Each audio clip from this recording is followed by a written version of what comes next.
again because they were worn down and had become discredited. These were the concrete facts, the reality. Prior to that time, we had already put forward that participation in the Constituent Assembly was incorrect, that the only thing to do was to boycott it, because to participate in the Constituent Assembly was simply to serve the restructuring of the Peruvian state and to produce a constitution like the one we have. All this was foreseeable, there was nothing that could not be foreseen in this case. Therefore, we had planned for some time to lay the basis to initiate the People's War, to make our move before the new government took office, which is what we did. We began the armed struggle on May 17, the day before the elections. We thought that under these conditions we could initiate our actions and even unfold them broadly and advance to the greatest extent possible, and that is exactly what we did. We were also thinking that in the second part of the decade there would have to be a more serious crisis than the previous one, and therefore, better conditions for advancing. The initiation of the People's War was planned based on these considerations. But it's been said that we didn't think, but only acted dogmatically. In what way? Some people preach about dogma while swallowing anything they're told. For these reasons we chose that moment, and the correctness of our decision has been borne out by events. It was obvious that beyond, and this is something we discussed openly, would fear a coup d'état and therefore would restrain the armed forces. Was that difficult to foresee? No, because of the experience he had in 1968. These things could be calculated, and we've been taught to evaluate, analyze, and weigh things. That's how we've been taught. The chairman was very exacting with regard to these problems, especially in regard to preparation. We believe that events have confirmed our analysis. For 2 years the armed forces could not come in. Was that the case or not? Now they are saying that they burned the intelligence information that they had. In short, the new government had problems setting up its administration, and the facts have shown that. Then came the crisis. The military has entered the battle with ever larger contingents, and in fighting them for a number of years we are more powerful, we continue to flourish and develop. These were the reasons for initiating the People's War in 1980, and the facts show that we were not wrong, at least not in the broad outlines, which is where one must not be wrong. El Diario, taking into account that there are 2 strategies in conflict in this war, could you explain the process of development of your military plans, advances, and what problems you've had? Chairman Gonzalo, our starting point is this: each class has its own specific form of war, and therefore its own strategy. The proletariat has developed its strategy, People's War, and it is a superior strategy. The bourgeoisie can never have a strategy superior to this. Moreover, there will never be a strategy more developed than that of the proletariat. It is a question of studying military processes in the world. Each class has always brought forth its own form of waging war, and its own strategy. And always, the superior strategy has defeated the inferior strategy, and the new class always has the superior strategy, and that's what People's War is.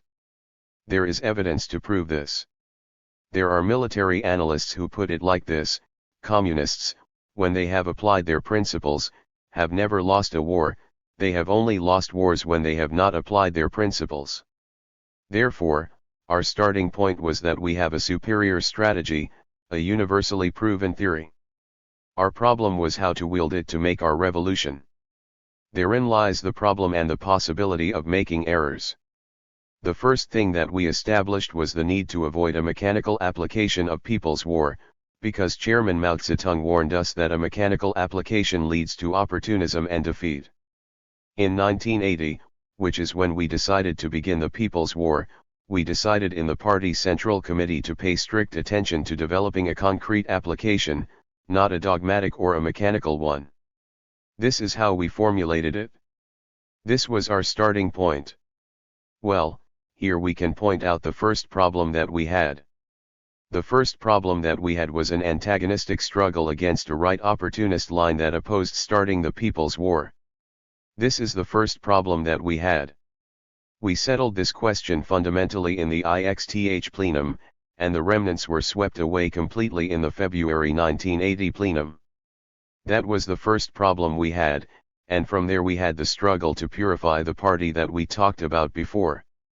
And we had to struggle fiercely to weed out elements from the Central Committee itself.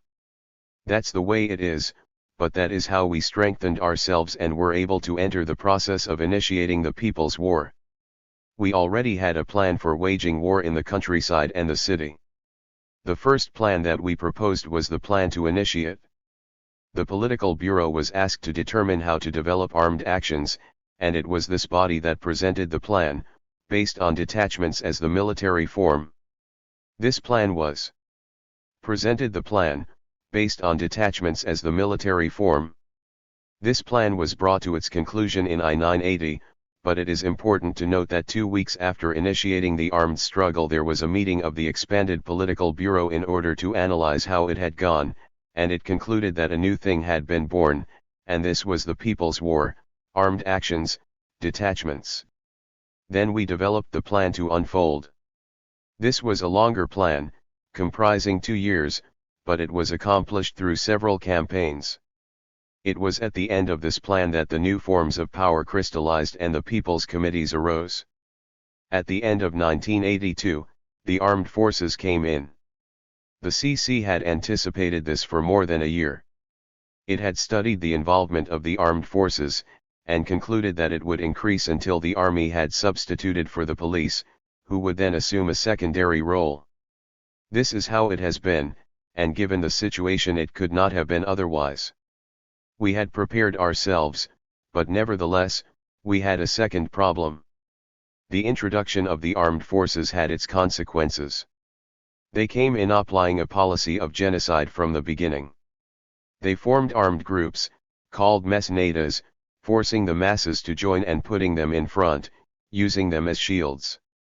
This must be said clearly, here we see not only the policy of using masses against masses, an old reactionary policy already seen by Marx, but also a cowardly use of the masses, putting the masses in front of them. The armed forces have nothing to boast about. With good reason we have called them experts at defeat, and skilled at attacking the unarmed masses. These are the armed forces of Peru. Faced with this we convened an expanded session of the CC. It was a large meeting and it lasted a long time. It was one of the longest sessions we've ever had.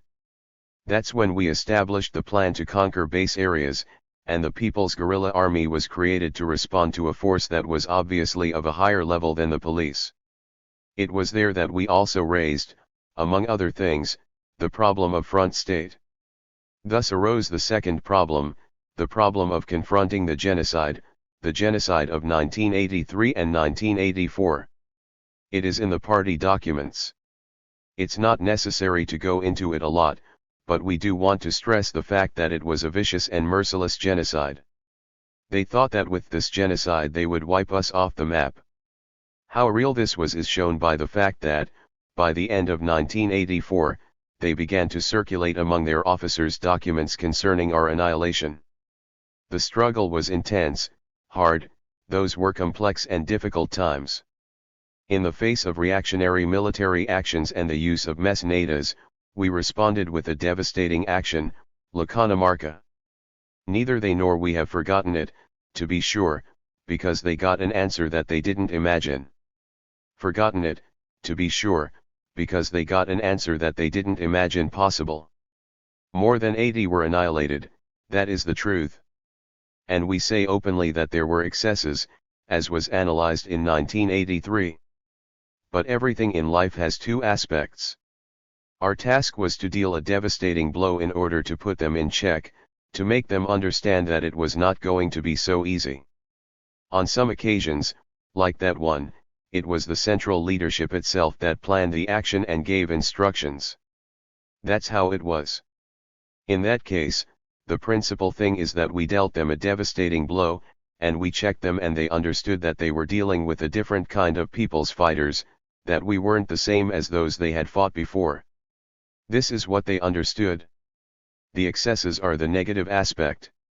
Understanding war, and basing ourselves on what Lenin said, taking Clausewitz into account, in war, the masses engaged in combat can go too far and express all their hatred, the deep feelings of class hatred, repudiation, and condemnation that they have, that was the root of it.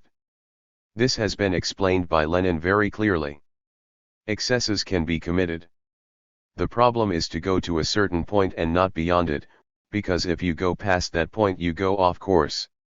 It's like an angle, it can be opened up to a certain point and no further. If we were to give the masses a lot of restrictions, requirements, and prohibitions, it would mean that deep down we didn't want the waters to overflow. And what we needed was for the waters to overflow, to let the flood rage, because we know that when a river floods its banks it causes devastation, but then it returns to its riverbed. I repeat, this was explained clearly by Lenin, and this is how we understand those excesses. But, I insist, the main point was to make them understand that we were a hard nut to crack, and that we were ready for anything, anything. Marx taught us, one does not play at insurrection, one does not play at revolution. But when one raises the banner of insurrection, when one takes up arms, there's no taking down the banner, it must be held high and never lowered until victory. This is what he taught us, no matter how much it costs us. Marx has armed us then, as Lenin has, and, principally Chairman Mao Zedong taught us about the price we have to pay, what it means to annihilate in order to preserve, what it means to hold high the banner, come what may. And we say that in this way, with this determination, we overcame the sinister, vile, cowardly, and vicious genocide. And we say this because someone he who calls himself president makes insinuations about barbarism, without blushing, when he is an aspiring Attila the Hun playing with other people's blood. Have we gone through difficult times? Yes. But what has reality shown us? That if we persist, keep politics in command, follow our political strategy, follow our. If we persist, keep politics in command, follow our political strategy, follow our military strategy, if we have a clear and defined plan, then we will advance, and we are capable of facing any bloodbath. We began to prepare for the bloodbath in 1981 because it had to come. Thus we were already prepared ideologically, that is principle. All this brought about an increase in our forces, they multiplied. This was the result. It turned out as the chairman had said, the reaction is dreaming when it tries to drown the revolution in blood. They should know they are nourishing it, and this is an inexorable law. So this reaffirms for us that we have to be more and more dedicated, firm, and resolute in our principles, and always have unwavering faith in the masses. Thus we came out of it strengthened, with a larger army, more people's committees and base areas, and a larger party, exactly the opposite of what they had imagined. We have already talked, I believe, of the bloody dreams of the reaction. They are nothing but that, bloody dreams that, in the final analysis, end up being nightmares. But I insist, by persisting in our principles and fighting with the support of the masses, mainly the poor peasants, we've been able to confront this situation. It is here that the heroism of which I have already spoken, the heroism of the masses, has been expressed. Subsequently, we developed a new plan, the plan to develop the base areas which we are unfolding now. What can we say about it? Looking at another aspect, I believe that we must keep a lesson in mind, all plans are approved, applied and summed up in the midst of two-line struggle. And that struggle is more intense when a new plan has to be approved. That's the reality, it's a lesson that we keep very much in mind. It has been very instructive for us and taught us a lot. That's the way it is. In the end, people's war generates an extremely high degree of unity, but amid intense struggle. Yes, because in spite of the problems, the complex and difficult situations we face, in spite of external influences, the ideological dynamic is that those who are engaged in people's war have given their lives over to the revolution. A communist has his life dedicated to communism, although he will not see it, because really we aren't going to see it, at least I am not going to see it. But that is not the problem. Not seeing the goal for which we struggle only leads us to reflect, to take hold of the great examples that Marxism has given us. In Marx's time he knew that he would not see the triumph of the revolution, and where did that lead him? To redoubling his efforts to advance the revolution. Those are lessons we've drawn, and we've been guided by those tremendous examples. Let me insist once again, this is not to imply any comparison, it is only to fix on the pole star, to set the course, as a guide. Well, if we think about the armed struggle and people's war, we can say that the initiation allowed us to develop the guerrilla war, because in this period we went over from detachments to platoons, and in this way we extended guerrilla warfare. The plan to unfold gave us the people's committees, the plan to conquer base areas gave us the base areas and a broad zone of operations. We should remember that we conceived of the highlands as the backbone for developing the war and conquering power throughout the country. Yes, the Sierra of our country, and we've covered an area that goes from one border to another, from Ecuador to Bolivia and Chile. But we've also developed work in the eyebrow of the jungle, in the mountainous areas leading down to the coast, and in the cities as well. Today we can say that we have hundreds of people's committees and numerous base areas. Of course there is a principal one, and each zone has its principal one as well. Finally, we could say of the plans that we've learned how to direct the war with a single strategic plan, applying the principle of centralized strategy and decentralized tactics. We direct the war by means of a single plan with different parts, through campaigns, with strategic operative plans, tactical plans and concrete plans for each action. But the key to all this is the single strategic plan, which allows us to direct the war in a unified way, and that is key in leading a people's war. I think that is what I have to say about it. El Diario, Chairman, in these 8 years of people's war, what has the anti-subversive strategy accomplished, and what are its present problems? Chairman Gonzalo, it is a question that I would prefer to answer in this way. Their dictionaries themselves say they failed and continue failing, they know this very well. To use a lawyer's saying, when someone confesses, no more proof is needed. El Diario, when do you think the conditions will exist for the People's Guerrilla Army to develop conventional war, defend territorial positions and openly confront the armed forces? Is this kind of struggle in the PCP's plans? Chairman Gonzalo, we pondered those problems, discussed them and established party policy. We dealt with this in 1981, we've also done so on other occasions. We've started from how Chairman Mao Zedong conceived of people's war, starting from contradictions. There are two aspects in contention. One is weak and the other is temporarily strong. There needs to transpire a period of strategic defensive, a second one of strategic equilibrium, and a third one of strategic offensive. We are still developing within the strategic defensive. And in these conditions, guerrilla war continues to be our principal form, a generalized guerrilla war, waged broadly, both in the countryside and the city, with the countryside being principal and the city complementary. And we are fighting in almost the entire country. This is in regard to the period we are in. We are beginning to develop mobile warfare, as conceived of by Chairman Mao, and will develop it further in accordance with the fact that the reaction will necessarily have to wage a more developed counterinsurgency war. But even as this happens, we will have to continue waging guerrilla war as principal, and mobile warfare as complementary, and within that, some specific kinds of positional warfare as talked about in On Protracted War. We think that an intensification of the People's War must also produce an escalation of the counterinsurgency war, and this is going to be based on genocide.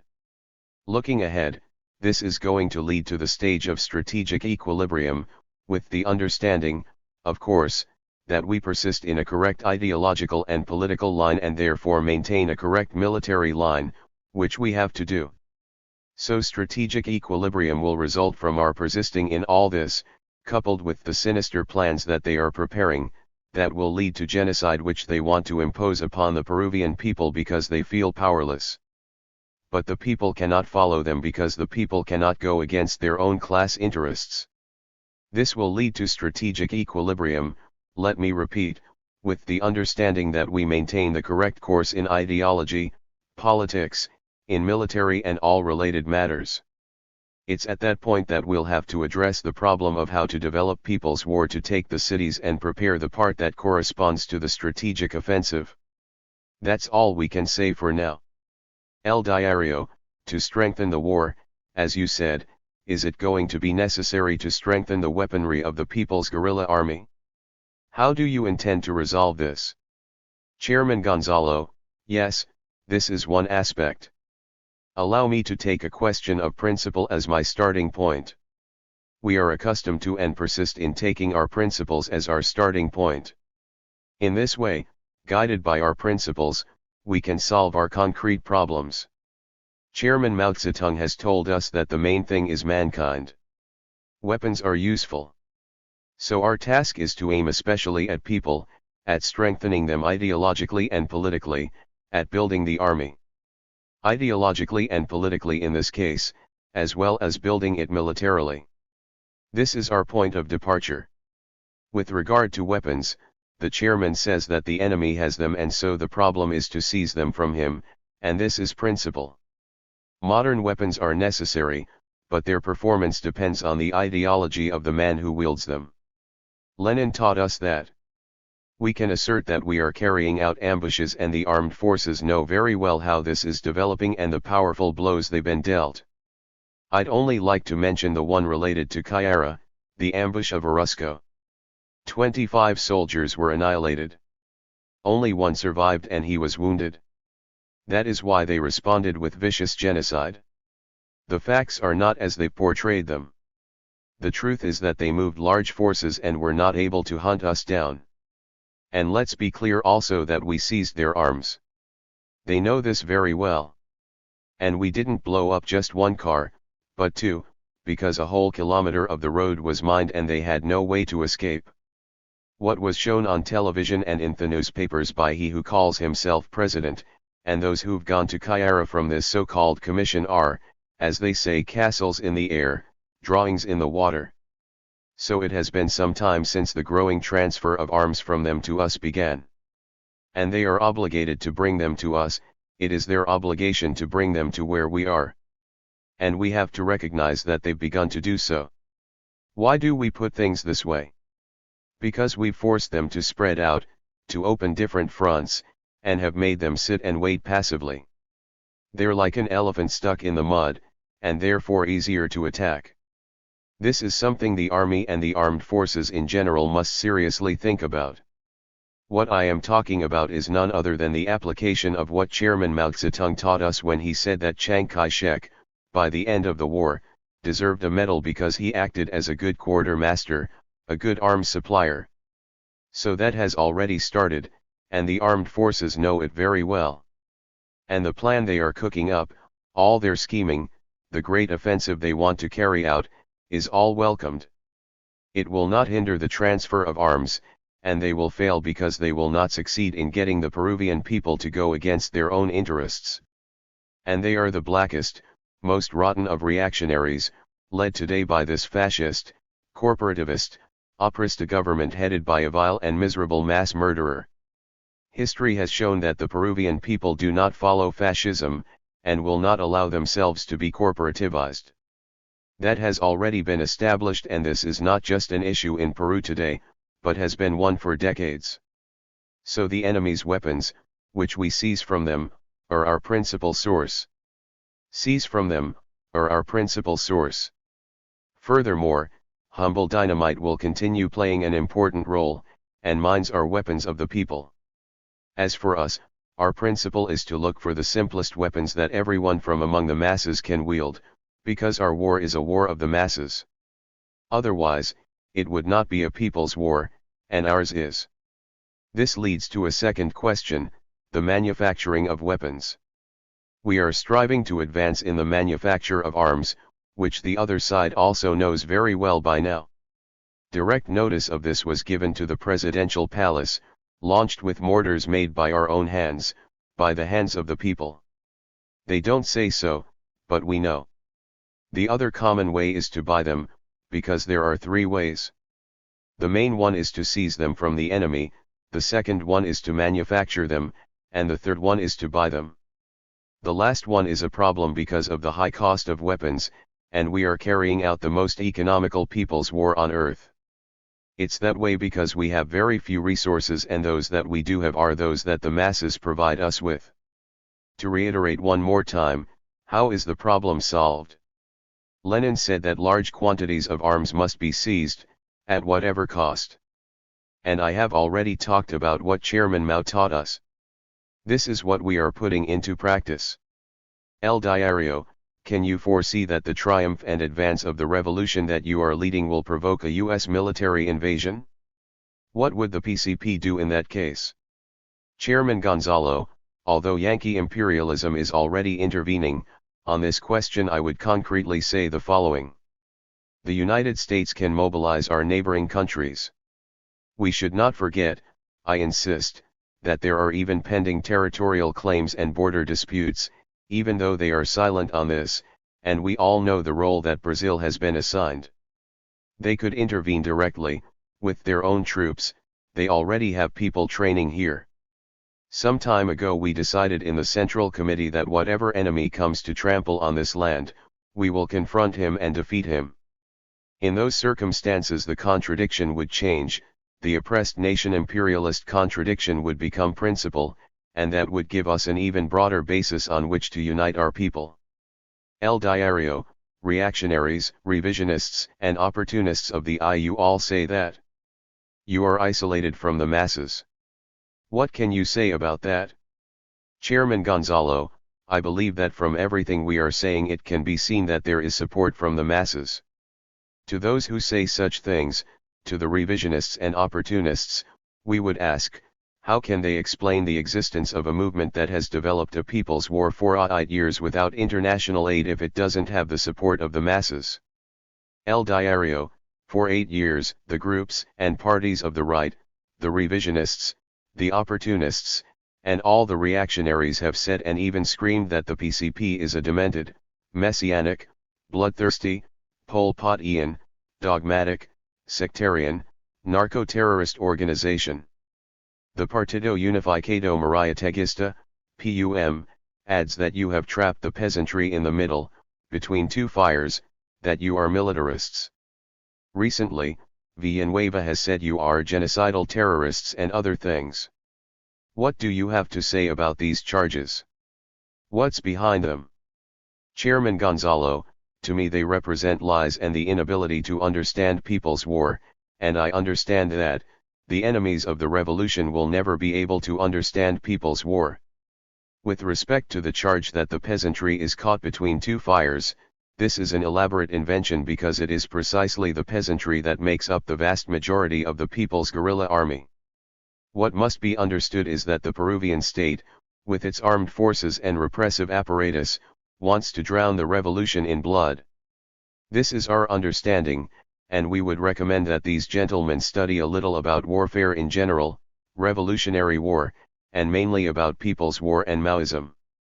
Although I doubt that they would understand it, because to do so requires a certain class stand. With regard to what Mr. Villanueva says about genocidal terrorists, it seems to me an obscene travesty and parody to want to apply to us a term like genocidal, which fits them like a glove. Before our country and the world it is perfectly clear who is committing genocide. It is they, it is the opera government which is leading this reactionary state, it is the reactionary armed forces, the forces of repression. They are the vile mass murderers. Distortions will never change the facts.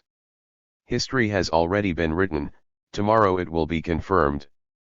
Besides, how long will Villanueva last? What will his future be like? It would be better if he thought about that. El Diario, what changes do you think have taken place in Peruvian politics, in the economic base of society and among the masses as a result of 8 years of people's war? Chairman Gonzalo, the first change is the development of a people's war that is advancing irrepressibly, which means that, for the first time, the democratic revolution is really being carried out in our country. This has changed all the terms of Peruvian politics. Hence, the reaction itself, their accomplices, beginning with the revisionists and their supporters on duty, whoever they may be, have concluded that the first and main problem facing the Peruvian state is the people's war. Thus, We are changing the world in this country. Out of this comes the most important and principal thing we've accomplished, the emergence and development of a new power which marches forward and will end up extending itself throughout the country. In the economic base, under the new power we are establishing new relations of production. A concrete example of this is how we apply the land policy, utilizing collective work, and the organization of social life according to a new reality, with a joint dictatorship where for the first time workers, peasants, and progressives rule, understanding this to mean those who want to transform this country by the only means possible, people's war. As for them, the reactionaries, without mentioning the economic drain of fighting the people's war, we are destroying bureaucrat capitalism, and for some time we've been undermining the gaminal basis for the semi-feudal relations that sustain this whole structure, while at the same time strong blows against imperialism. For the masses of our people, these heroic masses, principally for the proletariat, the leading class that we will always recognize, for the first time they are taking power and they have begun to taste the honey on their lips. They will not stop there. They will want it all, and they will get it. El Diario, how do you see the present situation, and the perspectives for the people's war in Peru? What destiny awaits the Peruvian people if the revolution that you've been leading for more than 8 years doesn't triumph in the short run?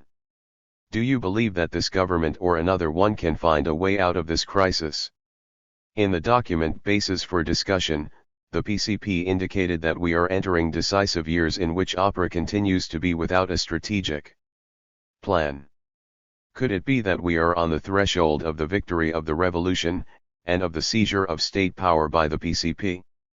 Chairman Gonzalo, the Peruvian people are increasingly mobilizing themselves, and the class struggle is sharpening. This is directly linked to the People's War, which is nothing but the continuation of the class struggle with arms in hand. What destiny awaits the Peruvian people? I believe that the heroic destiny of destroying the old state and the glorious destiny of beginning to build a new society will be a monumental effort. These will be times of sacrifice and difficulties, but the people will emerge victorious. In the end, it should be enough to reflect on this: without the People's War, would 60,000 children under 1 year of age stop dying, as is the case in Peru today? No. Therefore, the people will continue making every effort and will go through difficulties, but each day more consciously, they will pay the necessary price, knowing that they will win. A way out? We believe that they have no way out. Our understanding of the process of contemporary Peruvian society is that starting in 1980 bureaucrat capitalism has entered into its destruction, and as a result the whole system is falling apart, and they have no way out. And if we look at it, there's a serious crisis, but also the 2 decades have come together back to back, the decade of the 80s and the decade of the 90s, both of them critical. They have no way out at all.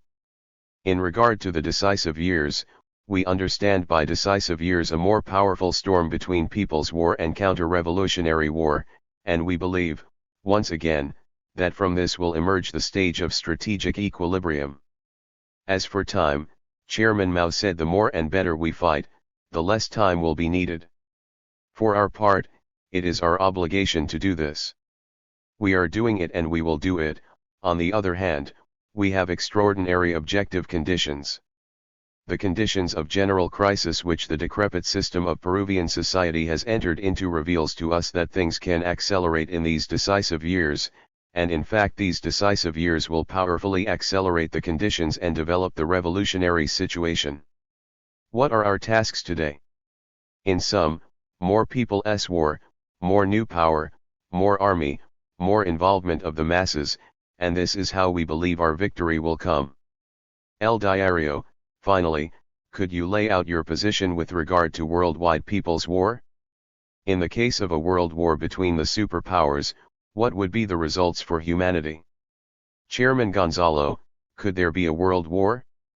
Yes, there could be. The conditions for this will exist as long as we do not eliminate their roots. The superpowers are obviously preparing for war and making big plans. But we believe that communists and revolutionaries, the masses, the people, those who can no longer accept so much injustice in the world, must not focus our attention on war between the superpowers, because our liberation cannot come from that, because it would be a war of plunder, for a redivision of the world. World war among the big powers is for hegemony, nothing else. What can we expect from them? Huge massacres, large-scale genocide, hundreds of thousands of deaths. But certainly the immense majority of humanity will survive. We cannot accept the sinister ideas of today that worship atomic weapons and all the sophisticated weaponry they brandish. Nor can we allow them to use them as blackmail to paralyze us. Many times in the world the reactionaries have talked about decisive and definitive weapons and the disappearance of humanity. But it has always been to restrain and stifle people, to maintain their old domination. That's why we believe that we must focus our attention, our efforts, our passion, our will, on developing people's war, because from that will certainly come the emancipation of the people and the proletariat, the definitive and true emancipation. We think that a worldwide people's war is the answer to an imperialist world war. We think that the task is to prepare for it, and we conceive of it as follows: those who are already waging people's war should develop it more, those who have not initiated it should start developing it, and through this process we will demolish imperialist domination, the domination of reaction. And we will wipe them off the face of the earth. We don't conceive of a worldwide people's war as an action that will take place simultaneously on a certain day and at a certain hour. We conceive of it as unfolding in the future, and related to the 50 to 100 years that Chairman Mao Zedong predicted. We see it as great waves of people's war, until finally all of them converge like the legions of steel of a great worldwide Red Army, as Lenin himself said. This is how we see it. We think this is the only road to follow. The problem, I insist, is that there is a risk of world war, and it would be a huge massacre, from which could only come misery, injustice, pain, and death, and more reasons to put an end to them. The only solution, therefore, is people's war, which, conceived of in waves, will lead to a worldwide people's war and the coming together of the legions of steel of the international proletariat, of the coming together of the legions of steel of the international proletariat, of the people, who in the end will carry out our historic mission. We have the great fortune to live in these decades in which imperialism and reaction will be swept away, because what Chairman Mao foresaw will be attained. If we do not see it ourselves, others who follow us will, because the legions are increasing more and more. What is the problem? What is the key? To place Marxism-Leninism Maoism in command. And with Maoism principally, take up people's war, which is universally applicable, taking into account the character of each revolution and the specific conditions of each country. 4. On the national political situation. El Diario, Chairman, what is the PCP's analysis of the Peruvian state and where it is headed? Chairman Gonzalo, we have an understanding of the workings of contemporary Peruvian society, by which we mean the society which came into being in I-895. We believe that the process we are living through began then and that there have been 3 stages. The first stage laid the basis for the development of bureaucrat capitalism, the second stage, which deepened the development of bureaucrat capitalism, began after World War II, because the first stage lasted until then. This deeper development of bureaucrat capitalism ripened the conditions for revolution. With the beginning of the People's War in I-980, we entered the third stage, of the general crisis of bureaucrat capitalism. The destruction of contemporary Peruvian society has begun because it has become historically outmoded. Therefore what we are witnessing is its end, and the only correct course is to battle, to fight, and to struggle to bury it. El Diario, why do you consider the thesis of bureaucrat capitalism to be fundamental? Chairman Gonzalo, we consider this thesis of Chairman Mao Zedong to be key, because without understanding it and wielding it, it is not possible to carry out a democratic revolution, much less conceive of its uninterrupted continuation into the socialist revolution. It is really very wrong for this thesis of Chairman Mao's to be disregarded. Plainly, they jumble his analysis all up by talking to us about the development of capitalism in backward countries or dependent capitalism, which leads to nothing but changing the character of the revolution. We believe that it is by taking Chairman Mao as our starting point that we are going to really understand Peruvian society and those societies that they call backward. We understand that bureaucrat capitalism began to emerge in Peru in 1895 through the three stages that I previously outlined. We conceive of it this way: capitalism developed on top of a semi-feudal base, and under imperialist domination. It is a capitalism late-born tied to feudalism and subordinated to imperialist domination. These are the conditions that produce what Chairman Mao Zedong has called bureaucrat capitalism. So, bureaucrat capitalism develops bound to big monopoly capital which controls the economy of the country. This capital is made up, as Chairman Mao said, of the big capital of the large landowners, the comprador bourgeoisie, and the big bankers. Thus bureaucrat capitalism emerges, bound, I repeat, to feudalism, subordinated to imperialism, and it is monopolistic. We must keep this in mind: it is monopolistic. At a certain point in its development, this capitalism is combined with state power and uses the economic means of the state, uses the state as an economic lever, and this process gives rise to another faction of the big bourgeoisie, the bureaucrat bourgeoisie. This gives rise to a further development of bureaucrat capitalism which was already monopolistic and becomes, in turn, state-owned. But this whole process gives rise to conditions which ripen the revolution. This is another important concept, politically speaking, that the chairman laid out about bureaucrat capitalism. If we understand bureaucrat capitalism, we can understand very well how Peru has semi-feudal conditions, bureaucrat capitalism, and imperialist, mainly Yankee, domination. This is what we must understand, and what allows us to understand and lead the democratic revolution. Now, what other importance does bureaucrat capitalism have? The chairman says that the democratic revolution realizes some socialist advances which, he says, were already expressing themselves, for example, in the mutual aid teams in the base areas of the countryside. To move from the democratic to the socialist revolution, it is key, from an economic point of view, to confiscate all bureaucrat capital, which will permit the new state to control the economy, to direct it and, in this way, serve the development of the socialist revolution. We understand that this strategic concept is of great importance and, I reiterate, it is unfortunately being disregarded, and as long as it is disregarded, it will not be possible to correctly understand what a democratic revolution is under the present circumstances in which we struggle.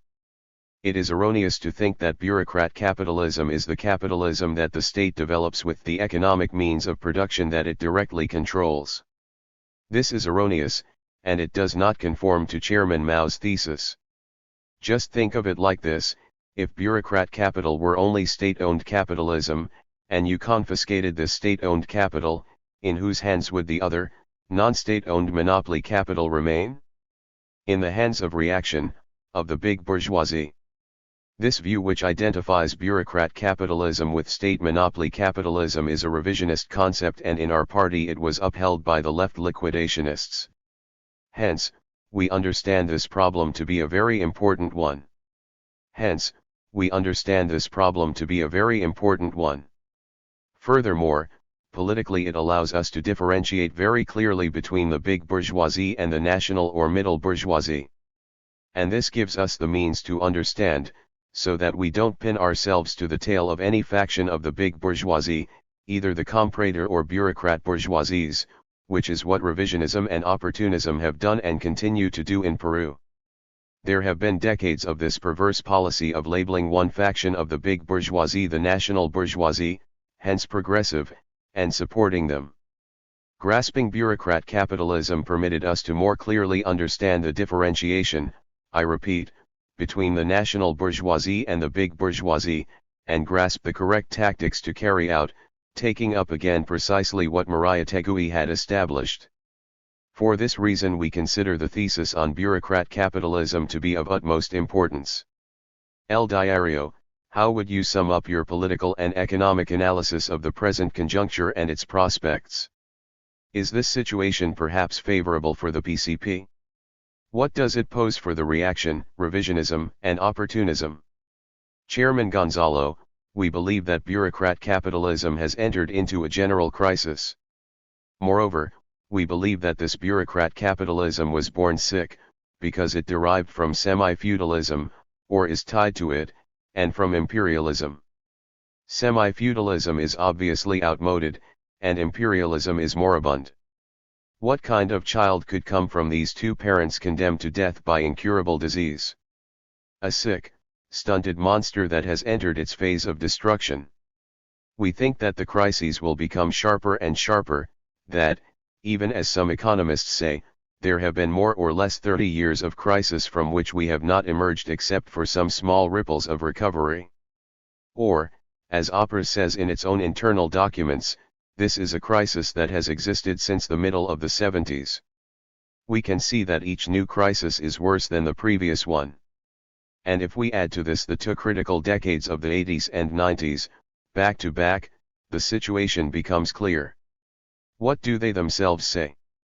That this government will leave behind an extremely grave situation, and that those who follow, supposing that others do follow through their electoral renovation, will have to seek some way to overcome the problems left behind, and consequently, not until I-995 can they even think about any kind of development, and this is being said in a country which is already 20 years behind. Because of all this, we think the prospects for them are extremely bleak. Is this favorable for the revolution, for the people's war, for the party? Yes, it is. First and foremost for our class and the people. War, for the party? Yes, it is. First and foremost for our class and the people, because all our work is for them, so that our class can rule, lead, so that the people can exercise their freedom and satisfy their centuries-old hunger. We see no prospects whatever for revisionism and reaction. We believe that they are united, they are like Siamese twins, and they will march together to the grave. This is what we think. El Diario, why do you characterize the opera government as fascist and corporativist? What do you base this on?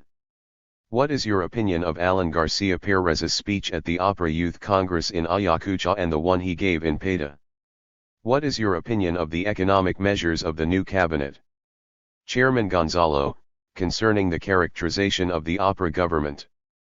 Without looking at its historical aspect, which has other implications that we don't need to examine today, the concrete situation that opera was faced with, when by agreement it was given leadership of the Peruvian state, was one full of dilemmas.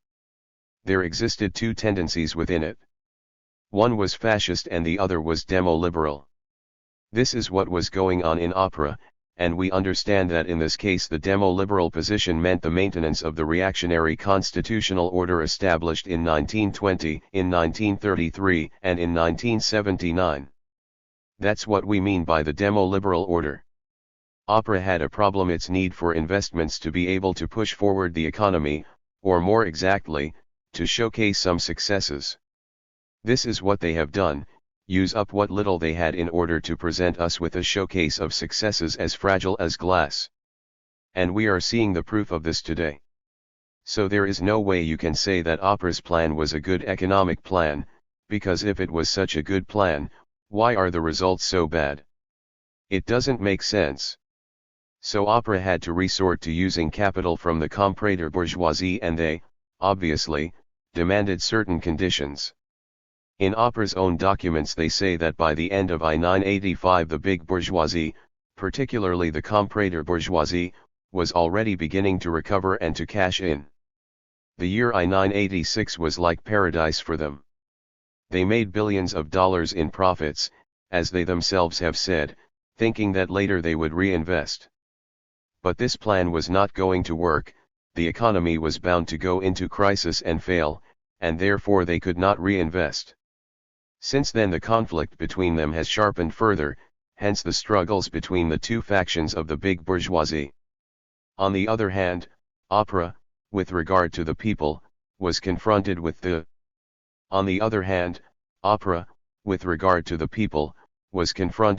immense, unsatisfied needs of the masses. Demagogically, as always, they made promises to everybody, demagogically, because what operas sought to do was simply try to develop, to unfold the reactionary economic process which could not be carried out without restricting the income of the people, because, where do profits come from? From surplus value. So they had a problem with the masses and they knew it, hence, their repressive, anti-popular, anti-union, anti-worker policies. This could be seen from the beginning. But there were other circumstances, the People's War. Even though they did not want to, opera had to confront the People's War, which was already a central problem. All these conditions are the ones that determined that changes had to take place inside opera in order to resolve their dilemma. But when did they resolve it? The dilemma got resolved with the genocide of 1986. The class struggle of the masses, the People's War principally, and the genocidal actions pushed opera to choose fascism and brought about the triumph of the fascist faction. We believe that it was then that it happened, and so began what everyone now recognizes as the loss of prestige and a setback for opera, not only in Peru, but in the whole world. Why do we call it fascist? The fascist faction that already existed in opera took political measures to implement corporativization, although it was already contained in the first speech by Garcia Perez in July 1985. What do we understand by fascist and corporativist? For us, fascism is the negation of liberal democratic principles, the negation of the bourgeois democratic principles which were born and developed in the 18th century in France. These principles are being abandoned by reactionaries, by the bourgeoisie worldwide. So it was that the First World War that made us see the crisis of the bourgeois democratic order, that's why later fascism emerged. So, in opera what is going on is this negation of the principles of the bourgeois democratic order, and we see daily proof of the negation of all the constitutionally established rights and liberties. We see fascism also on the ideological plane as an eclectic system without a defined philosophy. It is a philosophical position made up of fragments chosen from here and there according to what's most useful. This is clearly expressed in Garcia Perez. When he goes to Harare in Africa, he's an African and he salutes the Africans, salutes Kenneth Kaunda. When he goes to India he salutes Gandhi, he's a Gandhian. When he goes to Mexico he hails Zapata, he's a Zapatista. When he goes to the Soviet Union, if he ever does, he'll be the champion of perestroika. He's like that because this is the ideological and philosophical training of fascism. It does not have a defined stand, it is eclectic and it takes what is at hand. What is at hand? With regard to its corporativism. We understand corporativism as the setting up of the state based on corporations, which implies the negation of parliamentarism. This is an essential point that Maria Tegui gave emphasis to in Historia de la Crisis Mundial, History of the World Crisis Trans. He said that the crisis of bourgeois democracy expresses itself clearly in the crisis of parliamentarism.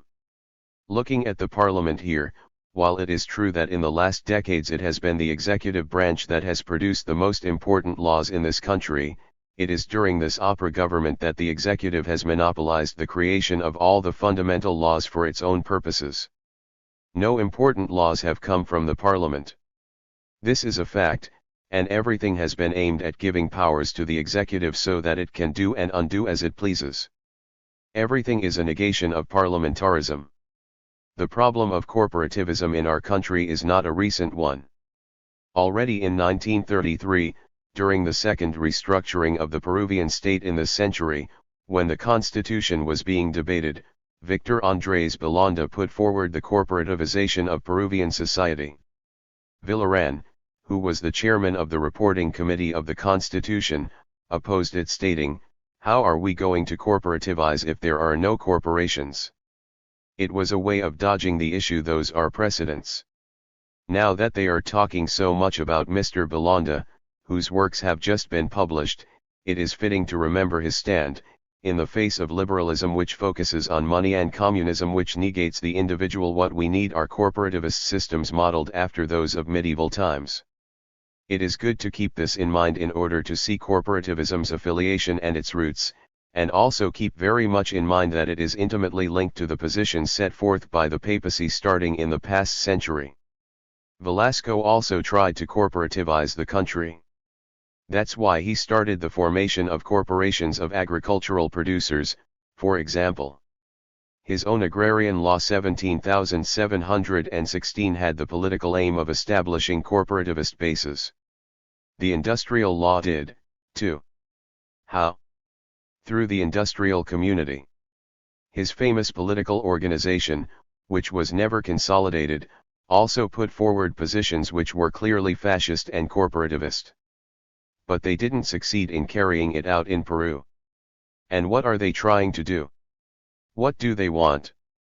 They want the formation of corporations, that is to organize the producers and all members of society along corporativist lines. Let's assume that the small factory producers, the agricultural producers, merchants, professionals, students, the church, the armed forces, and the police forces all name their delegates and, in church, the armed forces, and the police forces all name their delegates and, in this way form a corporative system. This is what they are seeking to do and what opera is doing. And the regions and microregions, what is their significance? This whole plan for establishing regions today serves the corporativization of our country. That is why we have to oppose it openly, not only because it represents political maneuvering by opera for electoral advantage, but because it is a corporativist system, and furthermore, it is putting a country which doesn't even have a consolidated national unity at risk. These are extremely serious matters. For these reasons we say it is a fascist and corporativist government. The road they are trying to promote explains their great preoccupation with the regions that they want to impose, no matter what it takes. This is what we are seeing, and hence all these extraordinary parliamentary assemblies which have failed to fulfill what Garcia has called for. Last year he stated, either the regions are formed or I'll stop calling myself Alan Garcia Perez. A year has passed and I don't know what he is calling himself today, because the regions have not been formed. Now they say by the end of this year. We'll see. With regard to identifying fascism with terror, with repression, we think that this is a mistake. What's involved is the following: if one remembers Marxism, the state is organized violence, that is the classic definition. All states use violence because they are dictatorships. How else would they assert themselves to oppress and exploit? They couldn't do it. Consequently, what happens is that fascism develops a broader, more refined, more sinister violence. But to identify fascism as being the same as violence is a crass error. These are ideas that have developed here in Peru since World War II, and they are ideas that Del Prado often promoted and spread. These same ideas were also put forward by Damert.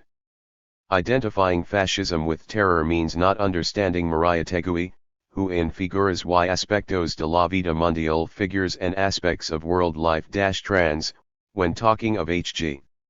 Wells, tells us that the bourgeois state goes through a process of development and that it is this process that leads to a fascist and corporative system.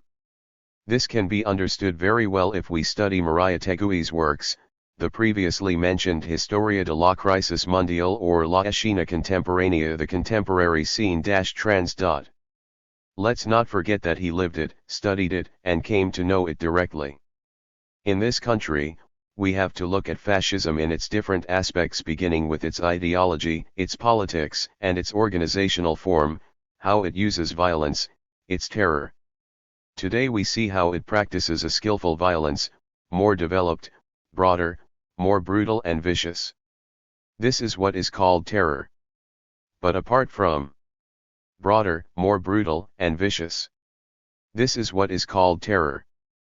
But apart from this, white terror has always been practiced, has it not? The reactionaries, when they have encountered difficulties, have always applied white terror.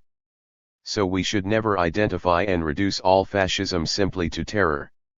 We must understand that fascism means a more refined violence, and the development of terrorism, yes, but that is not the totality of it but a component.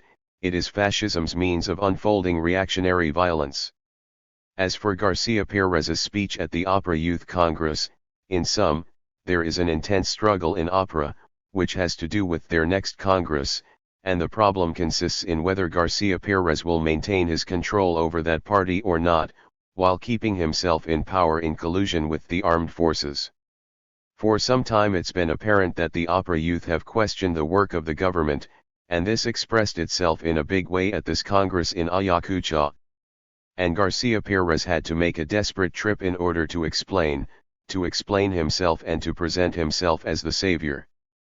This is what he wants, because he sees the importance of winning over the youth in the interest of his appetite to be Führer.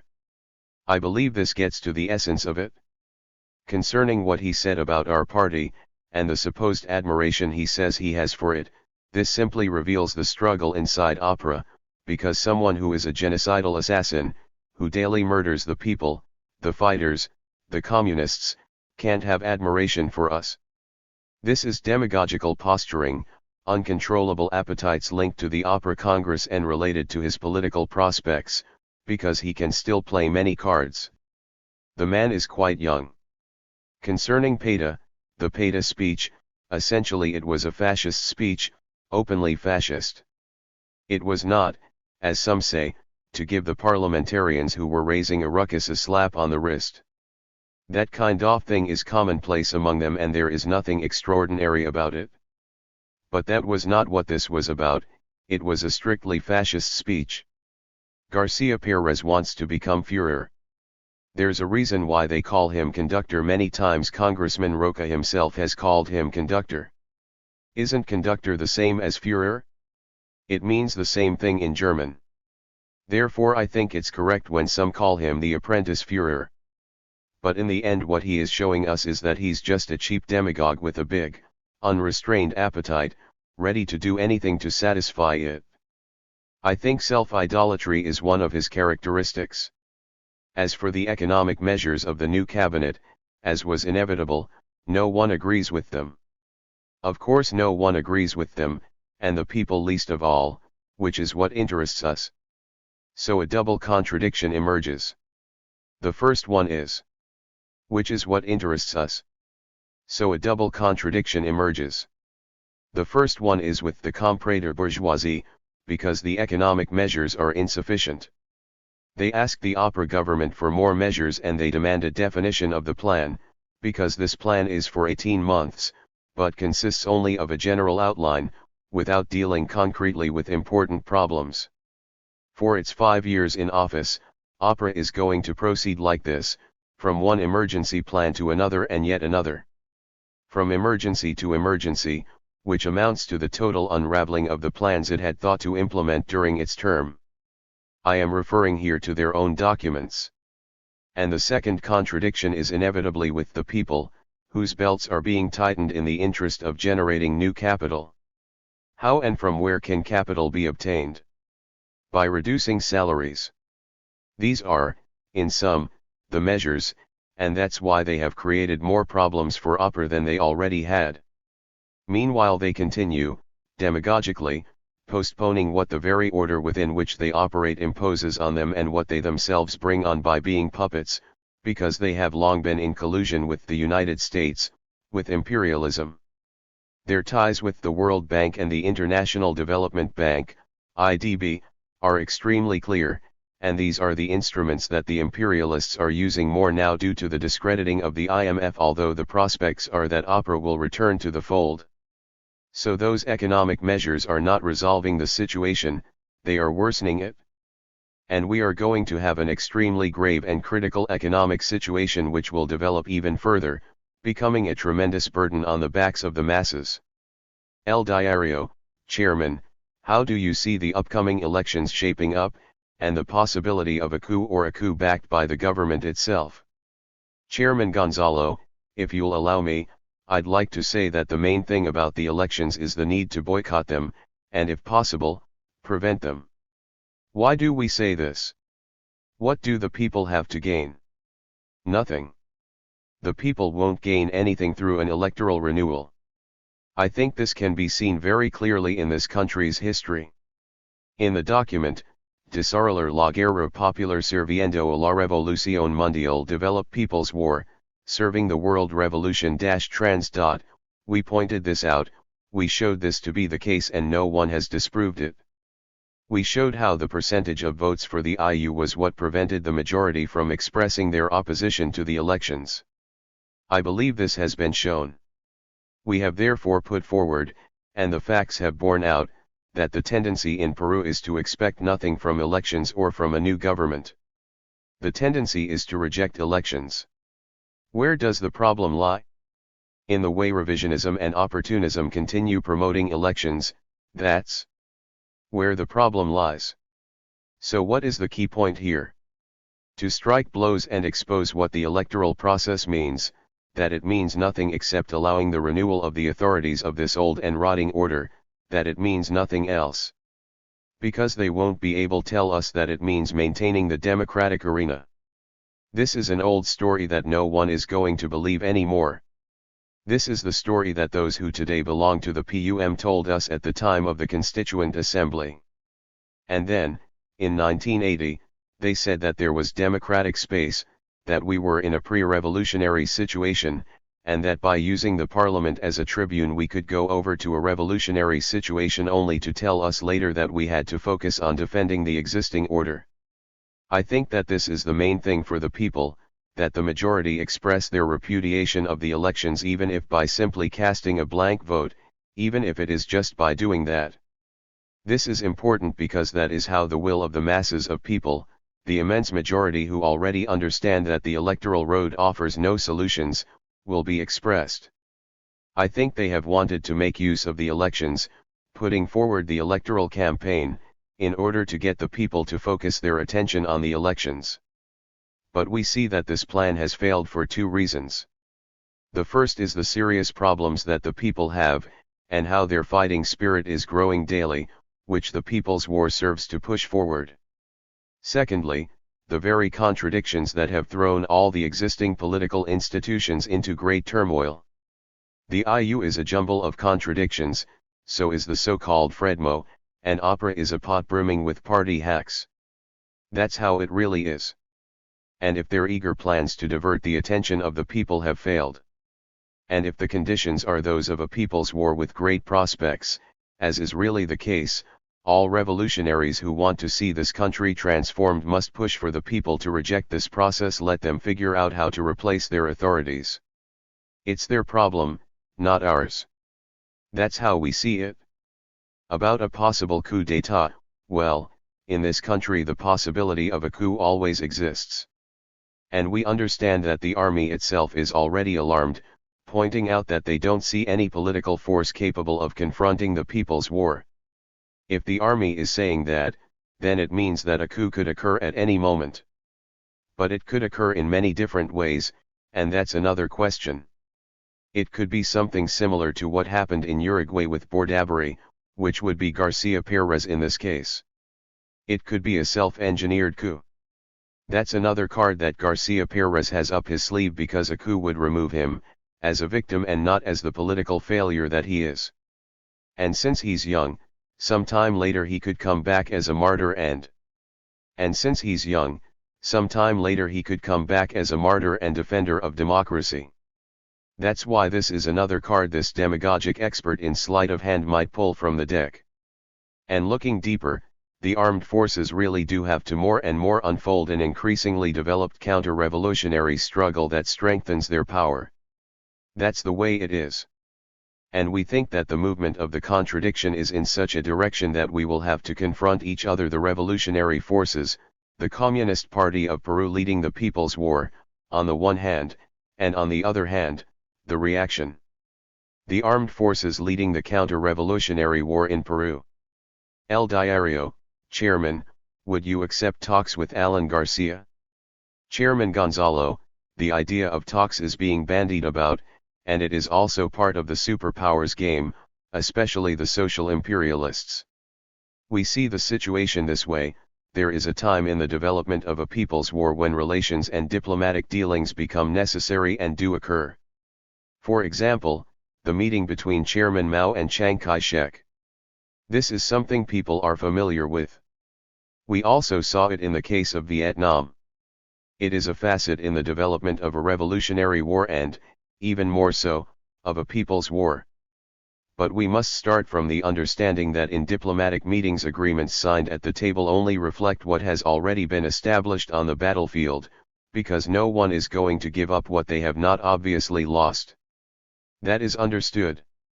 Well, one could ask, has that moment arrived in Peru? That moment has not arrived, so why raise the issue of talks? Such talks are simply aimed at halting or undermining the people's war. That's what they are aimed at and nothing more. So I repeat, the truth is that the time for meetings and diplomatic dealings has not arrived. It makes no sense. As for the rest, I think it is a demagogic matter that they have been stirring up since the time of Belanda's government, when due to a proposal from someone from the United Left that was accepted, the then president stated that there was no suitable interlocutor. Words. At bottom it was nothing but cheap demagoguery without rhyme or reason, and it's still the same today.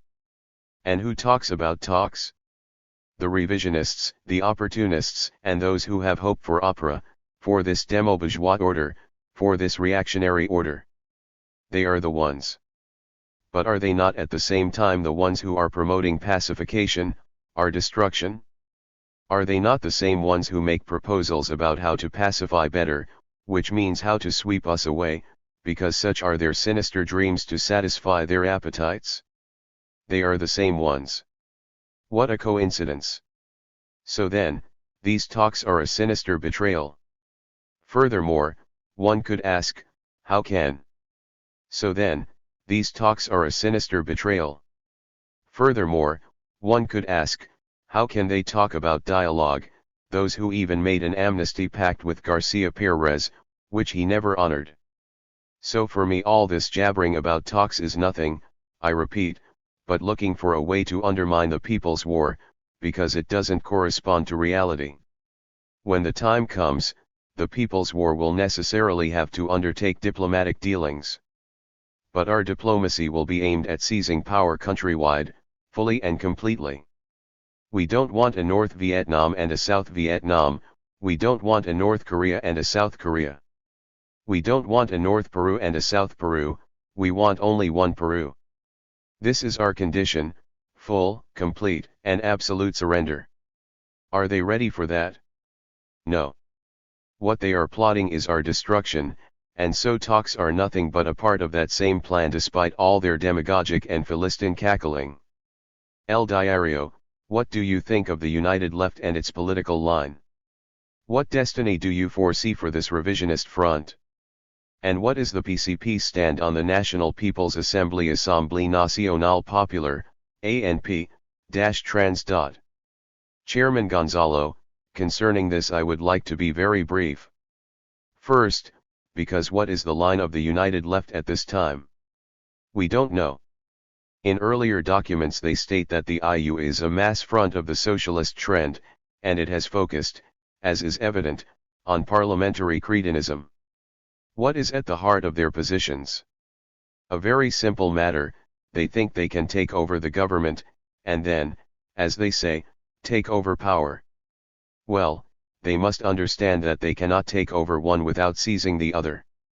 Moreover, first you seize power and then you set up your government, because the essential problem of state is what system of state, which means, what class does the dictatorship that you exercise correspond to? And from this is derived your system of government. The rest are cheap inventions of putrid revisionists. If you look at their statements, they are not for the destruction of the reactionary state, but for a government that would permit them to continue evolving this outmoded and rotting order. This is what they are after with their proclamations about how, with this government and reforms, they can advance towards socialism. And all this is simply the unrestrained revisionism already criticized by Lenin. On the other hand, we should look at their political theses and their Congress. Regarding their political theses, they are yet to be published. I believe that in the IU, which is a front, let's not forget what we see is a recreation of the old opportunist electoral frontism that we have seen many times in Peru. Such a front is the negation of a party that leads, and if there is no party of the Front is the negation of a party that leads, and if there is no party of the proletariat to lead, there is no transformation, no revolution. Revolution has never been made through parliament, nor will it ever be. They are giving a facelift to old arguments already discussed in the I-9605. The IU, to be concise, how do I see it? As a jumble of contradictions, of collusion and struggle. What unites them? Collusion, greed, following the road of parliamentary cretinism, reviving old failures, or using them as a card for the reaction to play, to perform a sinister role like Ebert in Germany, that vile and perverse assassin of the revolution of 1919. I believe that is what unites them. And what divides them? Their struggles, their rank and file, their appetites, and the fact that they have different masters. Therefore, they subordinate themselves to how their masters define the situation, because there are revisionists in the IU who serve the Communist Party of the Soviet Union and revisionists who serve Deng, and they are subject to what their masters and the intermediaries of their masters say. Not to mention their ties with other centers of power. That's the crux of the problem. There are things that should make those who really want revolution think. These are those who have the duty to think if they really are for revolution. They have to break with this useless, groveling electoral front which is an obstacle, and assuming their class position, according to the class that they defend, converge in a really revolutionary front. Let them do so, and come together for real. It is not enough to call others sectarian, you have to show that you are not, and in order to do so you must first quit being an opportunist, cease being a revisionist. And for others, they must stop trying to take us down the dead-end road of Christian socialism. If they want revolution, let them prove it, and express it in deeds by abandoning the erroneous road they are following. Let them stop being the tales of Soviet and Chinese revisionism. That is the first thing they would have to do, aside from, I repeat, not coming to us with positions based on the road of Christian socialism. They should really come to understand Marxism, Leninism, Maoism, principally Maoism. So long as they do not understand it, they will not advance. Let them understand what it means to make revolution through people's war. And let them understand and open their eyes, because the truth is irrefutable. They cannot deny what all the world except them says. They must stop being so power-hungry and must explicitly accept their class limitations and accept that it is the proletariat as a class that leads through a communist party, and this is what mainly interests us. Regarding the National People's Assembly, the ANP is a peculiar thing. On the one hand they say it is the germ of power. Very well, germ of power. I ask, are they trying to form Soviets? Are they recreating the Bolivian experience at? Are they trying to form Soviets? Are they recreating the Bolivian experience at the time of Juan José Torres? Can power be created this way? To raise this supposed germ of power is simply and plainly to oppose the new power that we are actually forging in the real world. On the other hand, they also say that the ANP is a mass front. So is it a competitor of the IU, which is also a mass front? Okay, let them define what it is then. Is it a germ of power or is it a mass front? What is it really? Let them clearly state how power can be forged. What do we see here? Simply that the ANP is run by revisionism. There's lots of evidence. Their strikes follow the same mold and even the dates are the same as those established by the revisionists through the CGTP. Therefore revisionism is the leader here, and revolutionaries cannot follow revisionists. And those who really want revolution, I repeat, let them demonstrate it in their actions, and let them understand, first and foremost, the authentic revolutionary process of people's war that is taking place here in this country. Because as long as they don't understand it, they will not be able to play the role that many of these people could very well play, people who simply have good intentions, but totally lack clarity, even though they believe the opposite is true. El Diario, Chairman, how do you see the situation in regard to the class struggle of the masses? What do you think of the existing organizations? Chairman Gonzalo, as to how we see the class struggle of the masses, I'd like to start from this basic point: our people are heroic, our class, the proletariat, even more so. Since the people and the proletariat in general are persistent protagonists of the class struggle, they have never let up, nor will they ever let up, until we reach communism. I think the first thing that we must do is recognize the greatness of our people, of our proletariat. And secondly, we must recognize and be grateful for, see clearly and say firmly that without their support, without their sustenance, we would have done nothing. Absolutely nothing. Because the masses are the ones who make history, and we believe this fervently. Just like we believe that it's right to rebel. This is another key principle of the masses. How do we see the masses? With the deep rejoicing of a communist, my greetings to this growing flood of arising masses who are beginning to recapture past glories, and write new pages in history. The masses have begun to participate in and will continue participating in an intense process of class struggle, and the pessimism that reigns in the IU, as Mr. Moreno, who leads the Patria Roja, himself recognizes, will not take hold among the masses, because the masses are not pessimists. Let's remember that Chairman Mao said, only the revisionists and opportunists are pessimists, the proletariat and communists are. Revisionists and opportunists are pessimists, the proletariat and communists are always optimists, because the future is ours. It is historically determined so long as we keep to our course. The masses will not fall into pessimism, nor have they ever done so. That is absurd, it is a slander. The masses fight, but in order to fight they need leadership, a party, because there is no mass movement that can unfold and sustain itself, much less develop itself, without a party to lead it. We are filled with revolutionary joy when we see how these masses are fighting and, as their own actions show, learning from those masses already involved in the People's War. And how the masses begin to put into practice the great slogan, combat and resist.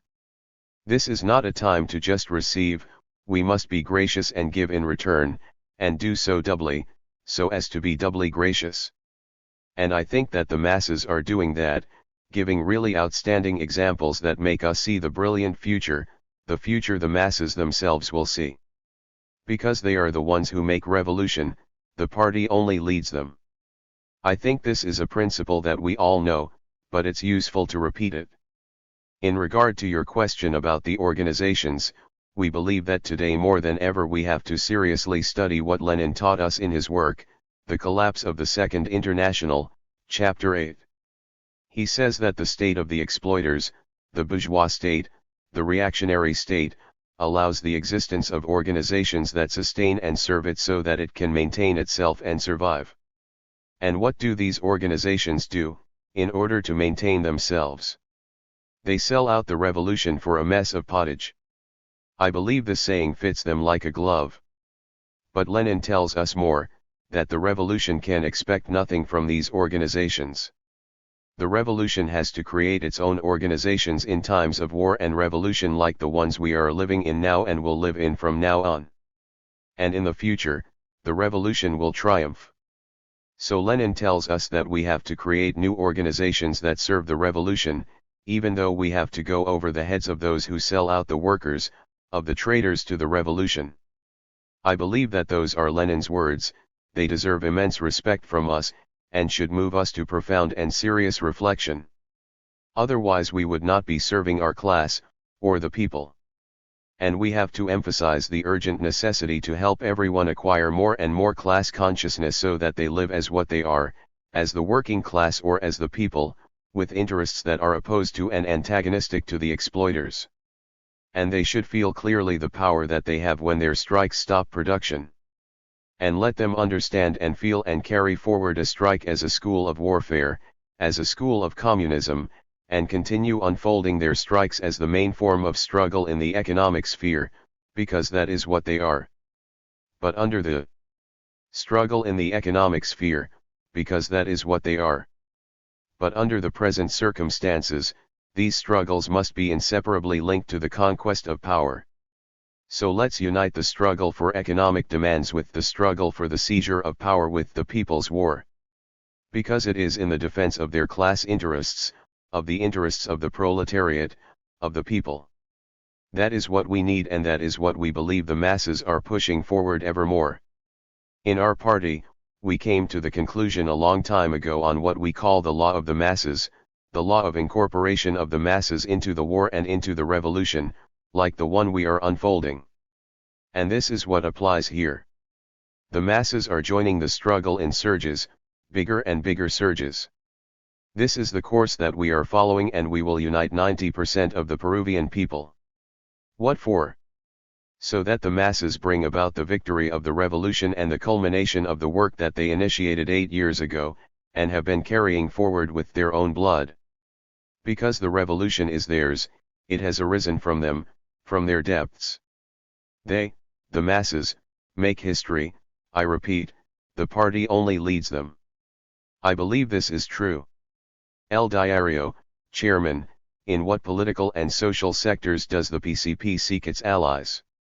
Do you have any affinity with political groups in the country?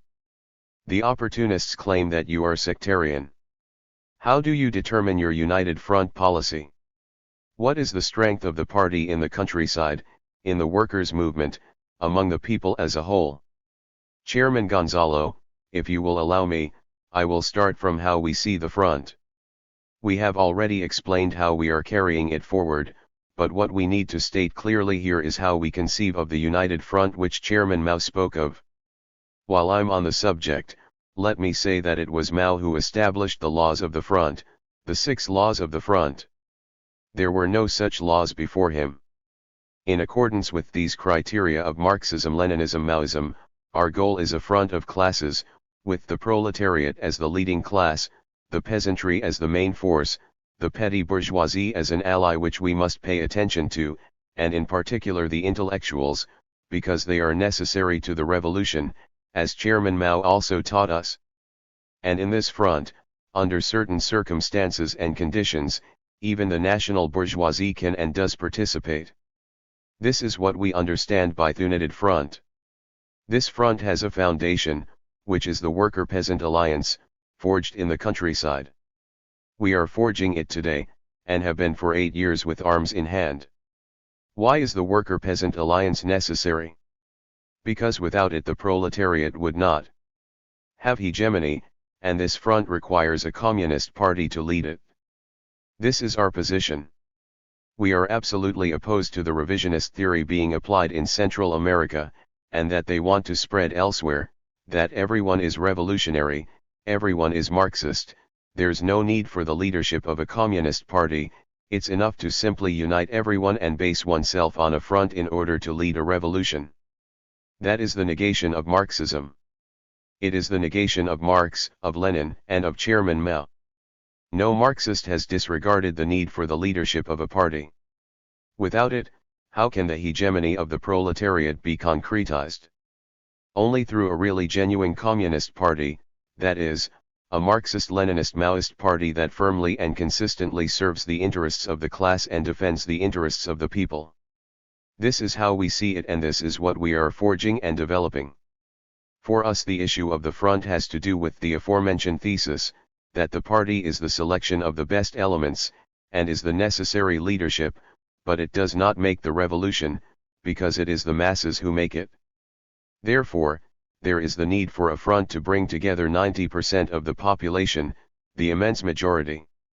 This is what we are seeking, what we are pursuing, and what we are doing. As far as groups, we've had, at different times, links with organizations. And when we've had them, we have treated those organizations as they should be treated, as equals, and we have exchanged experiences. In some cases they have asked that the party help them politically, and we have done so. There are various cases like that, but it is better not to mention names now. About whether we are sectarian, please let me read what is in the document, Desarrollar la guerra popular sirviendo a la revolución mundial, develop people's war, serving the world revolution trans. These are the words of our founder, and we use precisely these words because those who claim to be Mariategists must truly be just that.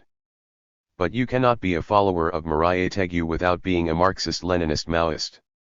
Marayategui said, "We are living in a period of total ideological war. Those who represent force for renewal cannot, either by accident or chance, unite or merge themselves with those who represent conservatism or regression. There is a historical abyss between them. They speak different languages and have a different understanding of history. I think we should unite the like-minded, and not those who differ. We should bring together those whom history wants together. There should be solidarity between those of whom history requires solidarity. This, it seems to me, is the only possible alliance. A common understanding with a precise and effective sense of history. Sense of history. I am a revolutionary. But I believe that men who think clearly and definitively will be able to understand and appreciate each other, even while struggling against each other. The political force with whom I will never reach an understanding is the other camp, mediocre reformism, domesticated reformism, hypocritical democracy. We adhere to this. We are not sectarian, nor are there any actions on our part that indicate that. What no one can demand of us is that we march into the swamp. Lenin taught us, if someone decides they want to head into the swamp, they have the right to do so, but not to call upon us to go into the muck with them. Lenin said, we must follow our steep and difficult road all the way to the summit, or, in other words, we must face the enemy's fire, but we will continue to advance. We are not, then, sectarians or dogmatists.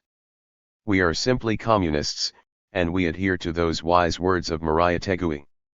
And what's more, we demand that those who claim to follow Marayategui really follow him, and that they prove it.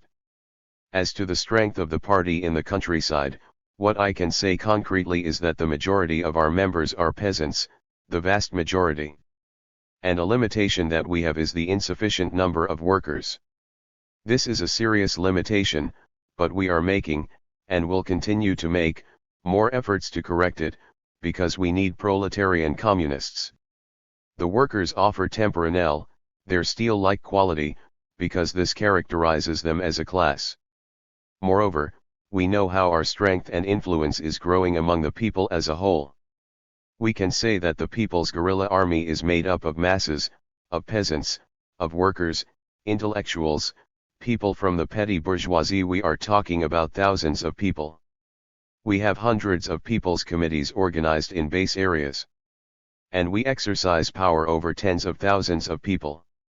This is our reality. The influence of the party is growing. We are gaining more and more influence among the masses. We are applying what Marxism espouses, teaching the proletariat, the people, the masses, by means of powerful actions that drive home the point. We believe that our growth among the masses has begun to make a big leap. This is what we can say to you. We want, and it is our task and part of our plan, to make a big leap in our work among the masses. The masses in this country need the leadership of the Communist Party.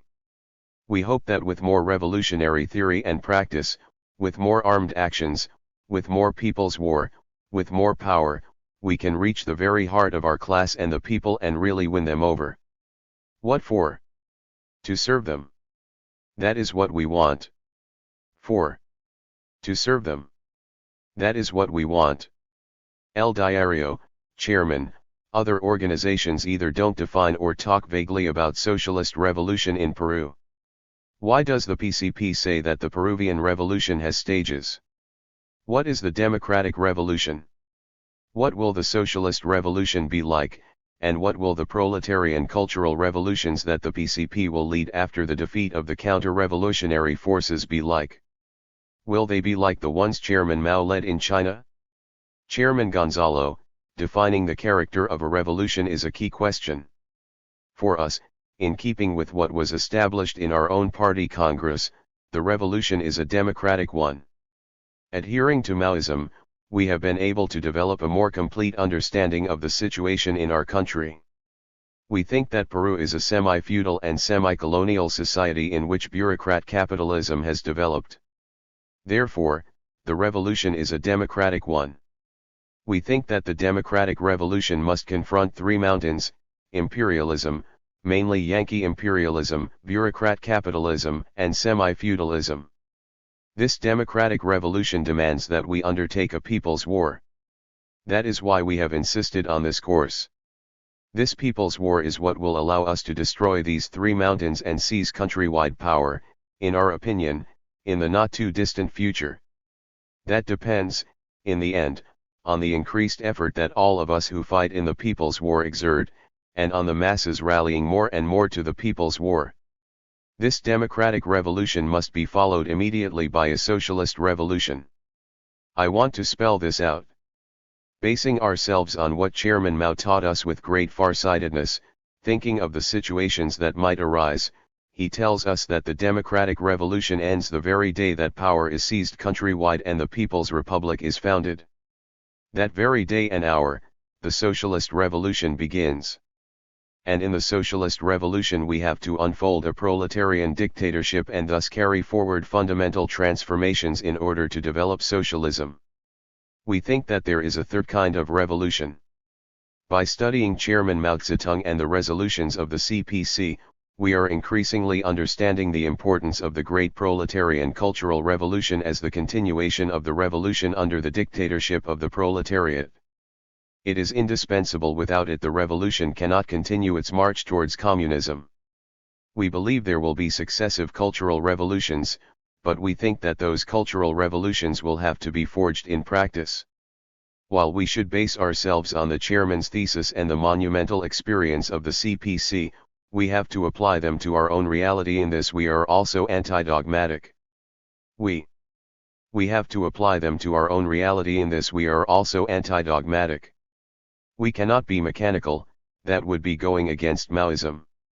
We think that as a communist party we have one goal, communism. But to get there, excuse me for reiterating, either all of us on earth will get to communism, or none of us will get there. We are totally opposed to Khrushchev's revisionist thesis, in which he talked about communism in the USSR by the year 1980. Chairman Mao reaffirmed once again that either everyone or no one will enter the stage of communism. That is why our revolution is unbreakably linked to the world revolution. That is our final and definitive goal. Everything is stages, steps, moments. We believe that the prospect for arriving at communism is a long way off. We believe that Chairman Mao Zedong's outlook on this is correct. El Diario, they say that when the PCP seizes power in this country, it will confiscate all kinds of property. Is this true? How will it deal with the foreign debt? Chairman Gonzalo, we've already seen that the party program clarifies these matters. A democratic revolution like the one we are carrying forward has its targets, the three mountains we've already talked about. That is to say, that we are for breaking with imperialist, principally Yankee, domination. But at the same time, we struggle to prevent social imperialism or any other imperialist power from ever exercising domination over us. We are for the destruction of semi-feudalism, implementing the great slogan that is still valid, land to the tiller. It is good to emphasize this, because many things are said about it. Chairman Mao stressed this slogan again and again, which for us means the destruction of semi-feudal property and the distribution of the land as property to the peasantry, mainly the poor peasantry.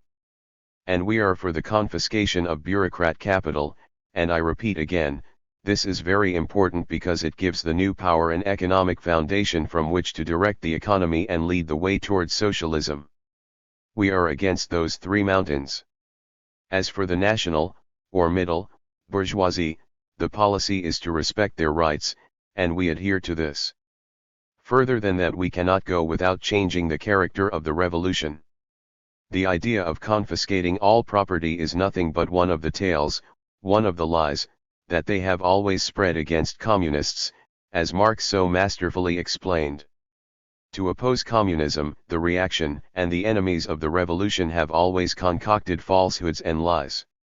Since the great founder of Marxism endured all these slanders, lies, and distortions of his sagacious teachings, we believe that what is being said against our party is nothing but a continuation of that old reactionary school and of the enemies of the revolution.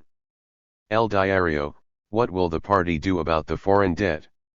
Chairman Gonzalo, since it is imperialist property, it will be confiscated. And I think we can add that it is the only way to really get rid of this immense weight which is oppressing so many countries, and impoverishing nations and peoples. Only through revolution can this be done, there is no other way. All the other means and approaches that they raise are only aimed at getting imperialism off the hook. Furthermore, we believe historical experience bears this out. El Diario, and the Communist Party, how is it solving the land problem? And what plans are APRA and PUM implementing? Chairman Gonzalo, the land problem is fundamental, because this problem is really the one that is resolved through democratic revolution, apart from the other questions we've already discussed. What we carry out is the destruction of semi-feudal relations of production, and the distribution of the land to the peasantry, principally the poor peasants, then the middle peasants. On the condition that there is some land left, or if it is judged to be correct, land can be given to the rich peasants, and likewise, if it is correct or necessary, we can take land from them if there is not enough land to go around. Even the landlords, as the chairman taught, if they want to work, can earn their bread by the sweat of their brow, as the saying goes, and learn what it is to till the land and not live from simply collecting rent. This is the policy we follow. The policy of the party on this question has been developing. One of the important things that we have done has been to promote a movement of land invasions. A very important one was in the department of La Libertad, where more than 300,000 hectares were distributed, and 160,000 peasants mobilized. Looking at all the mobilizations that we have had, this one succeeded in mobilizing the most masses. This movement was promoted in order to undermine APRA's plans, and we also carried it out in Puno.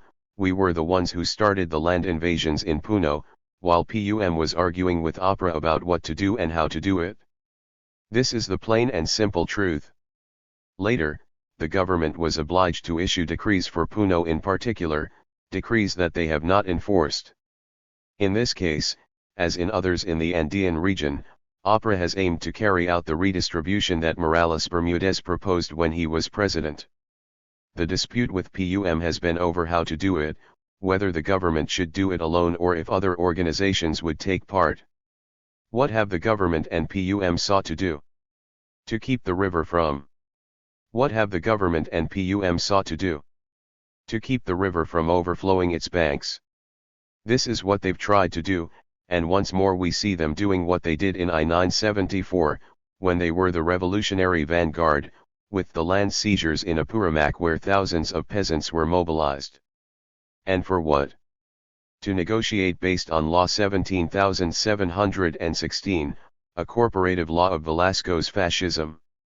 The famous acts of Tacoma and Huancahuaco stand as proof of this. Someone should answer for this, and it would be good to refresh their memories. Did they help the regime or not? They helped it, because their analysis then was that Law 17,716 was a good one, and that its only shortcoming was that it was not a socialist law. This is political stupidity, because the land problem is an elementary democratic demand. And if it were not, Marxism would have to be modified on this question. This is what they are resuscitating today in collusion with APRA. Well, there are some things that get said a lot.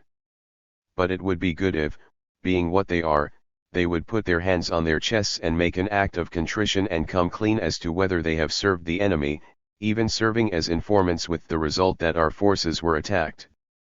It would be good if they thought about this. It has been proven, and we've known since the 60s, and also through a new study that we carried out in the 70s, that the simple act of getting land, if it is not linked to a people's war, to the struggle to seize power, simply produces an incorporation into the system, and becomes a prop of the system, and the same stagnant semi-feudal process continues. There is proof everywhere, Pamacaca and Cacamarca, in the department of Ayacucho, for example. I think that those are things we have to think about. The experiences in Apurimac in 1974, Vanguardia's land seizures, what ends did they serve? the setting up of a corporative system, the development of the associative forms. Was this or was it not what Velasco wanted?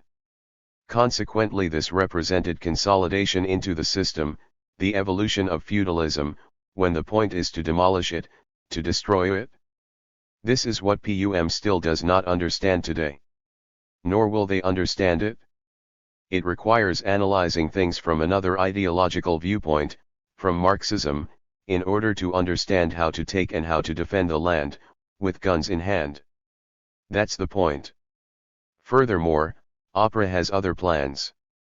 We must pay a lot of attention, especially to the plans they have for the uncultivated land of the coast, with the recent decrees, and development plans for those who have the ability to invest for the purpose of generating export products. And this is leading to a sham distribution and a scramble for land in Lambayeque, La Libertad, ICA, and in the Peruvian coastal region as a whole. With their recent decrees, it is lawful to allot up to 450 hectares to one person. Will the poor be the ones who acquire these lands? With what money will they be able to dig wells, for example, in order to have access? What money will they be able to dig wells, for example, in order to have access to water? Impossible. These are greedy plans whose results are already clear, a sham distribution. Why else are they in La Libertad? For whose benefit, if not for Opera's, and for its leaders and associates, outstanding among whom is Minister Remigio Morales Bermudez, a partner in several big monopolist enterprises, who plays an important economic role. This does not benefit the peasantry, and on the coast there are also peasants who need land, and the land should be for them. And that's why we saw an uproar not long ago in La Libertad, condemning the plans to irrigate the land. Other problems: the distribution of land in the jungle region, 30,000 hectares. Who will be able to administer this land? Dionisio Romero or someone similar. A poor peasant will not be able to oversee it, much less receive it. But the land is for those who work it, mainly for the poor peasantry. On the other hand, Opera has been handed a resounding defeat in their counter-revolutionary plans in the so-called Trapicio Andino. And we openly say to them, as others have even said to them, that we made them see that the Andean region exists in Peru. It is because of this that Garcia Perez has rediscovered his Trapicio Andino in order to make his own showcase. But his perverse plans have failed, they have fallen apart, are paralyzed. If that's not true, what happened to the Caca plan in Ayacucho? This plan was inaugurated by the man who calls himself president, who flew there in a helicopter, and with a lot of fanfare explained from the punas what he neither knows nor understands. Or the plan for Rasailca? We destroyed it because it was a counterinsurgency plan, and because we insist that the lands be given to the peasants who need them, mainly the poor peasants. I also believe that mention should be made of a few other things: the rondas, the peasant patrols. What have they done with these organizations the masses created to defend themselves? These organizations are now under the control of the state, the armed forces, and the police. This is clear and concrete. And it is they, the IU, who proudly approved that famous law, and today are throwing a fit over the regulations in this very law. But the regulations are derived from the law, so if you approve the law, you have to put up with the regulations. Basically, what they have done is simply facilitate what the army and the armed forces were demanding, a law to sanction the mesnadas or defense committees set up by them. They said that there was no legal protection for what they were doing. Well, such a law did exist, it was called the Law of the Peasant Night Patrols. Do the police use them or not? Does the army use them or not? Do the gamonales use them or not? This is the reality. They owe us an explanation for this. That much they owe us, not to mention their statutes. What are they like? This. That much they owe us, not to mention their statutes. What are they like? Are they really Marxist? Were they drawn up based on the standpoint of our class, of the people? Don't they involve the outmoded ideology of the Incas? Don't they express a stand of Christian personalism? Don't they work in close connection with the Church? If not, why does the Church publish their documents? And when I talk about the Church, I mean the ecclesiastical hierarchy. It would be good, when you have time and you need a little diversion, to read over these regulations. They are extremely revealing. We also denounce OPRA's plans in the Alto Hualaga where, under the pretext of fighting drug trafficking, they permit the use of the deadly pesticide spike, which the Yankee monopolies themselves say is like a series of small atomic bombs. El Diario, Chairman, what will be the main characteristics of the new Democratic People's Republic that you and your party propose? Chairman Gonzalo, its characteristics are essentially those of a joint dictatorship. I insist on this, because in Peru we must think seriously about the problem of the state, and analyze it from the standpoint of Marxism-Leninism-Maoism. And the first thing that the problem of the state raises to us is the question of the state system, or the kind of class dictatorship that is exercised. In our case, it is a joint dictatorship. Presently it is a dictatorship of only three classes: the proletariat, the peasantry, and the progressives, the petty bourgeoisie. The national bourgeoisie is not taking part, but we respect their rights, this we do. The government system derived from the above is a system based on people's assemblies. How do we carry this out in practice? As committees. And these people's committees grouped together form base areas, and the sum of the base areas constitutes the new Democratic People's Republic. This is what we are unfolding and will be unfolding until the end of the democratic revolution. What I would like to stress is that the party has decided to sow the seeds of power so that the people begin to exercise it, and to learn to run the state. Because once they learn to run the state, they learn that the state can only be maintained by force of arms. As it is conquered, so must it be defended. Sowing the seeds of power requires that we sow in people's minds the need for the new power and that people see it in practice. This is what we are doing. The people perform the overall functions of leadership, construction, and planning as part of the new Democratic People's Republic. I think that's enough on this subject, because other things have already been explained in the party's documents. V. International Politics. El Diario, Chairman, let's talk now about international politics. Since communism is your goal, how do you see the conditions for world revolution? And what problems do the communists have to resolve? Chairman Gonzalo, we start from the understanding that revolution is the main trend, and this continues to be so. This trend put forward by Mao continues to develop. In our view, there has been no stability since World War II, not even relative stability. The whole world has been shaken by great revolutionary storms. They've come in waves, of course, because it couldn't be any other way. We hold that there are three fundamental contradictions in the overall situation that is unfolding. The first and principal contradiction is between the oppressed nations on one side, and the imperialist superpowers and other imperialist powers on the other. Although it may be redundant, we prefer to list them this way for the sake of clarity. This contradiction is resolved through democratic revolution, through people's war. A second fundamental contradiction is the one between the proletariat and the bourgeoisie. This is resolved through socialist revolutions and proletarian cultural revolutions, but also through people's war, bearing in mind, I repeat, the type of revolution and the specific conditions of each country. A third contradiction is the inter-imperialist one, between the superpowers, between the imperialist superpowers and the imperialist powers, and among the imperialist powers themselves. These contradictions among them are resolved through aggression, and imperialist wars, and tend toward defining who will have world hegemony through a third world war. Why do we put the contradictions in this order? Because we consider this to be their order of importance. We insist that the contradiction between the oppressed nations on one side, and the imperialist superpowers and imperialist powers on the other, is principal and of great importance for the world revolution.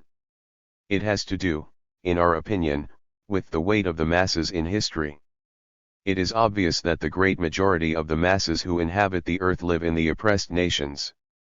It is also evident that their population is increasing 4 times as rapidly as the population of the imperialist countries.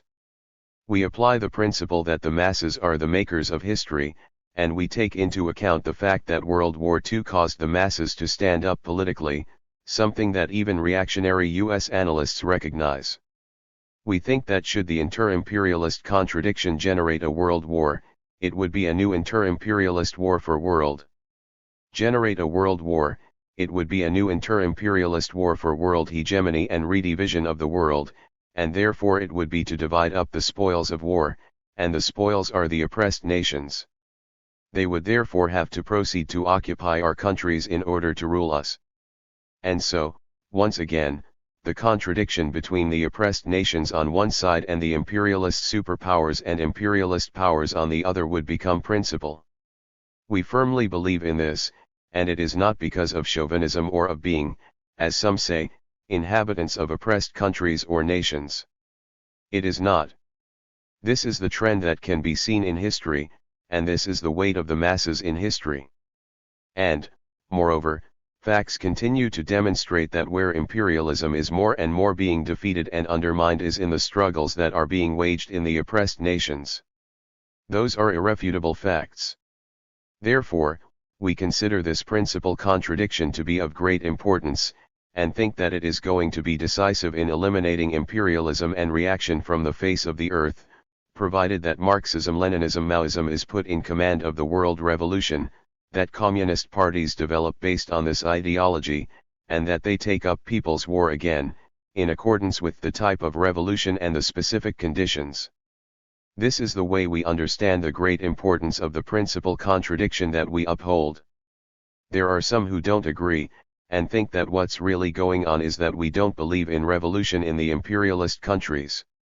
We believe that these revolutions are a historical necessity and that the development of the principal contradiction provides them with more favorable conditions, and that even a world war will provide more favorable conditions for them to make revolution.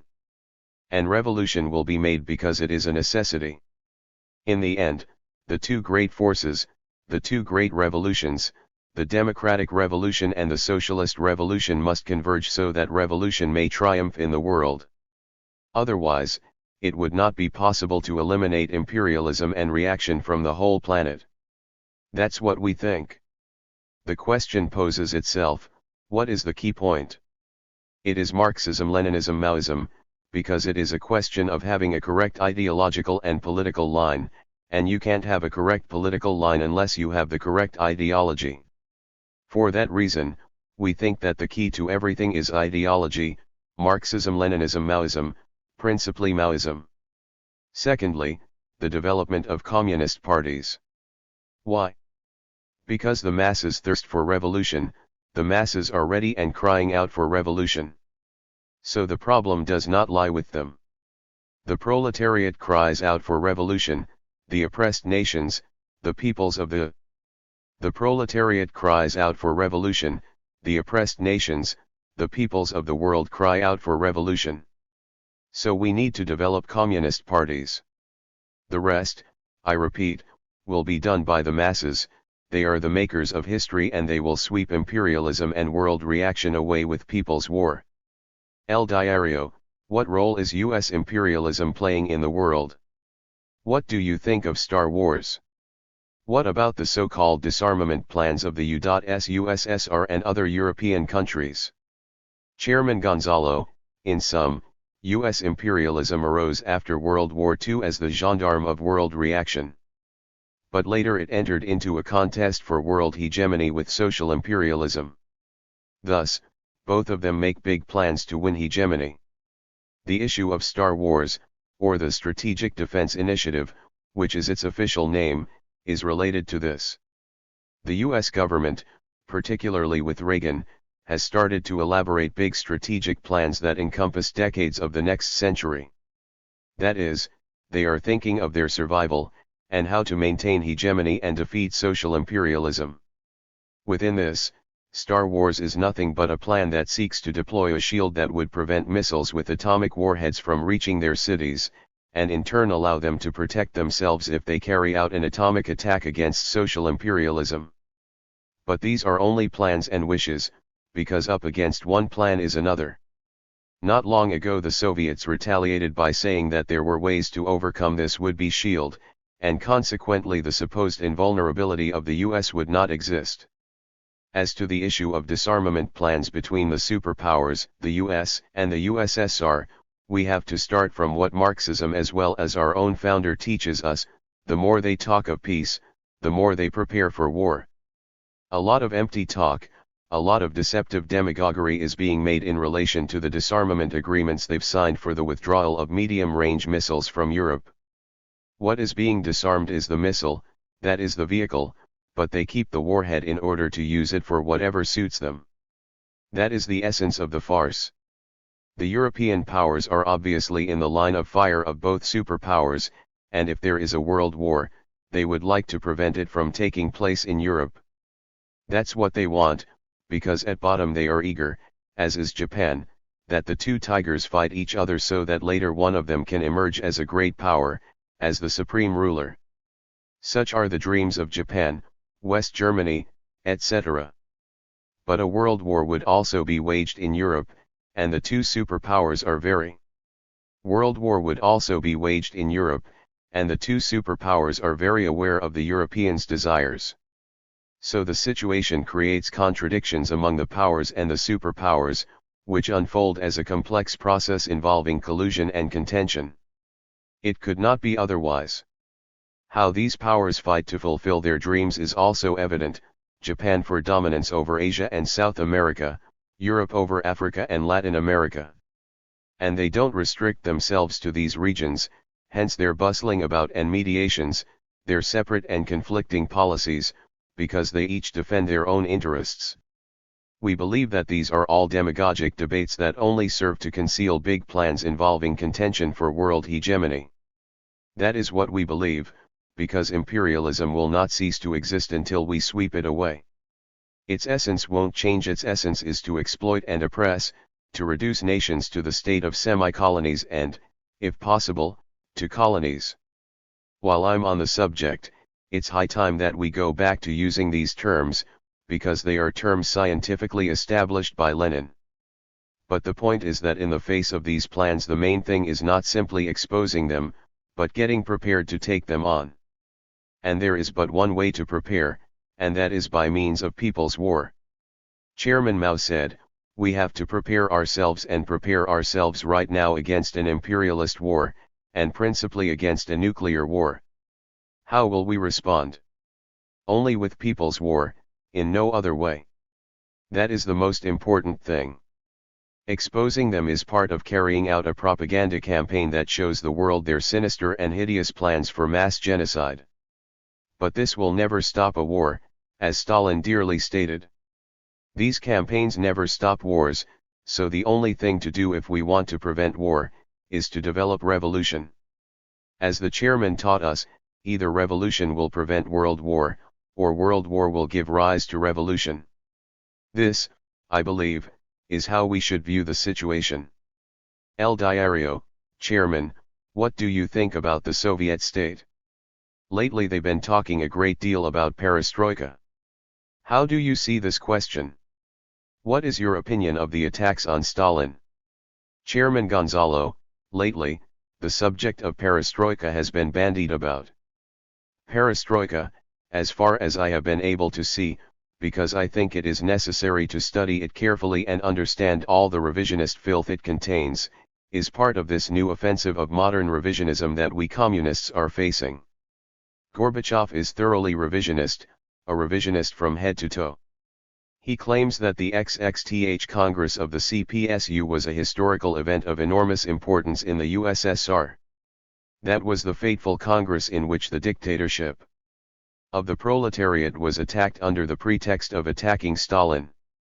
He admires Khrushchev, and portrays him as a great man, bold, determined, whose problem, he says, was that he fell into subjectivism, that he didn't elaborate correct plans, but overly ambitious plans that couldn't be carried out.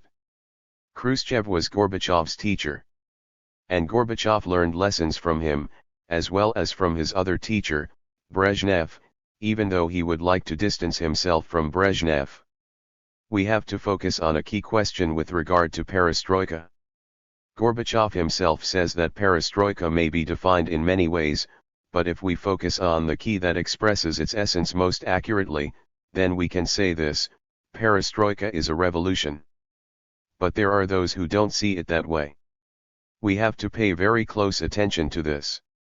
It is not a revolution, but a development of the counter-revolution, a more unrestrained unfolding of capitalist restoration aimed at eliminating what little remains that might serve the proletariat and people in combating social imperialism. He says it is a revolution because it proposes an acceleration in the socio-economic sphere, a radical change, and an advance to a new type of state. What would that new type of state be? A more shamelessly bourgeois state, structured in a new way that they have not yet found a way to define, because it has not been defined, not even in their most recent conference. So Gorbachev is completely unabashed. That's why it is useful to call attention to this term, because it is generally said that perestroika is a restructuring, period. But Gorbachev says that the term that corresponds perfectly is revolution, and that is a mockery, an irony, an outrageous joke. What else does this individual put forward? He is developing Khrushchev's positions. Let's look at the question of war. He says that a world war will lead to the disappearance of humanity. In his own words, in this war there will be neither victor nor vanquished. There will be no survivors. If a nuclear war breaks out, all living things will be obliterated from the face of the earth. And, in a global nuclear conflict there will be neither winners nor losers, world civilization will inevitably perish. But what does he add? Allow me to read: politics must be based on realities. And today the most formidable world reality is the vast military arsenals, conventional as well as nuclear, of the United States and the Soviet Union. This gives our two countries a special responsibility in relationship to the whole world. What is this?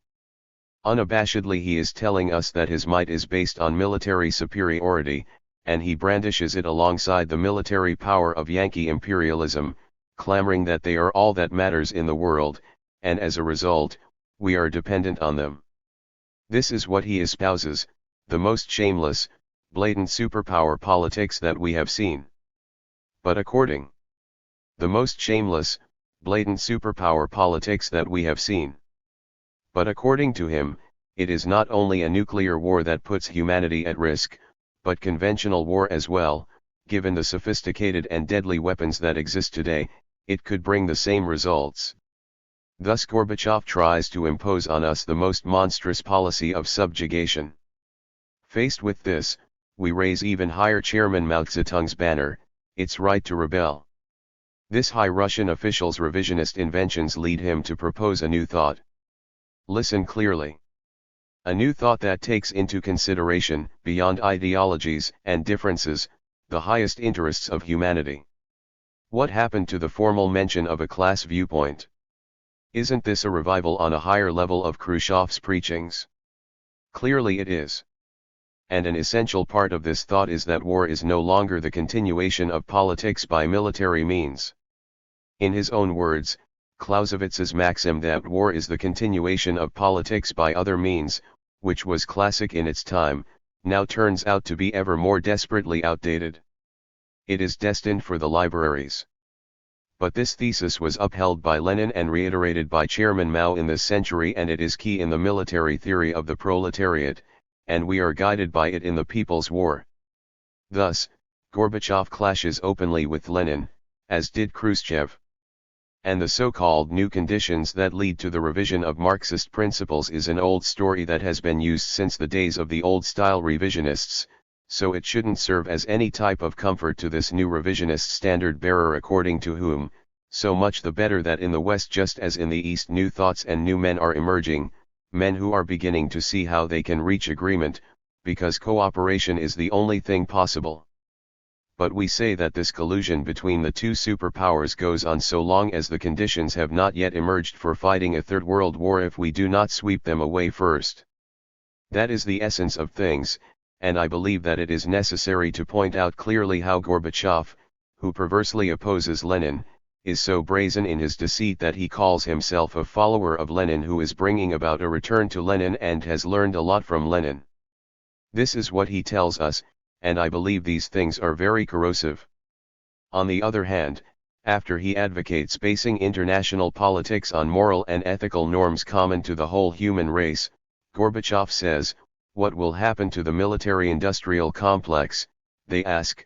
To begin with, each job in the military-industrial complex costs 2 or 3 times more than in civilian industry. In place of 1, we could create 3 jobs. In the second place, the present military sectors of the economy are connected with the civilian economy, and they do a lot to help it. This is a starting point to using their potential for. And they do a lot to help it. This is a starting point to using their potential for peaceful purposes. In the third place, the Soviet Union and the United States could carry out extensive joint programs, pooling resources and scientific and intellectual know-how to resolve the most diverse problems for the benefit of humanity. Thus he swaggers like Khrushchev and opposes Lenin's conception of imperialism and its economic process. Here also, as in everything, he is anti-Leninist, as is clear from his positions, similar to Deng's, separating the party from the state and promoting economic growth more and more in the service of the bourgeoisie and imperialism. Like the other imperialists, the social imperialist Gorbachev proposes to combat so-called terrorism. He commits himself to this and to the use of the United Nations for this purpose as well. Finally, I think something deserves to be said about how he sees Latin America, and Nicaragua in particular. In Nicaragua he thinks that because a dictatorship, that of Somoza, was overthrown by a popular revolution, this proves the correctness of the outlook that has guided and still guides the Nicaraguan revolution. This is extremely revealing. Concerning Latin America, his view is that the Soviets have no interest in disrupting the empire, or as they say, the relations between the US and Latin America. This concerns us directly. What do the social imperialists of the USSR want? They are in a stage of trying to see how to resolve urgent problems. It is a moment when collusion is principal, and so they look to contain or cool off points of conflict in order to devote themselves to the development of their economic systems, while they continue making big plans to contend for world hegemony. Collusion is temporary, conflict and struggle are absolute. In conclusion, perestroika is a perverse plan to continue with the modern revisionism that Khrushchev initiated. It is a new counter-revolutionary offensive of revisionism. In regard to the attacks on Stalin, Khrushchev attacked him and so does Gorbachev, but Gorbachev has gone even further, rehabilitating those whom Stalin condemned. One of the things that should really make one think is the rehabilitation of Bukharin, as well as others. They've even recognized his status as a party member. You have to ask yourself, who's left? Only Trotsky, now he's the only one left. The attack on Stalin remains, as it has been, a pretext for deepening capitalist restoration, developing political plans to wipe out anything that may remain, and that might be of some service to the people in once again. That may remain, and that might be of some service to the people in once again making revolution.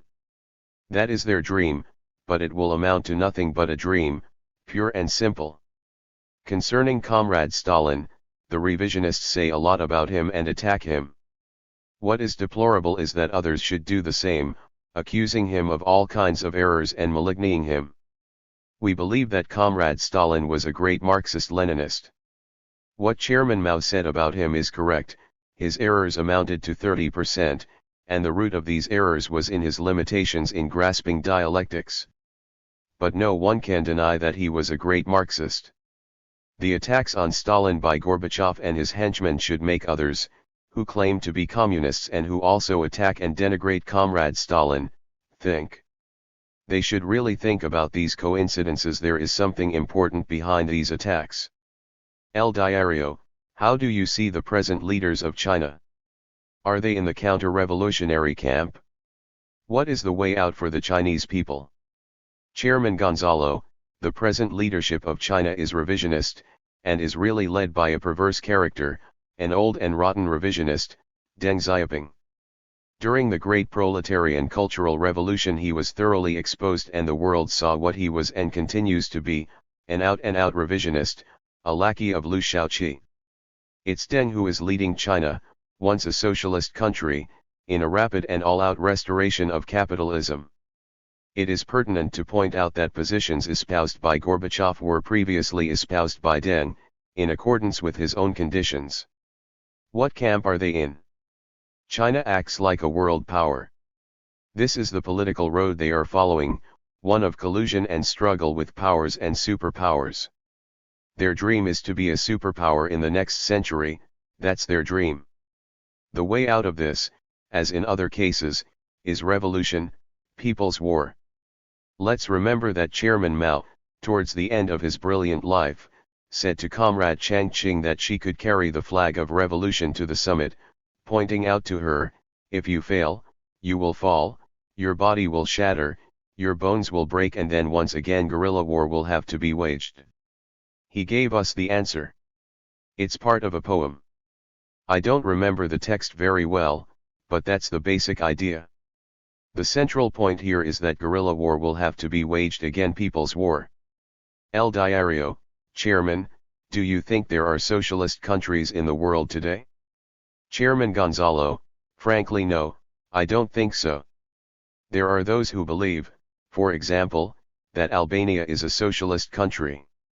I'd say to those who believe that Albania is socialist that they should study carefully, for example, the documents of the 25th Congress of the Party of Labour of Albania.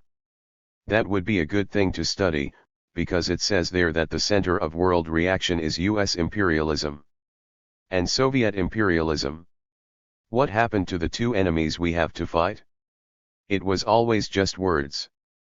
With Hakka himself it was just words because he always wrote more about fighting Yankee imperialism than social imperialism. The same Congress also said that humanity has never been closer to its extinction than now. They repeat this just like the others, which is no mere coincidence. But what do they propose that we do? Concretely, expose imperialism. That is not the solution. Exposing imperialism will not stop a world war. The solution is to make revolution by carrying out people's war.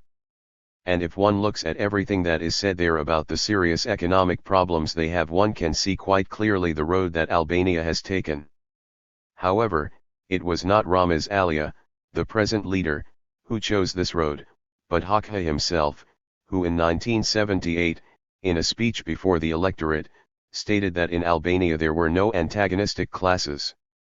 We know very well what that means, because this question has been thoroughly explained by Chairman Mao Zedong. And if we add to this his deceitful attacks on Chairman Mao, on the development of Marxism, what is he but a revisionist? Therefore Albania is not socialist. If we look at Vietnam, the road it is following is that of an instrument of the Soviet Union that today clamors for imperialist aid with an economy in crisis and ruin. So much blood, for what? It's because there was Ho Chi Minh, a centrist, as can be seen in his famous testament, where he says he regrets seeing conflict within the international communist movement, when the question was which side he would take in the struggle between Marxism and revisionism. A communist has but one solution, to stand on the side of Marxism. Ho Chi Minh never did. Later came Le Duan, a rotten revisionist. Hence, the present situation in Vietnam. This is why I hold that there are no socialist countries today. All this makes one reflect seriously, and come to understand the problem of restoration and counter-restoration. It's not a question that calls for lamenting or whining, as some try to promote. The point is to confront reality and understand it. And we can promote. The point is to confront reality and understand it. And we can understand it if we grasp the question of restoration and counter-restoration that Lenin himself had put forward and that Chairman Mao masterfully developed. Historically, no new class has established itself in power all at once. Power was seized and lost, reseized and lost again until, in the midst of great contests and struggles, that class was able to win and hold power. The same thing is happening with the proletariat. But we've been left with great lessons, including in socialist construction. And so it has been a monumental experience. In the final analysis, it is a historical process, and what we must be concerned about is how to prevent the restoration of capitalism. And every revolution that is in progress must think, as we've been taught, about the long years ahead, the long years to come, and be confident that the process of development for the proletariat in seizing power and establishing the dictatorship of the proletariat and defending it and leading the revolution has already been defined. There have already been great historical milestones achieved in this process, and so the prospects are that our class, learning its lessons, will seize power and establish the dictatorship of the proletariat throughout the world, and the proletariat will not be overthrown anymore, but will continue along this road of transformation until the state is brought to an end when we enter communism. El Diario, Chairman, with the triumph of the revolution, what kind of international relations will the new state have with bourgeois governments, especially with the Yankee state and with social imperialism? Chairman Gonzalo, the situation is clear. We must put an end to the domination of Yankee imperialism over our country. At the same time we must prevent the social imperialists from introducing their domination, as well as warding off domination by any other power. In synthesis, that's the answer to your question. El Diario, Chairman, wouldn't the danger of total isolation put the new state in a precarious position?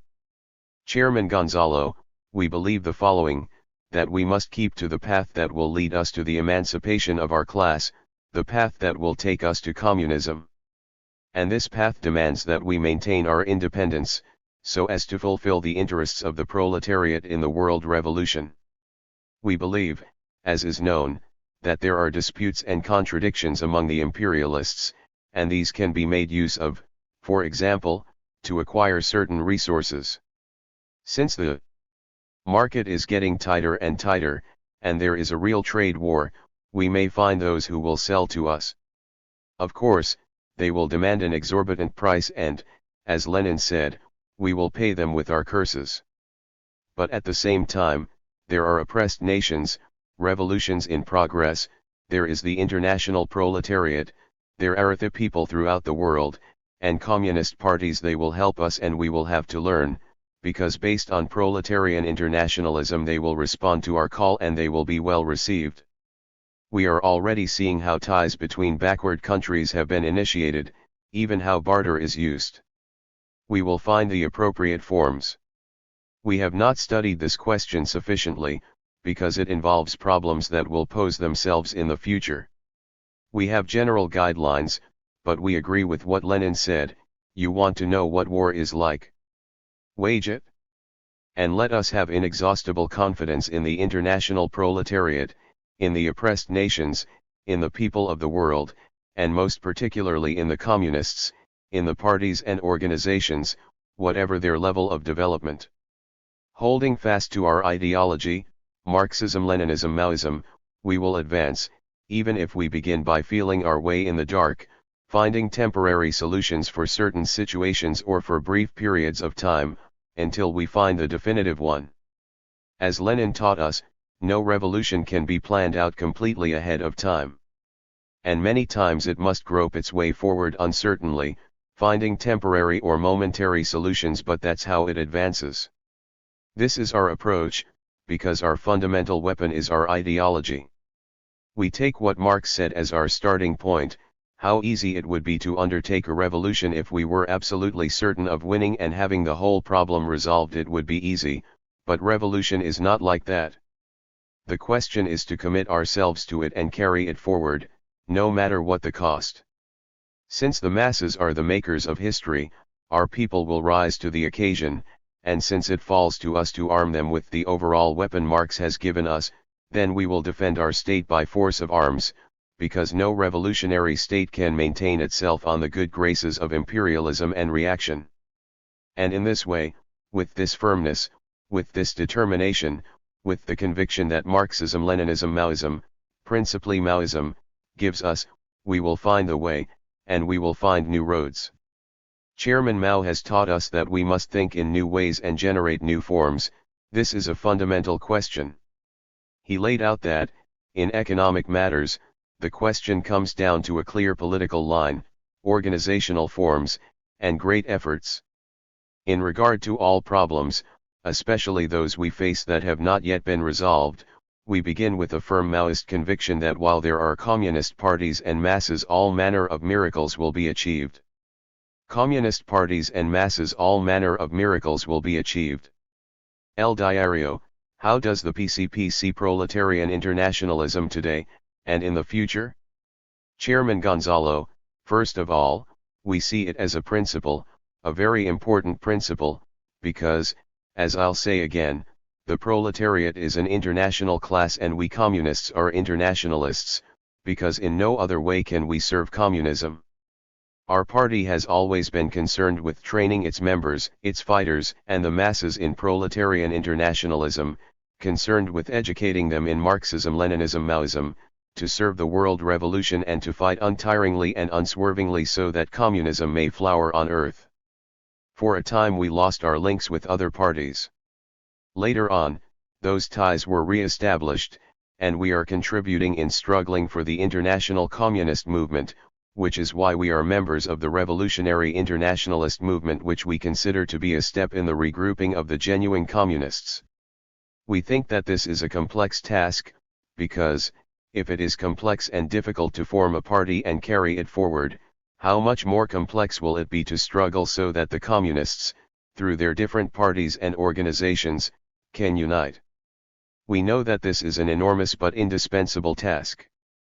We believe there are those who concur, who struggle, and we are struggling, with all the limitations we might have, to see that proletarian internationalism may again bring together the communists in the world to struggle jointly for the realization of our final goal. We understand that the problem is extremely complex and difficult, but we communists are made for this kind of task. El Diario, how do you, Chairman Gonzalo, analyze the different struggles being waged today in the oppressed nations? How do you analyze the armed actions in Europe, and the various national movement? Chairman Gonzalo, there are numerous struggles in the oppressed nations. There are struggles in Africa, in Latin America, and in Asia, a region of such importance and weight in the world. Asia always deserves our very special attention because of the weight of the masses in history, and because of what Marxism itself has taught us. We think that the problem with the struggles in the oppressed nations lies in the lack of or insufficient development of the communist parties. Yes, some parties really are going to have to make great contributions. We believe, on the other hand, that the question is that people's wars are not being developed. Consequently, we see the need to persevere in contributing to putting Marxism, Leninism, Maoism in command of the world revolution, so on that basis powerful parties can be formed and lead people's wars. We see this as the biggest limitation. There are nationalist movements in the Middle East, Palestine concretely, in South Africa, etc. But we believe that these revolutions, in order to really follow the path opened up by the new era initiated by the October Revolution, must develop communist parties, because without them the revolution cannot go all the way. Africa has given us several examples of this. In Algeria, for example, there was an armed struggle, and a very fierce one, but socialism was never built because they had no communist party to lead a real revolutionary struggle. Without communist parties, nationalist movements develop that seek simply to be recognized as nations, in order to change from being colonies to being semi-colonies, while remaining dependent on imperialism, or, in other cases, changing masters. We have seen this in various movements tied to England and France, for example. In other cases, armed struggles are developed that the United Nations resolves, deciding what will happen, like in Cyprus. So the point is not simply waging armed struggle. The heart of the matter is people's war, a communist party and Marxism, Leninism, Maoism. Nevertheless, all these movements give strength to the struggle against imperialism, but they will only serve to completely wipe it out if they are led by a communist party waging a people's war. As for the armed actions in Europe, we've seen protracted armed struggles. They are an expression of objective reality. Therefore, the task is not to condemn them, but to understand, study, and analyze them to see how they are an expression of the fact that there is also a revolutionary situation in old Europe. And beyond that, that there are those who have taken up arms, understanding that that is the only way to seize power. This is a powerful blow to revisionism, because in Europe itself, considered to be one of their bastions, revisionism is beginning to be abandoned. Regardless of the level reached, and the problems that remain to be solved, this is undeniably an important advance. In some cases, the national question is involved, as in Ireland. In other cases, the issue of how to make their revolution is raised. We believe that these struggles must be studied seriously. The problem is in understanding what their ideology is, what politics guides them, what class they serve, and how they approach the question of the superpowers. We believe that they deserve a lot of attention, especially when there are organizations that propose taking up Mao Zedong. Especially when there are organizations that propose taking up Mao Zedong again, or that are starting to raise the need for a party, or that the armed struggle alone is not enough. We must look at this as a new awakening and understand that they might make a lot of mistakes when you get right down to it, who doesn't? But they themselves will sum up lessons from their errors. As they are doing, they'll advance, grasp Marxism-Leninism, Maoism, and form parties and wage people's war in accordance with the socialist character of their revolution and in accordance with their specific conditions. In sum, to repeat, it is proof that in Europe, too, there is a revolutionary situation developing unevenly. There are people who are sick and tired of rotten revisionism who, in such difficult conditions, within the belly of imperialism where the struggle is complex and difficult, are taking up arms to change the world, which is the only way it can be done. This provides more hope, and helps us see that the main trend is revolution, and to see how Europe is also turning toward revolution. Let's also recognize that, after having been pioneers in the past, they are opening up a path and, in the end, providing more hope. And they deserve greater understanding from us since there are already those who are concerned about the party and are taking up Mao Zedong again. That is, they want to return to Marxism and to grasp it completely as Marxism-Leninism, Maoism. These struggles being waged in Europe also have their limitations and errors, as all struggles do, but we should see them as an expression of the irrepressible advance of revolution and how more and more countries and peoples are coming forward to take up arms to overthrow the existing order. They are summing up experience, and setting their course toward the party and the ideology of the proletariat, Marxism-Leninism, Maoism, principally Maoism.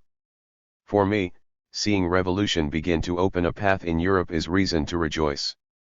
And regardless of possibly stumbling and falling along the way, we must have confidence in the masses and in the people's confidence that, as in other places, they will make revolution with arms in hand, following Marxism. They will do it there as well, that is how we must think. I emphasize that we must see this in historical perspective, take a long-term view, study these movements seriously, and encourage everything that tends towards Marxism-Leninism, Maoism, forging a party and developing people's war. El Diario, what is your opinion of Nicaragua and Cuba? Chairman Gonzalo, I would like to state what I said once when I was talking about these problems with some friends. Nicaragua carried out an incomplete revolution and their problem is that they didn't destroy the power of the whole big bourgeoisie. They focused on being anti-Somoza. I believe that is one problem.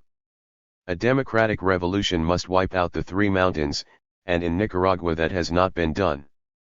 Another thing is that the revolution has developed within the Cuban framework, readjusted in recent years. And this simply leads, in the end, to dependence on the Soviet Union. How can we prove this? Because the fate of Nicaragua, like Afghanistan or the Middle East, is discussed, manipulated, and dealt with in conversations between representatives of the two superpowers. The moves and countermoves they have made are indicative. The measures that are adopted in Nicaragua with regard to the Contras coincide closely with meetings and agreements between the superpowers. We believe that Nicaragua, in order to follow the correct path that the heroic Nicaraguan people certainly deserve, must develop the democratic revolution completely, and this demands a people's war. They must break with dependence on the Soviet Union, take their destiny in their own hands, and defend their independent class interests. This requires a party which, of course, adopts a proletarian outlook. Otherwise, they will, lamentably, continue being a pawn. We believe that the Nicaraguan people have demonstrated a great fighting spirit, and their historic destiny can lie nowhere but in developing the revolution as it must be developed, with a party based on Marxism, Leninism, Maoism and People's War, developing independently without the tutelage of any power, whether it be a nearby or distant one. About Cuba, I can only say this concretely: they play a role in the service of the Soviet Union, not only in Latin America, but also in Angola, for example, and in other places. Cuba changed hands, from one master to another, by a process that the Cubans themselves call exceptional.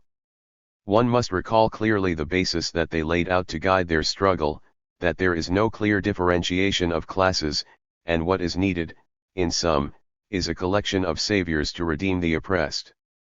We've seen this along with the 4 following points in documents that are circulating in Peru.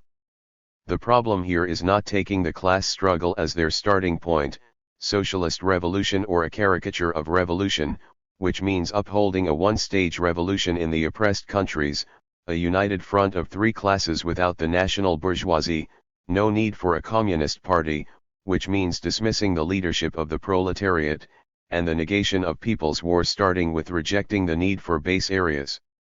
These ill-fated principles are propagated by the Cubans. Cuba has a big responsibility in America, because it provided hope. But we must remember very clearly what happened in 1970. Fidel Castro said that the strategy of armed struggle had failed, and he sought to abandon what he had encouraged and supported. Douglas Bravo confronted him, countering that the strategy had not failed, but Castro's tactics had. But, unfortunately, later Bravo chose to accept amnesty. We believe all of this has generated a lot of problems in the Americas, but today these same criteria, readjusted to the dictates of the social imperialist master, are being propagated and presented as a new revolutionary development being applied concretely in Nicaragua. This is false. What we must and do affirm is that Latin America is, and has been, ripe for people's war, and that is its road. Latin America has an important role to play. Let's not forget that it's the U.S.'s backyard according to the arrogant Yankee imperialists. Latin America also has an importance for the world which it will realize if it grasps the ideology of the proletariat, Marxism, Leninism, Maoism, principally Maoism, forges communist parties and carries forward people's wars as part of the world revolution. We Latin Americans will number over 500 million at the end of this century. There is much that unites us, and we must work together because of this closeness, which doesn't mean that we can detach ourselves from the world revolution, because we can only carry out our task as part of the world revolution. Latin America is not enough. Communism is for the whole world or for no one. El Diario, what is the Communist Party of Peru's contribution to the world revolution? Chairman Gonzalo, our main contribution is to uphold Maoism as the new, third, and highest stage of Marxism, committing ourselves to help put this ideology in command of the world revolution, and as part of this to demonstrate the validity and all-encompassing perspective of Maoism. Also, to demonstrate that if one sustains oneself by relying on one's own efforts, maintaining independence from the superpowers or any other imperialist power, it is possible to make revolution, and what's more, it is necessary to do it that way. And to demonstrate the power of people's war, which makes itself felt despite all our limitations. And if possible, to provide, as some have said, hope, which implies responsibility to be a beacon for the world revolution, an example that can serve other communists. In this way we are serving the world revolution. Other points. El Diario, Chairman, we have come to the end of this interview. We've been talking with you for more than 12 hours. Now we'd like to talk about you personally, about Dr. Abimael Guzman Reiniso. Was there anyone among your family or friends who influenced you in the development of your vocation and ability in politics? Chairman Gonzalo, I'd say that what has most influenced me to take up politics has been the struggle of the people. I saw the fighting spirit of the people during the uprising in Arequipa in 1950, how the masses fought with uncontainable fury in response to the barbarous slaughter of the youth. And I saw how they fought the army, forcing them to retreat to their barracks. And how forces had to be brought in from other places in order to crush the people. This is an event that, I'd say, has been imprinted quite vividly in my memory. Because there, after having come to understand Lenin, I understood how the people, how our class, when they take to the streets and march, can make the reactionaries tremble, despite all their power. Another thing was the struggles of 1956, when the people fought, while others betrayed them. Well, that is what the opportunists and reactionaries do, but the people fought and carried the day, and there were mass movements, powerful ones. These events, for example, helped me understand the power of the masses, that they make history. I also had the occasion, going back a little further now, to see the uprising in Callao in 1948, to see with my own eyes the people's courage, how the people were brimming with heroism, and how the leadership betrayed them. And going back even further in my memory, I believe that World War II affected me profoundly. Yes, I remember, if that's possible, not very clearly but as if in a dream, when the war began in September of 1939, the uproar and the news on the old radios. I remember the bombing, the important news. I remember the end of the war too, and how it was celebrated with the blast of ships' horns, loudspeakers, a great clamor and happiness because World War II had ended. I had a chance to see the so-called Big Five in the newspapers, and Comrade Stalin was among them. So I'd say that these events left their mark on me, and impressed upon me in an elemental and confused way the idea of power, of the masses, and of the capacity of war to transform things. All these things exerted an influence on me. I believe that like every communist I am the child of the class struggle and of the party. Class struggle and of the party. El Diario, at what age did you take up Marxism? Were you still in school, or were you at the university? Chairman Gonzalo, my interest in politics began to develop at the end of high school, based on the events of I-950. In the following years, I remember forming a group with my schoolmates to study political ideas. We were very eager to study all kinds of political ideas. You can probably understand what kind of period that was. That was the beginning for me. Then in college, the struggle at the university, I experienced firsthand big strikes, confrontations between opristas and communists, and debates. And so my interest in books was sparked. Someone saw fit to lend me one, I believe it was One Step Forward, Two Steps Back. I liked it, I began to study Marxist books. Then the figure of Comrade Stalin made a big impression on me. At that time people who were drawn to communism and those who became party members were trained using problems of Leninism. It was our mainstay and I studied it as it deserved to be studied, seriously, given its importance. Stalin's life interested me. He was, for us, an example of revolution. I had problems getting into the Communist Party. They had an absurd policy. To become a member, you had to be the son or daughter of a worker, and I wasn't. But others had different criteria and so I was able to join the party. I participated in the defense of Stalin. At that time, taking him away from us would have been like taking away our soul. In those days, the works of Stalin were more widely propagated than those of Lenin. That's what the times were like. Later I made a trip to Ayacucho for work reasons. I thought it would be a short stay, but it lasted for years. I thought it would just be for a year, because that's what the arrangements were. I had my plans, the proletariat had others. The masses and the people change us in many ways. Ayacucho helped me discover the peasantry. At that time, Ayacucho was a very small town, mainly countryside.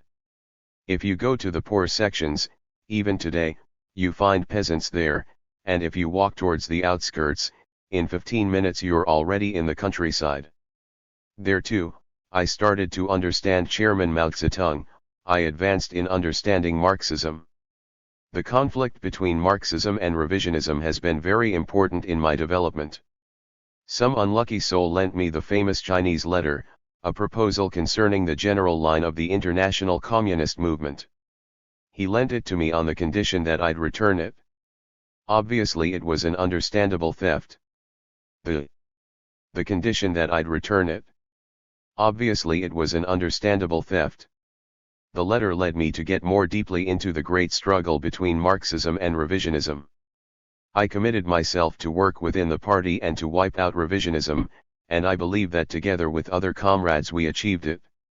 We gave up on one or two who were too far gone, they were dyed-in-the-wool revisionists.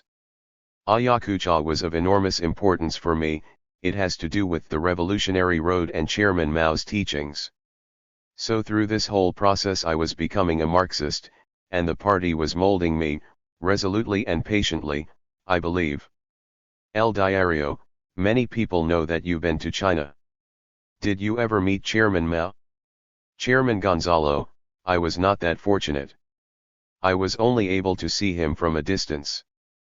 But I saw the recognition and deep affection of the people for a great leader, an extraordinary Marxist, a pinnacle of Marxism. I didn't have the good fortune of meeting him, as I said. The delegation I belonged to made a lot of errors and demonstrated some foolish arrogance. I think that kept them from granting us that privilege. Yes, I've been to China. In China I had the chance, which I'd like to see many have, of being in a school where politics was taught, from international questions to Marxist philosophy. They were masterful lessons given by proven and highly competent revolutionaries, great teachers. Among them I can remember the teacher who taught us about open and secret work, a man who had devoted his whole life to the party, and only to the party, over the course of many years, a living example and an extraordinary teacher. He taught us many things, and he wanted to teach us more, but some didn't accept it. After all, there are all sorts of people in this life. Later, they taught us about military questions. But here they also began with politics, people's war, then the forging of the armed forces, strategy and tactics. And then the practical part that went with it, like ambushes, attacks, military movements, as well as how to assemble explosive devices. When we were handling delicate chemicals, they urged us to always keep our ideology first and foremost, because that would enable us to do anything, and do it well. We learned to make our first demolition charges. For me it is an unforgettable example and experience, an important lesson, and a big step in my development to have been trained in the highest school of Marxism the world has ever seen. Well, if you'd like an anecdote, here's one. When we were finishing the course. Well, if you'd like an anecdote, here's one. When we were finishing the course on explosives, they told us that anything can explode. So, at the end of the course, we picked up a pen and it blew up, and when we took a seat it blew up, too. It was a kind of general fireworks display. These were perfectly calculated examples to show us that anything could be blown up if you figured out how to do it. We constantly asked, how do you do this? How do you do that? They would tell us, don't worry, you've already learned enough. Remember what the masses can do, they have inexhaustible ingenuity, what we've taught you the masses will do and will teach you all over again. That is what they told us. That school contributed greatly to my development and helped me begin to gain an appreciation for Chairman Mao Zedong.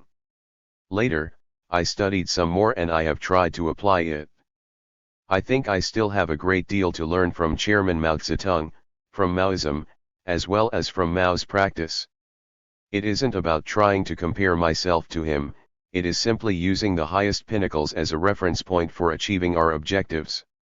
My stay in China was an unforgettable experience. I was there on another occasion as well, when the great proletarian cultural revolution was beginning. We asked them to explain what was then called Mao Zedong thought. They taught us some more, and that helped me understand more, a little more I should say. One thing that seems ironic is that the more I understood Mao Zedong, the more I began to appreciate and value Maria Tegui.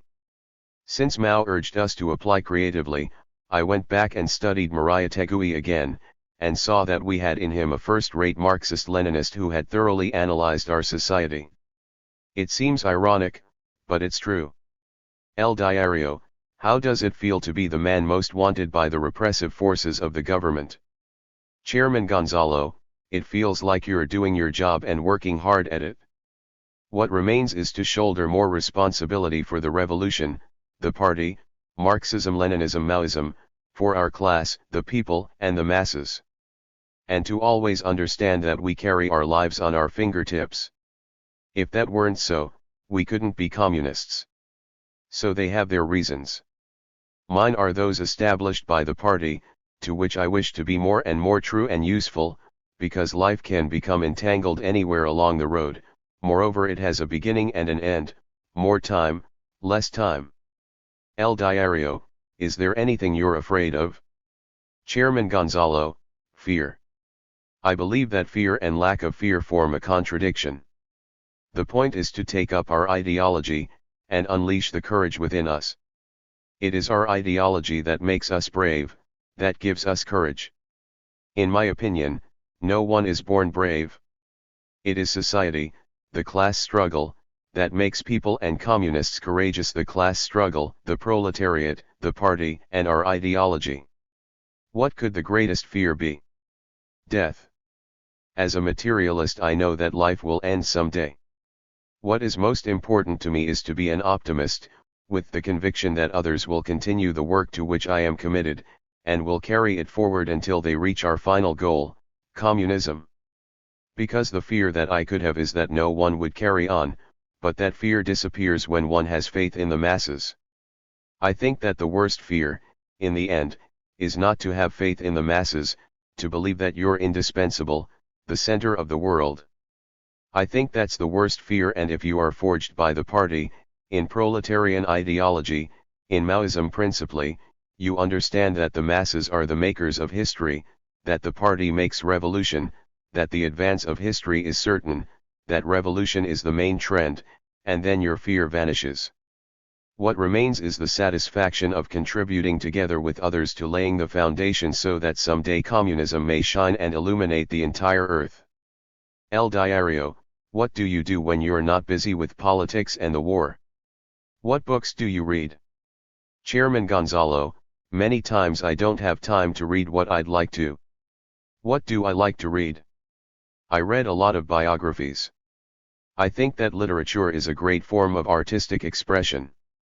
For instance, I like to read Shakespeare, yes, and to study him. When you study Shakespeare you find political issues. There are very clear lessons in Julius Caesar, for example, and in Macbeth.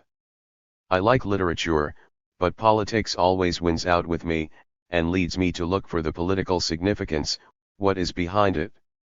After all, behind every great artist there is a political leader, there is a man of his time who is waging class struggle. I have also read Peruvian novels and sometimes I reread them. I once read a short work by Thomas Mann about Moses. Afterwards, we used it to help us politically interpret a struggle in which we were involved at the time. One part of this work says that one can break the law, but not negate it. How did I interpret this? To break the law is to go against Marxism, to deviate, to have wrong ideas. That is permissible, but one cannot allow Marxism to be negated. I think it is possible to learn many things. I read Broad and Alien is the World, and all the races todas las sangres trans, and I have studied them as. And all the races todas las sangres trans, and I have studied them as well. I like literature and music. Before I liked music more, now I enjoy it less. What other interests? I like science, books about science. In my early days at the university, I studied law because I had to have a profession. But I liked philosophy and I devoted myself to it. Through philosophy I discovered science. I spent a lot of time studying questions of mathematics and physics. In my opinion, physics is an extraordinary science. It is quite fitting to call it an adventure of the mind. The problem with science is that scientists, whose starting point is a materialist one, are good so long as they stay within the realm of science, but when they start to get into philosophy or other areas, if they are not materialists, they fall into idealism. This happened even with Einstein. I like science, I think it is extraordinary. This inclination for science can be seen in the thesis that I wrote for my degree in philosophy. It is an analysis of time and space according to Kant, from a Marxist point of view, using mathematics and physics. I would like to read it again, because there's no time now to go back and study all that again. But I don't even have a copy. El Diario, do you like poetry as well? Chairman Gonzalo, yes. At one time I was surveying world poetry in an anthology. And I studied it before, too. There were some works at the university library that I had access to. I like poetry. It is another one of the things I admire about Chairman Mao, who was an extraordinary poet. As to Peruvian poetry, for me, Vallejo. Yes, he is ours, and besides, he was a communist. El Diario, some say that your speeches, The Flag and Initiate the Armed Struggle in 1980 are beautiful political poems of war. What do you say about that, Chairman? Chairman Gonzalo, I'd say that sometimes in politics you have to let yourself go, so that the passion, the deep feelings, can strengthen our determination. At such times, so they say, the heart speaks, and I believe that the revolutionary passion which is indispensable for war expresses itself. What literary value it might have I couldn't really say. El Diario, do you ever get depressed? Chairman Gonzalo, no. I believe that I've got an almost built-in optimism. And I occupy myself more with problems of understanding and conviction than with problems of feelings or depression. On the contrary, I think that I am quite optimistic. It is Marxism, Chairman Mao, who has made us understand that people, especially communists, are optimists. Whenever I find myself in a difficult situation, I strive to look for its positive aspect or for what potential for development may still exist within that situation, because nothing is completely black, nor is anything completely red. Even if there were to be a big defeat, even though we have not had one yet, there would always be a positive aspect. The point is to draw out the lessons, and continue to do our work based on the positive aspect. You will always find someone to support you, to lend their ardent enthusiasm and assistance to the struggle, because communism unites people. El Diario, do you have friends? Chairman Gonzalo, no, I don't. I have comrades. And I am very proud of having the comrades I have. El Diario, Chairman, we have reached the end of this interview. Chairman Gonzalo, we have worked very hard and I thank you for your efforts.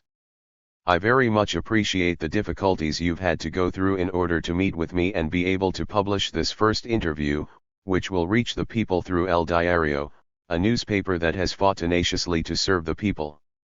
Thank you very much. El Diario, thank you, Chairman.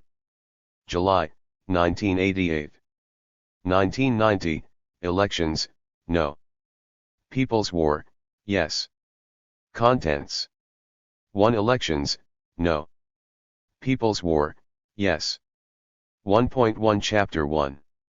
Elections are crucial to reaction. 1.2 Chapter 2.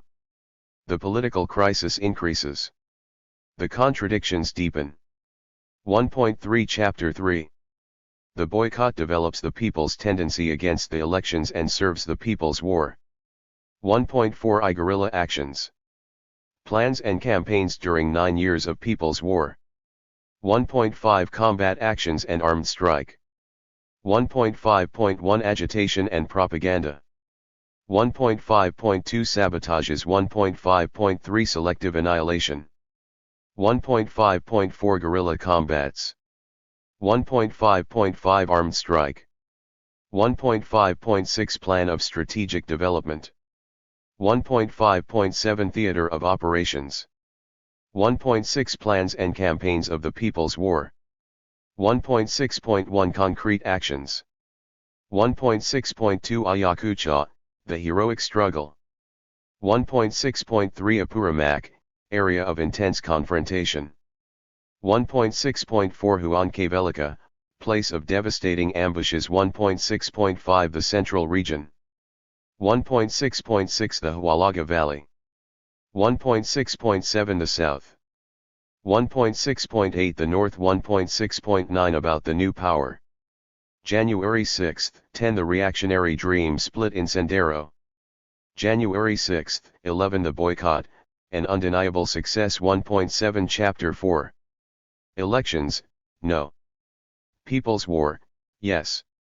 1.7.1 Program. Elections, no. People's War, yes. Chapter 1. Elections are crucial to reaction. As the recent session of the Central Committee, celebrating the victorious 10th anniversary of the People's War, concluded, Peruvian reaction and its master, imperialism, mainly Yankee imperialism, needs to reinvigorate bureaucratic capitalism, once again restructure the old state, and annihilate the People's War. Those are their needs and their dreams because bureaucratic capitalism is experiencing its most profound economic crisis up to now, sinking the whole of Peruvian society into its deepest crisis ever. Its state, the obsolete dictatorship of the big bourgeoisie and landowners, restructured in 1978 for the third time this century, is still a rotten military bureaucratic machine, more oppressive and bloody, the more impotent it becomes with the development of the People's War.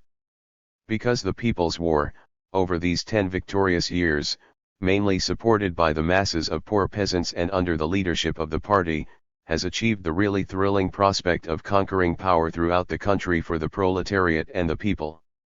Reaction and the imperialists design new plans and actions, which inevitably will give more momentum to the class struggle, developing the struggle of the masses and raising the People's War to its highest expression.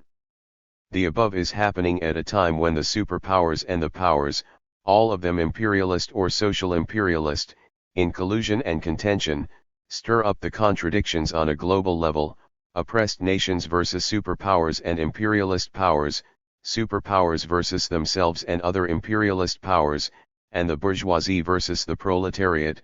Of the three, the first is the principal contradiction, thus developing collusion and contention for areas of domination and a new partition of the world, which entails new defined wars, regional and worldwide in perspective, despite all the sweet talk about pacifism aimed at once more stupefying the world.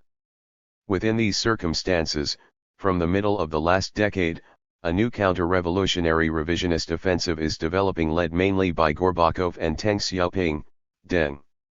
This offensive has intensified lately, and is acting colluded with the imperialist offensive against Marxism, loudly voiced again the presumed and widely publicized obsolescence of Marxism. Thus, the collusion and contention of both imperialism and revisionism, and in this case mainly the collusion, are clearly seen in their sinister attacks against Marxism-Leninism, Maoism.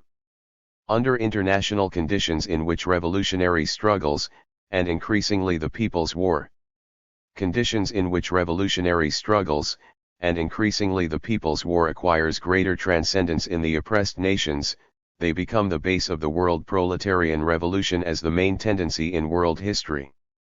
This is a complex reality materialized in facts as it is happening in the country, like Eastern Europe with its contention between the decomposition of revisionism and the scramble for imperialist spoils, or Nicaragua whose incomplete democratic revolution has wrecked in the waters of black prospects, or the dialogue of M19 in Colombia, with such instructive results, to name just a few. Finally, there is the so-called legitimization as a political objective of the counterinsurgency war, in its form known as low-intensity warfare, which seeks governments produced by elections as a mean of providing them with legitimacy and authority, which should be recognized as such by the people. In addition, according to them, they would serve to satisfy the needs of the people. In that way, elections are but a tool of the counter-revolutionary war. All this makes the 1990 general elections vital to the interests of Peruvian reaction and imperialism, mainly Yankee imperialism. Chapter 2. The political crisis increases. The contradictions deepen. Against constitutionalist illusions and for the state of a new democracy, the party said. On the elections, Marx pointed out, every few years the oppressed are authorized to decide which members of the oppressor class will represent and crush them in parliament. And that is even more true when the elections are to approve constitutions. Thus, elections are merely the method to renew the government administration of the dictatorship of the bourgeoisie in capitalist societies, and this happens even in the most democratic government we could imagine, and they are the usual means to preserve and develop capitalism. In the landowning bureaucratic states of Latin America, when elections have fulfilled their function of a changing of the guard, and at times during which the electoral norms of the bourgeois democratic system are respected, election is just a tool of domination by the semi-feudal landowners and big capitalists, whether the renewal is done at standardized periods as lately in Colombia, or to end a period of military rule as also lately happened in Argentina. These are few examples of many in which our America is so prolific. The above can be demonstrated for this country. Although with important interruptions to the periodic electoral processes by military rulers, interruptions linked on the one hand to the development of the People's War and, on the other, to the contradictions between the landowners and the big bourgeoisie, and between the comprador bourgeoisie and the democratic bourgeoisie.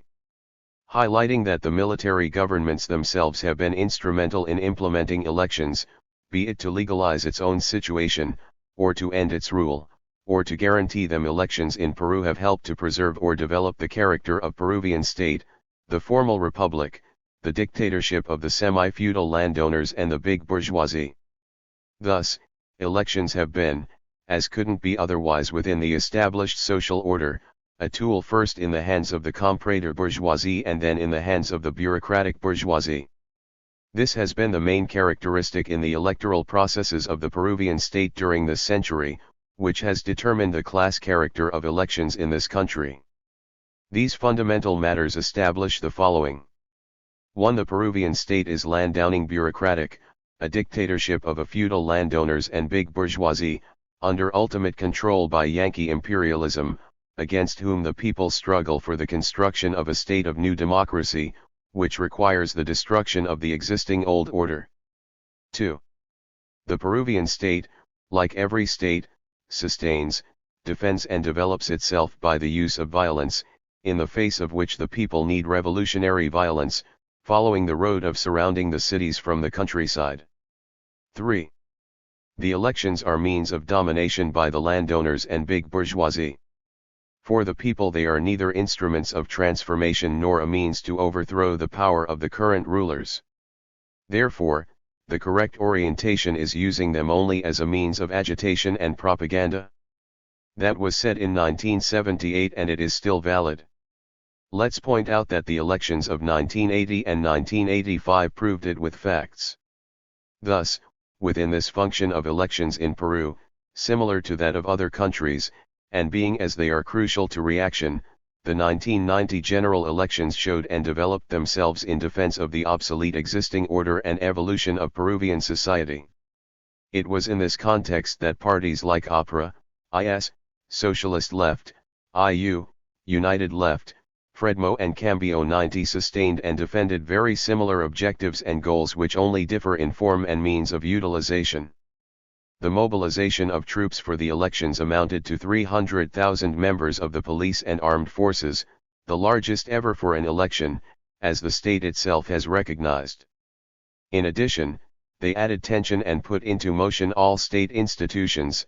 They unleashed an all-out campaign aimed not just at capitalizing votes but to pressure the people into voting and fighting against the People's War, all of that besides the most vile and low demagoguery.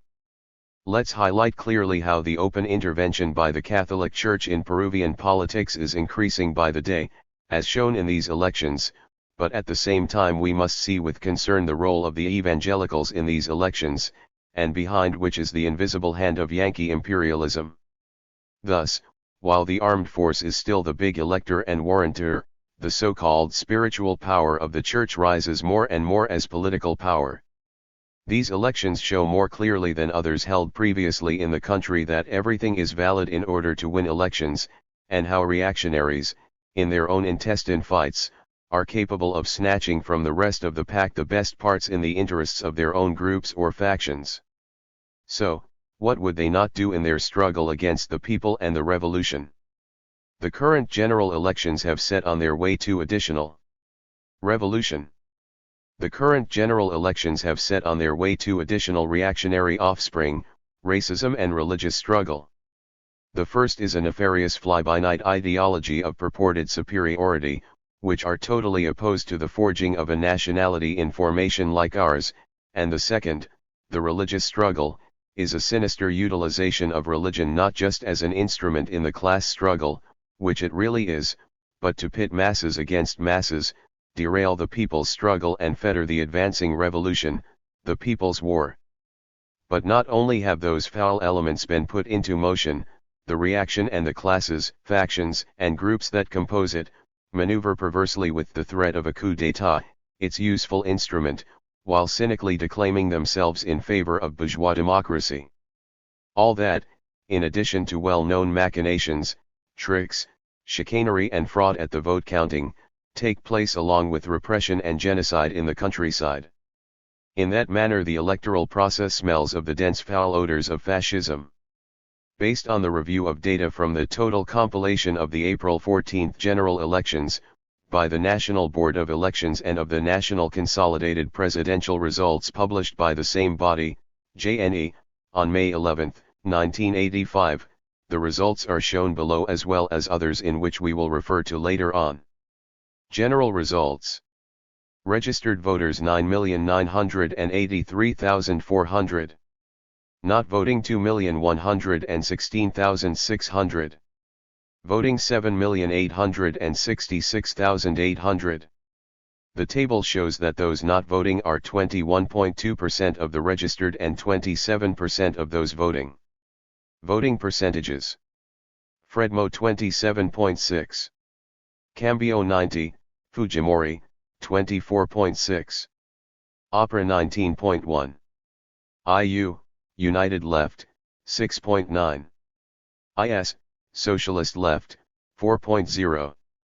Others 2.2. Null and blank 15.3. The very low vote obtained by the first two candidates stands out.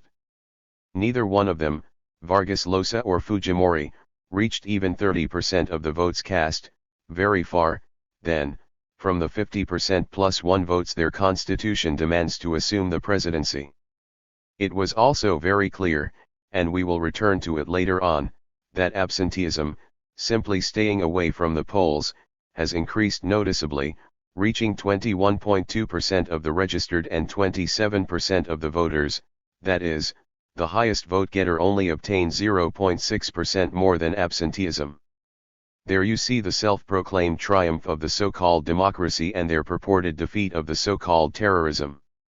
The 19% opera vote implied the bankruptcy of their traditional third, which they bragged about for decades. However, their parliamentary contingent allowed them to continue fulfilling their nefarious role in Peruvian history. On another side, the self-proclaimed United Left and Socialist Left were crushed by the same electoral process they worship so much. Together, the two of them didn't even match the number of null and blank votes. This, their unrestrained parliamentary cretinism has suffered its most humiliating and catastrophic defeat, the just punishment to revisionists, opportunists, and traitors to the class and the people. In synthesis, last April's general elections were earmarked by vote dispersal and indefiniteness. The runoff election showed itself up as a still more murky, ambiguous, and demagogic contest of gambling political hacks. But, besides that, with the distribution of seats, in Parliament will develop a worsening collusion and contention between the various groups and factions of exploiters, causing the decrepit parliamentary system to rot even more. All of this shows how the Peruvian state has further weakened at its base, and will have to be sustained once more by the armed and repressive forces, showing more clearly to the people how the armed forces are the backbone of the state, and how this state is merely based on an organized violence for perpetuating the slavery of the people of Peru. The electoral process highlights fundamental problems in Peruvian society, despite the pretensions of covering them up. First, the subsistence of semi-feudalism, basis of the agricultural production crisis, bringing back to the forefront the land problem which supposedly had been overcome. Second, the existence of bureaucratic capitalism, which is sustained in economic underdevelopment tied to imperialist domination, imperialism, mainly Yankee, as always sucking us dry of our blood and getting ready to suck us drier yet. As always sucking us dry of our blood and getting ready to suck us drier yet. In synthesis, it shows the generalized crisis of an obsolete society having only one solution: revolution, the victory of the ongoing People's War. On the other hand, the disastrous result obtained by the APRA government headed by the genocidal demagogue Garcia Perez, is evident. In 1985, we said that the new government would provoke more hunger and would be still more genocidal. Today hunger eats away and devours the class and the people, and while according to data from the so-called Pacification Commission of the Senate, the Bella Unde government bloodied the country with 5,880 dead, the current one surpassed it with 8,504 dead from 1985 to 88, and with another 3,198 dead in 1989. Both of our 1985 predictions were correct, and in fact the APRA government of Garcia Perez created more hunger and more genocide than any previous one in Peruvian history. The people will never forget him. All of which is sharpened and accented even more by the uncertainty of the first round of the election and the postponement of the resolution until the runoff. The political parties were strongly shaken by the results of last April's elections and were forced out of necessity to enter all sorts of realignments and regrouping, not just for the sake of the runoff but, mainly, for their later development. While in the electoral campaign they upheld non-partisanship, to lure the vote of the independents, candidates trafficked with the lack of prestige of their own political parties and the repudiation of the revisionist parties of Eastern Europe, aiming in essence and perspective, against the party of the proletariat, against the party, preaching the putrid thesis of no need for political parties. On this, let's remember what Lenin said. Non-partisanship is a bourgeois idea. Partisanship is a socialist idea. Read Communist. All that merely shows is the crisis of the parties which sustain the old order, not a new crisis, but now sharpened by the electoral process and its disastrous results, a crisis of the parties which obviously reflects the deterioration of the old Peruvian state. The first go-around left two candidates. 1. Tired and in bad shape, Vargas Llosa, of Fredmo, the arrogant preacher of the upstart personal success, individual freedom and the market economy, triumphant after having obtained first place with a meager 27% of the vote. The other, catapulted and infatuated, Fujimori of Cambio 90, the treacherous and sneaky carrier of the vaunted honesty, work, and technology, the dark horse of imperialism and reaction who obtained a second place with 24% of the vote. Both represent the big bourgeoisie and imperialism. In the case of Fredmo the matter is clear. However, in the case of Cambio 90 confusion arises because of the class origins. In the case of Cambio 90 confusion arises because of the class origins of their candidates, from the petty bourgeoisie and medium bourgeoisie, and by hiding their pragmatic points, especially before the first run. But what have Fujimori himself, and his advisors now preparing his government program, promised? A market economy, not even a social market economy, to recognize the foreign debt and find ways to pay it, to strengthen the banking system, to promote exports and even big mining interests, to promote foreign investments and so-called international assistance. Those are all positions of the great bourgeoisie, and especially of one of its factions, the comprador bourgeoisie, which will benefit the most. In addition, most of his advisors were formed by imperialism and are linked to big bourgeois institutions, opportunists who had participated in the Opera government in IU or coming from the Velasco regime. Of notice are the links with Hernando de Soto, a character with strong links to Yankee imperialism, directly endorsed by Reagan and Bush, and a researcher of the so-called informal production with which all now pretend to traffic, even Vargas Llosa and Fujimori themselves. So both Fredmo and Cambio 90 represent politically the big bourgeoisie. Already the recent Central Committee session pointed out, Cambio 90, that movement led by the former rector of the Agrarian University, Fujimori, has the same positions but not the weight of Fredmo. The assessment of its class character is correct, however its definitive weight depends on the runoff election, given the importance of the presidential elections. The heart of the matter is, while both are focused on the interests of the comprador bourgeoisie, Vargas Llosa presents himself as a defender of the exclusive interests of that faction, while Fujimori presents himself as a defender of the interests of the entire big bourgeoisie, but in addition, demagogically, he also claims to defend the interests of the medium bourgeoisie and the people. Although they try to deny it, that is the class character of the positions of both candidates, who lead Fredmo and Cambio 90 like caciques. Vargas Llosa desperately tries to overcome that limitation by appealing to all the people and promoting projects such as his so-called social support program, while Fujimori assembles and reassembles his plans and keeps knocking on doors in search of connections and equipment for his possible future government. In these circumstances the runoff election is prepared, in which Opera, IU, and IS and their groups and factions play up to the highest bidder, leaning more and more toward Fujimori, and Opera looking for important posts in the new government. It already presented its detailed conditions to support Cambio 90, with phrase-mongering to justify their principles, while the poor orphan socialist left, IS, begs for crumbs off the big boys' table. With all that, the basis on how the next government will look like, are being set. Whoever wins, it will govern in the midst of contradictions, with collusion and contention in the hard reaction and its lackeys. Chapter 3. The boycott develops the people's tendency against the elections and serves the people's war.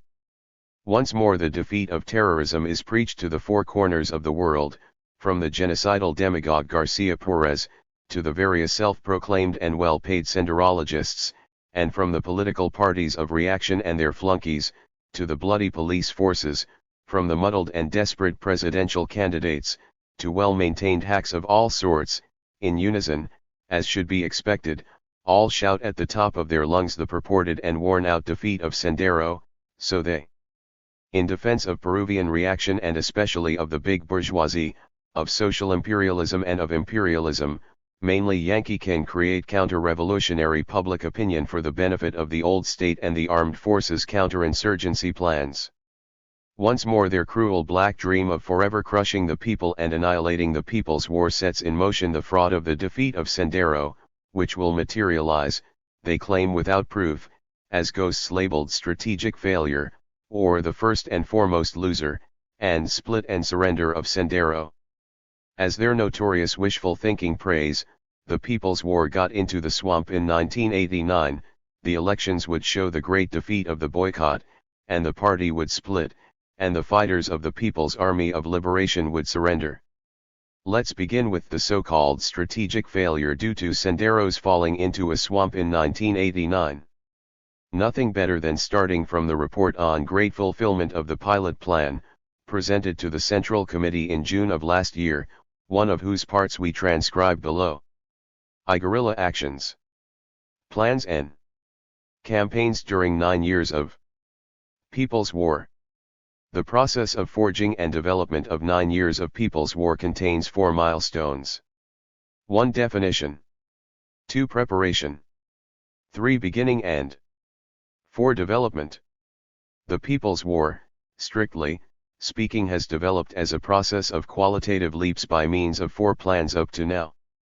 Each plan is a more higher and comprehensive than the previous plan, expressing thus how the People's War has been getting more complex. 1. The beginning plan, fulfilled by way of 2 sub-plans, spans less than a year. A. From May to July of 1980, 280 actions were completed. That was the beginning, and, B. From July to December of 1980, driving forward the People's War, fulfilling 1,062 actions. We already notice a leap, a growth, and the time also was longer, in total 1,342 actions. 2. The deployment plan was broader yet, the plans spanning longer periods and consisting of more campaigns. Deployment had a previous plan, opening up guerrilla zones, and developing platoons and detachments leading to bases of support.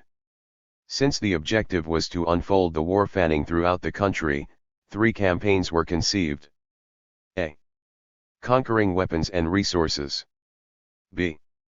Shaking up the countryside with guerrilla actions. C. Scouting for the advance toward bases of support. This last was applied in 2 stages. It spanned 2 years and carried out 5,350 actions. While the earlier plan initiated the armed struggle, this new phase generated the new power.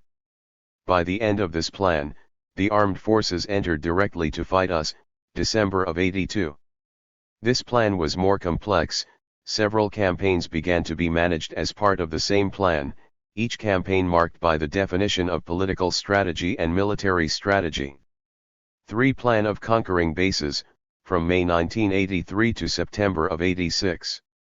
First 2 campaigns were unfolded, defend, develop, and construct precisely in 1983 to '84, which was the most difficult moment. The armed forces were stopped short by those campaigns. This third plan developed a campaign of great importance with a sub-plan, the Great Leap, which meant largely overcoming the problems, and expanding the theater of military and political operations from Cajamarca to Puno, centered in the mountains but also spanning the jungle and the coast. By then, too, reaction thought they had annihilated us and swept away the People's War.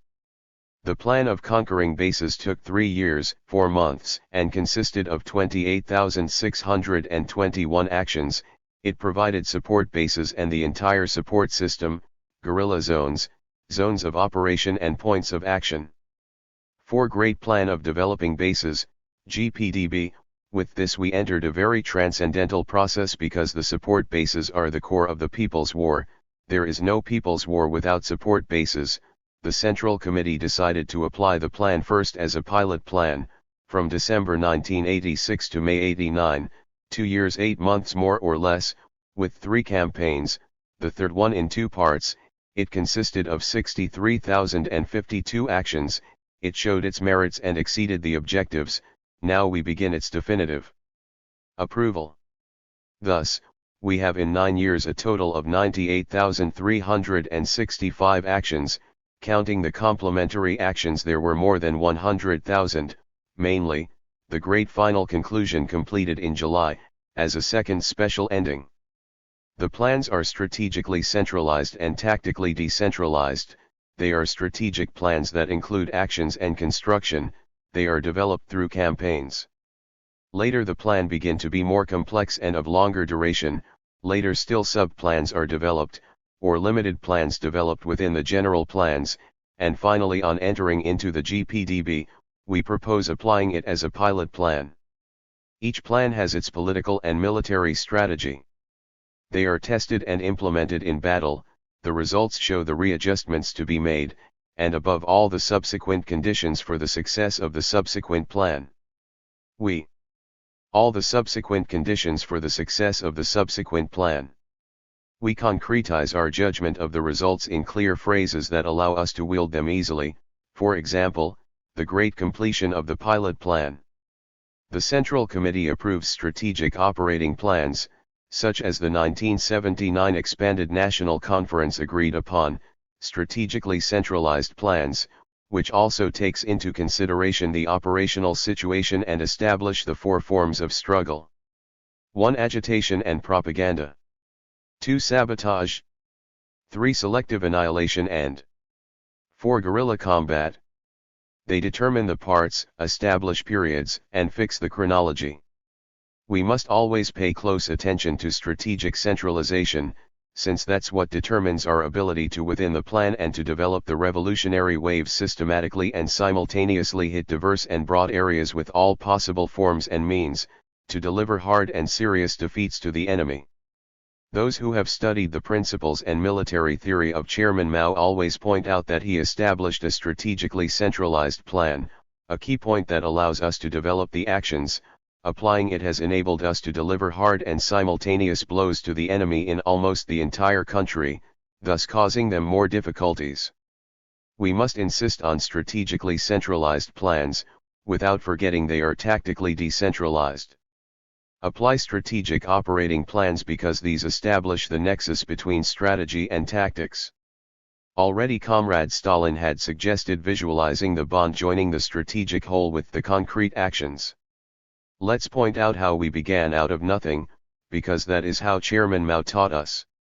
The main thing is to have a party with a correct and just line, then the problem is to begin. Since the problem is not how many we are but is rather, if we want to initiate the armed struggle or not. With the People's War we have developed the party, built the People's Guerrilla Army, today the People's Army of Liberation, and molded the new power, and our mass work has experienced great quantitative and qualitative leaps. We have been wresting the weapons away from the enemy and the transfer of modern weapons is taking weapons away from the enemy and the transfer of modern weapons is taking place more often. The People's War has brought us to the grand completion of the pilot plan, which we finished successfully and brilliantly. Thus, we have exceeded the accomplishment of the pilot plan of the great plan to develop bases. From that derives the need to drive forward the support bases. If we had not conceived it that way, it would not have the sense of having been completed. It began as pilot plan because this great plan implied very important qualitative changes. It was already proved in practice, its mandatory objective was to proceed with, drive forward the development of support bases. Within the new great plan of developing bases to serve the conquest of power in the entire country. In 9 years we have developed, through these plans, the People's Army and the new power, and we have applied and will insist that the party leads the People's War and absolutely leads the army, since we are guided by the party commanding the gun and will never allow the gun to be in command of the party. We have also insisted that, as Chairman Mao taught us, the war follows the politics. We will follow Lenin. War is the continuation of politics by military means. It has been and will continue to be that way, therefrom derives the class character of war. When Marxism is negated by others, we communists have to reaffirm ourselves more in our principles. When we confront counter-revolutionary campaigns like those worldwide against Marxism, Leninism, Maoism, like those in our country against the party and the People's War, those are the moments we must grasp our principles more firmly and visualize the undeclinable objective toward which we are going, communism. Let's insist on this more today, when Gorbachev, Deng, and their cronies spread that we can no longer understand war with criteria from the past, that we can no longer say war is the continuation of politics, that what Clausewitz set forth, to which Lenin agreed and Chairman Mao developed, is not a principle that applies today according to Gorbachev, who also cries out loud that war will take us to the disappearance of the human race, that war will have neither winners nor losers because no one will survive it, sinister positions he inherited from Khrushchev. We condemn, and mark with fire, those revisionist positions against the People's War. We reaffirm ourselves that People's War is the continuation of politics by the force of arms in the service of the proletariat and the people, of their interests. If we were not firm in our principles and flexible in their application, we'd lose the direction of the People's War and crash down into revisionism. That's why we must persist in Marxism, Leninism, Maoism, Gonzalo. Revisionism. That's why we must persist in Marxism, Leninism, Maoism, Gonzalo thought, in the People's War and in the Communist Party leading it until communism. Furthermore, let's emphasize 1. Centralization. 2. More complex plan. 3. The new, great plan of developing bases to serve the conquest of power in all the country. And 4. Persisting in the principles of People's War. Combat actions and armed strike. The pilot plan was successfully completed in 3 campaigns. The second part of the third campaign, grand completion of the pilot plan, whose balance we are evaluating, materialized an increment of 172% compared to the first part, a very noticeable increase even if the second part lasted longer than the first. In 9 years of People's War there were 100,000 actions. This figure does not include complementary actions. The total number of actions of the grand completion of the pilot plan was 32,646, and the third campaign, in its 2 parts, shows an immense jump relative to the second campaign of the pilot plan, since it quadruples it despite lasting only 3 more months. There we have one of the extraordinary results of the first Congress of the party. Agitation and propaganda. It's one of the 4 forms of People's War and, consequently, it is erroneous to see it as a separate thing. Not to see it as a form of war leads us to make mistakes. The main thing is to develop it as the most profound campaign of agitation and propaganda ever made by any party in the country, that is, propaganda as the diffusion of ideas aiming toward the objective, and agitation as the utilization of concrete problems, which the masses struggle through. These actions, like the other forms, spread revolution, people's war, politics, ideology. Today they disseminate the need to conquer power countrywide. Thus, we go down to the lowest masses, who normally can neither read nor write. Engels taught us to solidify with facts the ideas in the minds of men. As a matter of principle, it is the material fact that generates knowledge. The 4 forms of war are material facts that those who execute them, or experience them, militants, fighters and masses, go on enduring the effect and the confirmation of the need for the war, for conquering political objectives, for conquering power, of the need for the ideology of the proletariat. Thus, agitation and propaganda deepen among the masses of the country, stir the mind, disseminate and go on confirming the need for revolution. They deal with the real source of knowledge. Agitation and propaganda develop as psychological action and psychological warfare. Lenin said that propaganda is never lost, no matter how much time there is. Lenin said that propaganda is never lost, no matter how much time there is between the sowing and the reaping, and if the action is done with weapons in hand, with armed actions aimed at mobilizing the masses, that is the best school to forge the people in the ideology of the proletariat, in the politics of the party and in the need for the people's war to conquer power. Let's consider its great importance. It is linked to winning over and to forming public opinion, to the fact that the People's War goes on generating a spirit of transformation among the masses, as Tulio C. Guerrero says. It has much potential to disseminate the People's War, and is fundamental to generate public opinion, to accentuate the People's War, the political objectives, the conquest of power, Marxism-Leninism, Maoism, Gonzalo thought, the ideology, the politics of the party and the policies on different levels, and we must keep in mind that we cannot conquer power without generating public opinion. Sabotages. They continue to play an important role, hitting the Peruvian economy hard, which develops itself in the worst conditions, in the deepest crisis in our history. Sabotaging the mining sector, that has transcendent importance because the largest percentage of convertible currency comes from this activity. It hits the Peruvian state directly because, besides creating problems for it, those are blows it receives in the economic activity of the state. For instance, Centramin, it creates problems for the state itself. We burden with debt their corporative plans, which are fouled up. Furthermore, their social measures, which they must always recur, are also hit, and so the counter-revolutionary armed action itself is weakened. The sabotage of the electrical network is very important. The last few blackouts affected 9 departments, from the northern department La Libertad to the southern department of ICA, and going through the nation's capital, going inside the departments of Junín, Pasco, Juníco, Ayacucho, Huancavelica, the heart of their economic system, the very axis of their administrative system, which is the capital. The blackouts are generating more problems for them each time. The paper El Comercio published about the last blackout that electricity could only be restored in Lima 10 days afterward. They have implied that they intend to utilize more thermal generators, a greater expense because the cost to produce that type of energy is very high. Besides hitting the public administration and their banking system data processing, industry also experiences difficulties. They greatly impact on the masses because whoever sees the blackout knows what its cause is, and the masses see how the Peruvian state, expressing its class character, tends first to the needs of the big bourgeoisie and postpones those of the people. That way, the masses are bourgeoisie and postpones those of the people. That way, the masses are gradually forging clearer judgment each time. The big bourgeoisie suffers with the sabotages, hence the Society of Mines and Petroleum demand that armed forces and police reinforce the military occupation in the mines.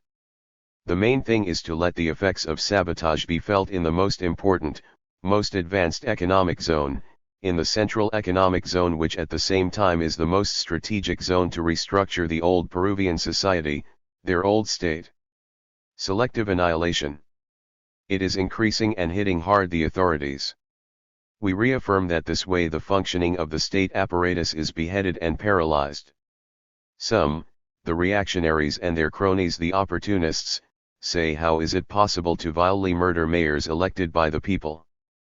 First, it must be explained that the election is only a reactionary instrument of the bourgeois democratic system. We will never allow ourselves to be deceived by the political stupidity of those who only speak of dictatorship if there are no elections. United Left, IU, and their ilk may say such things, but a communist can never think that way, since the state, first and foremost, is a class dictatorship, and the mayors, the governors, or the bureaucratic authorities, of the Cortes or similar organizations, are part of that state system, of that violent reactionary structure. Hitting or beheading state authorities or bureaucrats of whatever level hampers the running of the state and even more generates a power vacuum. One of the traditional problems of the Peruvian state, as Maria Tegui already noted, is that it has never been able to extend its power to the remotest corners of the country. It is a fact that reaction is sited in central locations, in the cities, and has been extending its power to intermediate-size cities, and once in a while it reaches small cities, while the annexes or towns in the countryside, villages or shanty towns are beyond the state and do not endure steady control. It is a problem linked to the semi-feudal bases sustaining it. So, then, the annihilations undermine the state order, and that is good. It helps to erode it, because the political vacuum created is left in our hands, to fill it and exert power. Having 5 forms of power, we can set up any one of them. Remember that some say, the Vietnam example is good, but they forget 13,000 authorities were annihilated there. Thus, the annihilations made by the Vietnamese were good, but the ones we make are bad. Why? What objectives did they accomplish and do we accomplish? To undermine order, a problem clearly established by Casinello in guerrilla and counter-guerrilla warfare. Warfare. Guerrilla combats. The quantity is high and its percentage begins to grow even more. The 2 fundamental forms of combat actions are developing. 1. Ambushes and 2. Assaults. Ambushes are developed, each time more stunningly, and we are hitting the armed forces. To hit their officers has much importance, and we already see its results. Petitions to leave the army are growing so much that they had to prohibit them, desertions increase and clashes among them are starting, the selling of weapons is increasing and will continue to grow. On this point reaction reaches the extremes of sarcasm, stupidity, and ridicule by decrying we are cowardly ambushing them. They don't fight face to face. In what ambush does one show the face? The key to ambush is surprise. Ambush is a norm to us, as it is to all armies, but we should not allow ourselves to be ambushed nor counter-ambushed. When we hit the military, they cry out, barbaric, brutal murder. So then, how do they say we are at war, and what role do their armed forces have other than to fight in a war? Mercado Jaran says the armed forces are the insurance policy of the nation. Yes, they are the insurance policy of reaction and its backbone, That is why we have to annihilate them totally and completely. Guerrilla combat, like annihilations, are lowering the morale of the armed forces, which are drafted troops fighting against their will, with little instruction and kept in check by ferocious reactionary iron discipline. Some say they would rather have a more reduced professional army, better armed with sophisticated weapons and very well paid, but that would not be beneficial to them. It would only allow us to increase our forces and make more critical the disproportionate ratio between us and them. As is well known, the norm is that when a guerrilla activity is well developed, reaction requires a ratio of up to 20-1, as shown by international experience. In our case, although we are not highly developed, they need to increase their forces. In second place, can they do it? No. They do not possess enough means to do it. Officers themselves are badly paid and the severe crisis the country is experiencing does not permit great investments like that. Consequently they need the foreign aid of the superpowers and/or that, consequently they need the foreign aid of the superpowers and/or imperialist powers, and to them they appeal more and more. The USSR just sold them helicopters from Afghanistan at bargain prices. The USA gives them military aid, training, and giving them resources, and their direct participation is obvious, such as the struggle against drug trafficking in words and against the People's War in deeds. Keep in mind what we have seen already about a possible Yankee aggression, considering especially the US actions in Hualaga. Remember what we read in the military magazine of the US Army about national strategy. It maintains that even not having a declared war, they develop subversive wars, insurrections, terrorist actions, drug trafficking, and that those are areas in which the armed forces must participate and fight. Thus, they are finding serious problems with the development of the guerrilla combat. As regards quality, we are seeing a leap especially in the guerrilla combats. Each time the assaults are more important. An example is Uchiza, which even caused the enemy internal contradictions between the armed forces and the government, and between the armed forces and police forces, and successive ambushes show a better handling of them. Armed strike. It is a new modality in the struggle, which implies an entire combination of actions. It has to manage the four forms of war: agitation and propaganda, sabotage, selective annihilation, and guerrilla combat, and at the same time it implies mobilizing an enormous mass which helps the force of the new power, the existence of the new state, and the questioning and negation of the old state. The armed strike, militarily speaking, manages the four forms and impacts on huge numbers of masses, leading to isolating vast areas and demonstrating besides how easy it is to isolate the capital city, Lima. Since 1979 we know that Lima is the most vulnerable capital in Latin America. Keep that in mind to continue hitting them, and for tomorrow, when we have power in the whole country, we will defend it from counter-revolution. Confronted with armed strikes, reaction will aim, as it does, to fetter them and prevent them, to break them up. It will make false calls to strike or will use its weapons. For instance, in Chosica they called a false strike just to make a show of force, to pressure, intimidate and lead the masses to reject the strike, but that will not be enough for them. They will have to repress the armed strikes, answer them militarily, not merely as a show of force, but to break the actual armed strikes with fire and blood. With fire and blood. Armed strikes are also making the revisionists nervous, the trade union bureaucracy, all those who ride on the backs of the masses. These hacks will continue opposing the armed strikes, claiming these are an authoritarian imposition, that the unions are not the ones calling them. Our answer is simple: it is not an industrial or trade union action but a military action to keep on isolating, hitting, eroding, and undermining the old order so the people can see clearer each time the powerlessness, which the Peruvian state is being reduced to. Therefore, we are not talking only about a struggle for labor demands or just vindications, but rather we are developing a military action to undermine the old order, show its impotency, create public opinion and impact the broader masses, and that, in perspective, entails the sectionalizing of the country in a more extensive way, which will involve another problem of the plan we put in motion, the leap from guerrilla warfare to mobile warfare. Military work develops in the country and the city following the path of surrounding the cities from the countryside, and our specific condition is that we also shake up the cities, but the four forms of war develop mainly in the countryside, and as complement in the cities. That scheme will continue to develop more, considering that the armed strike happens above all in the cities, for example the armed strike in central Peru involving important cities like Huancaya, Jaja, Oroya, Huánuco, Cerro de Pasco, that is, departmental and provincial capitals. Work in the countryside is good, extremely important and principal, but advancing the work in the cities is a necessity that will increase and we must focus on that type of work. In synthesis, as regards quality and quantity we can say that qualitatively and quantitatively the People's War is developing strongly and vigorously. We persist on the road of surrounding the cities from the countryside is principal and the encirclements are already closing in more and more. Therefore, the People's War has made a great quantitative and qualitative leap in this pilot plan and it germinates a more transcendent advance.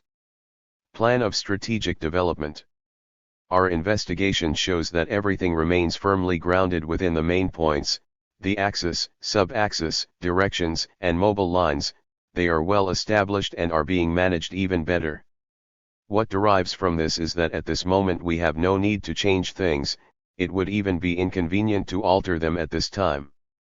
Reaction enters into strong difficulties and contradictions. Alter them at this time. Reaction enters into strong difficulties and contradictions, the problem of the municipal and general elections, the two electoral runs and the new administration take them to a collusion and contention, but each collusion is sustained within the contention and can explode at any time. These situations, of contention, of rupture, that can even lead to a coup d'état at least in the next 2 years that must lead us to advance boldly. For that reason it is not convenient to vary our plans and we must strive to wield them better.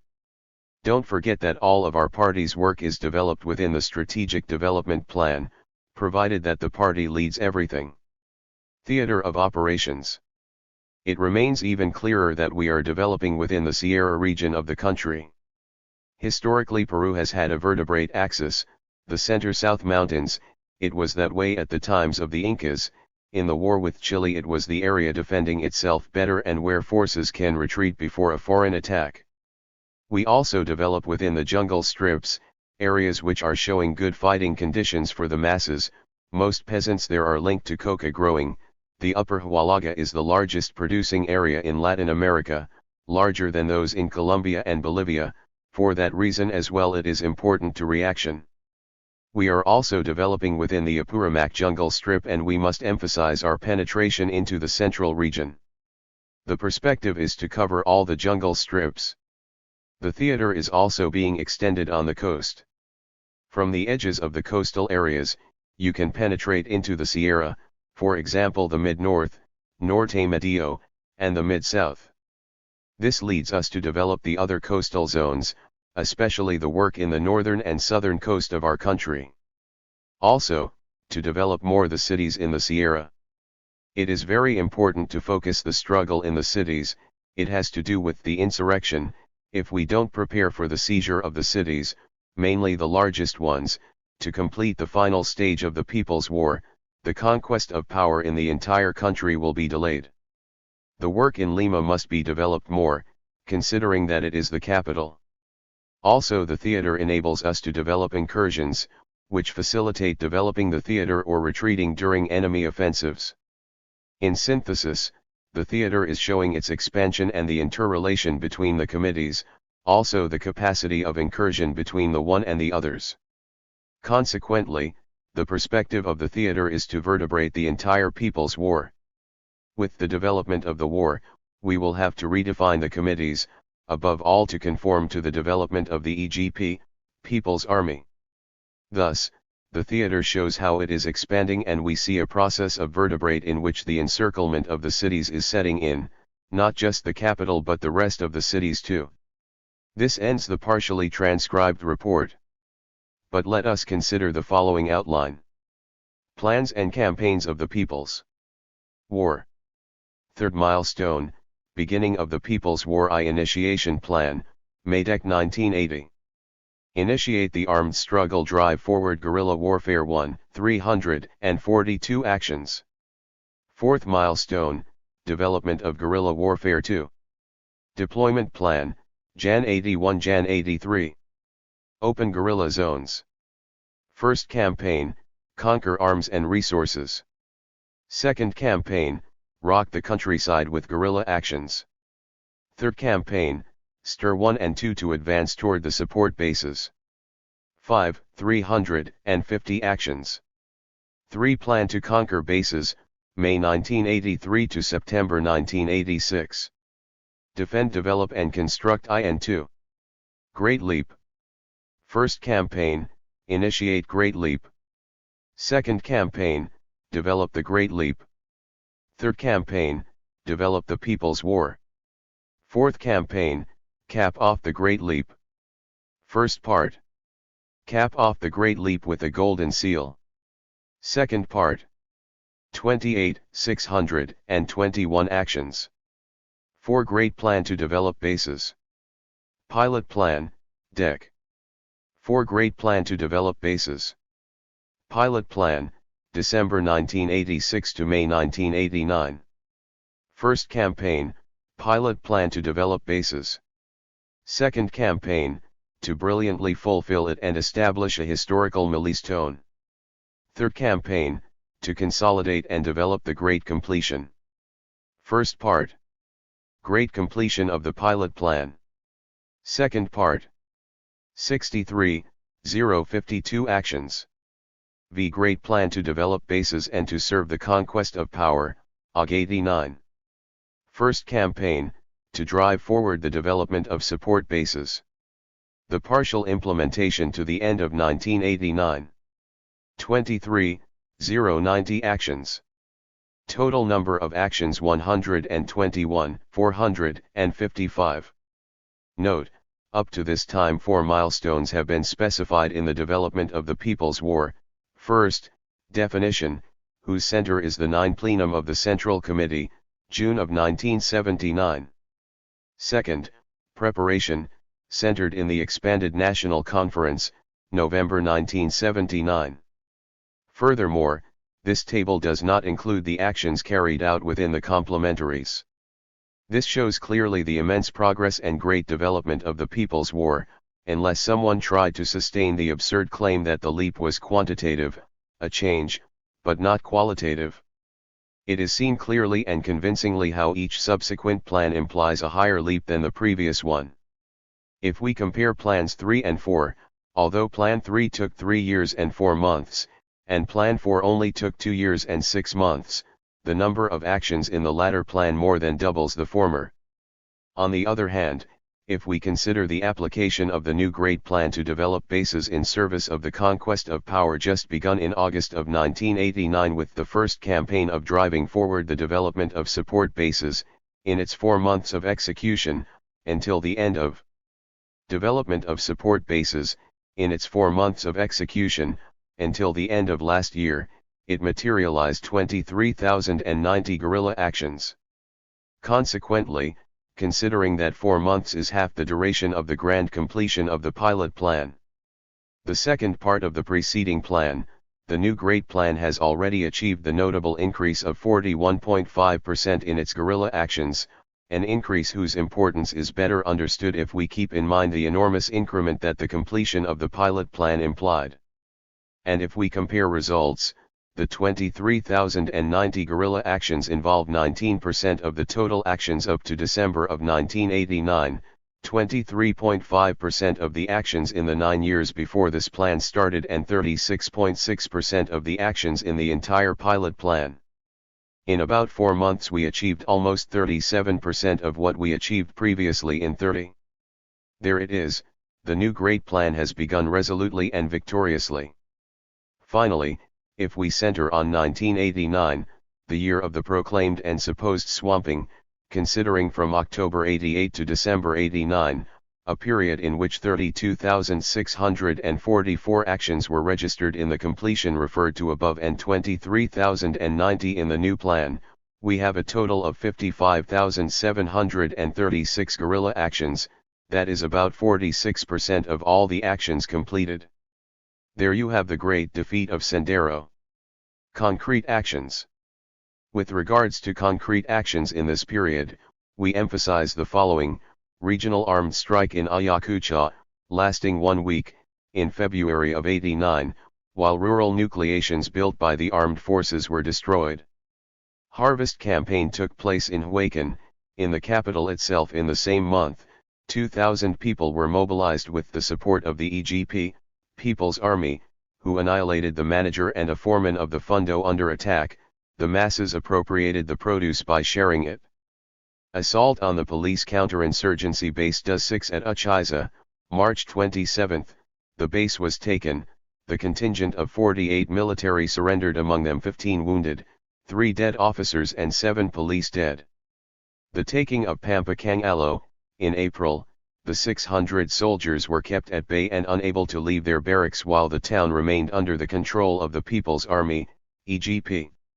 Also in April, mobilization of the Committee of Families of Prisoners of War and Disappeared, in Lima, against the Ministry of Justice. With agitation and sabotage, it kept in check the plans of repression against families and lawyers and genocide against the prisoners. The same month, assaults to police posts in Yuricacha, Upper Larén and Clemente, in the Mid-South. Regional armed strike in central Peru, departments of Junín, Cerro de Pasco and Huánuco. On May 10 to 12 an armed strike took place in Ca unspecified currenciat, southern part of the department of Lima. On June 1 to 2, and on the 7th, assault against the police. The department of Lima. On June 1 to 2, and on the 7th, assault against the police station of Amber, northern part of the department of Lima. Ambush of a presidential escort transport car, Junín Hussars, in downtown Lima, 7 soldiers killed and 29 wounded in June 3. In the same month, armed strikes, June 5 to 7 in Huancavelica, on the 7th in Huaraz, and June 15 to 20 in Upper Hualaga. June 19, ambush of the army in Aguaguate, as part of armed strike, a convoy of 6 trucks on F-Basidra Highway, annihilated were an army major, 2nd Chief Educali Political Military Command, a lieutenant, and 14 soldiers, besides 10 wounded, total 26 casualties. In the month of July, armed strikes, on the 14th in Huamachuco, on the 20th in Lima, against hunger and repression, organized by MRDP Revolutionary Movement in Defense of the People, and from July 27 to 29 in Ayacucho. On the 5th, sabotage of a bus of the Soviets who pillaged the country's marine life, 33 wounded, an ambush against a DUS police patrol in Azengaro, Department of Puno, annihilated a commander, a captain, a lieutenant, and 3 subordinates. On the 6th, assaulted the police station in Pacaran, Ca unspecified currenciat, the station was destroyed, the bridge joining Pacaran, in Yoyos, and Huancayo was blown up. The military barracks in Madre Mia was destroyed, 150 soldiers, 120 infantry and 30 engineers, in the Upper Hualaga Valley. The assault took place on July 27, on the eve of the national anniversary. After a pitched battle, the People's Guerrilla Army destroyed the reactionary army barracks thoroughly and completely, causing them 64 casualties, 39 dead and 25 wounded, and conquered a good quantity of military supplies. Also in that area, a year ago the police station in Cotahuasi, Department of Arequipa, was assaulted, and the police station at the Huancaray Hydroelectric, in Apurimac. As well, in the department of Huancavelica, mesnadas of Pachacla were annihilated and several towns were taken in the principal axis of the People's War in the region, generating a power vacuum. And, ambush to army in Milano, Upper Hualaga, assault to police stations in Julcan, in Otuzaco, Department of La Libertad, and in Cajaque, Department of Ancash. Now, if we focus on the People's War according to the regions or zones in which it is developing, we have the following scenario, centered on the first campaign of the plan driving forward Impulsar, opening the new Grand Plan. Ayacucho, the heroic struggle. If we consider from Pampacangalo in the south of the department, in October A. If we consider from Pampa Cangalo in the south of the department, in October a series of actions against the armed forces and the micro-region were carried out. The main one was the attack and eventual collapse of the barracks in Vilcashuaman, sabotage of state installations, propaganda, agitation, and mobilization in the town, which was taken over by the People's Army, EGP, as well. The harassment and collapse hit the anti-guerrilla bases in Pampa Cangalo, Puente Maturo, Acamarxa, Ocros, Cayara, Huila, Canaria, Huancapi, and Chipeo. Because of the large impact on the masses, especially those who under pressure of the military joined the Mesnedas, and who have stopped patrolling and standing guard. The army reacted desperately and imposed a curfew, repressing, arresting, shaving heads. Municipal elections in November were confronted by the new armed strike from the 5th to the 15th, which has proven to be a big weapon to hinder, boycott and impede elections wherever feasible. There were no candidates in Concepcion, Carhuanca, Huambalpa, Andamarca, and Cabana. In Huancapi, Muela, Calca, and Cayara nobody knew who the candidates were. In Vilcashuaman all resigned except for a member of United Left, while in a showcase of bourgeois democracy, in Carhuanca and Huambalpa, on the same day as the elections, SIN members captured two peasants at the town square, told them, "You are the candidates," and beat them up until they accepted their candidacy. That is how their democracy and their elections truly are. The people are witnesses. However, their objective failed because most of the population did not vote. An action related to the elections is the stunning ambush on an army convoy on the 13th, in Andamarca, where 10 soldiers and an official of the electoral jury were annihilated. And, though partially, the little march that mobilized hundreds of people armed with various means and carrying red flags with the hammer and sickle, banners and posters about the People's War, traveled through many towns and villages like a little machine sowing the People's War, developing actions and profoundly moving the masses. On the other hand, hard crushing blows are delivered to the recalcitrant blackheads who lead the Mesnedas controlled by the armed forces, as in Huamanquiquia and Saxamarca, province of Huancasancos. At the same time that the People's War extends to the main part of the coast by the taking of towns like Ocana and the destruction of the police station, close to the highway to Nazca. Consider the northern part of the department of Ayacucho, the provinces of Huamanga, Ruinta, and La Marche. The municipal elections obviously carried great. Huamanga, Ruinta, and La Marche. The municipal elections obviously carried great importance. In the city of Huanta, the provincial capital, there were no candidates, since all of them quit. In Ayacucho, departmental capital, the candidates quit too, but when the opera candidate quit, a former Belapound NDE man who was unknown in Ayacucho and was not even there on election day, his resignation was not accepted by opera.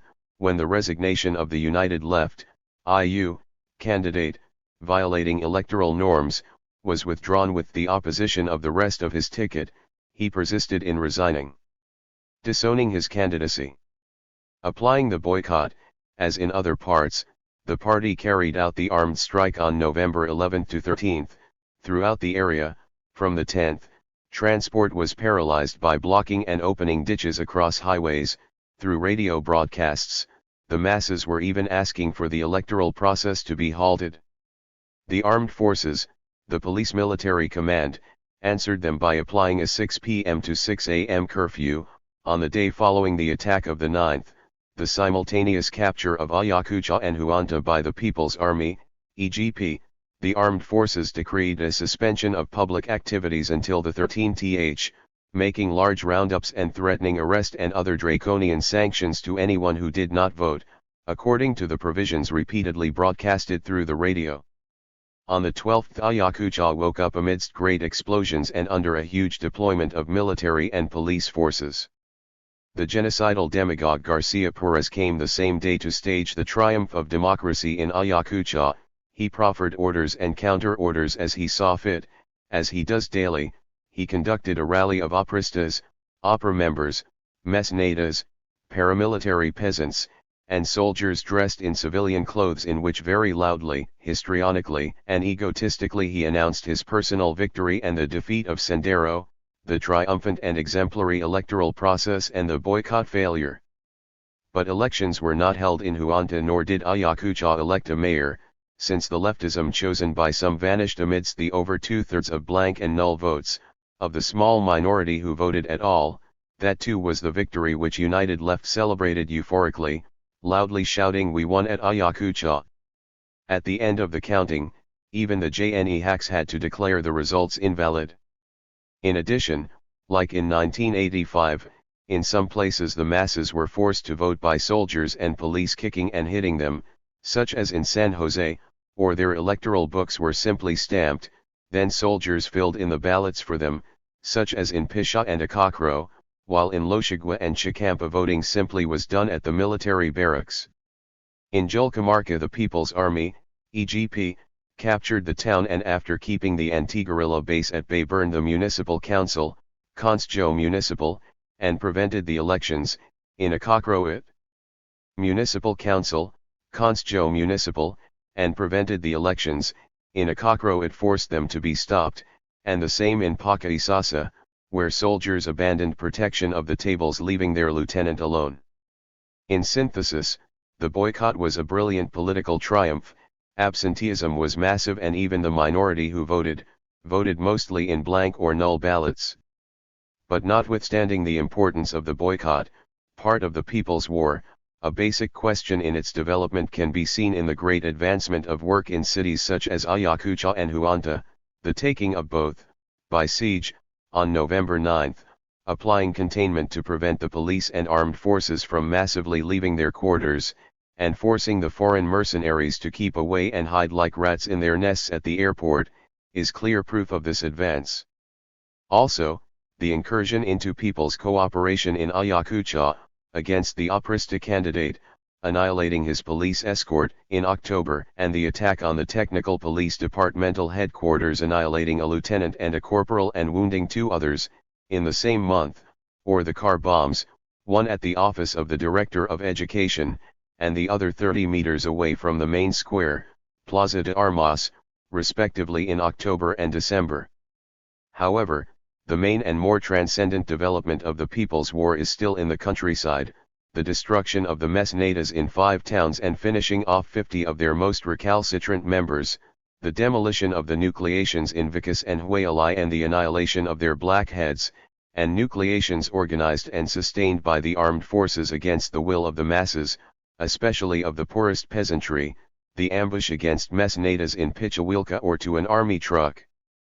In Palma Pampa, barely 300 meters from their anti-guerrilla base, in November and December respectively, and repeated hits to the Marine infantry, show this in all clarity. Apurimac, area of intense confrontation. The department of Apurimac too, is an area of hard and intense confrontation. Proof are the sabotages and leveling to the ground of installations, and town councils, micro-regions, Cooperation Popular, Entel Peru, Ministry of Agriculture, the Electoral Registry, Sierra Centro Sur, Military Registry, National Bank, and TV stations, or the selective annihilations of snitches, infiltrators, cattle rustlers, promoters of the mesnadas and spies, or the assaults, ambushes, and multiple confrontations registered. All that, together with hundreds of agitations and mobilizations and dozens of seizure of towns. There the state acts with harsher repression and the police and armed forces become increasingly more bloodthirsty and virulent. One sample of this are the genocidal. Increasingly more bloodthirsty and virulent, one sample of this are the genocidal forays by the army, in this area and in others. One of the most recent, in April, departed from Antabamba province, department of Apurimac, going all the way to Cusco, plundering, burning and murdering in the peasant communities it overran. It was denounced, in vain as usual, before Congress.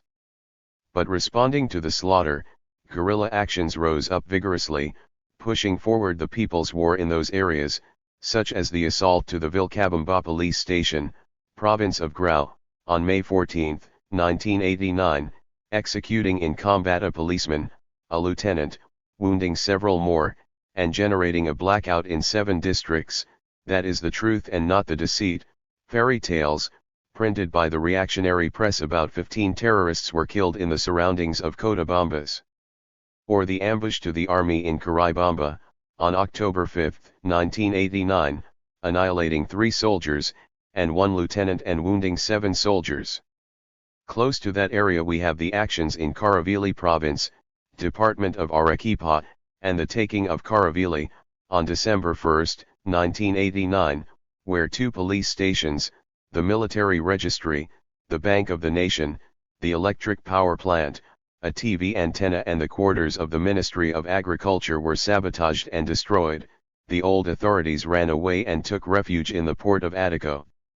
Also the taking of Paza, capital of the province of Pucar del Sarasara, Department of Ayacucho, on December 2, the masses were mobilized, flags were raised and revolutionary slogans painted. Besides the sabotage and burning of the council, police station, electoral registry, and quarters of the Ministry of Agriculture, Entel and Center South Sierra, this stunning blow also helped destroy electoral materials, and by doing so elections were crippled in the entire province. And, of course, the just policy of escape applied in the Caravelí jail in December, which was easily overrun by the People's Army. Huancavelica, place of devastating ambushes. Also has to its credit devastating ambushes. On October 23 the combatants handed another blow to the army in Lanchage. A landmine blew up 2 trucks in a convoy of 3, and after a demolishing attack, and later a violent combat with 8 soldiers, who commanded by a lieutenant, remained some distance from the 3rd truck. Of those 3 were annihilated in combat. This convoy was heavily armed since it carried chiefs to their anti-guerrilla bases. As usual, newspapers minimized the facts. 4 officers and 9 soldiers were annihilated, when in fact we annihilated 36. Add to this action the clashes at Santa Ynez and Chupamarca and the harassment at Castro Virena, totaling 11 dead. So the reactionary Peruvian army suffered 47 dead, among them 10 dead. So the reactionary Peruvian army suffered 47 dead, among them 10 officers, not counting the wounded, which, obviously, raises the number of casualties. Their furious response, impotent for not being able to hit their ambushers, preys upon the unarmed masses. At Santa Ana, on October 25, they tortured peasants asking them about the guerrillas and murdering 5, in the same place. On the 28th, they burned the hut of a peasant and murdered him for being an uncle of a revolutionary soldier, and in Lachage, 70 soldiers stationed themselves on the road. On the 28th, stopping anyone coming through, they robbed, tortured and raped women, and on the 31st they murdered 4 more in Pucara. Here too, the electoral process has been deepened. The class struggle, reaction has set up its elections, maintaining them primarily on its armed forces. To that end they brought in more soldiers from Huancaya and marine infantry from El Callao. From Huancavelica to Ticrapo they deployed into the countryside campaigning for the elections and calling on people to vote, threatening with the firing squad anyone not doing so. Part of their control was to establish a permit, safe conduct, system for traveling. 5 days before the elections they stopped the train leaving Huancavelica, arrested 400 passengers, whom they robbed, tortured, and paraded through the city while they shouted the same would happen to all those who don't obtain and produce a safe conduct pass. In the same city the soldiers waged war against revolutionary signs, paintings, with party slogans on the walls, taking down red flags, which they dragged through the streets, shooting and reaping them, but contrary to their expectations, the people laughed and ridiculed them. Then military proceeded to conduct illegal searches of homes and murdering and disappearing non-combatant civilians, among them 13 students from the Pedagogic Institute, the victims of repeated searches. The masses were also blackmailed. For instance, as a condition to pick up their paychecks, teachers had to attend a boring lecture by the political military chief. At the same time flyers were dropped from helicopters: peasant friend, reject the Taraco because he is your enemy. Any similarity is not a simple coincidence. But faced with this sinister campaign, the People's War confronted it boldly and resolutely. As a sign of this advance in the departmental capital itself on October 8, the army barracks, commissary, and police cafeteria were sabotaged, there was a blackout and, most important, agitation was begun at the cinema. The masses went out into the streets and formed a steadily increasing chorus, which turned into a roaring rally at the main square, shouting vivas to Chairman Gonzalo, the party, the People's War, and urging, "Don't vote." Amidst the darkness, dynamite explosions, and rifle shots, neither soldiers nor police went out, and the People's Army, EGP, controlled the city. The 12th, election day, passed amidst People's Army, EGP, controlled the city. The 12th, election day, passed amidst the strike and the daily blackouts from the 11th to the 13th of November. The dawn broke with red flags with the hammer and sickle posted conspicuously on the streets and violent explosions. It was a dead city until about 11 a.m., at which time soldiers began to enter houses looking for leaders and members of electoral boards, and bringing the people out to vote by force, but that resulted in less than 40% of the electorate in that city voting, but in the barrios, young towns, and their surroundings they did not go to vote. The strike besides, which the highways into the city were blockaded. If this happened in the capital city, in the smaller cities and in the countryside the problem was worse for reaction, since, besides not having any candidates in many places, not to vote was the sentiment and desire among the masses, because from experience voting means nothing for them. Here we have, too, a good example of how to use elections in a revolutionarily manner. The Central Region. It is the heart of the economic process of Peruvian society, whose vertex is Lima, and it is key within the state's geopolitical plan. Considering this reality, the action and development of the People's War in this region is better understood. There the struggle increases in intensity and shows sharper characteristics than in other locations. Sabotages there are tremendously stunning, like the leveling to ground in Sayas Tupac Amaru and Ramon Castillo, or the Los Andes fish farm, or the offices and encampment of the Picais Palcazu project, and among these, the of Sayas's Tupac Amaru horses used by the army, and sabotage of the agricultural enterprise of Romero, a concoction of bureaucratic capitalism and the big bourgeoisie, in Chunchamayo, where 10,000 sacks of coffee were destroyed. Great sabotages against the state enterprises, at Inafar, blowing up of locomotives or derailments like those in Yali and Chuchis, attacks at Centraman, sabotages in mines of Casapulxa and Morocacha, in the latter paralyzing the mineral concentrator or in Oroya paralyzing the refinery and foundry, besides the derailments of trains loaded with minerals, at Electroperu, the taking down of towers, 59 of them during the November armed strike, thus generating large and extensive blackouts. Also, blowing up of bridges, 4 in Muclo, Comas, and Concepcion Satipo Highway. Moreover, not just state mining is hit, also hit are 2 other private mining centers like Alpamina, property of Argubans, notorious member of the big bourgeoisie. In addition, of great importance are the cattle, livestock, requisitions and invasions of land, 8,200 sheep and 10,300 hectares, all for the masses, mainly for the poor peasantry. That way the traditional economic base of masses, mainly for the poor peasantry.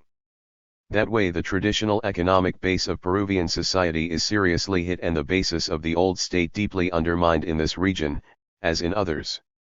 It is in turn very important how the People's War penetrates into the central jungle strips, developing in the provinces of Tarma, Chunchamayo, and Satipo, while at the same time empowering the class struggle in Huancayo, the departmental capital, whose undeniable examples are the mobilizations by 5,000 high school students secondaries in July, and 15,000 students in October, besides the selective annihilations of authorities and candidates, which shake up the entire region, in August, in Tarma. The sub-prefect was the only remaining civil authority, while in Huancayo the sub-prefect and lieutenant mayor were annihilated, and in Concepcion the provincial mayor, and to emphasize how the struggle is elevated, ambushes against Centraman and Inafar train were carried out. As regards the municipal elections, in order to activate them and control them, they brought troops from Lima, Trujillo, Iquitos, and Tacna. They unleashed electoral blackmail, genocide, and psychological warfare, deploying thousands of soldiers and police from their repressive forces.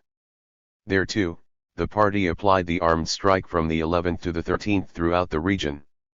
It was a remarkable success and the masses observed it, especially in Junin and Pasco. Through force reaction tried to break the strike and force the people to vote, and to that end, from the eve of the elections, above all in the marginal neighborhoods of the major cities, they began to drive the masses like if they were cattle. But they failed in their effort to obtain a large voter turnout since the absenteeism was massive. Despite the collaboration of revisionists, opportunists, and reactionaries, the elections had to be held only in the departmental and provincial capitals. The Huallaga Valley.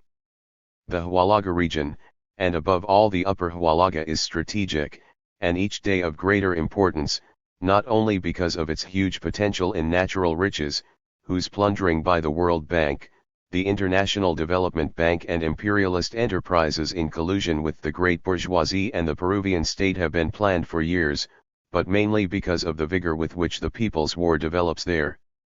Its forcefulness and advances are clearly seen in the hard blows administered against the reactionary armed forces, such as the destruction of the army barracks in Madre Mia, added to the numerous ambushes which followed, among which these stand out, against the army again, on the highway connecting Uchiza and Progreso, in the second part of 1989, annihilating a lieutenant and 7 soldiers, with 4 wounded, and the surrender of 3, and against the police in Villa Palma, with the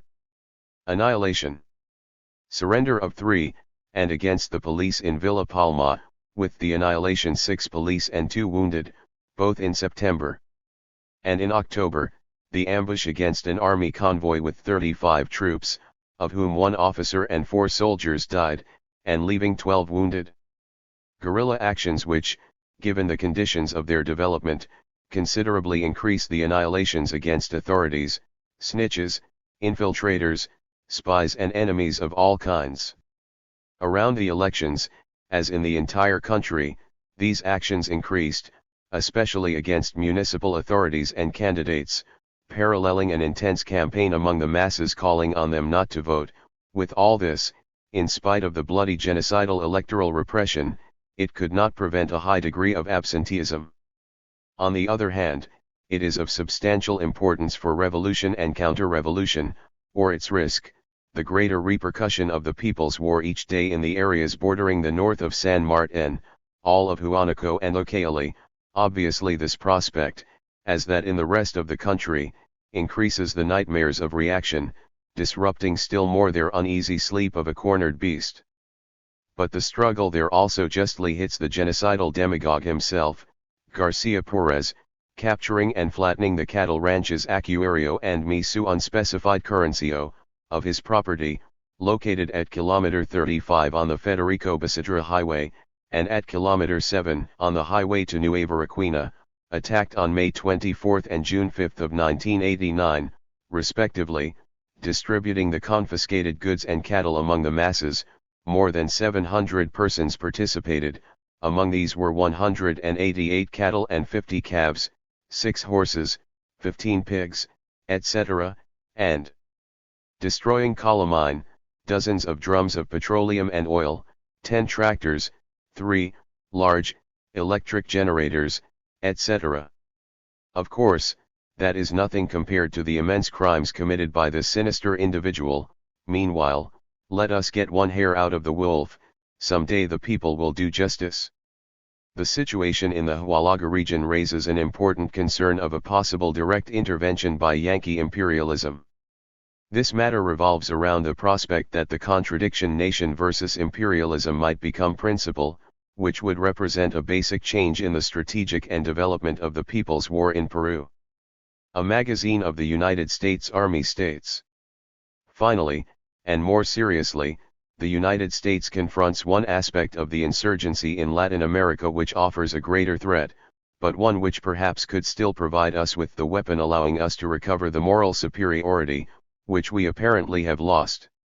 there is an alliance among some drug traffickers and some insurgents.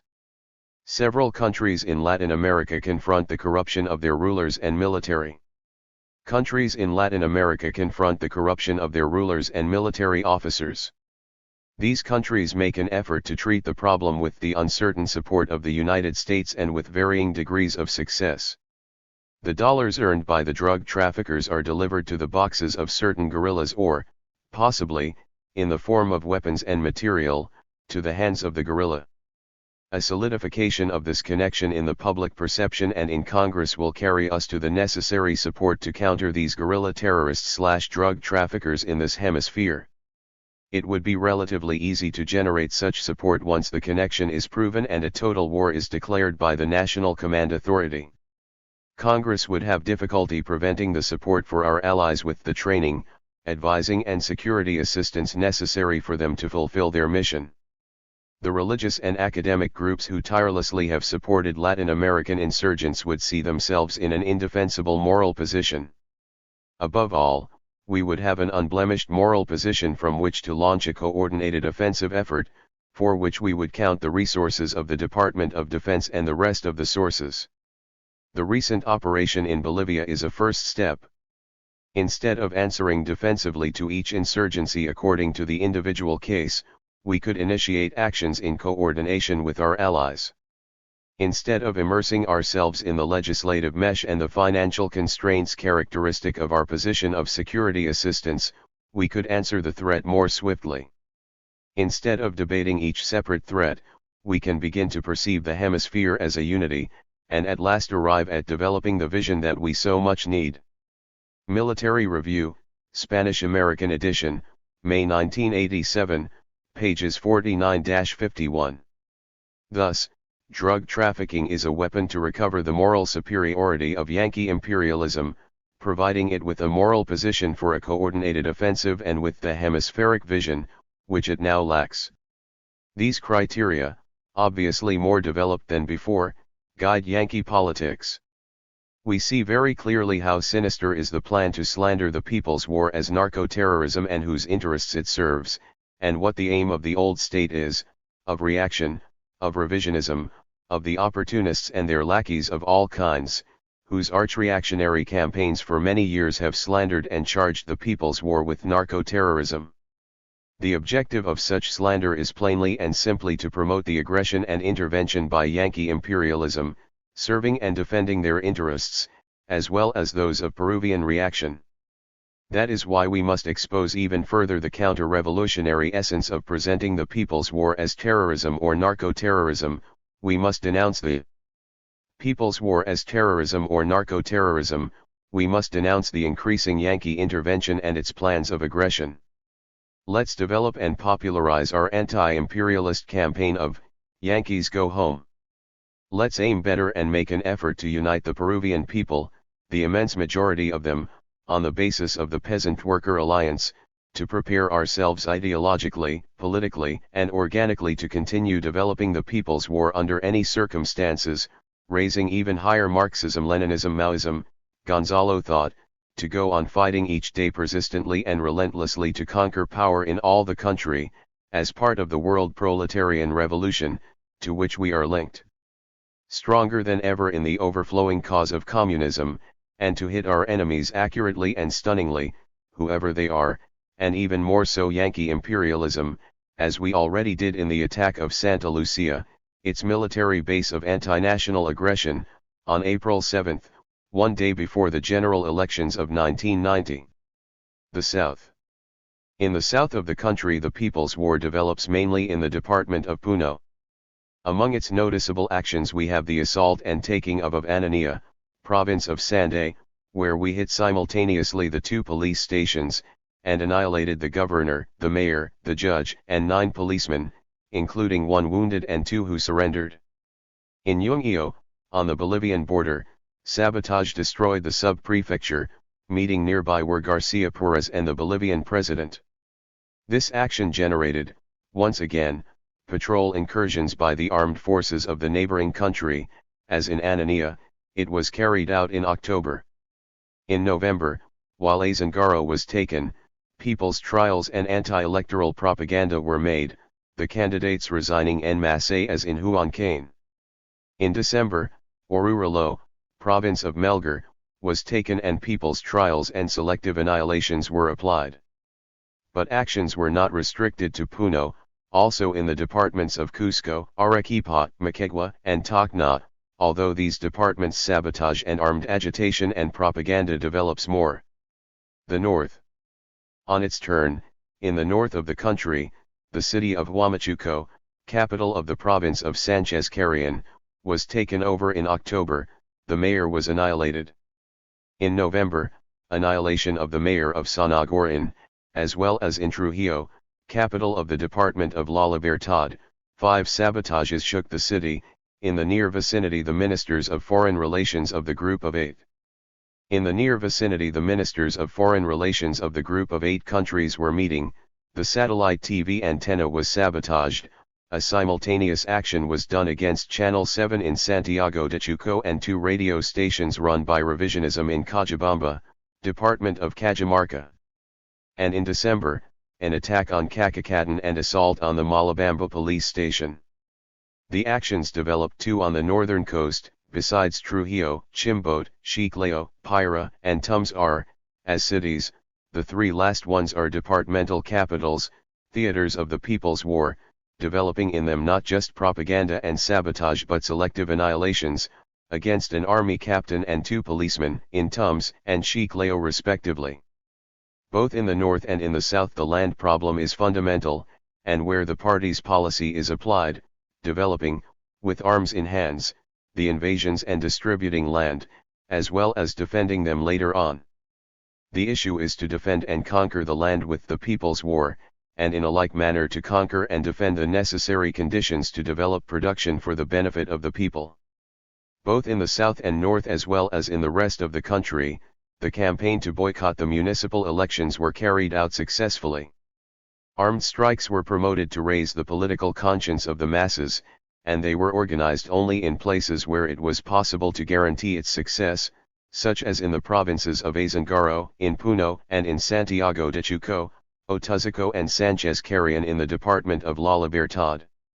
These armed strikes paralyzed those regions and resulted in greater voter absenteeism and had repercussions. In the mid-north, part of the department of Lima and Ancash, an attack against the president of the electoral board in Huacho, and the annihilation of 2 policemen at Barranca, both actions took place in September.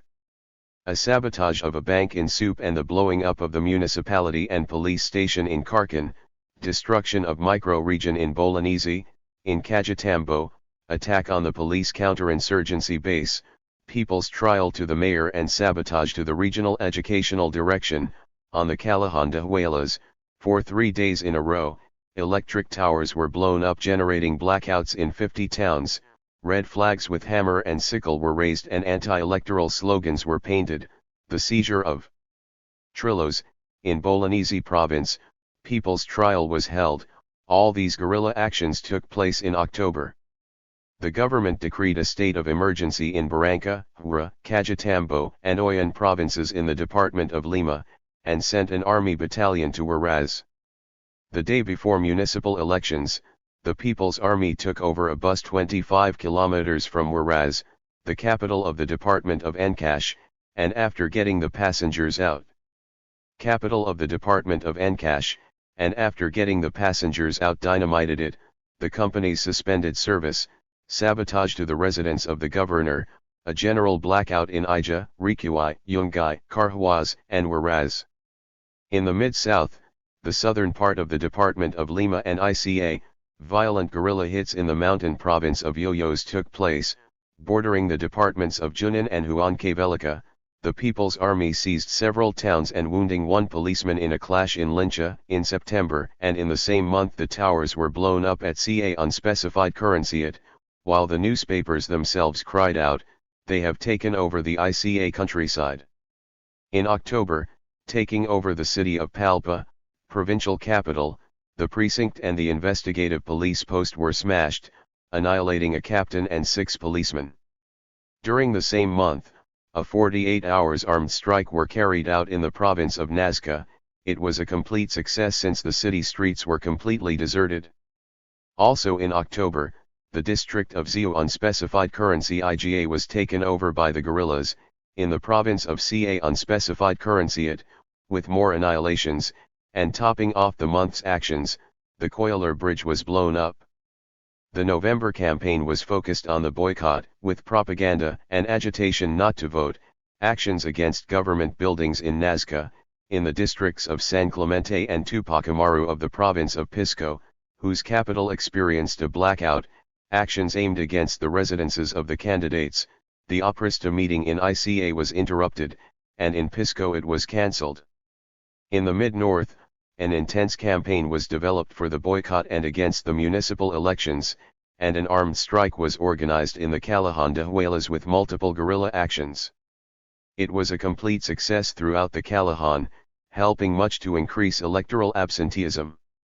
Both the mid-north as well as the mid-south are, strategically, of paramount importance to surround Lima, as everyone knows. Lima, the capital city, with 1/3 of the nation's population, macrocephalic capital of an oppressed and backward nation, is a great concentration of economic, political, and military power, a gigantic mirror of the general crisis in Peruvian society, an immense drum of national and international repercussion, but at the same time, mainly the primary center of the Peruvian proletariat, prime witness of the hunger and struggles of inexhaustible legions of popular masses, flesh of the flesh of our heroic people who constantly toil, day after day, working and fighting at the factories and in the neighborhoods and shanty towns. Based on these outstanding characteristics, we can judge the fundamental and transcendental importance of waging the People's War also in the capital, more. Transcendental importance of waging the People's War also in the capital, more so if the road from the country to the city, of surrounding the cities from the countryside, must be crowned, after the arduous struggle of the protracted war, in the insurrection in the cities and mainly so in the capital city, especially if we keep in mind the peculiarities of the People's War in Peru, which follows the road from the countryside to the city, but develops the struggle in both, with the countryside. The main part, as it still is, and the city as a complement, as was set in the outline of the armed struggle approved in the 8th plenum of the Central Committee.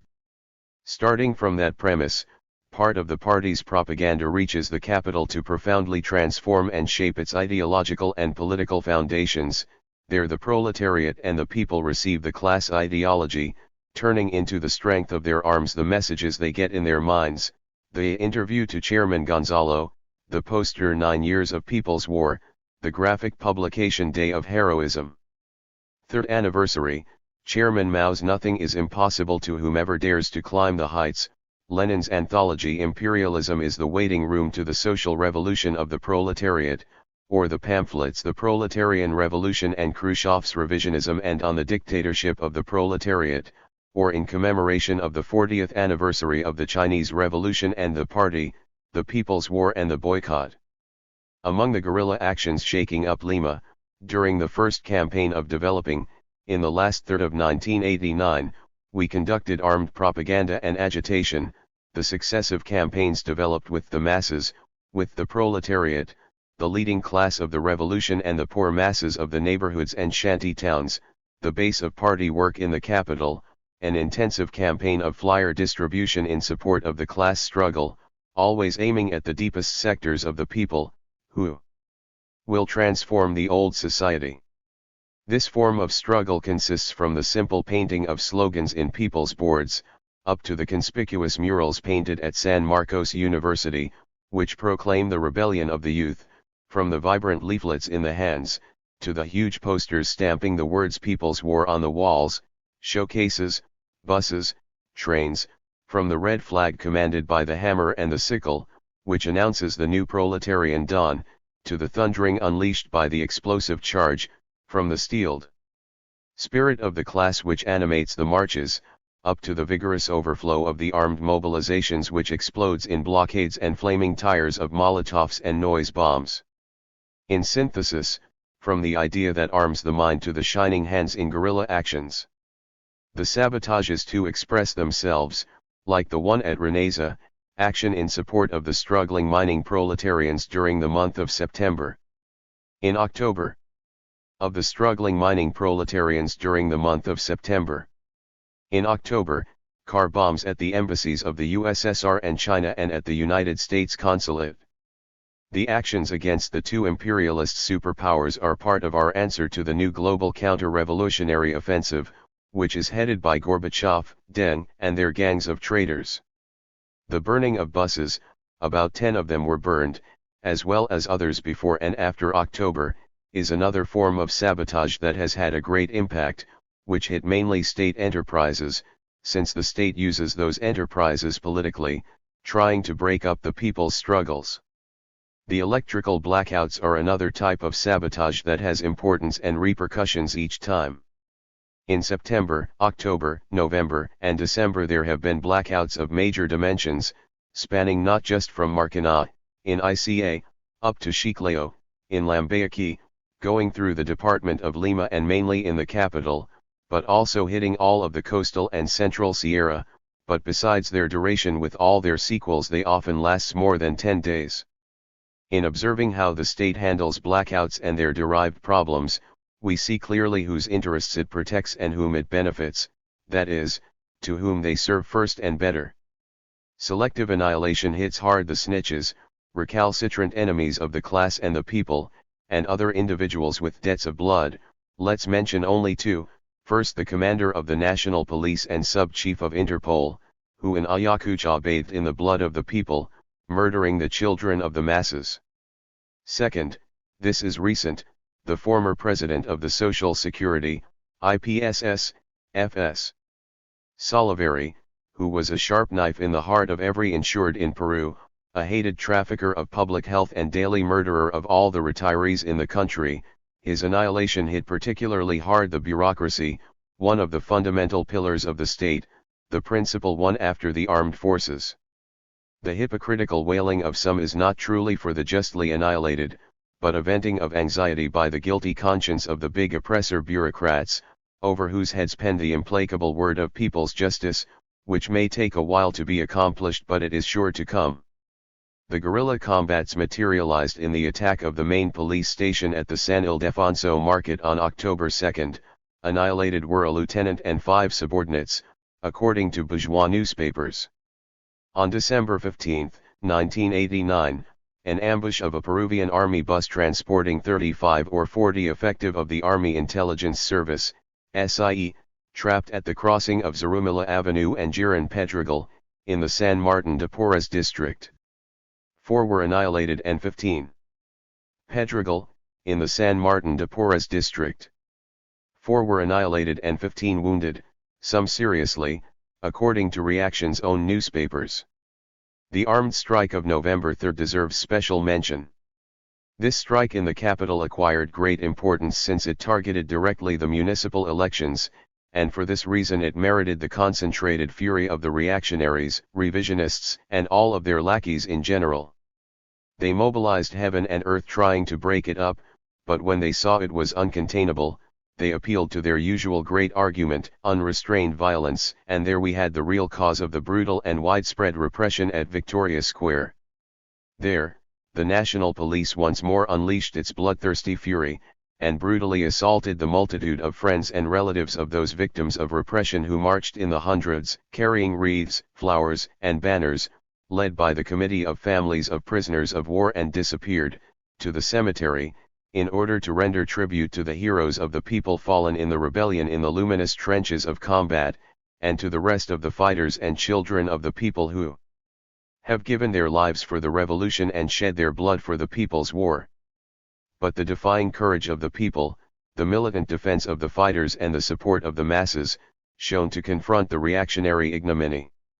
For that reason, it deserves our firmest rejection, the treacherous condemnation against the brutally attacked marchers, not only by our recalcitrant enemies, but also by those who call themselves revolutionary, who in collusion with reaction condemned the victims of repression, and in essence, as usual they supported the government and reaction. However, repression proved useless to contain the preparations of the strike, which directly threatened the electoral hacks, the self-proclaimed left unity, IU, jumped to the forefront. Henry Pease, IU candidate to mayor of Lima, jumped to defend what he called democracy and against the purported terrorism, and he convoked a de facto anti-communist crusade of fascist odor, under the banner of a civic march, invoking unity of all Democrats at a meeting held on November 3, the same day as the strike. Their meeting was conducted under the umbrella and protection of genocidal army and police guns, and under the spiritual mantle of the Catholic Church. Present were the candidates, the bosses of the reactionary parties, among them, of course, the revisionist chiefs, including the caudillos of the workers' unions bureaucracy. First and foremost was Vargas Llosa, for now the narrow winner of the first round in the elections, with whom HPs united in an embrace of black collusion and contention. What did IU and its candidate Pease get out of this meritorious service? The defeat of Pease and IU in the municipal elections of '90 and a major disaster in the April presidential elections, was a just and well-deserved repudiation by the people. But neither the anti-communist march was able to contain the armed strike on November 3. The anti-communist march was able to contain the armed strike on November 3, which was a resounding victory for the proletariat and the people, one further step toward the major incorporation of the masses to the people's war. It doesn't matter what the traitors say. It is not possible to speak of the people's war, of the undeclinable toil it entails, without having very much in mind the men and women, militant fighters and children of the masses, who every hour of the day, 24/4 each day, fight an uphill battle in the dungeons of reaction, those who throughout the country built the luminous trenches of combat out of those dungeons, those who on June 19, 1986, by shedding their own blood gave us the day of heroism, a historic milestone of the rebellion, those who never bent their knees, rose Marxism-Leninism-Maoism, Gonzalo thought to the heights and do it and will continue to fight for the victory of the people's war, no matter what kind of trench it happens to be in. This is the direction of 10 years of people's war and, in synthesis, the great development achieved on its 10th anniversary. Its uncontainable and ever-growing expansion materialized in the multiplication of the Open People's Committees, achieved precisely in 1989, a historic victory and transcendental step towards conquering power countrywide. Then, what does he purported swamping of the people's war claimed by reactionaries consist of? It consists simply of a black vomit spewed by the reactionaries and their hacks. Over this supposed swamping they carry out a taunted and widely publicized campaign of strategic failure of Sendero, which they try to keep up, besides, with their supposed abandoning of the revolutionary road and non-achievement of goals. What is their base for this supposed abandoning of the road? No other than the advancement of the people's war in the cities. An old publicity trick by the reactionary press, tried in much the same way during the elections of 1985, which is not simply a coincidence.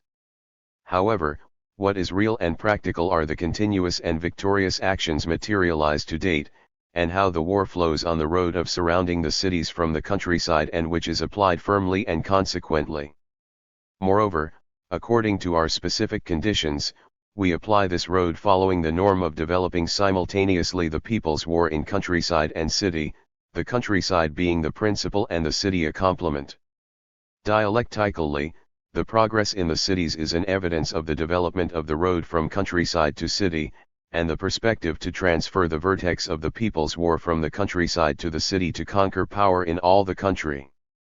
All of which, from the countryside to the city to conquer power in all the country. All of which is in strict conformity with the process of surrounding the cities from the countryside, and consequently the people's war in Peru, is the application of the theory of the people's war of Chairman Mao Zedong, as part of Marxism-Leninism-Maoism, applied to the specific conditions of the Peruvian Revolution. On the other hand, what is the basis for their empty chatter of non-achievement of goals? On this, they viciously traffic with revolutionary secrets, since we can publicize general policies and even concrete policies in certain fields, but not addressing specific details, which obviously only serve the enemy. Thus, competing among themselves on who serve best their masters, reaction and imperialism, mainly Yankee, they cry out loud, they haven't met their goals, the People's Guerrilla Army doesn't exist, there is no new power, they didn't achieve the strategic equilibrium. If the People's Army didn't exist, then what armed organization has carried out more than 120,000 guerrilla actions, 1980 to 1989? What armed organization is developing the People's War in almost the entire country? What armed organization have the reactionary armed and police forces been fighting for 10 years? Our military practice is made of solid and stunning realities, and only an armed force like the People's Guerrilla Army can fulfill it and maintain it. The thing is that People's Army is an army of the new type, therefore its construction, fighting methods, and development follow other principles. Chairman Mao taught us, you fight in your way and we in ours, we fight when we can win and retreat when we cannot. Great principle explained in 1965 as follows, in other words, you rely on modern weapons and we rely in the masses of people with a high revolutionary conscience, you play with your superiority and we with ours, you have your combat methods and we have ours. About the new power. Since 1982 we have been destroying the old power in the countryside, generating in consequence a power vacuum, each day greater and extending to larger areas, as is well known and recognized. Does that power vacuum remain a political limbo, an interregnum of the class struggle? Can anyone believe that the old power is destroyed and nothing can replace it? Doesn't the destruction of the old power imply, as counterweight, the construction of the new power? Aren't destruction of the old power and construction of the new power two terms of the same contradiction? Well then, over the destruction of the old power the new is created, which is a joint dictatorship, based on the worker-peasant alliance and supported by the People's Army. As the ABC of Marxism. Alliance and supported by the People's Army. As the ABC of Marxism-Leninism-Maoism reads, the new power in its development obviously follows the fluidity of the People's War, and the specifications of our concrete reality. But precisely with the multiplication of the Open People's Committees, in 1989, the new state tends to achieve a relative stability. About strategic equilibrium, we can't just pull it out of a thin air, nor like a gambler pulls an ace off his sleeves. These problems must be studied seriously, and especially the military ones. The point is clear and concise, the defensive, the equilibrium and the strategic offensive, as we well know, are the three elements of the protracted war. The first being longest and, how international experience shows it, the development of the second and third are intimately linked to the complex situation of the overall class struggle in the country, and to the world situation, since they entail sweeping away in the entire country, the rule of reaction and of imperialism and the installation in the entire nation of a people's republic, with all the repercussions it has in the world, starting from the neighboring countries. The above is a brief description about the direction and perspective of the People's War in Peru, which continues firmly and on the rise, with unbending tenacity. Have we set any specific date to go over to strategic equilibrium? Did any military plan have that specific objective? Is it an unfulfilled commitment? Is it a task linked to the reactionary elections? Or is it a goal of capping off the Great Leap with a golden seal? Or any other campaign, as they say? Pure speculations aimed at slandering the People's War, trying to discredit it before the masses, and sow confusion. As the Central Committee session stated, this engender is being propagated precisely at the time that Peruvian reaction and imperialism have a need to develop the counterinsurgency war, empower their military actions, mobilize the masses and increase intervention, mainly Yankee, and when, under the disguise of fighting against drug trafficking, Yankee imperialism plans its greater direct aggression against the People's War. Situations which, linked to the transcendental progress of the People's War in '89, enabled the advance from guerrilla warfare to war of movements, and clearly showed that strategic equilibrium was in the cards and that the revolution developed in decisive moments. That too, of course, was within our concrete material conditions. In conclusion, the purported strategic failure of Sendero, supposedly based on the so-called swamping sustained by the nonsense that there is an abandonment of the road and non-attainment of goals, is simply a new sinister reactionary campaign led by Yankee imperialism itself. It is part of the reactionary campaign led by Yankee imperialism itself. It is part of the psychological warfare and the ongoing plan to empower the counterinsurgency war. But besides all that, in the short term, it seeks to sow confusion amidst the Peruvian people and to undermine the linking between the masses and the people's war. In order to expose and mark with fire those vile mercenaries who miserably and treacherously help reaction and imperialism, it is worth highlighting two questions. First, they do not pay attention to the material conditions of the Peruvian Revolution. This is something they obviously cannot see now or in the future, but we take it fully into account, which at the same time refutes the lie that we practice dogmatism. Second, that behind their demagoguery, lies the old rotten revisionist criteria about revolutionary situations, which take them to imagine today, even if they do not say so explicitly, the existence of a revolutionary crisis that, according to them, not to seize power now would imply the failure of the revolution in general and of the People's War in particular. Let's remember the three requirements for the existence of a revolutionary situation. 1. Power escapes the hands of reaction. 2. Revisionism and opportunism do not exert an influence over the masses. 3. The masses close ranks around the party. Specifically in our case, the revolutionary crisis is linked to the People's War. It suffices to say. 1. The armed forces retain its capacity to sustain the old state. 2. Revisionism and opportunism continue to ride over the masses through the industrial and trade union bureaucracy and 3. The People's War must still generate the great jump about incorporating the masses, which happens at the end of it. Therefore, what we have is a revolutionary situation in increasing development due to the sharpening of the class struggle and, mainly, the People's War, which not only has persisted for 10 years, but each day goes on. It is demolishing the old state and constructing the new power a little more, aiming at completely sweeping aside the obsolete and putrid Peruvian society of oppression and exploitation. Consequently, the perspective of the current revolutionary situation. Exploitation. Consequently, the perspective of the current revolutionary situation in development is the revolutionary crisis or the rise, of the revolution, in the words of P. Mao Zedong. Closely linked to the lie about the strategic failure of Sendero is the lie about division and surrender. The surrender farce is not new. Since the beginning of his genocidal demagogic government, Garcia Perez and the armed forces staged it. In the document Develop the People's War to Serve the World Revolution, we read. The October 1986 Lurigancho genocide followed, after the reactionary Opera government staged the farce of the massive capitulation of Senderistas at Losigua and Corazon Pampa, province of La Mar, department of Ayacucho. Even, as reported by all the media, an interview was staged between the Supreme Chief, Garcia Perez, with surrendered leaders who he received at the palace, an act filmed from a distance in which nobody heard anything or saw anyone's face due ostensibly to understandable security reasons. But the engender was quickly disemboweled by the published statements of a Navy officer who took part in the operative in question.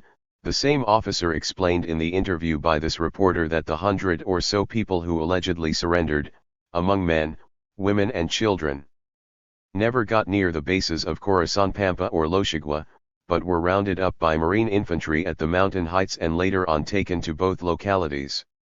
When Lieutenant Anibal was asked if the peasants, at the time of the surrendering, carried any weapons, he answered no. According to La Repubblica of October 25, 1985. That was the famous lie about the surrendering. Again today, they resurrect the same treacherous lie trying to undermine the People's War and cover up the forceful nucleation they inflict upon the peasantry, to create mecenadas, paramilitary peasants, repeating obsolete molds previously smashed by the convergence of the enslaved masses themselves and by guerrilla actions. It is evident that with the increasing surrender of mecenadas created by the armed forces, which we saw more frequently these past few months, Their aim is to reenact the genocidal bloodbath of the years 83 and 84. The reactionary dream split in Sendero. This purulent tale repeated over and over by reaction is based on the purported surrender, swamping and strategic failure discussed previously, and on forged flyers distributed by the armed forces, as part of their psychological. Forged flyers distributed by the armed forces, as part of their psychological warfare, as well as on a supposedly, being tired of so much fighting, being sorry for so many deaths, hard life and difficult conditions, etc., all falsehoods that clearly revealed which institutions, organizations, and feathery pens were the sources of such engenders. All of them are defenders or sustainers or retainers of the old state and the obsolete Peruvian society, deadly enemies of the People's War who cover up the crimes of the Peruvian state and its armed and police forces of the daily genocides they perpetrate against the people. These hacks deny the basic principles of war, the quota needed to annihilate the enemy, the aspects of construction that the war requires. They are sunk in the historical pessimism of reaction and imperialism, whom they serve, incapable of understanding that the People's War is animated and developed by the optimism of class provided by Marxism-Leninism, Maoism, Gonzalo thought, and that each fighter of the People's Army is forged by the principle of serving the people with all her/his heart. The nonsense they preach, naturally, is well suited to the counterinsurgency plans and aimed against the People's War and the party, seeking to fetter the brilliant revolutionary perspective. In addition, those who have internal problems derived from their own mistakes and opportunism, infatuated especially by their persistent electioneering, joyfully cry out the supposed existence of the two positions in the party, a militarist one and a political one. Such differentiation is theoretically erroneous, assuming, as they speculate, the existence of a military position as such, would be a right opportunist line, whose component, with regard to the military line, would be bourgeois line opposed to the party. On what do they base such Philistine speculation? On the disemboweled defeat and swamping of 1989 and the strategic failure. All this only shows their desperation and impotence before the advance of a People's War which threatens their nefarious riding on the masses and shakes their blessed chapels of parliamentary cretinism. However, all that chatter is only dead leaves before the strong unity of the party, solidly sustained on the basis of party unity, BUP, sanctioned at the First Congress, and an irreplaceable warranty of the steady development of the People's War.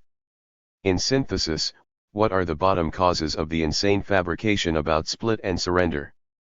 The general elections, which acquire a crucial character to reaction and its lackeys, even more so after the major weakening of the demo-bourgeois system derived from the April election and the dark perspectives faced by whoever results elected in the runoff. The emboldened wave of strikes, the stunning expression of the sharpening class struggle, which day after day. Stunning expression of the sharpening class struggle, which day after day assumes the slogan of, fight and resist. And the vigorous and expansive development of the People's War, whose brilliant perspective is to conquer power in all the country. These are the three bottom causes carrying the armed and police forces, no doubt with the approval and support of their supreme chief, the genocidal demagogue.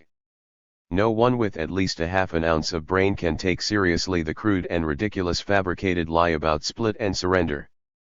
A campaign also launched as part of their psychological warfare. And each organization, parties, celebrities, candidates, and lackeys, revolutionary leader, and workers' unions hacks, according to his/her particular degree of dialectic collusion versus contention in the midst of reaction, as well as appetite and pay, has trafficked with the bizarre farce. But who, with the persistence of a gambler, has trafficked most with the engender, is its co-author Garcia Perez, the notorious charismatic genocidal demagogue, the nefarious head of the government bringing in most hunger in over 1,000 years of Peruvian history, who especially in the last few months, cried at the top of his lungs the defeat of Sendero. In this way, in that personal style of his which cavalierly ignores the most obvious truths, oblivious to reality, champion of the flamboyant empty chatter, and so he stated last April, terrorism proposed a social revolution, an insurrection generalized in the entire country. And in all that it failed, I assure you without any doubts. What is Garcia Perez after? To present himself as the victor and his government as successful in order to manipulate the disaster the next government will be, returning as a savior in 95. That is his dream, to which some self-proclaimed revolutionaries are helping too. That is, then, the gaseous lie of the so-called split and surrendering of Sendero, which as its predecessors, vanishes before the firestorm of the People's War. And since it couldn't be any other way, the reactionaries loudly preached that the votes and parliamentary cretinism of the general elections, as well as the municipal elections in '89, loudly preached the first and biggest loser, and the imaginary defeat of the boycott. Already in the 1985 election the same was cried, then Bella Unde, now a conspicuous member of Fredmo, proclaimed the biggest loser is terrorism. While Barrantes, the natural United Left candidate, who today can't even get 5% of the votes cast, recited, Sendero will fail. The electoral results of April 14, with the massive presence of the entire people, constituted the best rejection of terrorism. But, who truly failed? Where is now the bankrupted champion of votes and polling places? At the same time, the current editor of Expresso pontificated, there were two big losers in Sunday's general election, Senderism. Therefore, the chatter is nothing new, the lyrics and the tune are the same, except that today is more anguished as well. The lyrics and the tune are the same, except that today is more anguished as well as more unbelievable.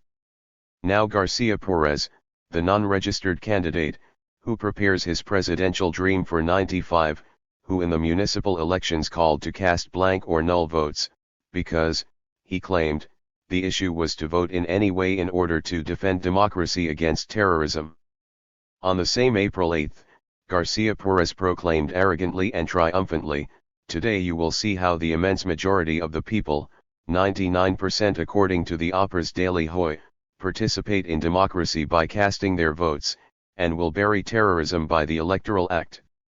Meanwhile Vargas Llosa and Fujimori, the winning candidates of the first round, with the emphasis and interpretation satisfactory to their endeavors, then in closed solidarity greeted the triumph of democracy and the defeat of terrorism, thus repeating and honoring the same reactionary blabber of their predecessors. HP's, the new hero of the so-called left unity, from the ebb of his 7% of cast votes, proclaimed, the first and biggest loser is Sendero. Of course, all of their statements were accompanied by an obliging chorus of the media and feathery pens. A simple conclusion follows from all of this, the same script and characters, defense of the existing order and the old state, only the actors are changing, publicity increases and demagoguery grows. The same grotesque farce every 5 years. In their publicity development, elections have the following course: first, to elevate to the skies the importance of elections and fight the alleged sinister terrorist plan of preventing elections throughout the country by threatening to amputate fingers and murder those who vote. Second, to loudly celebrate with drums and platters the massive participation of people in the polling places. In Peru voting is compulsory and, according to experts, if it wasn't forced not even half of current voters would show up, as well as the triumph of democracy, the failures of the boycott and the defeat of Sendero, while results are manipulated and adulterated, especially in the emergency zones, and the true figure on absenteeism is hidden, and third, as late and slowly as possible, data on results begins to trickle in, until finally the well-groomed and tailored results are announced by the National Electoral Board. Keep in mind this process so as not to be fooled by the electoral mumbo-jumbo and find the truth behind all that compromised reactionary charade. Well then, what do the official electoral results themselves say? Besides the fact. Well then, what do the official electoral results themselves say? Besides the fact that some 20% of able voters are not registered at all, 21.25% of those registered did not go to vote, a percentage which rises to 27% if we consider blank and null votes, including those who voted blank or null. Thus, This amount, 27%, is only 0.6% less than the one obtained by Vargas Llosa, the winning candidate in the first run, and 2.4% more than the one obtained by Fujimori, who finished second. Consequently, if we compare the last two general elections in the 5-year period, while absenteeism in 1985 only reached 8.8% of registered voters, in April of 1990 it climbed to 21.2%. In other words, from 1985 to 1990 absenteeism increased 2.5 times, 150%. So, can anyone with a grain of sense speak of the failure of the boycott? Or can anyone with a breeze of objectivity say, the first and biggest loser is Sendero? The matter is very clear and stunning. The tactic of the boycott, applied by the party as part of the People's War, is each time more successful and complete, deepening the class struggle throughout the country with an increasing tendency against the elections, and in that way undermining one of the fundamental pillars of the demo-bourgeois order, of the Peruvian state, of the class dictatorship headed by the big bourgeoisie. An anti-electoral tendency was also reflected in the municipal election of '89, when it was also loudly preached the defeat of the boycott. Then absenteeism, according to projections, reached 17%, which obviously shows an evident increase. The boycott, therefore, is an incontrovertible reality and an undeniable success. It shows clearly how the policy of obstructing the elections, of undermining them and impeding them wherever possible is highly successful and, above all, it generates an anti-electoral tendency helpful to the formation of the political conscience of the people. A boycott tactic and anti-electoral tendency applied are forged by the People's War and is developed as an integral part of it. It is a good example of how to utilize the elections in the development of the People's War. As to blank and null votes, they reached 15.35% of votes cast. That means in 1990 there was an increase of 1.45% with respect to 1985.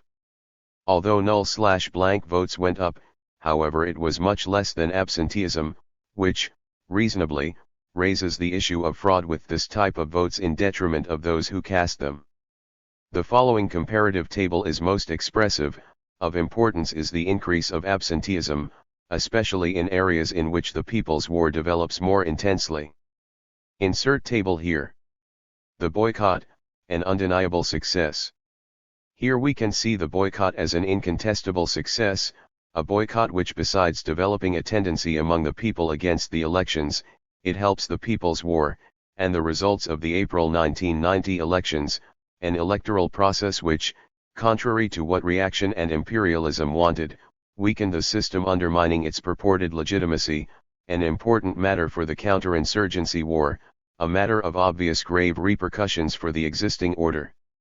To conclude, on the elections and on the boycott, we only need to remember the following paragraphs of the already quoted developing document of the PCP, Developing the People's War at the Service of the World Proletarian Revolution, trans. The fundamental thing about these tables is that the sum of the non-registered, of the non-voters and the null and blank voters added millions. This large mass is composed mostly by the non-registered, that is, people who operate outside the existing political system or who are openly against the same. It is also composed by non-voters, who are against the elections or who are not interested in them, and by null and blank voters who formally comply with the obligation to vote and do not expect anything out of its outcome or are not in agreement with any of the participating political parties. In general terms, this mass of citizens expresses repudiation, or indifference with respect to the existing political order and its elections to choose oppressors, its parties, which are instruments in the service of maintaining the established order, its preservation and evolution. In synthesis, it means the objective negation and questioning of the Peruvian society and its institutions, of the historically obsolete social system, which must be swept away, as we are already doing with weapons, since there is no other way of doing it, in the search of a new society which truly serves the people. And in the last elections, as in others, the Communist Party of Peru only called for the boycott, to obstruct them and impede them wherever possible, but not to prevent the entire process, as reaction pretends to impute the party in order to proclaim its false triumphs due to the lack of real ones. But the historical main tendency is the fusion of the people's war led by the party, with that great torrent represented by the millions of non-registered, non-voting and those blank or null vote casters. This is the torrent, which the party is helping to structure as part of the sea of masses which necessarily will sweep away the old order of exploitation and oppression. Exploitation and oppression. Up to here is the development of the people's war, and the boycott as part of it, but the principal, and transcendental question concentrating our attention, as necessary consequence of the road followed, is the conquest of power countrywide. This is the brilliant perspective of the people's war, more so in light of the turbulent and decisive years we visualize for Peruvian society in the years to come in the near future, and especially in view of the extremely complex class struggle developing in today's world.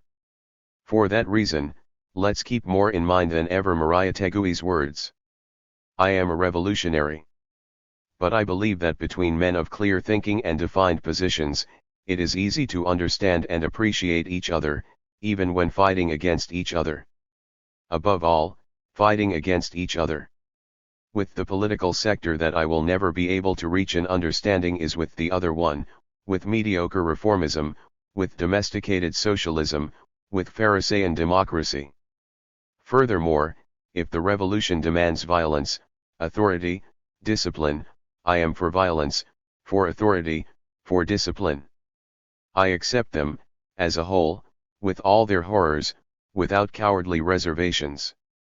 And above all, what Marx, the great founder of Marxism, established, only under an order of things in which there are no classes or class antagonisms, is that social evolutions will cease to be political revolutions.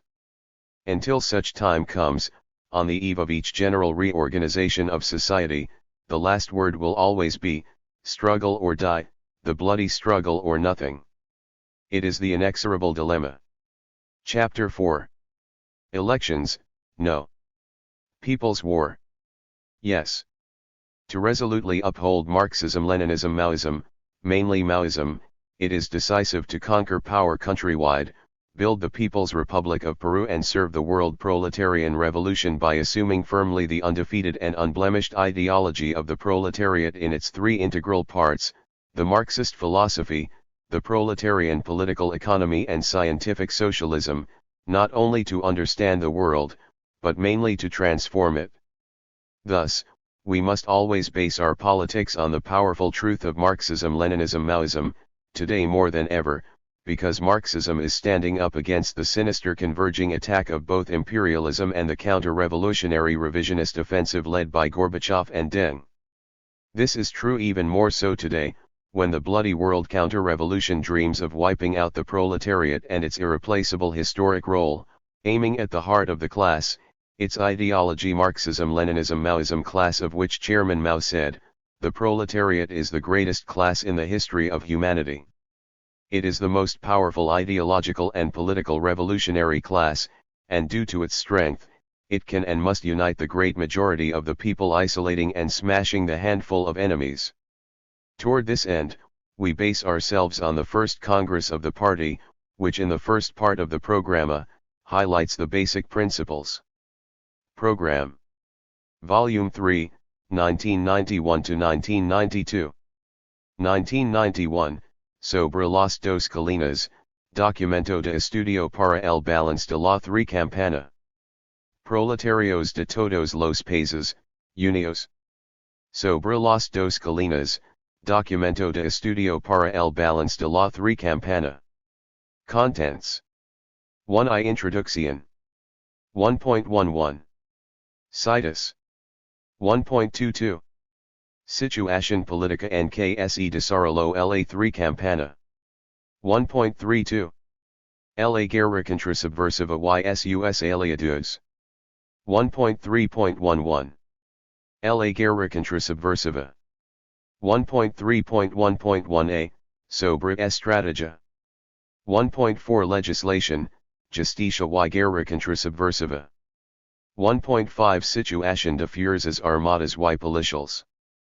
La Reorganización de la Policía Nacional del Perú. 1.5.1b, Campanas, Planes y Acciones. 1.63. Iglesias. 1.6.1a, Iglesia Católica. Introducción. 1 Citas. La segunda etapa puede ser denominada de equilibrio estratégico. Al final de la primera etapa, debido a su escasez de tropas y a nuestra firme resistencia, el enemigo se verá obligado a poner término hasta cierto punto a su ofensiva estratégica. Legado a este término, detendrá su ofensiva estratégica y entrará en la etapa de consolidación de los territorios ocupados. En esta segunda etapa, el enemigo tratará de consolidar los territorios ocupados y de apropiarse de ellos por medio del fraudulento método de establecer gobiernos títeres, para saquear hasta el máximo al pueblo chino, pero, entonces tendrá que enfrentar una tenaz guerra de guerrillas. Aprovechando el que a la retaguardia del enemigo quedan regions sin ocupar, nuestra guerra de guerrillas experimentará un amplio desarrollo en la primera etapa, y crearán muchas bases de apoyo, lo que constituirá una seria amenaza para el enemigo en su tentativa de consolidar los territorios ocupados. Así, durante la segunda etapa, seguirán estableciéndose vastas operaciones militares. En dicha etapa, nuestra forma de lucha será principalmente la guerra de guerrillas, y la guerra de movimientos jugará un papel complementario. Para entonces, China habrá podido conservar un gran ejército regular, pero todavía le será difícil lanzar de inmediato la contraofensiva estratégica, porque, por una parte, el enemigo adoptará una posición estratégicamente defensiva en las grandes ciudades y a lo largo de las principales vías de comunicación ocupadas por él, y, por otra parte, China no estará equipada técnicamente en forma adecuada. Aparte de las tropas dedicadas a defender los frentes, gran cantidad de nuestras fuerzas se trasladarán a la retaguardia enemiga en formaciones relativamente dispersas, y, apoyándose en todas las zonas que el enemigo no haya ocupado y en coordinación con las fuerzas armadas creadas por la población local, desencadenarán una vasta y violenta guerra de guerrillas contra los lugares ocupados por el enemigo y, hasta donde sea posible, le obligarán a trasladarse a fin de destruirlo en una guerra de movimientos, como se hace actualmente en la provincia de Shanxi. En esta etapa, la guerra será cruel y las regions de operaciones militares sufrirán una grave devastación. Pero la guerra de guerrillas tendrá éxito y, es bien dirigida, para que el enemigo solo pueda conservar aproximadamente una tercera parte del territorio que haya ocupado, mientras que alrededor de 2/3 partes se encuentran en nuestras manos. Esto será una gran derrota para el enemigo y encuentran en nuestras manos. Esto será una gran derrota para el enemigo y una gran victoria para China. Para entonces, todo el territorio ocupado por el enemigo estará dividido en 3 categorías: bases enemigas, bases de apoyo de la guerra de guerrillas y zonas de guerrillas disputadas por ambas partes. La duración de esta etapa dependerá del grado en que cambien la correlación de fuerzas entre el enemigo y nosotros y la situación internacional. Hablando en términos generales, sepamos que nos espera una etapa relativamente larga, y habremos de recorrer un camino penoso. Será un periodo muy doloroso para China. El país se encontrará ante 2 graves problemas: las dificultades económicas y las actividades de zapo de los traidores a la patria. El enemigo desplegará desenfrenadamente sus actividades para socavar el frente único de China, y las organizaciones de los traidores a la patria en todas las zonas ocupadas por el enemigo se fusionarán para formar un llamado gobierno unificado. Dentro de nuestras filas, debido a la pérdida de las grandes ciudades y a las dificultades causadas por la guerra, Los elementos vacilantes abagaranados en cuello por las ideas de compromiso, y el estado de ánimo pesimista alcanzará serias proporciones. Nuestras tareas entonces consistirán en movilizar a las masas populares de todo el país para que se unanimes como un solo hombre y perseveran con inquebrantable firmeza en la guerra, ampliar y consolidar el frente único, barrar todo pesimismo y toda idea de compromiso, promover el espíritu de lucha dura y poner en práctica una nueva política para los tiempos de guerra, a fin de salir airosos de esta difícil prueba.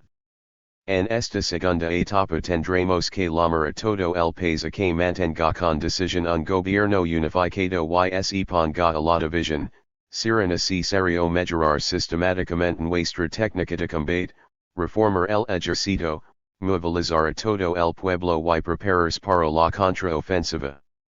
En esta etapa, la situación internacional se tornará aún más desfavorable para el Japón, y las principales fuerzas internacionales pasarán a brindar mayor ayuda a China.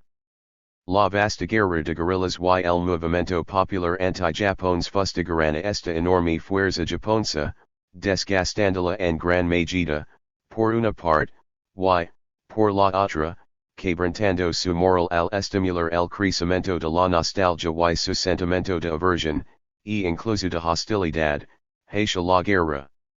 Aunque no puede decirse que el Japón no lograra absolutamente nada en su pillage de China, sin embargo, como caras de capital y es hostigado por la guerra de guerrillas, le será imposible obtener resultados rápidos y sustanciales. Esta segunda etapa será la etapa de transición de toda la guerra, y también el periodo más duro, pero marcará, al mismo tiempo, el punto de virage de toda la guerra. El que China se convierta en un país independiente o se reduzca a una colonia, no estará determinado por la conservación o la pérdida de las grandes ciudades en la primera etapa, sino por el grado del esfuerzo de toda la nación en la segunda. Primera etapa, sino por el grado del esfuerzo de toda la nación en la segunda. Si podemos perseverar en la guerra de resistencia, en el frente único y en la guerra prolongada, China adquirirá en esta etapa las fuerzas suficientes para convertirse de un país débil en uno fuerte. Precedente Mao en sobre la guerra prolongada, pags 235 a 237, escritos militares. En la segunda etapa, continuarán desarrollándose en ambos bandos los cambios antes mencionados, y, aunque no se puede predecir con detalle la situación, en términos generales, el Japón continuará en descenso y China en ascenso. Por ejemplo, los recursos militares y financieros del Japón resultarán desgastados en enormes cantidades por la guerra de guerrillas de China, crecerá el descontento de la población del Japón, declinará aún más la moral de sus tropas y será aún más aislada su posición internacional. En cuanto a China, habrá progresos aún mayores en lo político, militar y cultural y en la movilización del pueblo, se desarrollará aún más la guerra de guerrillas, su economía experimentará un cierto desarrollo nuevo sobre la base de las pequeñas industrias y la agricultura de vastas zonas, en el interior del país. La ayuda internacional aumentará en forma gradual y tendrá un aspecto muy distinto de lo que es ahora. La segunda etapa probablemente durará un tiempo bastante largo, durante el cual se producirá una gran inversión en la correlación de fuerzas entre el enemigo y nosotros. China se elevará poco a poco y el Japón declinará más y más. China saldrá de su inferioridad y el Japón perderá su superioridad, de forma que, tras un periodo de equilibrio, la correlación de fuerzas entre los dos países quedará invertida. Entonces China habrá completado en lo fundamental sus preparativos para la contraofensiva estratégica y entrará en la etapa de la contraofensiva y de la expulsión del enemigo del país.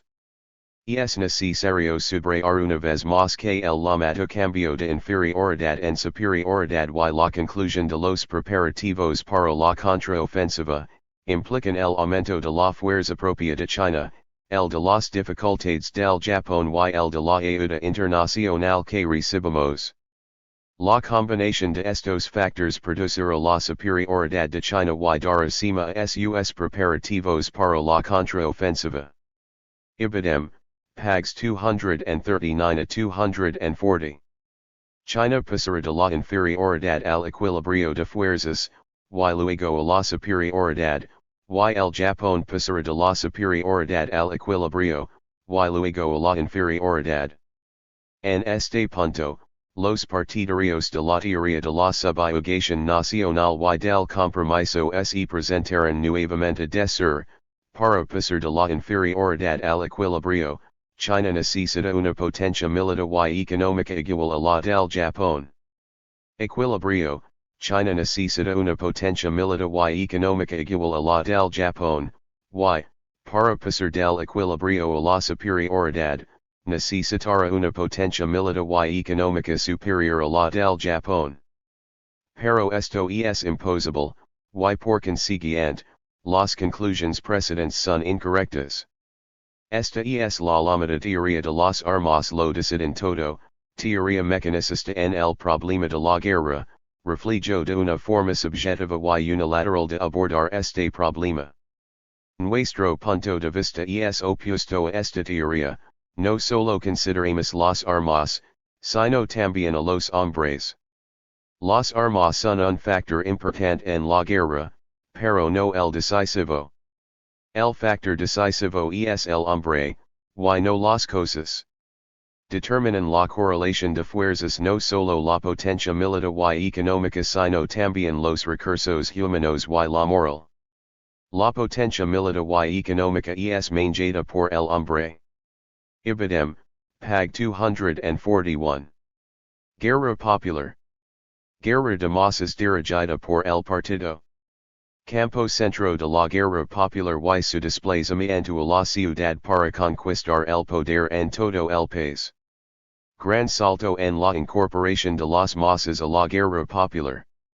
Incorporar amplia y organizadamente a las masas, al pueblo, a la guerra popular, clave para la conquista del poder en todo el país, especialmente para la insurrección, y para la defensa de la República Popular, futuro gran plan de conquistar. La guerra prolongada y sus tres etapas. Las tres etapas específicas de la guerra popular prolongada en el Perú. El equilibrio estratégico y preparación de la contraofensiva, el enemigo, recuperar posiciones para mantener su sistema, nosotros, preparar ofensiva estratégica a través de construir la conquista del poder. Por ello a la reacción se plantea la necesidad de aniquilar la guerra popular y al partido y el pueblo construir la conquista del poder.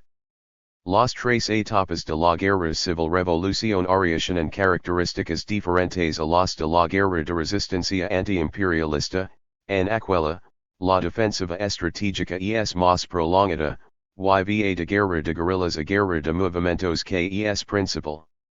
Carácter prolongado derivado de la correlación de tres situaciones, 1, la nuestra, 2, la del enemigo, y 3, la internacional.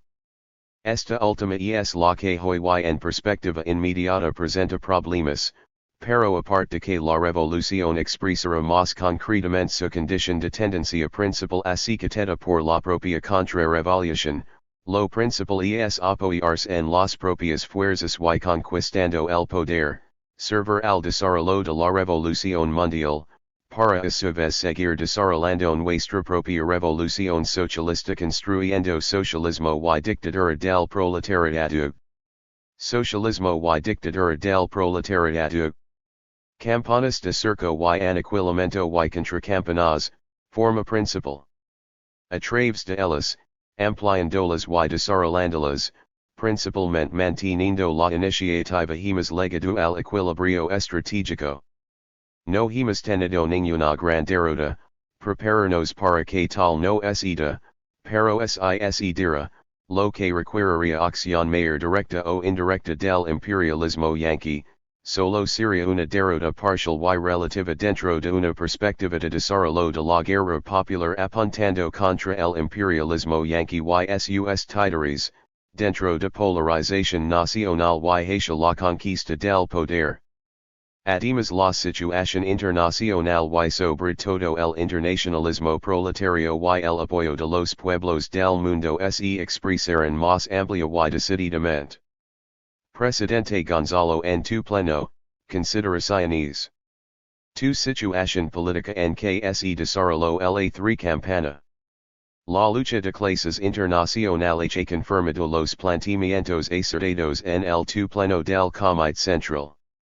La nueva ofensiva convergente del imperialismo y el revisionismo se ha desenvuelto y hemos entrado a la ofensiva contra-revolucionaria general a nivel mundial comandada por el imperialismo yanqui.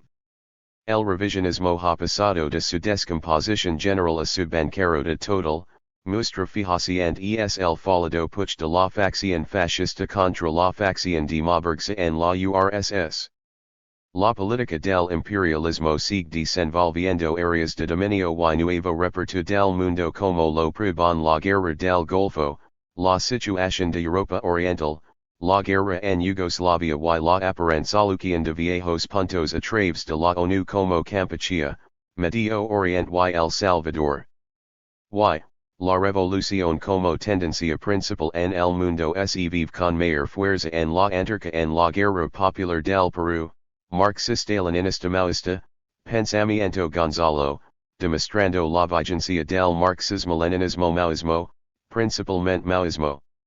La lucha de clases en el país se caracterizó por la coyuntura de un año de nuevo gobierno reaccionario dirigido por el cínico y temido Fujimori, el gobernante más descaradamente pro-imperialista yanqui hasta hoy. Gobierno que nació altamente desprestigiado ante el pueblo y que en su primer año de gestión actuó en el marco de la aplicación de las 3 tareas que se le presentaban como necesidades a la reacción peruana y al imperialismo, reimpulsar el capitalismo burocrático, aniquilar la guerra popular y reestructurar el viejo Estado. En la primera tarea ha revelado falsos éxitos, pues, la inflación, pas al shock del 8/8/90 y de las medidas de diciembre 90 y enero 91, con la correspondiente muda de ministros de economía, no ha sido conjurada, la recesión se ha mantenido por tercer año consecutivo y particularmente este año se ha acentuado más, se ha mantenido un precio bajo, ficticio del dólar para aparentar una baja inflación. La tónica ha sido ajustarse a todas las exigencias del FMI, aplicando un plan que internacionalmente se considera uno de los más duros del mundo. El costo social, reconocido por los propios economistas del imperialismo norteamericano, ha sido gravísimo y, SIR hubo 12 feet 0 inches de peruanos en situación de pobreza, hoy son más y la mayoría en nivel de pobreza crítica. Su plan de estabilización ha fracasado, y necesitan uno nuevo, su reinserción se ha reducido a ser declarados elegibles por sus amas imperialistas yanquis, la duda. Reducido a ser declarados elegibles por sus amas imperialistas yanquis, la duda no fue condonada en mínima parte, sino refinanciada para incrementar los pagos. Así, el 92 será un año difícil. La situación de las masas será peor, las exigencias del imperialismo mayores. Esto aparte de que el año 91 no significó dejar de pagar y recibir el coquería de dinero fresco, pues, a los pocos dólares que entran se tienen que sumar más de donde no hay para pagar la parte de deuda que corresponde, y, más aún, el 93 asumirán los fuertes pagos contraídos. En buena cuenta, no conjuraron la inflación, la recesión prosigue y se ahonda y no han culminado la reinserción, entonces, no han logrado la ansiada estabilización y posponen más la reactivación económica. En consecuencia, en la tarea de reimpulsar el capitalismo burocrático no han alcanzado los objetivos que se trazaron, y se cumple la ley del capitalismo burocrático de madurar las condiciones para la revolución, así, en nuestro caso, maduran las condiciones para la conquista de poder en todo el país. La tarea de aniquilar la guerra popular tampoco ha logrado éxitos ni grandes ni pequeños. Mientras que la campana se ha cumplido como expresión grande, estremecedora y contundente, muestra de lo hecho que la simple difusión del saludo al proletariado y el pueblo por el gran triunfo de haber entrado al equilibrio estratégico generó inmediata y gran repercusión en la reacción peruana y mundial, como lo prueban los debates en el Congreso del propio imperialismo yanqui.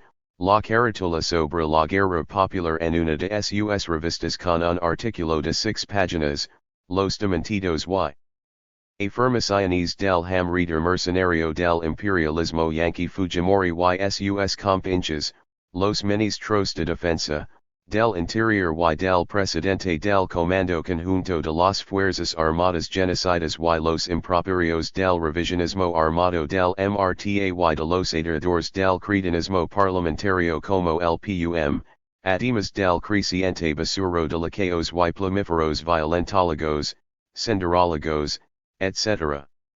También los editoriales y columnas de los diversos periódicos y revistas reaccionarios, y de los revisionistas impenitentes como Patria Roja. Repercusión que en el proletariado y el pueblo ha sido de jubilo y satisfacción por tan trascendental triunfo popular que demanda su inclinable decisión de seguir combatiendo por la conquista del poder a través de la guerra popular. Finalmente, en cuanto a la tercera tarea, el viejo estado marca a su mayor reaccionarización, se den violaciones sistemáticas de su constitución, normas y leyes, se recortan derechos y conquistas del proletariado y del pueblo. Fujimori, calificado de autoritario, ha seguido avasallando al legislativo, rebasando las facultades otorgadas para legislar en materias específicas como en la reciente de 126 decretos legislativos, 23 de ellos contra la guerra popular y la dación de 126 decretos legislativos, 23 de ellos contra la guerra popular y la mayoría para traspasar el monopolio estatal al no estatal, restringir las funciones del Estado y despedir empleados públicos, además estos decretos legislativos, como disposiciones anteriores son parte de la reestructuración estatal. También Fujimori ha introducido el sarcasmo jurídico de la enmienda de leyes a través de fe de erratas. Su tónica es el menosprecio olímpico al Parlamento y al Poder Judicial, pero la respuesta del primero ha sido mediatizada expresando profundos intereses de grupo, abdicando más en el ejercicio de sus funciones de legislar, fiscalizar, especialmente en lo referente al presupuesto y cuentas nacionales, demostrando la podredumbre del viejo Estado. Sus elecciones municipales complementarias han sido un rotundo fracaso. Fujimori continúa apoyándose más en la Fuerza Armada, FF.A, en elementos de la gran burguesía compradora y en sirvientes directos del imperialismo yanqui como Hernando de Soto, director del Instituto Libertad y Democracia, ILD, y prosigue genocidio y siniestra, política de quemar todo, robar todo, y matar a todos.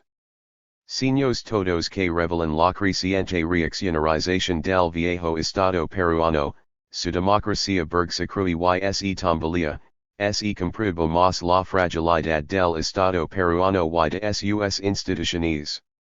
Lo que no está definido aún es que grupo o facción de la gran burguesía se impondrá en la reestructuración estatal, observandos avances en la burguesía compradora y posiciones fascistas en Fujimori quien marca más hacia la centralización absoluta y con cierto absolutismo del ejecutivo, más específicamente absolutismo presidencialista.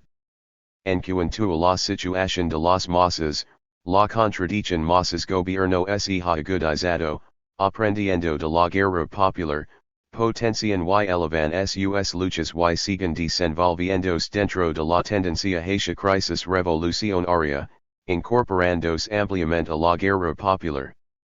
Tu la guerra contrasubversiva y sus aliados. 1. La guerra contrasubversiva. A. Sobre estrategia.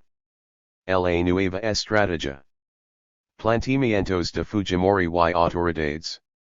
El tu pleno justa y correctamente decía, lo de nueva estrategia es totalmente falso, apuntan a una guerra contrasubversiva más desarrollada, esto es, librala en todos los campos, sin olvidar que de los cuatro, psicosocial, económico, político y militar, centraran necesariamente, y al fin y al cabo en lo militar, de ahí que tengamos presente lo planteado y estar vigilantes para no dejarnos sorprender y ser superiores al enemigo.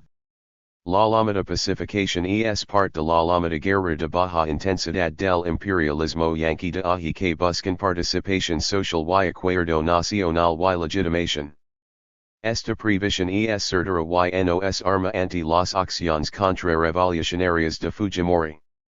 Nosotros estamos armados con el pensamiento Gonzalo, mientras el cínico y temido está desarmado pues nunca imaginó lo que significa enfrentarse a una guerra popular marxista-leninista maoísta, pensamiento Gonzalo, menos aún en su segunda etapa de equilibrio estratégico en marca a la conquista de poder en todo el país. ¿Qué criterios está desenvolviendo Fujimori? En primer lugar amparado el genocidio cometido en torno a las elecciones generales del 90, fomentando la impunidad no ha denunciado a los autores en y expresado su condena o pedido su sanción. En segundo lugar, ha prosguido con la política de genocidio. Ya en el balance de la tu campana del plan de impulsar y su ampliación denunciamos una parte de los crímenes salvajes cometidos por las fuerzas armadas y policiales bajo mandato de Fujimori que, como siempre, quedan en la impunidad o son ocultados por las mismas autoridades militares y civiles que los cometen. Lo primero que queremos agregar aquí es como las propias palabras de Fujimori confirman nuestras afirmaciones.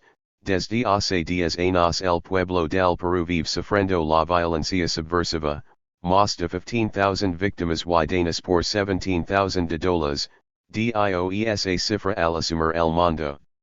Según la Comisión Especial sobre Violencia y Pacificación del Senado, hasta el mes de septiembre 91, 23,196, tenemos que durante la gestión Fujimorista, de julio 90 a septiembre 91, en poco.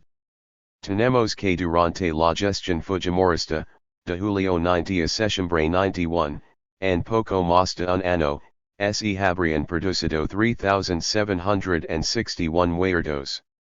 Tomando la misma fuente, el total de muertos del quinquenio de García fue de 9,660 y del de Belanda fue de 8,103, comparados con los 3,761 de Fujimori en un año 2 meses, lo muestran largamente más genocida que sus antecesores. Esto aparte que las cifras de ese organismo presidido por Bernals se basan en informaciones del Ministerio de Defensa, sin embargo, sus datos dicen que el primer año de García arrojó 1,268 muertos comparados con los 3,761, ¿cómo calificar a Fujimori? El segundo hecho que comprueba lo que afirmamos es el haber avalado que el Parlamento no apruebe la acusación de genocidio contra su antecesor y querido compañero aprista, dio la consigna a su partidacha cambio 90 para que votara. Así Fujimori queda en la historia peruana como quien permitió que el genocidio de las luminosas trincheras de combate del 86, quid en la impunidad y como el protector del demagogo y genocida García Pérez. Un tercer hecho, en diciembre 90 emitió el decreto supremo en 171 por el cual protege el genocidio y la corrupción de sus fuerzas armadas y policiales, pues convierte todos sus crímenes en delitos de función, Por tanto bajo la impunidad de los fueros milita o policial. Cuarto, el público homenaje que rindió a las fuerzas armadas y policiales en el mensaje de su primer ano de gestión y, más aún, el conjunto de homenajes, cultos y pleitesias que rinda a las cobardes y genocidas fuerzas armadas expertas en derrotas, pese ser calificadas como violadoras de los derechos humanos por organismos internacionales. Quinto, no investigar y más bien ocultar el documento del ejército que el periodista Hildebrand presentó a la televisión, acerca de como la fuerza armada, plantea que el mejor terrorista es el muerto, hacerlo extensivo a familiares y amigos, ejecutar sin dejar hula, hecocation antecedentes como la exculpación del genocide no el y lo dica por el general E.P. Monzon, ex-presidente del CFA el 86, en la comisión parlamentaria que ventilaba el genocidio de García Pérez, la acción milita es acción de combate que inserta en la estrategia antisubversiva, es sastri del derecho humanitario de la guerra, y al margen de la Convención de Ginebra, legitima en concepción genocida la represalia violenta, las ejecuciones extrajudiciales y el desconocimiento de los derechos humanos de los subversivos y de los presuntos subversivos. Hechos que demuestran fehacientemente la política genocida de las fuerzas armadas peruanas en el combate a la subversión desde el primer gobierno genocida de Belanda, pero que, ocultando la siniestramente Fujimori, el nuevo presidente genocida, se contento con la versión cínica de su ministro de defensa quien dijo, fue un desliz de un oficial y no refleja una posición institucional. Sexto, la directiva presidencial sobre derechos humanos aprobada en Consejo de Ministros, en septiembre, precisamente emitida cuando el gobierno norteamericano debía desplicar su aporte a la emitida cuando el gobierno norteamericano debía desplicar su aporte a la guerra contrasubversiva. La directiva extiende la función de policía, así la PNP interfiere más en el proceso judicial, ver testigos, pruebas, etc. y, coordinar con las autoridades judiciales la conformación de tribunales especializados, poner en práctica política penitenciaria, esto es crear un sistema judicial diferente y especial, adios poder judicial. También crea nueva política penitenciaria basada en dispersión de prisioneros de guerra, acuarteles, campos de concentración, y aislamiento de prisioneros, plantea jueces capacitados intelectualmente, o si adecuados a la política del presidente, que se someten a sus órdenes, discrimina a los imputados por terrorismo y narcotráfico, dando valor pleno a las pruebas indiciarias monstruosa violación del derecho de Mobergs, un cambio completo del derecho procesal penal. Y, finalmente, todo, dependerá directamente del presidente y su responsabilidad política alcanza al presidente del Consejo de Ministros. Significa que todo queda en manos del genocida Fujimori. Otras pruebas de su genocidio en marca, los 540 muertos del mes de junio, calificado por los propios diarios reaccionarios como el mes más sangriento, o la denuncia del CIPAZ, Centro de Estudios para la Paz, de que la región Caceres encabeza los asesinatos políticos así como desapariciones. He aquí la proclamada nueva tónica o que las fuerzas armadas ya no entrarán con fusil solamente sino con picos y palas. Pero las pruebas no acaban ahí, el Perú fue calificado por tercer año consecutivo como el principal violador de derechos humanos por organismos internacionales. Finalmente, sus hechos genocidas que describiremos más adelante prueban fehacientemente que Fujimori es el mayor continuador de la política genocida y de violación de los llamados derechos humanos. Sobre esta base, analizaremos sus discursos para desentrañar que nueva estrategia aplica, tomando muy en cuenta lo temido y cínico que es, pues, una cosa dice y otra hace, aparte que de un discurso a otro se contradice partamos de que, por la responsabilidad de su función ha debido informar al país sobre la situación de la guerra popular y de la acción contrasubversiva pero, como siempre, a los regímenes reaccionarios nada le importa el pueblo y carecen de respeto a sus propias instituciones. En los lineamientos de Mayo, durante su campaña electoral, en su primer mensaje y en el informe de su ex primer irritado al Parlamento, planteó simples ideas y un llamado plan general de pacificación. Comenzó a hablar de nueva estrategia a raíz de la incautación de videos, en. Comenzó a hablar de nueva estrategia a raíz de la incautación de videos, en febrero 91, utilizando el heco para ocultar sus fracasos y desviar las presiones de grupos y facciones de la gran burguesía en el problema económico, principalmente. Planteo, nueva estrategia basada en inteligencia, y que en adelante ya no apuntarían a reprimir hacia abajo sino a las cúpulas, presentando un organigrama que era un zafarrancho de los tres instrumentos de la revolución. La inteligencia, primero, no tenía nada de novedoso puesto que es una constante en toda guerra, los dos regímenes anteriores la usaron y apuntaron a desarrollar la. Segundo, los éxitos que celebró derivaron de la acción del gobierno aprista. Porque entonces habló de inteligencia como parte de su nueva estrategia, para ajustarse a los planes de la guerra de baja intensidad del imperialismo yanqui, para los norteamericanos esa guerra sin una serie de componentes no militares, inteligencia, operaciones psicológicas, asuntos civiles y control de la población y recursos, siendo la inteligencia el primero de estos y apuntando, los cuatro, a desarrollar su acción militar, es considerada el cimiento de todas las operaciones de baja intensidad. Por tanto, potencia inteligencia es parte de su guerra de baja intensidad, a la cual contraponemos elevar más nuestra lucha contra la policía política y más alta clandestinidad. En marzo 91, en el cuartel general del ejército, en Lima, apanicado por el extremista inicio de la campana, anunció el triunfo final sobre la subversión basado en inteligencia, alabando a las fuerzas armadas genocidas serán aplastadas, el enemigo está identificado, acorralado y sin argumentos, clara expresión de sus deseos y parte de su magra campana de guerra psicológica, palabrería para animarse y elevar la moral de los FF.A. Y policiales, pp. Ya que sus operativos iban a empezar, y destaquemos que nosotros no pedimos prestadas fracasadas estrategias como el que mal repite la de sus amas imperialistas principalmente yanquis.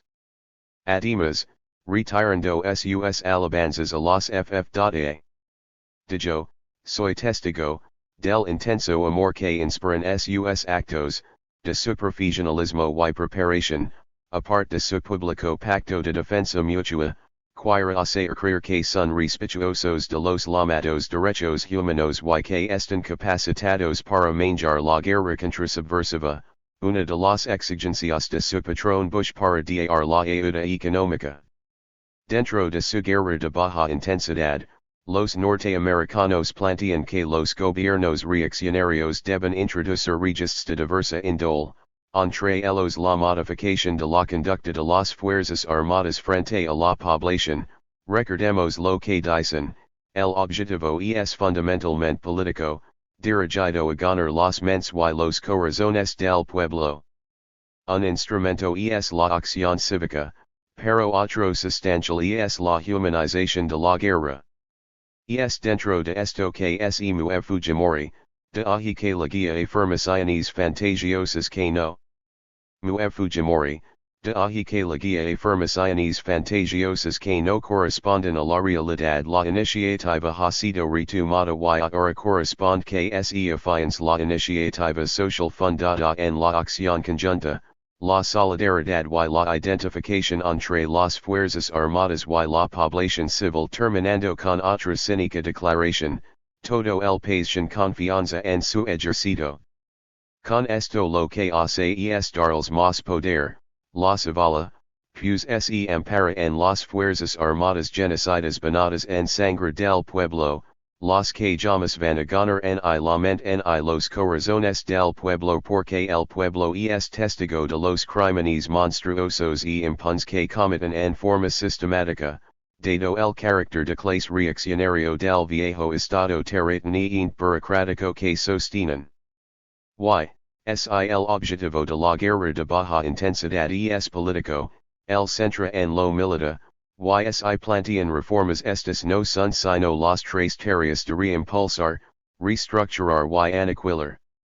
El instrumento de acción cívica en manos del ejército y la marina es mínimo y formal, basado en la ayuda imperialista, principalmente yankee y a través de la Agencia Internacional de Desarrollo, AID, porque la profunda crisis económica, también recordará sus medios, y las obras que pretenden ser en confines militares de guerra contrasubversiva, usando como siempre el trabajo gratuito de las masas apoyándose en algunos laqueos. Por esto Fujimoristas soldados y marinos trabajando en carreteras, ocupando pueblos, pintando hospitals, interviniendo universidades, entrando a las barriadas y ocupándolas y ayudando a repartir alimentos y medicinas donados a otras organizaciones. Así, tal humanización es imposible porque su guerra contrasubversiva es reaccionaria y injusta, y solo es otra condición imperialista tanto para su guerra de baja intensidad como para su reinserción. Al desarrollarse más la campana, PROC llama a las FF.A, principalmente el ejército, vanguardia de la lucha por el desarrollo y la justicia social. Esto chica con lo que dijo el 90, solución no exclusivamente militar o con es predominantemente el pueblo quien con apoyo del gobierno combatirá la subversión. Pero al poco tiempo de haber hablado de nueva estrategia y nueva inteligencia, lo oímos decir con esa misma inteligencia y solo ajustes. Y ante las críticas crecientes la estrategia la he explicado en mensaje y no pudo dar mayores detalles, revelando otra de sus tantas incoherencias. En el mensaje del 90 habló de atacar causas estructurales eliminando marginación y injusticia y de dar prioridad al desarrollo de las zonas andinas y selváticas convulsionadas, pero cuáles son las acciones de desarrollo que ha empezado, ninguna. Con régimen de explotación jamás podrá desarrollar una nación, sino crecer en contra de los intereses del pueblo y con mayor constreñimiento de las fuerzas productivas. Otra orientación de Fujimori es armar ronderos. Dice, las fuerzas armadas las están proviendo de armamento defensivo, esta es una parte del cambio de estrategia defensiva. Ya no son solo los policías y militares sino toda la población la que lucha contra la subversión. O ganaremos la lucha interna teniendo a la población de nuestro lado. Y empiezan sus viajes a repartir escopetas a los ronderos hasta que el 28/7/91 los hace desfilar en la capital como parte del desfile militar y en su mensaje los llama ronderos, bravos soldados de la civilidad, auténtico ejército de la democracia. El imperialismo yankee en su guerra de baja intensidad concibe como factor de esa guerra el control de la población y recursos, cuyo objetivo es desmontar la infraestructura de apoyo al movimiento revolucionario y evitar nuevas adhesiones a su causa.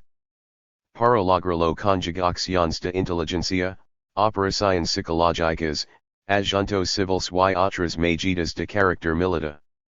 Los proyectos de pacificación contemplan incorporar estos elementos y apuntan a ganar las mentes, los corazones de los campesinos, mejorar las aldeas y lograr la seguridad económica y política de las mismas, subrayado porque es la misma palabra que usó Fujimori el 28/7/90. Implica resentimiento forzoso, formación de aldeas estratégicas y la incorporación obligada del pueblo a las tareas de defensa por medio de la constitución de fuerzas o patrullas de autodefensa civil. ¿Cuál es la experiencia de control de la población y recursos en el Perú?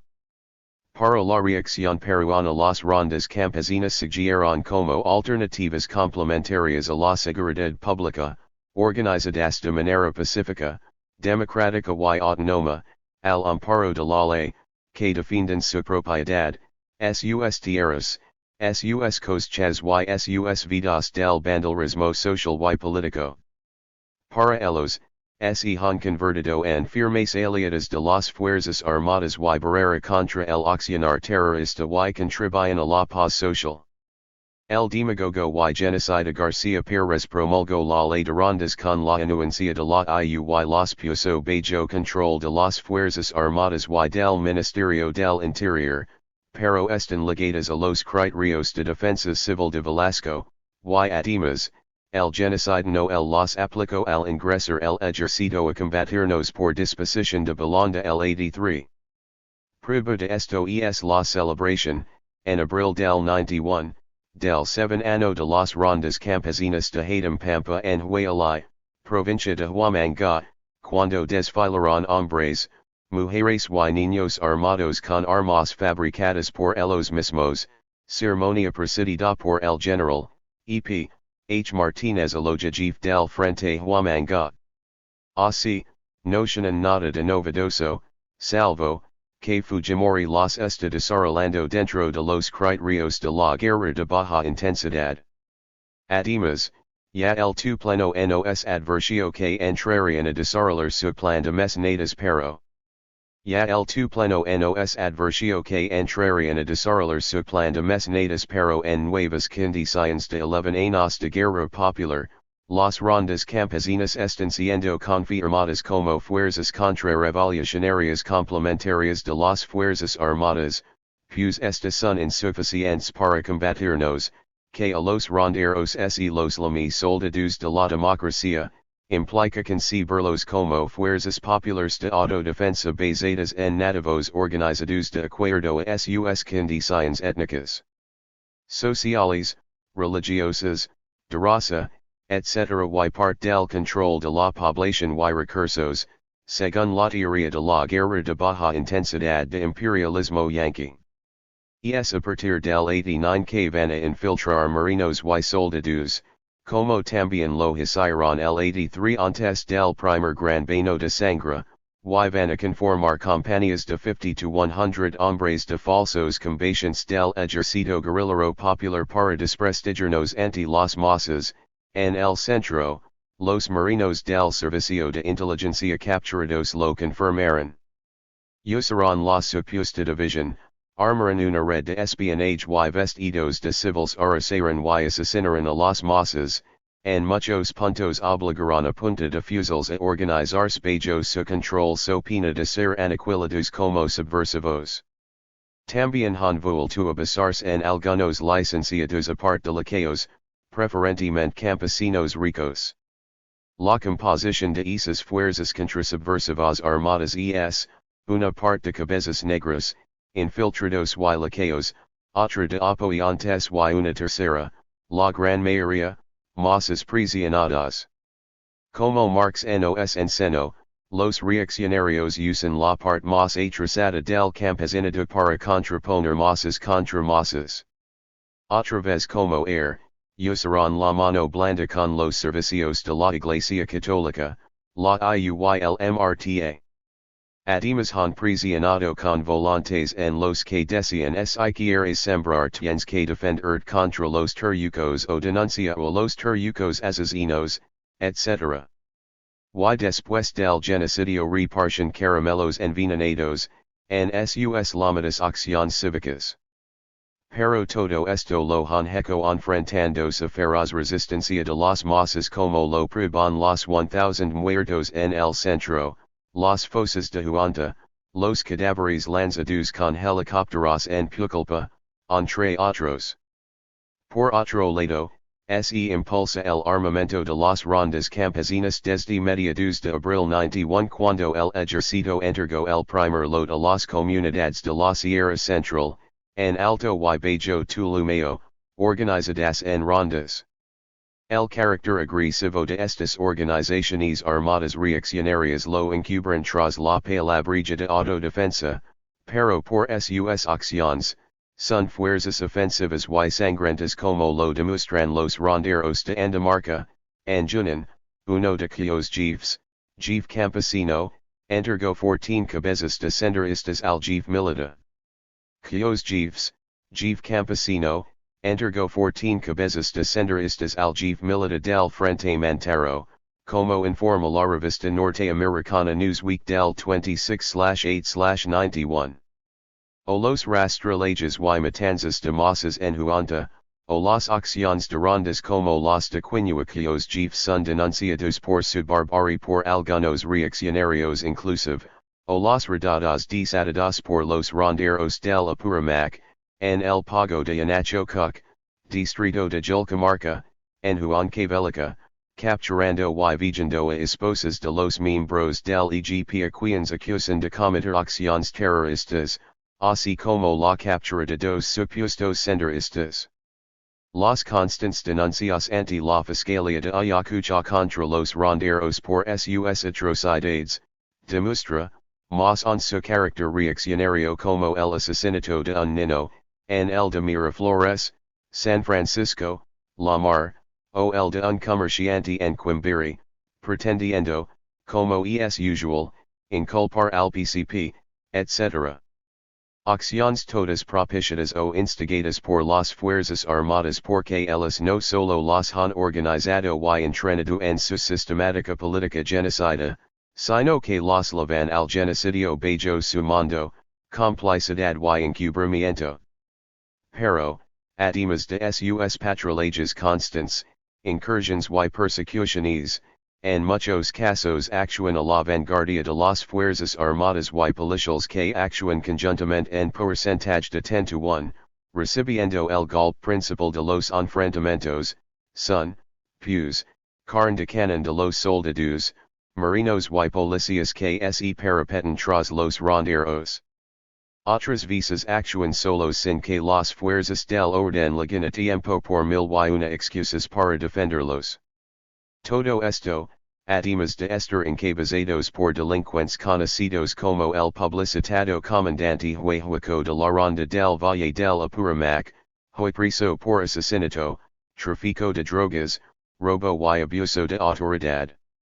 En cuanto al armamento, su reglamento dispone usar escopetas calibre 12 o 16, tiro por tiro, solo las entregan a unos cuantos y el cabeza de la ronda responde por las armas que deben estar concentradas, las recomendaciones de no usarlas para resolver problemas internos o entre comunidades son constantes. Las pretensiones de Fujimori de desarrollar un ejercicio complementario de las fuerzas armadas genocidas revelan 1. La guerra popular avanza, 2. Carecen de fuerzas suficientes, 3. Los ronderos siguen siendo carne de canon, 4. Chican con la idea de humanizar la guerra contra subversiva centrando en lo militar, y 5.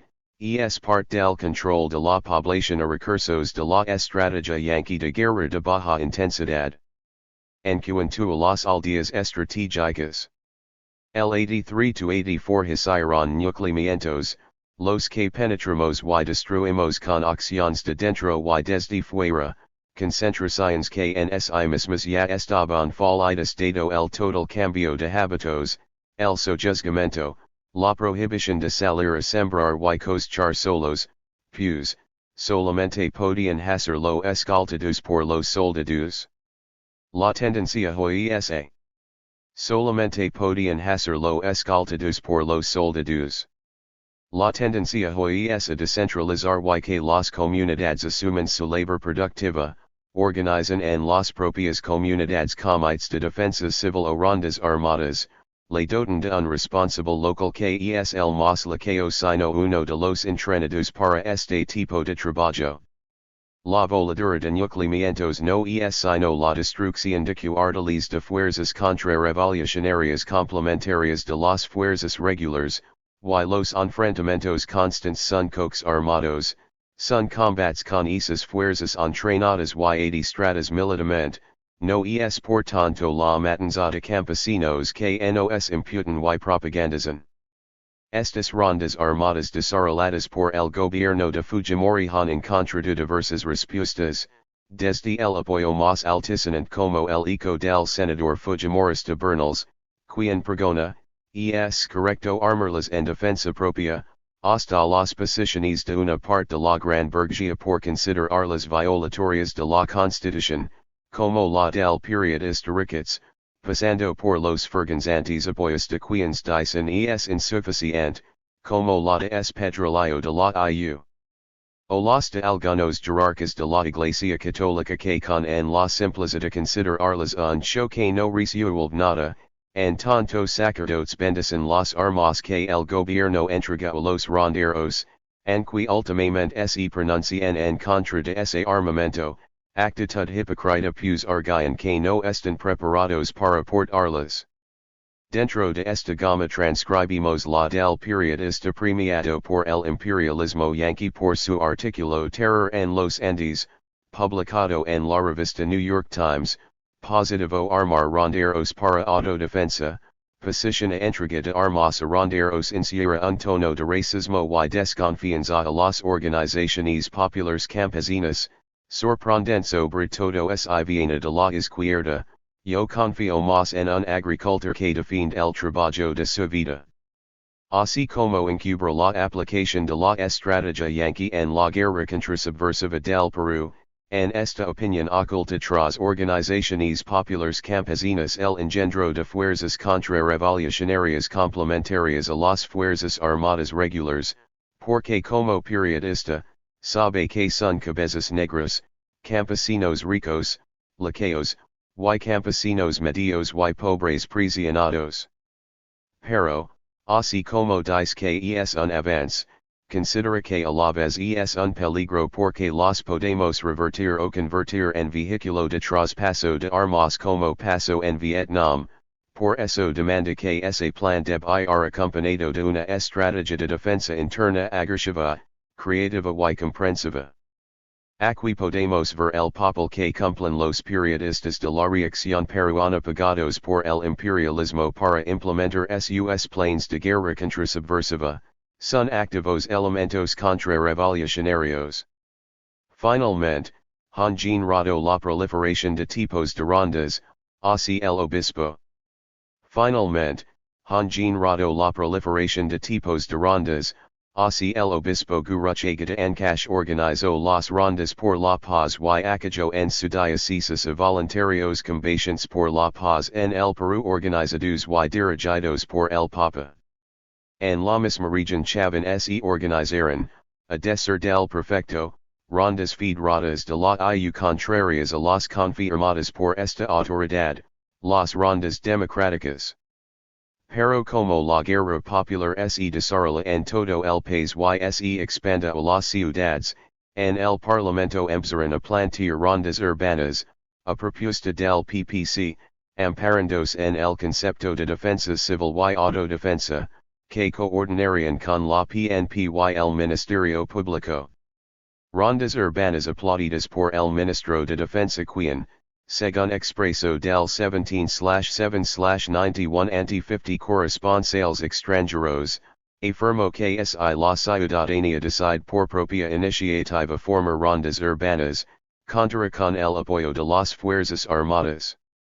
Siguiendo esta orientación de las FFA, en Juliaca, Puno, un licenciado, Emilio González Andia, formó brigadas antiterroristas con disciplina militar, uniform y autorización de operar merced a resolución otorgada por la tercera región militar con sede en Arequipa, que incluso exoneraba por jóvenes del servicio militar. En Lima han aparecido los serenazgos en varios barrios residenciales de clases media y alta, en los asentamientos humanos se han organizado espontáneamente rondas vecinales contra la subversión y gestión en su reconocimiento ante el Ministerio del Interior. Sin embargo, ante ellos hay temor de que rebasen el límite de la autodefensa y ejerzan la justicia popular, y están pidiendo se definan sus funciones dentro de la defensa del Estado de Derecho, las conciben, pues, como parte del control de la población y medios para la pacificación nacional. Pero cuál es el resultado hasta hoy. Últimamente el Instituto de Estudios Peruanos ha realizado un evento con representantes de los ronderos y ha concluido que efectivamente son carne de canon, además, ha sido muy significativa esta opinión, desde la provincia de San Marcos hasta Cochabamba y todo el contorno del río Aladino, los subversivos han eliminado las rondas campesinas, verdad por el presidente de la Coordinadora de Rondas Campesinas y Urbanas de la región nororiental del Marañón quien también pidió apoyo del gobierno para implantar rondas auténticas. Algunos dirigentes dicen que están creciendo y derrotando la subversión, pero demandaron más ayuda, armas y medios de comunicación, radios para comunicarse. Entre estos destacaron los dirigentes de las rondas de Valle del Río Apurimac, de Ayacucho y del Valle de Tulumayo y del Alto Cunas, en el Mantaro. En resumen, Fujimori enchant por control de la población y recursos, la formación de rondas campesinas armadas como parte de las fuerzas contrarrevolucionarias en el campo y rondas urbanas con los mismos objetivos. Contrarrevolucionarias en el campo y rondas urbanas con los mismos objetivos, tras su falsa autodefensa, violando su constitución y socavando más su ordenamiento de Marburgs. Otro de los avances de su nueva estrategia destacado en el mensaje del primer año de gobierno es la intervención en las universidades nacionales, que no es sino parte del control de la población y recursos y de acción cívica para aparentar que las fuerzas armadas sirven al desarrollo universitario. Intervención violatoria de los principios conquistados con sangre de estudiantes y pueblo en general como la autonomía universitaria que implica autonomía académica, económica y administrativa que requiere inviolabilidad del campus universitario y cogobierno para garantizar la libertad de pensamiento concretado en libertad de cátedra, etc. Según los principios y conquistas de la reforma universitaria, a los que el desarrollo más profundo de la lucha popular ha agregado gratuidad de la enseñanza, ligación con las masas y servir al pueblo en su emancipación. Fujimori, actuando como emperador, cargado en lidera por las fuerzas armadas genocidas, empezó a borrar resplandecientes hawks y martillos, consignas y murals alusivos a la guerra popular, chocando directamente con los universitarios de San Marcos, la cantuda, huyendo de inmediato ajustado bajo la lluvia de piedras y agitaciones de combaciones estudiantes. Todos lo han visto, la agresión fujimorista fue repudiada y hoy la guerra de pintas en las universidades la estamos ganando a pesar de los gritos desesperados que nos imputa ser delincuentes infiltrados que violan la autonomía universitaria y controlan por el terror. Pero dejo a sus esperos genocidas opresando, infiltrando, violando, controlando dormitorios, revisando libros, cerrando residencias estudiantiles, y, bajo ocupación militar y toque de queda summit a las universidades nacionales al mando del ejército y la policía. ¿Qué se aplica? Otro recurso de la guerra de baja intensidad para ganarse la mente y los corazones, como razón los reglamentos del ejército norteamericano, pero, en contrario, puso a la orden del día la defensa de la universidad. Y coseco repudio y condena de la juventud. Ligado a la necesidad de legitimarse ses fuerza por cambiar la imagen del Perú, así Fujimori declara a la prensa brasileña, cambiar la imagen del Perú en el escenario mundial es una de las principales metas, y suprimir en Chile. El terrorismo se ha exagerado un poco, el presidente Fujimori sin el control total del país, también su vicepresidente marginado, el evangelista García, en La Paz, Bolivia repite sendero es meramente terrorista en México, el marco en que se lucha en el Perú es inhumano y cruento. Los de Sendero Luminoso, no aceptan diálogo precisamente cuando diferenciaban terrorismo luminoso, no aceptan diálogo precisamente cuando diferenciaban terrorismo de subversión para propiciar diálogo con el revisionismo armado del MRTA después de su propaganda armada en Rioja. A Radio Nacional de España, antes de su viaje turístico de vendedor de imagen, por línea telefónica, el Perú habrá logrado su pacificación en 1995, antes que termine mi mandato, afrontar de manera integral, Sendero Luminoso no es una guerrilla sino criminal sin ideología, financiado por el narcotráfico, es el grupo sicario de los narcos. Y estando ya en Madrid discurso, a pesar del preciso de desideologización que vive actualmente el mundo, en el Perú subsisten grupos que desconectados de las nuevas corrientes políticas mundiales y envilecidos por su alianza con el narcotráfico, como es el caso de Sendero, suenan con realizar lo que Pol Pot no logros, es de advertir que estas acciones criminales son provocadoras de violaciones de derechos humanos, que rechazamos y estamos corrigiendo, pero es necesario que en Europa se sepa que las más atroces violaciones de DD.HH, son causadas por los terroristas de Sendero y el MRTA. Y lo que constituye silencio cómplice, es que las organizaciones que defienden los DD.HH no lo hayan denunciado. También se han organizado aquí en Europa, se presentan como un movimiento revolucionario increíble. Como pueden ser revolucionarios quienes no tienen ningún respeto por la vida, quienes de tanto andar con la muerte se han enamorado de ella. Así también uno de sus más fieles seguidores el senador Bernals a su retorno de Ginebra dijo la comunidad europea recién se ha formado una idea tajante contra el que considera el más cruel, el más violento, el más sanguinario de todos aquellos que en el mundo practican métodos de terrorismo. Los ONGs han comenzado un mejor manejo de las informaciones de la subversión. Por esto también, Fujimori nos califica de ser el obstáculo principal del desarrollo económico del país, exculpándose el mismo, a su gobierno, al viejo estado y a sus fuerzas armadas genocidas, y, con la misma tónica de cínico, temido y impotente ante el avance arrollador de la campana que se notan las primeras señales de un preciso involutivo, que habríamos retrocedido a etapas iniciales de crímenes, salvajismo, etc., etc., etc. Vanos sueños de la reacción peruana y parte de las campanas psicológicas destinadas a desprestigiarnos, y palabrería que por lo demás lo califican como genocida y vendipatria. Últimamente, en noviembre ha promulgado 126 decretos legislativos, amparándose en las facultades otorgadas por el Parlamento, al respecto de ello.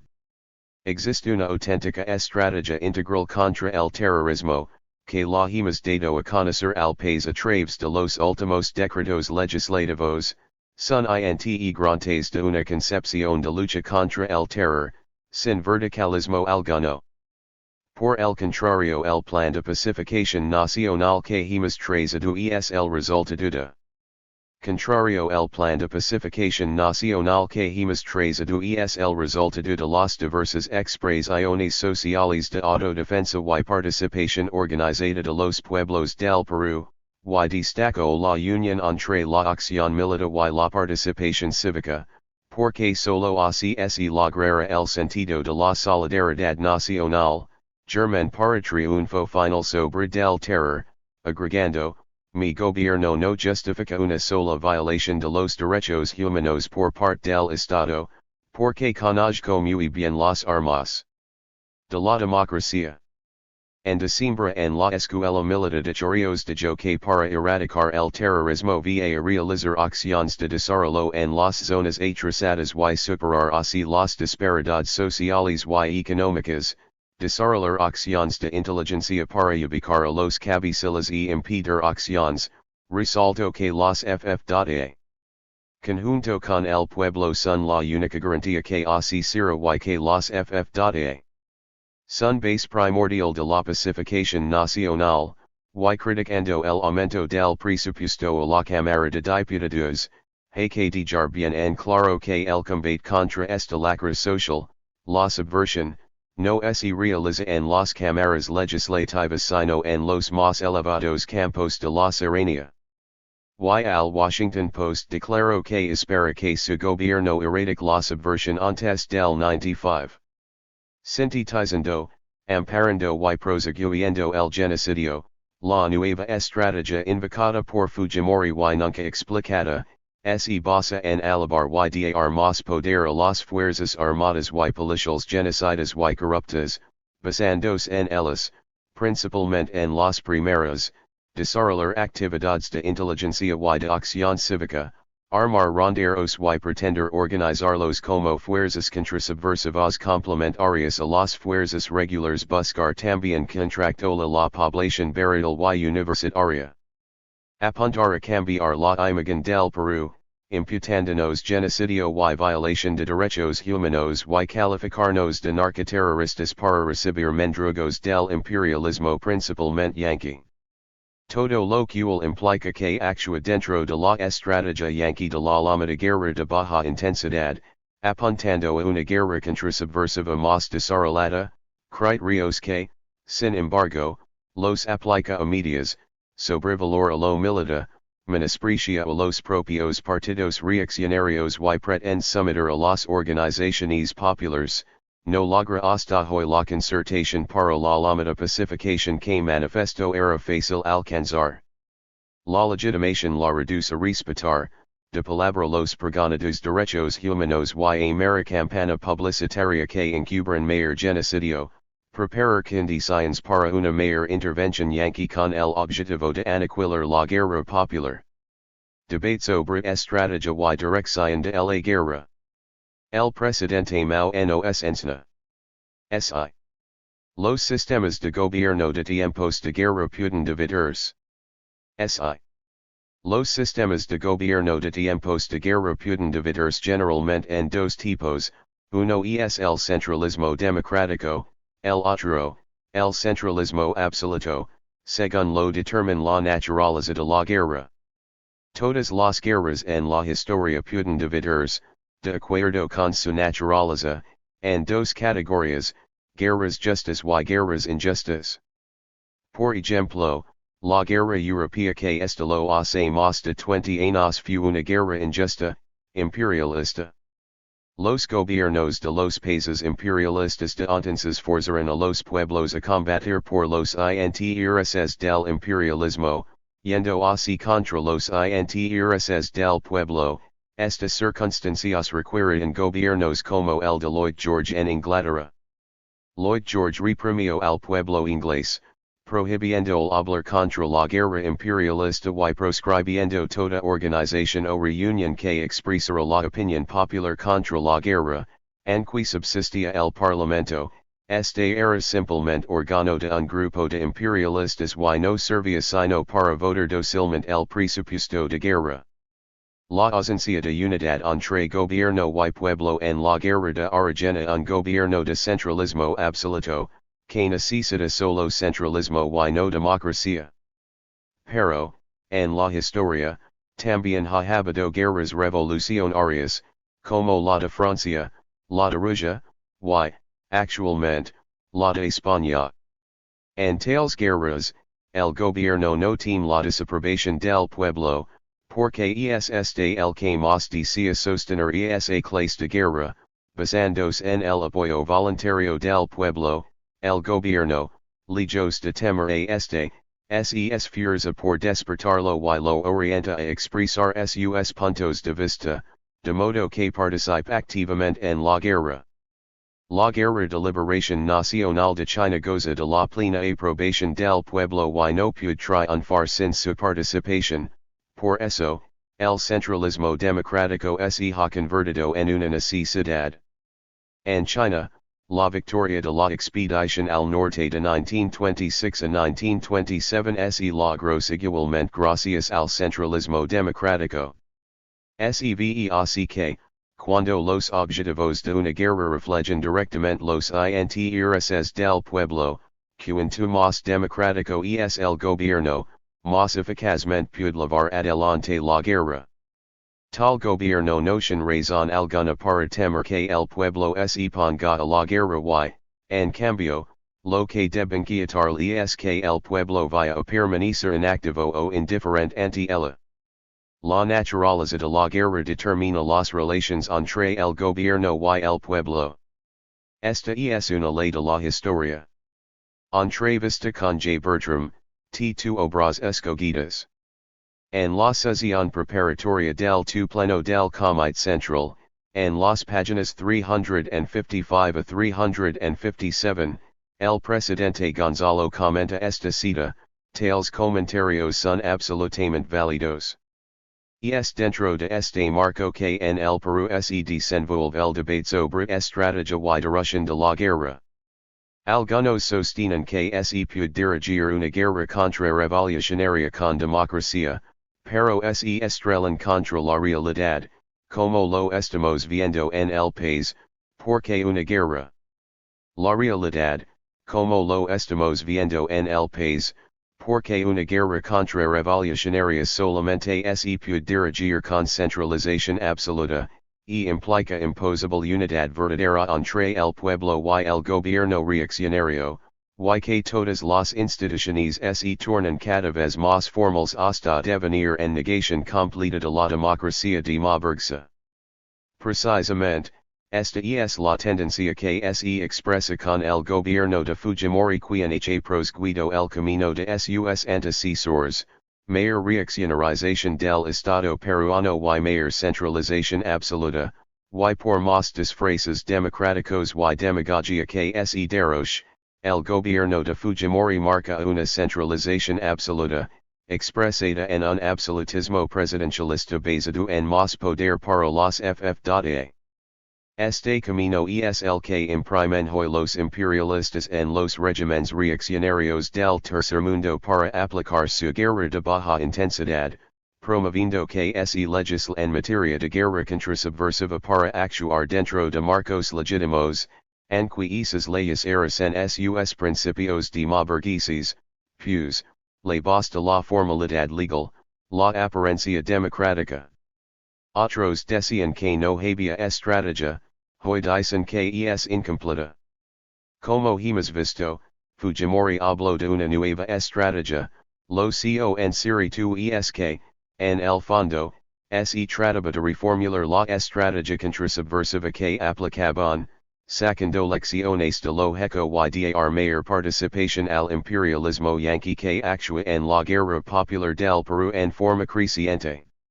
En síntesis, su problema hoy es replantear la estrategia contrasubversiva dentro de los criterios de la llamada guerra de baja intensidad, pero ajustados a la situación de crisis general del capitalismo burocrático y en el marco de una guerra popular que ha entrado al equilibrio estratégico. En febrero del 91, el Premier Torres y Torres Lara informó al Parlamento que se crearía lo anunciado por el ex primer ministro retirado para el Ministerio de Defensa el Comando Unificado de Pacificación y el Comando Operativo de Lucha Antisubversiva y que estarían presididos por el presidente Fujimori, además del Consejo por la Paz a nivel de la presidencia del Consejo de Ministros y considerado órgano asesor de apoyo. Esto significa que la llamada nueva estrategia emprendida requiere de formas orgánicas que le permitieran aplicarse. Aparentemente era cuestión orgánica, organismos, duración, etc., pero en el fondo era cuestión de política estratégica para manejar la guerra contrasubversiva.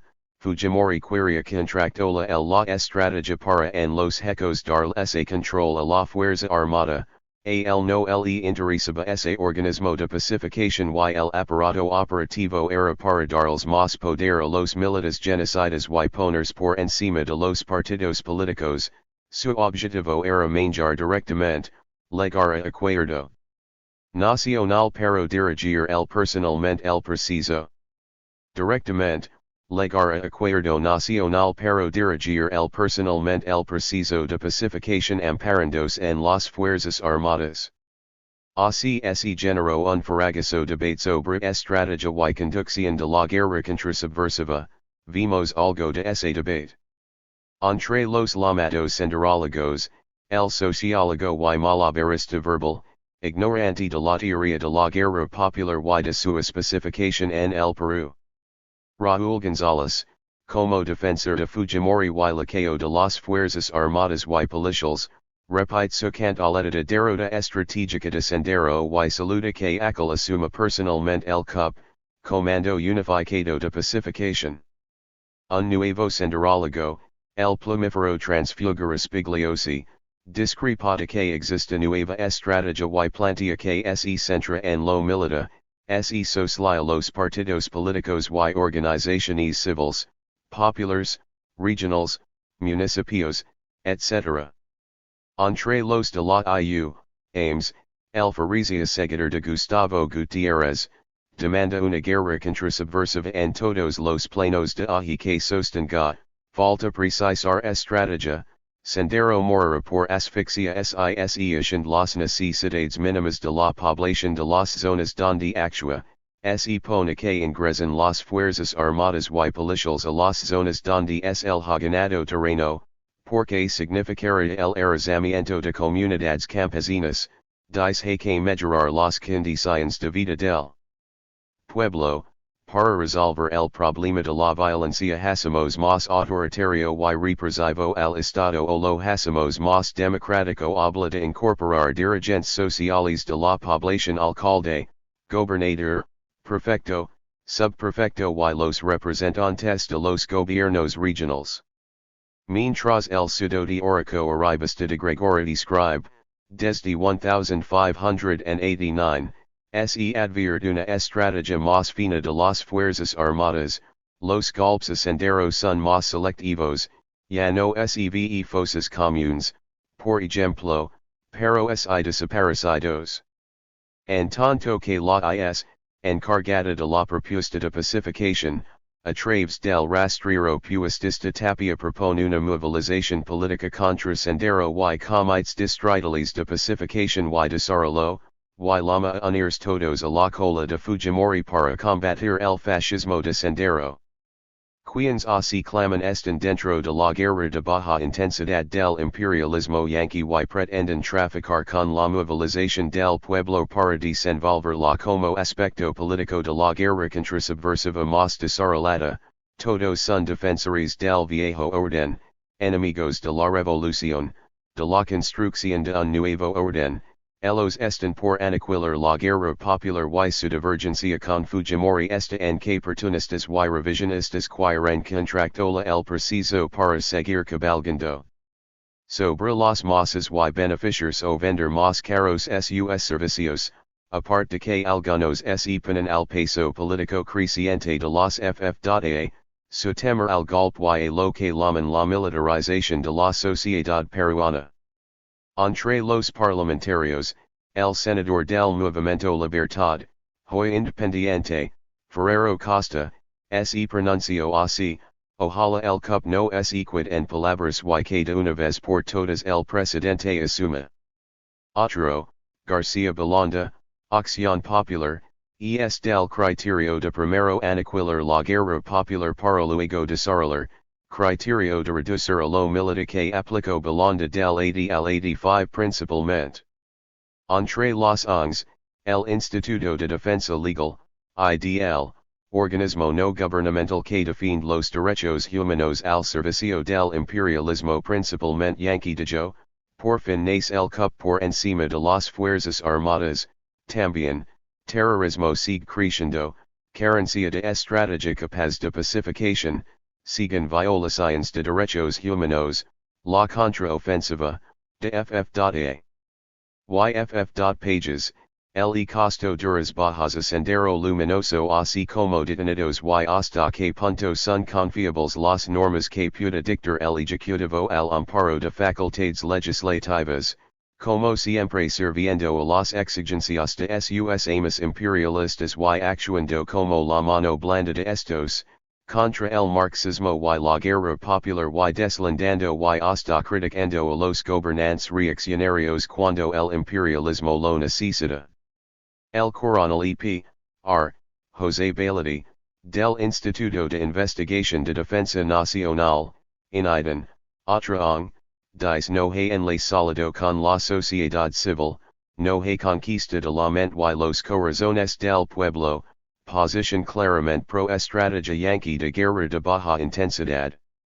Según el experto y abando, revista que hace number 72, habría un plan del comando conjunto de las fuerzas armadas que parte del principio de que hay una guerra militar y una guerra política, y que esta última es la más importante, que la guerra militar la llevarían adelante las fuerzas armadas y policiales, mientras la guerra política la desenvolverían los poderes del Estado, gobiernos regionales, locales a las organizaciones sociales, comprendiendo sus aspectos, 1. Ideológico, 2. Inteligencia, 3. Estrategias, 4.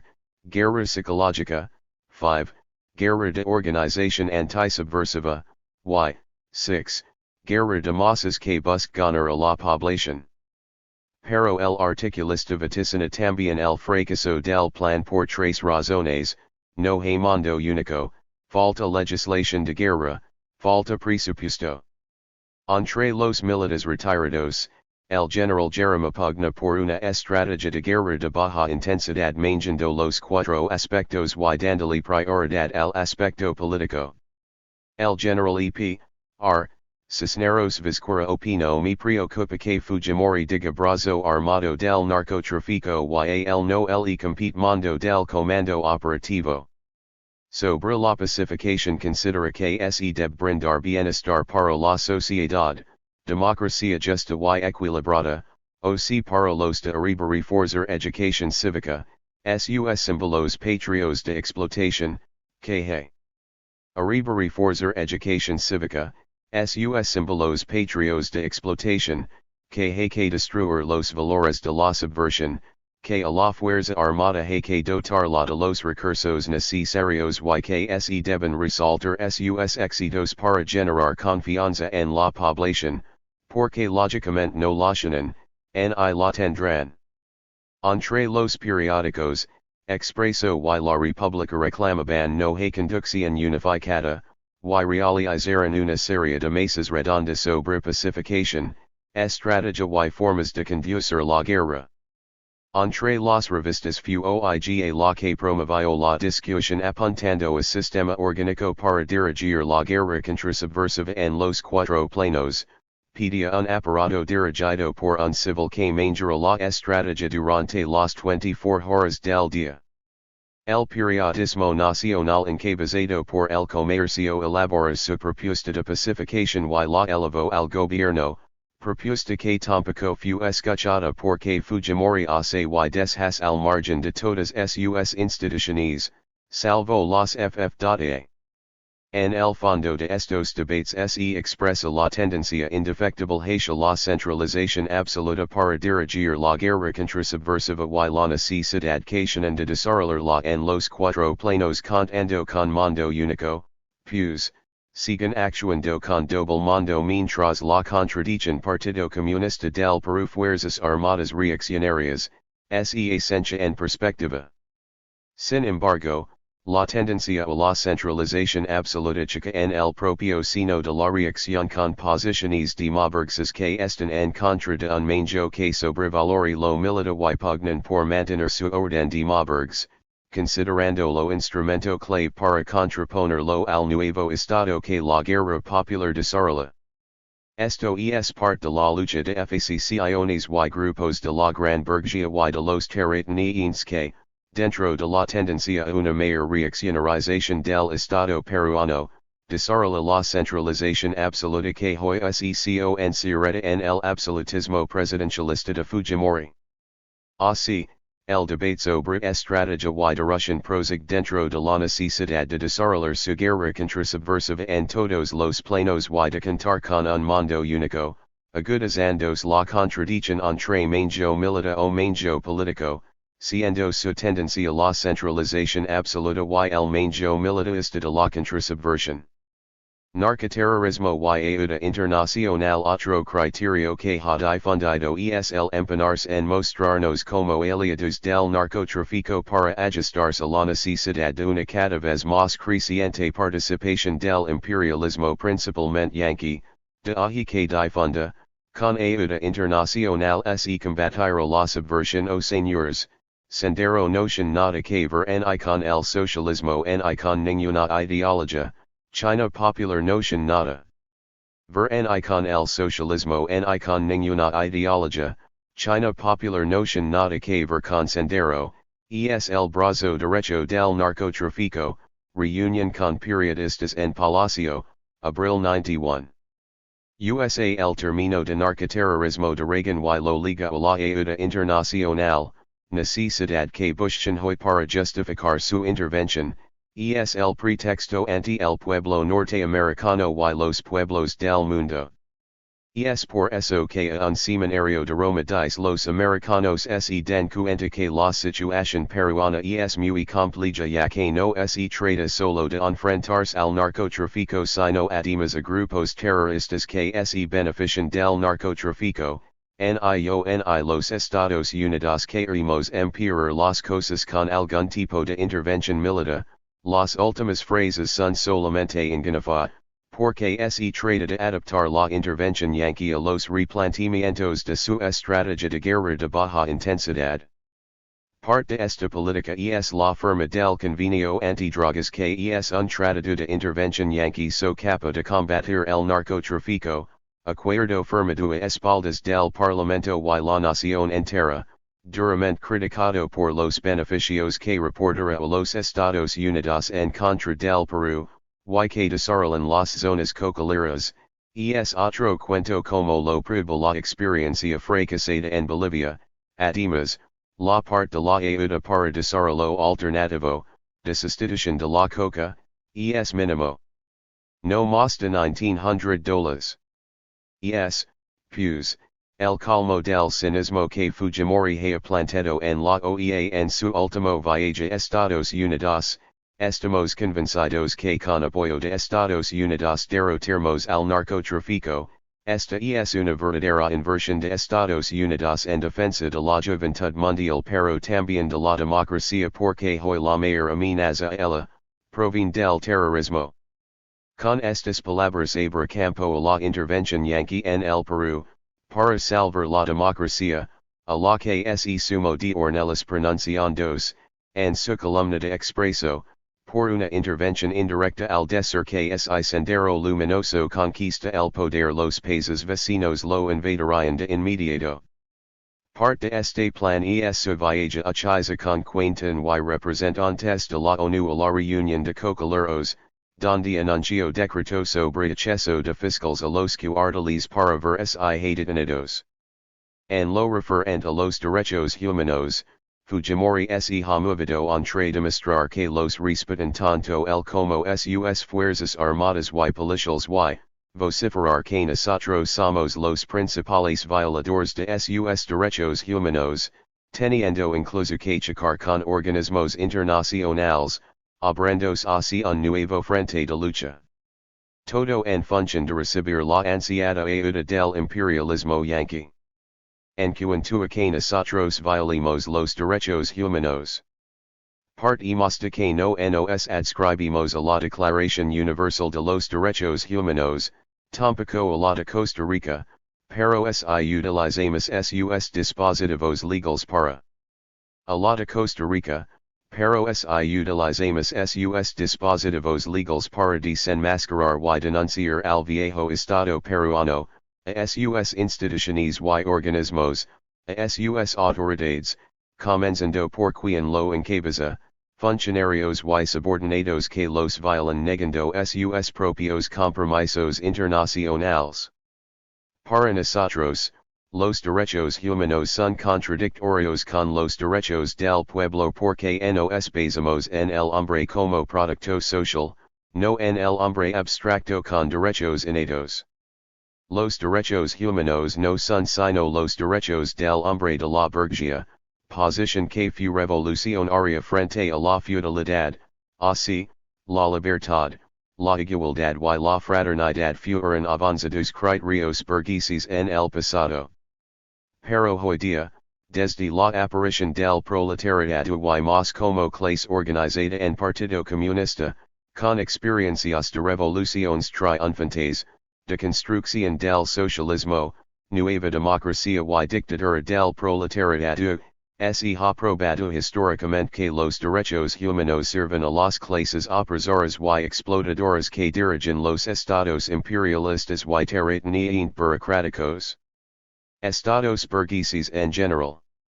En tanto que, los derechos del pueblo son los derechos que el proletariado y las inmensas masas populares conquistan con su propia lucha y sangre, y que los estudian como principios rectores del nuevo estado en función de los intereses de las clases que conforman el pueblo, los derechos del pueblo son obligaciones y derechos de clase, superiores a los llamados derechos humanos, al servicio de las masas, pobres principalmente, del nuevo estado, del socialismo y del futuro comunismo, derechos del pueblo que solo la República Popular del Perú, en nuestro caso, podrá garantizar, reconociendo y sobre todo protegiendo el derecho a la vida y la salud, el derecho a la educación, a la cultura y al propio desarrollo, el derecho a trabajar y al bienestar, los derechos sociales y políticos y, principalmente, el supremo derecho a conquistar el poder y ejercerlo, a transformar el viejo orden existente, opresor y explotador, y a construir un nuevo estado y una nueva sociedad para el pueblo y el proletariado. Por otro lado, el incumplimiento de su constitución, leyes y normas los deslegitima, por eso no les conviene que se le demuestre que su estado violento y no satisface necesidades elementales de los ciudadanos y, más aún, se propague que un estado así solo sirva para ser derrocado. Finalmente, reiteramos, solamente bajo un nuevo estado que represente los intereses de los obreros, campesinos, pequeña burguesía y burguesía media se podrá aplicar los derechos del pueblo, únicos derechos que realmente pueden beneficiar a las cuatro clases del pueblo. Estas son nuestras posiciones y nadie ha podido ni podrá refutarlas. Así, diferenciamos derechos humanos de derechos del pueblo. Además, lucamos porque el viejo estado cumple con los derechos fundamentales arrancados por el pueblo y plasmados en su constitución, leyes y normas. Finalmente, incidimos que el imperialismo yanqui dentro de su guerra de baja intensidad apunta que el imperialismo yanqui dentro de su guerra de baja intensidad apunta a ayudar a gobiernos legitimados, de ahí los malabars que sobre los derechos humanos desenvuelve Fujimori y el papel de los ONGs que actúan en este campo al servicio del mismo amo. Hoy cuando la política norteamericana es imputar las supuestas violaciones de los derechos humanos a los guerrilleros, los ONGs difunden que el partido viola los derechos humanos, sus miembros bien financiados por el imperialismo sirven conscientemente a sus planes. La defensa de los derechos humanos de la burguesía es la moda que le imponen sus patrones, de ahí las múltiples publicaciones tras las que actúan como ideólogos contrarrevolucionarios. Estos organismos son parte del orden imperante en que, pretenden aparecer por encima de la guerra, de ahí algunas posiciones ambiguas, basarse solo en los datos oficiales, a coger denuncias de las fuerzas represivas ocultando más que ignorando la realidad y infamar a la guerra popular imputándole hasta genocidio. Por otro lado, sus denuncias y desliz con algunas acciones del gobierno y las fuerzas armadas y policiales, enarbolando los derechos humanos.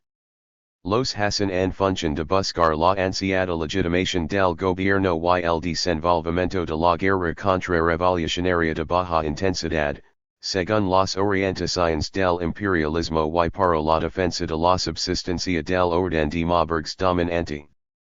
Por lo demás no hemos encontrado hasta hoy, entre los ONGs, un organismo que abierta y valientemente defienda los derechos de los más pobres, menos en posiciones revolucionarias avanzadas, a lo más se encuentran posiciones humanitaristas burguesas, pero la gran mayoría son laqueos conscientes o inconscientes del imperialismo.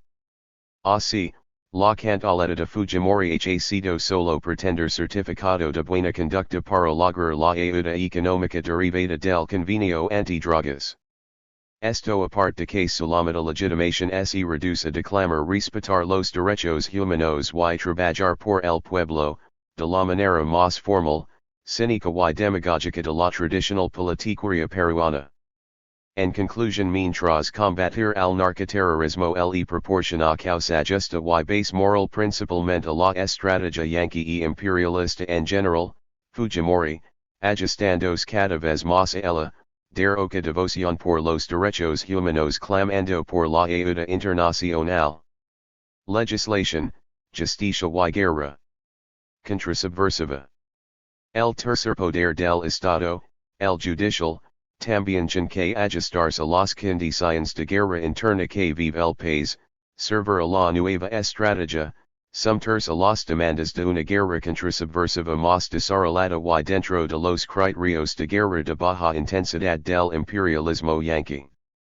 Pero, como en los otros poderes, se expresan pugnas y facciones que contienden entre la defensa y evaluación del orden democrático y la tendencia a una mayor reaccionarización del Estado, así, marchan a una mayor reaccionarización del sistema legal, dentro del fortalecimiento del ejecutivo como absolutismo presidencialista en contienda con la definición de un fascismo ajustado a las nuevas acciones de la lucha de clases en el mundo y el país.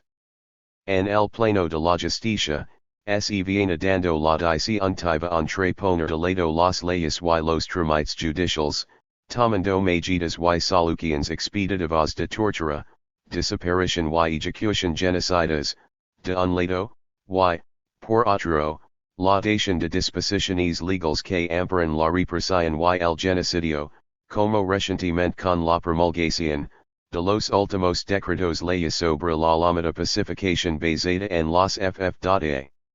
El papel de la justicia será más un complemento necesario a la acción militar principalmente, y parte de las acciones políticas, económicas y psicosociales de la guerra contrasubversiva, dentro de estos criterios se han dado el nuevo Código Penal y el de procedimientos penales.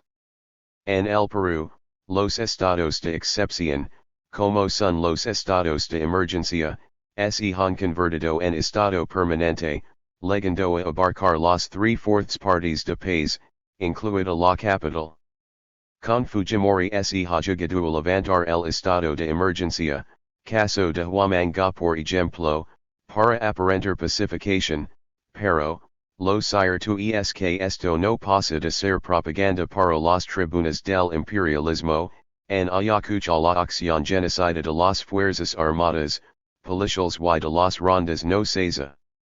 También aplicó el suspenderlos por unos días y volverlos a imponer, como en Apurimac, Huánuco y San Martín, del 24/7/91 al 27/8/91. En su mensaje del 91 dijo que estudiaba el levantamiento de los estados de emergencia en los frentes del Mantaro, Hualaga, Ucayali, Cuzco y Arequipa. Obviamente le preocupa mantener permanente estado de emergencia, pues quiere cumplir la demanda de sus amas imperialistas de humanizar la guerra, observar las leyes, neutralizar la organización insurrecta dentro del sistema legal del país, observándose escrupulosamente las disposiciones constitucionales relacionadas con derechos y responsabilidades, como parte constitucionales relacionadas con derechos y responsabilidades, como parte campanas para dar credibilidad y legitimidad al gobierno. A lo que se suman disposiciones ten violatorias de su ordenamiento legal como el DS 011-91 JUS por el cual las fuerzas armadas asumen el control de los penales, declara en emergencia, en reestructuración y rehabilitación los penales de Trujillo, Chiclayo, Tres de Lima, ICA, Iquitos, Huancayo, Cusco y Arequipa, los asume el Ministerio de Defensa, el Comando Conjunto en coordinación con el Ministerio del Interior y en su caso con el INPE, asumiendo las fuerzas armadas el control externo y interno de los mismos. Objetivo político, evitar que las cárceles sean escuelas de terror, pero en el fondo preparar un plan de aniquilamiento y genocidio de prisioneros de guerra como hizo su antecesor. Además, es también parte de las demandas de la guerra de baja intensidad que plantea tener a los cautivos en buen estado, buen trato, para Fujimori la cuestión es aparentar que lo aplica, y piensa que es un gran paso que los FF.A. Entran a los penales a pintar paredes, a refaccionar estructuras, a cumplir acción cívica porque así controlarían y ejecutarían el plan en marca. No por gusto han asesinado a 4 prisioneros de guerra cuando se opusieron al despintado de los murales, era parte del ensayo de su macabro genocidio en marca. Dentro de estos fines de ajustar el sistema legal a las demandas imperialistas de la guerra de baja intensidad observamos, especialmente, como desde julio hasta septiembre van a promulgarse una serie de dispositivos legales referentes al manejo de la guerra contrasubversiva, baggage legal que formaría parte de los barcelos de Fujimori para viajar a Estados Unidos a entrevistarse, en visita no oficial, con su amo, el mayor genocida del mundo Bush, ante quien se comportó como su buen mercenario. Tanto así que un senador yankee destacó sus dotes de vendedor cuando rogaba no le suspenda la ayuda norteamericana y solicitaba su visto bueno al plan de reinserción.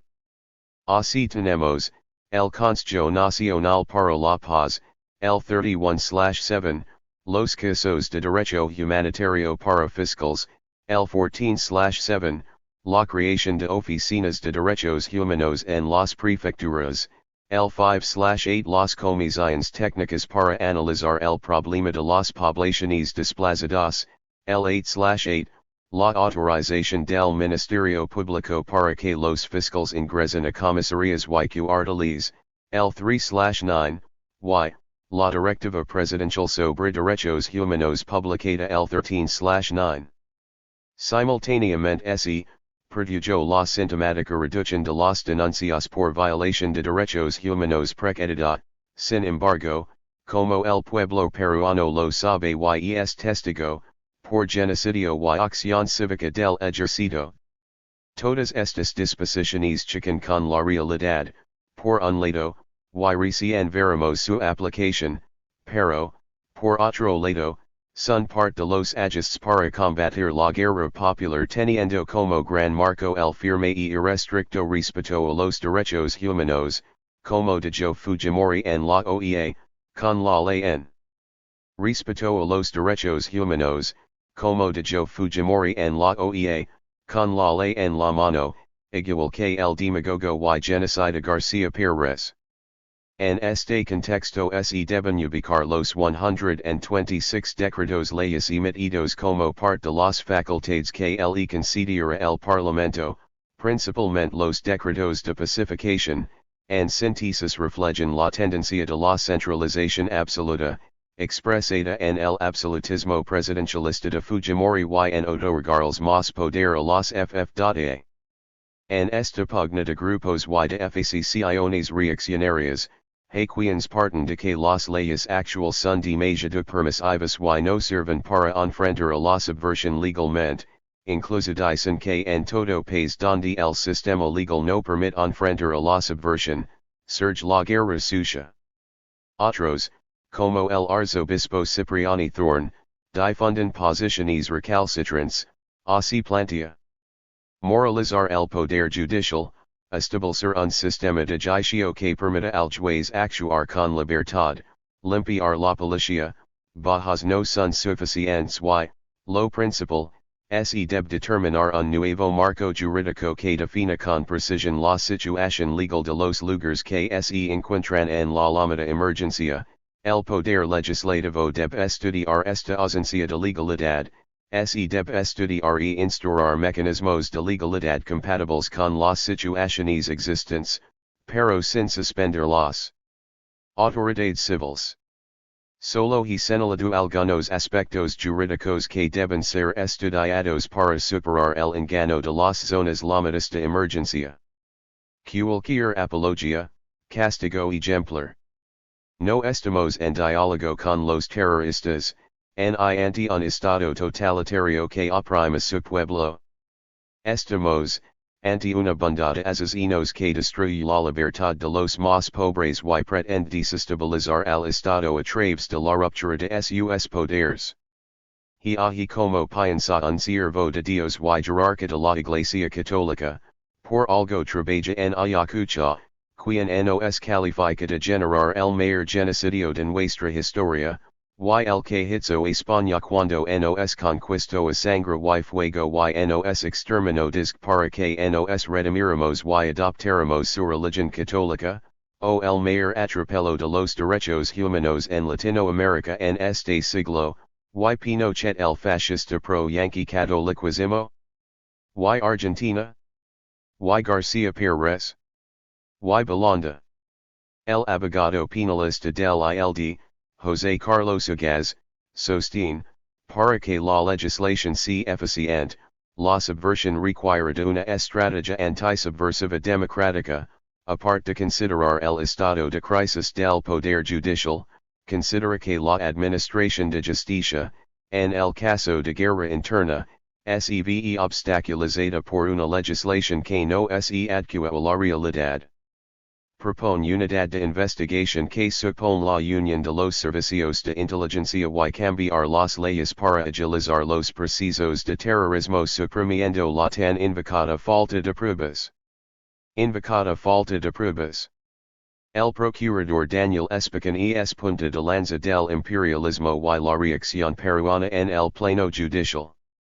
Sostiene posiciones recalcitrantes y antidemoliberales en el derecho, está por recordar al máximo los derechos de los acusados por terrorismo, exige procedimientos más expeditivos y que se juzgue y condene de una vez por todas, prueba tal necesidad dando cifras, dice, en once una solo fueron sentenciados 497 con penas de 2 a 25 años de penitenciaria, mientras 4,395 obtuvieron libertad sin ser condenados por falta de pruebas o fallas en la redacción de los informes policiales.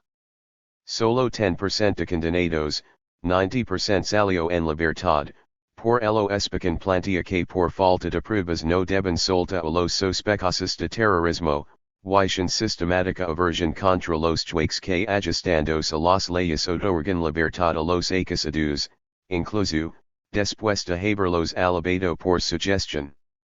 Es el peón más servil del viejo estado para lanzarse contra la libertad de los abogados democráticos y acusar a la Asociación de Abogados Democráticos como fachada del partido, actúa como vulgar soplón y no prueba nunca sus calumnias, también, uno de los recalcitrantes puntales de la negación del derecho a la defensa y clama por una legislación draconiana para combatir la subversión, lo que no es sino mantener la legalidad en apariencia y en esencia hacer tabla rasa de la misma, arrasando todos los derechos y libertades fundamentales apuntando a reprimir y condenar a los inculpados basándose en pruebas indiciarias y en simples sospechas.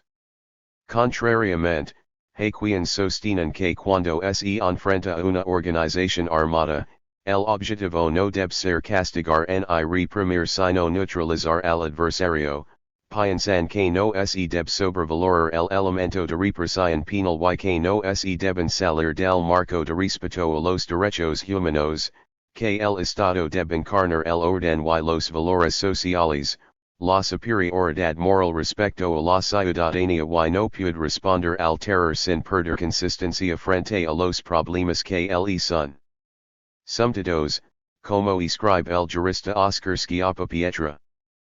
Pero, estos criterios se estrellan con la realidad histórica mundial al pretender que es posible enfrentar la guerra popular sin fracturar la legitimidad democrática, más aún, se concluyen que todo el sistema legal y de administración de justicia debe ser modificado, pues como la constitución del 79 están hechos para tiempos de paz, según afirman. Además, también este gobierno viola sistemáticamente su orden constitucional, leyes y normas. Así, en cuestiones penales, el amedrentamiento del juez de junta, con allanamiento militar de su domicilio, por abrir instrucción contra un junta, con allanamiento militar de su domicilio, por abrir instrucción contra un capitán y un comandante, responsables del asesinato del periodista Bustos. La denegación por la Corte Suprema del Habeas Corpus interpuesto en el caso del estudiante Castillo Paz apresado por la PNY luego vilmente asesinado. La renuncia del fiscal general del Consejo Supremo de Justicia Militar, Dr. Juan Carbonell, por presiones anti-denuncia interpuesta contra jefes policiales responsables de fuga de un elemento del MRTA. La formación de nuevos grupos paramilitares como el denominado Grupo Antiterrorista Operativo, GATO, que actúa en el centro del país, y otros conocidos hasta hoy solo por sus siniestras acciones, como el genocidio de barrios altos en la propia capital de la República. La constante persecución a los abogados que valientemente ejercen la defensa de los inculpados de terrorismo, amenazados, hostigados y perseguidos directamente por Fujimori y las fuerzas represivas, así como OIGA, Expreso, etc., promoviendo su aniquilamiento. La posición a que organismos internacionales, como la Cruz Roja Internacional, cumplen sus funciones con los prisioneros de guerra, en defensa de sus vidas. Campanas concertadas contra la Asociación de Abogados Democráticos, negándoles el derecho de defensa, la libertad de expresión y de organización, y acoso de sus dirigentes, buscan desaparecer la asociación. La represión y persecución de los familiares de los prisioneros de guerra, entorpeciendo y impidiendo el apoyo que le brindan, principalmente la lucha por la defensa de sus vidas constantemente amenazadas. Finalmente, la siniestra política carcelaria contra los prisioneros de guerra sobre quienes pende un nuevo genocidio en marcha, aparte del trato cotidiano violatorio de los más elementales derechos fundamentales, a lo cual se suma la negra campana de diarios y revistas que clamando falsamente por supuesta falta de control policial en los penales, en esencia fomentan el genocidio en vil contubernio con el gobierno y el vendipatria Fujimori. Otro problema, se ha vuelto a poner sobre el tapete la pena de muerte. Expreso tomo como pretexto las supuestas palabras del presidente de la Corte Suprema invocando que así piensa el país, siendo desmentido por tal autoridad, pero teniendo eco en algunos plumíferos como Respigliosi, quien sostiene, en vez de mutar fuera de la ley, debe hacerse dentro de la ley. En 1991 se ha resembrado opinión pública favorable a la pena de muerte. Así, en ano y medio de gobierno, Fujimori fustiga y desconoce el poder judicial, sus violaciones a la Carta Magna son más habituales que nunca, invalidando más en la legitimidad del viejo Estado, y en legislación, justicia y guerra contra subversiva marca al galope una mayor reaccionarización del derecho burgués, se expresa también la centralización absoluta en el manjo legislativo, y se observan sus posiciones fascistas y de absolutismo presidencialista. Se observan sus posiciones fascistas y de absolutismo presidencialista, ajustándose más a las demandas de la guerra de baja intensidad. Acuerdo de pacificación. Decreto legislativo sobre Consejo por la Paz. Con parto de los Montes comienzan a formalizar la collusión para la llamada pacificación, Esta es parte de un plan y campana más amplios que viene impulsandos, principalmente desde abril, presentación del primer ministro en el Congreso y conservaciones con representantes de partidos, y de los cuales el MRTA es parte, sus actividades en San Martín hay que interpretarlas dentro de lo visto sobre su salida de canto grande, es parte de lo mismo, aunque su concreción es mayor como plan y collusion. Todo en función de la denominada estrategia integral contra la guerra popular, a la cual obviamente está ligado y decisoriamente el imperialismo yanqui, una de cuyas bases de acción es el convenio antidrogas. Comentarios del presidente Gonzalo, Mayo 91. Ya desde el gobierno belondista hubo intentos de conformar organismos de paz pero es con el gobierno de García Pérez cuando se constituye una comisión de paz presidida por el obispo Metzinger, quien renunció por la inviabilidad del proyecto, en junio del 90 la ley No. 25237 crea el Consejo por la Paz, que nunca marchó.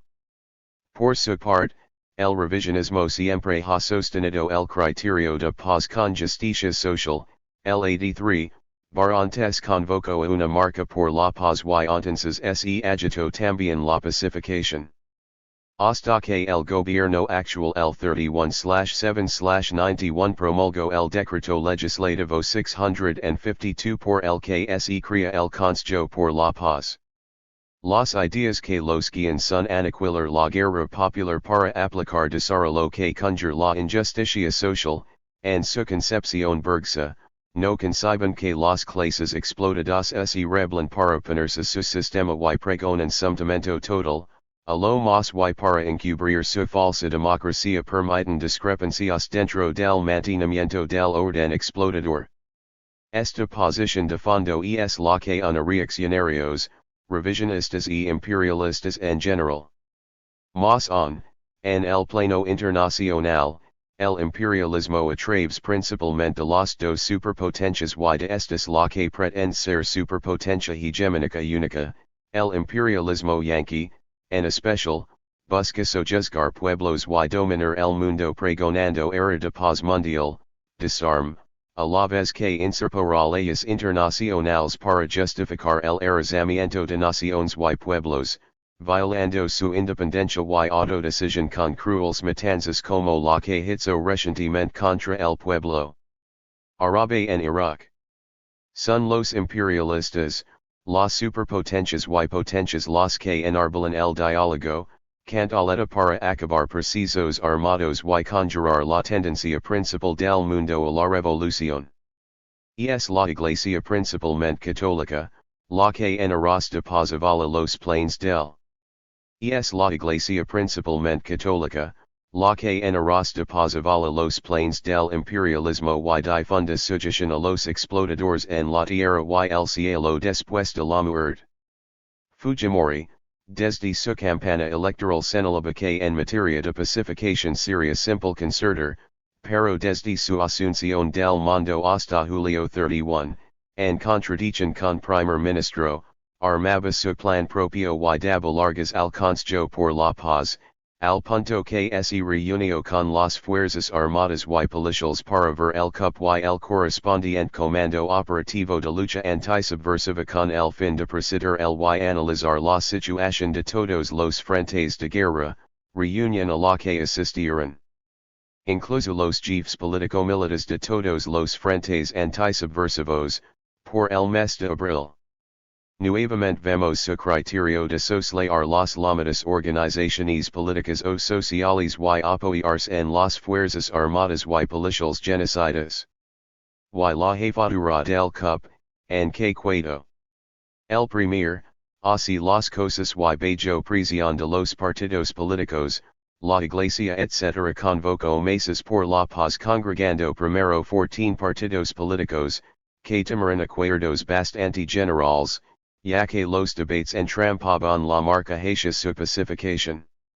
El 16/4/91 acordaron la subversión terrorista como objetivo principal la destrucción del régimen democrático, la subversión existe no porque haya hambres sino porque hay grupos delincuenciales, necesidad de estrategia integral cívico-militar, con un comando político para derrotar la subversión con el menor costo posible, así, la contradicción fundamental es la estrategia integral en los hechos integral la van a manejar los partidos políticos o las fuerzas armadas. En otra reunión, en mayo, los partidos firmaron un documento expresando su voluntad de celebrar acuerdo político para la pacificación nacional. De los 14 partidos no firmaron el PUMNI la IU, solo 12, a saber, AP, ML, SODE, PPC, Frenetrica, IS, UCI, C.90, FIM, MOS, PC Revisionista YPAP. El primer salió a decir, hay coincidencias para perfeccionar y poner en acción el consejo y que en siguiente reunión analizarían propuesta que presentaría la IS, Tapia. Esto muestra cuán difícil es concordar en materia de pacificación y como los partidos políticos exigen participación y duración en tal tarea. Firmar acuerdo fue ridículo cumplimiento formal para presentar supuesto éxito. También en las primeras reuniones, a propuesta de Letts, se invitó a la Iglesia a participar del consejo. La cuestión es que, entre tiras y aflojas, en julio el gobierno, basado en la atribución conferida por el Parlamento para legislar en materia de pacificación, promulgó la ley del Consejo por la Paz, pardo de los montes que nace en medio de agudas contradicciones internas. Los objetivos del Consejo son presentar al Poder Ejecutivo un plan nacional de pacificación y contribuir a su presentar al Poder Ejecutivo un plan nacional de pacificación y contribuir a su ejecución, apoyar los esfuerzos nacionales y regionales para fortalecer la conciencia ciudadana sobre los derechos humanos, prestar apoyo al Ministerio Público en la defensa de los derechos ciudadanos, y realizar todo tipo de acciones destinadas a lograr la paz en el país. Está integrado por un representante de todas las organizaciones públicas o privadas de empresarios, profesionales, estudiantes, trabajadores, asociaciones religiosas, etc. La Junta Directiva está integrada por el presidente del Consejo por la Paz y sus representantes de la Asamblea General elegidos por votación universal, durará 3 años. Según el decreto la instalación la convocan la Iglesia Católica o el presidente del Consejo de Ministros. No es ni organismo estatal ni comisión de paz y requiere de todas las fuerzas vivas para que le den legitimidad, dicen algunos. Y su financiación no sale del presupuesto del Estado sino del apoyo de las entidades que lo conforman y de las ayudas extranjeras que gestionan. Pero al comenzar a marchar que se revela, más contiendas de grupos por hegemonizar, cada partido, institución u organización popular sin intereses propios. La Iglesia Católica no quiere ser usada por nadie, menos por el gobierno para encabezar una cruzada como cobertura de genocidio, juega su propio plan por encima de las clases. Por eso el acuerdo episcopal fue enviar representante pero no encabezar el consejo y lo convocó por única y última vez. Sin embargo, en la primera reunión, 12/X/91, tampoco pudieron ponerse de acuerdo y cuando acefalo, pues no eligieron presidente del consejo, ante tal impasse, la Iglesia Católica aceptó convocar nuevamente, sin fijar fecha.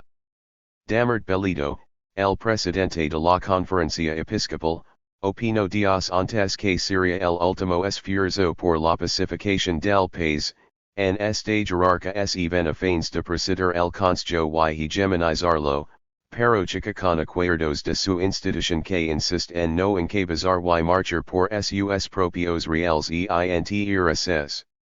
Otros, sobre el consejo, dicen mientras exista esa esquizofrenia antisubversiva por parte del gobierno mediante la cual se encarga la parte práctica del problema al Ministerio de Defensa y se alienta, simultaneamente pero incomunicadamente, iniciativas políticas como estas, la subversión seguirá avanzando, no hay unificación de la lucha antisubversiva. Todo parece indicar que el gobierno no quiere llegar a ningún resultado positivo, mucho tema no sirve para nada, quien va a poner acuerdo 60 miembros de dist intus niveles y tipos de instituciones como, colegios profesionales, organismos empresariales, sindicatos, organizaciones campesinas, partidos políticos y todas las iglesias. Largas y estériles discusiones que no conducirán a ninguna parte, es maniobra del gobierno para usar las organizaciones populares a su cola. El decreto le manda que en el 50 días, a partir de su instalación, el Consejo presente el plan y los comités regionales en 120 días los suyos. Si la primera reunión generó Asafalia, la de noviembre, paralelamente a la tracalada de decretos, fue un fracaso, la presidencia requia en manos de Francisco Díaz Canseco, cuestionado por todos y miembro de un partido fantasma.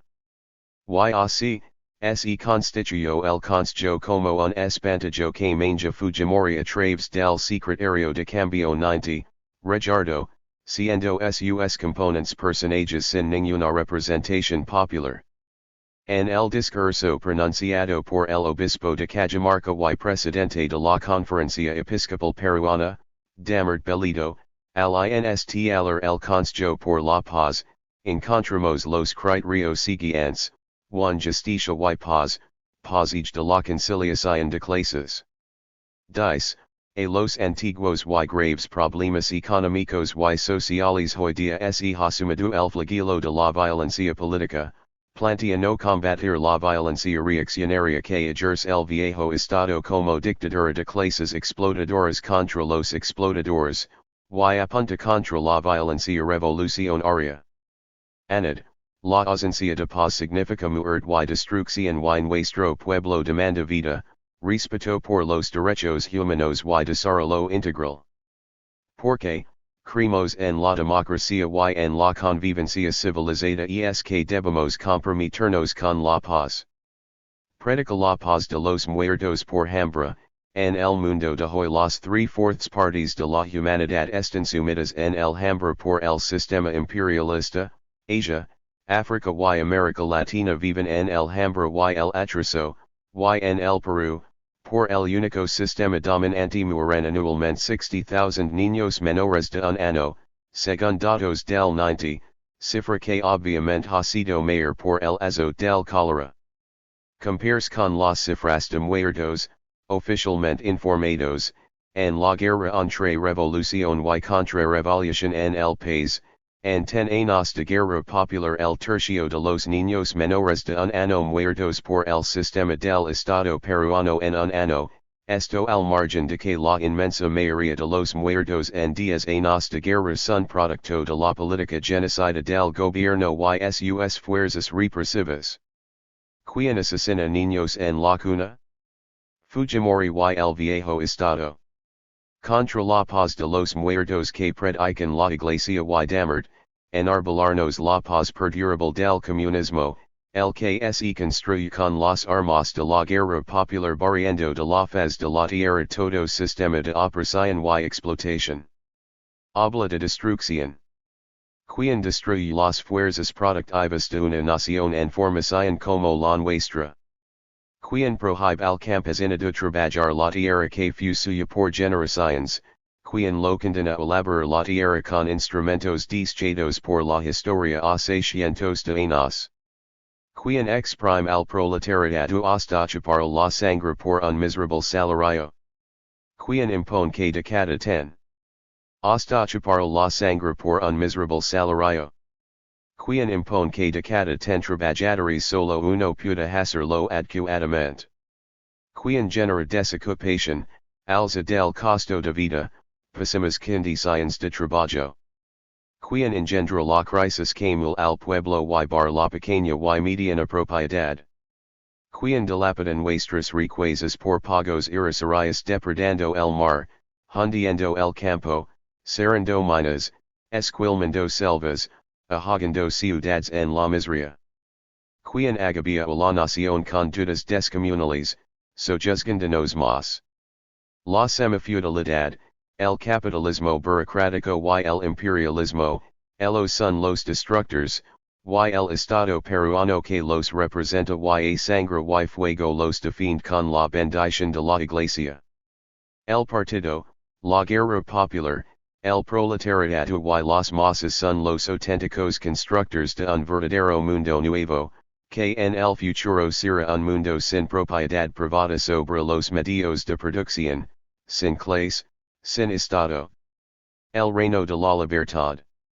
Hoy nosotros, el Partido Comunista del Perú, las masas, la guerra popular construimos el nuevo poder donde los de abajo, el pueblo, ejerce el poder y manda en defensa de sus intereses de clase, y bregamos indobligablemente por la República Popular del Perú. Que el pueblo demanda vida y es artera verdad a medias. El pueblo demanda vida sin desigualdades, no quiere simplemente sobrevivir ni vivir como si y prefiere morir combatiendo que morir por hambre. Respeto por los derechos humanos, otra falsedad, el exige y conquista los derechos del pueblo con su lucha, con su sangre, porque como al proletariado nunca nada el ha sido dado ni el ha caído del cielo, todos sus derechos los conquista y defiende así. Mas on, sus derechos no son nunca iguales a los de sus explotadores capitalistas burocráticos, sino opuestos y distintos porque son dos clases antagónicas. Invoca el llamado desarrollo integral, así encubrir sistema de explotación y opresión. Y tras convivencia civilizada es conciliación de clases. Esta es, en esencia, la posición de clase del obispo Damert, defensa del imperialismo, del capitalismo burocrático, de la semifeudalidad, de lo que hoy difunden el imperialismo yanqui y su lacao Fujimori. Esta en contra del proletariado y el pueblo, quiere la pacificación para preservar el viejo orden, de ahí su consigna feliz de paz y justicia. Tu la iglesia debe comandar pero sin ser usada por nadie. Dice, la iglesia no puede estar envuelta en la política cotidiana, pero busca, dar luces, desde la misión que le es propia, anunciando los valores del evangelio que le legó Jesus Maestro de la Paz. Como siempre hipocrita y sinuosa, la iglesia católica dice no caer pero quiere comandar, pretende ser la gran luz por encima de todos y bajo el mundo de nadie, para actuar más libremente en función de sus intereses. Bajo el mundo de nadie, para actuar más libremente en función de sus intereses globales dentro de la rebatina mundial del poder imperialista. 3. Aniquilar la guerra popular y servir a las otras dos tareas. Apunta directamente contra nosotros como blanco principal, dice, imposición de la muerte, chantage, secuestro, atentado, por parte de los grupos terroristas y es uno de los principales obstáculos para lograr la paz. Estos grupos no solo violan los derechos humanos y las leyes nacionales que los protegen, sino también transgreden el derecho internacional humanitario, las propias leyes internacionales de la guerra que prohíben atacar a la población civil, llamar a esos grupos a que deponan las armas, a que se atrevan a tener la valencia de ganar con la razón y por los causes democráticos y no con la imposición y el terror.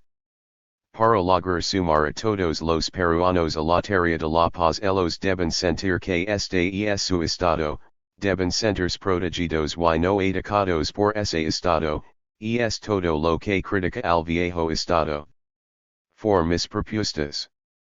Plantea su plan para imponer sus condiciones. 1.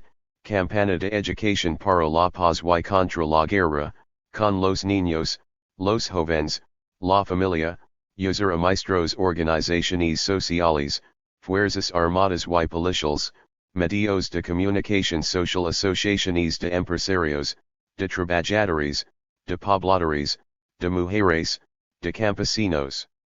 2.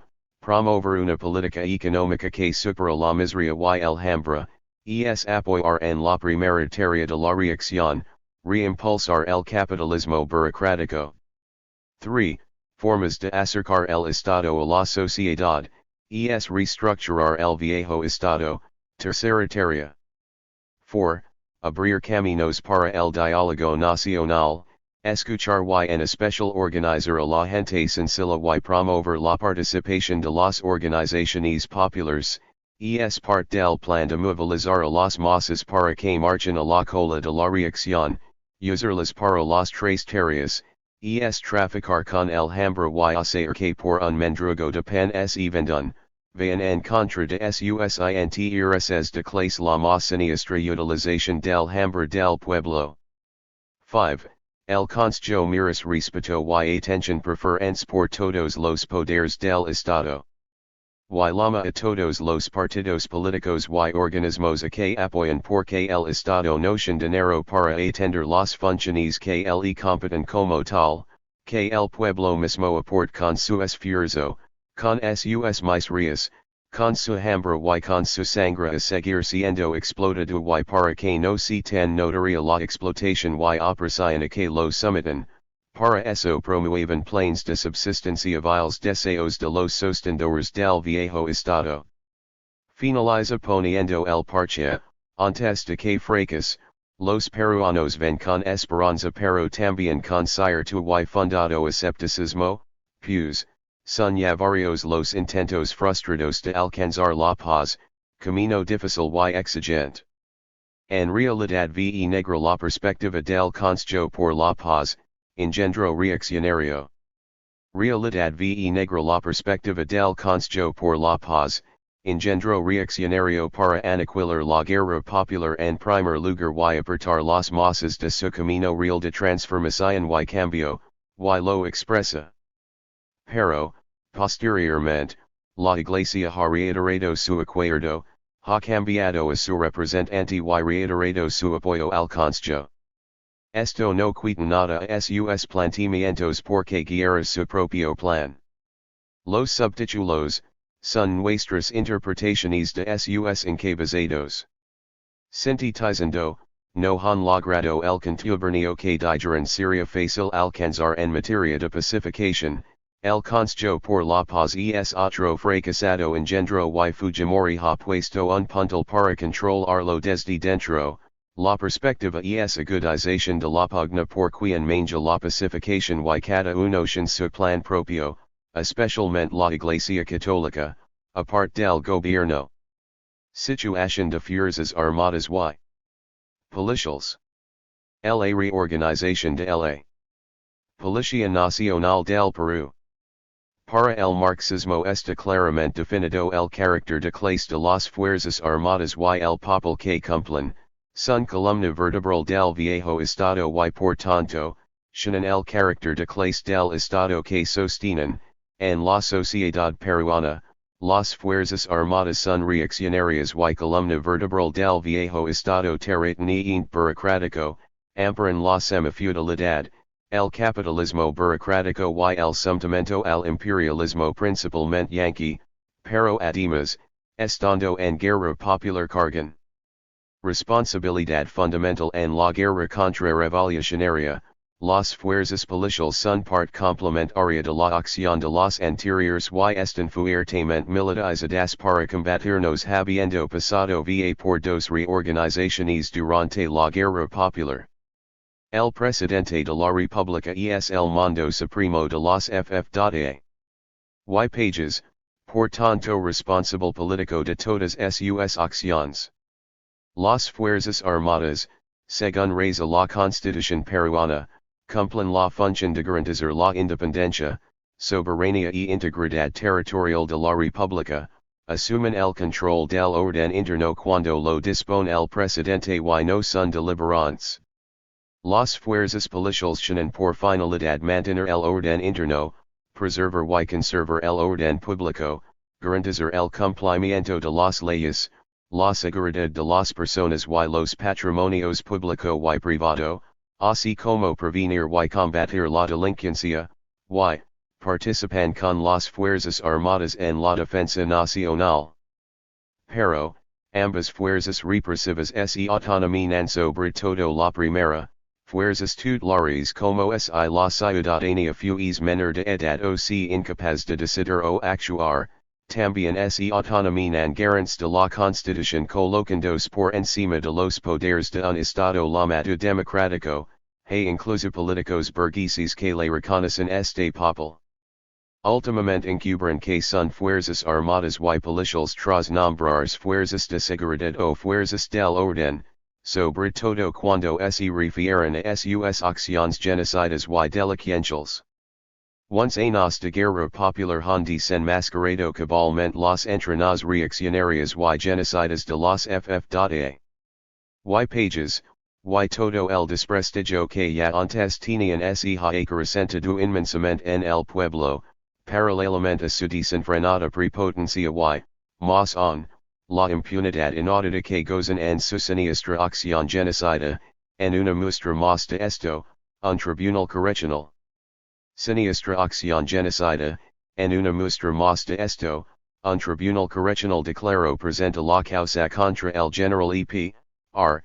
Clementino el y miembros de la PNP por la matanzada periodistas en Uchurique. El genocidio, la corrupción y la represión brutal fueron siempre ocultadas por Belanda y García, generales venados en sangre fueron protegidos y sus crímenes premiados por sus instituciones y aunque los eximió la justicia, fueron condenados por el pueblo algún general Joselito prestigiado por su acción contra-revolucionaria. Noel, Juan, Mori, Arceniegas. Ningún jefe de los frentes político-militares ni generales, ni almirantes, ni capitanes, ni mayores han podido cantar victoria. Y hoy Fujimori, siguiendo el camino de sus antecesores, se refugia mucho más en las botas, carente de partido recurre su columna vertebral y le otorga un creciente papel político legando a llamarles factor principal del desarrollo y vanguardia en la lucha por la justicia social. Es quien con más descaro las ampara, avala y dota de amplísima carta blanca, haciendo que la impunidad sea la ley de sus genocidios y corrupciones. Así, dijo en su discurso del Día de las Fuerzas Armadas, 23/9/9 el Perú denunciará ante el mundo las atrocidades de los terroristas, las Fuerzas Armadas luchan por la justicia social y la paz, los terroristas, sus organismos de fachada o sus tantos útiles no se van a resignar y van a usar todos los recursos posibles para dañar la imagen del Perú aduciendo que las Fuerzas Armadas violan sistemáticamente los derechos humanos pero nosotros los vamos a desenmascarar, nosotros no vamos a caer en su juego. Vamos a pacificar el país de manera disciplinada y respetando los derechos humanos, el terrorismo, no tendrá una fuerza armada como la que imagina en sus sueños de conquista del poder, mancada con la sangre del pueblo, ciegamente represiva. Esos sueños de la subversión van a quedar en sueños. No les vamos a hacer el juego, dijo también que con la nueva estrategia están llamadas a ser la vanguardia de la lucha por el desarrollo y la justicia social. En Puquio, los soldados no solamente entraron con cuchillos y ametralladoras, sino que ahora lo harán con lampas, carretelas y maquinarias, para construir carreteras al lado de los comuneros, con el fin de traer progreso a los pueblos.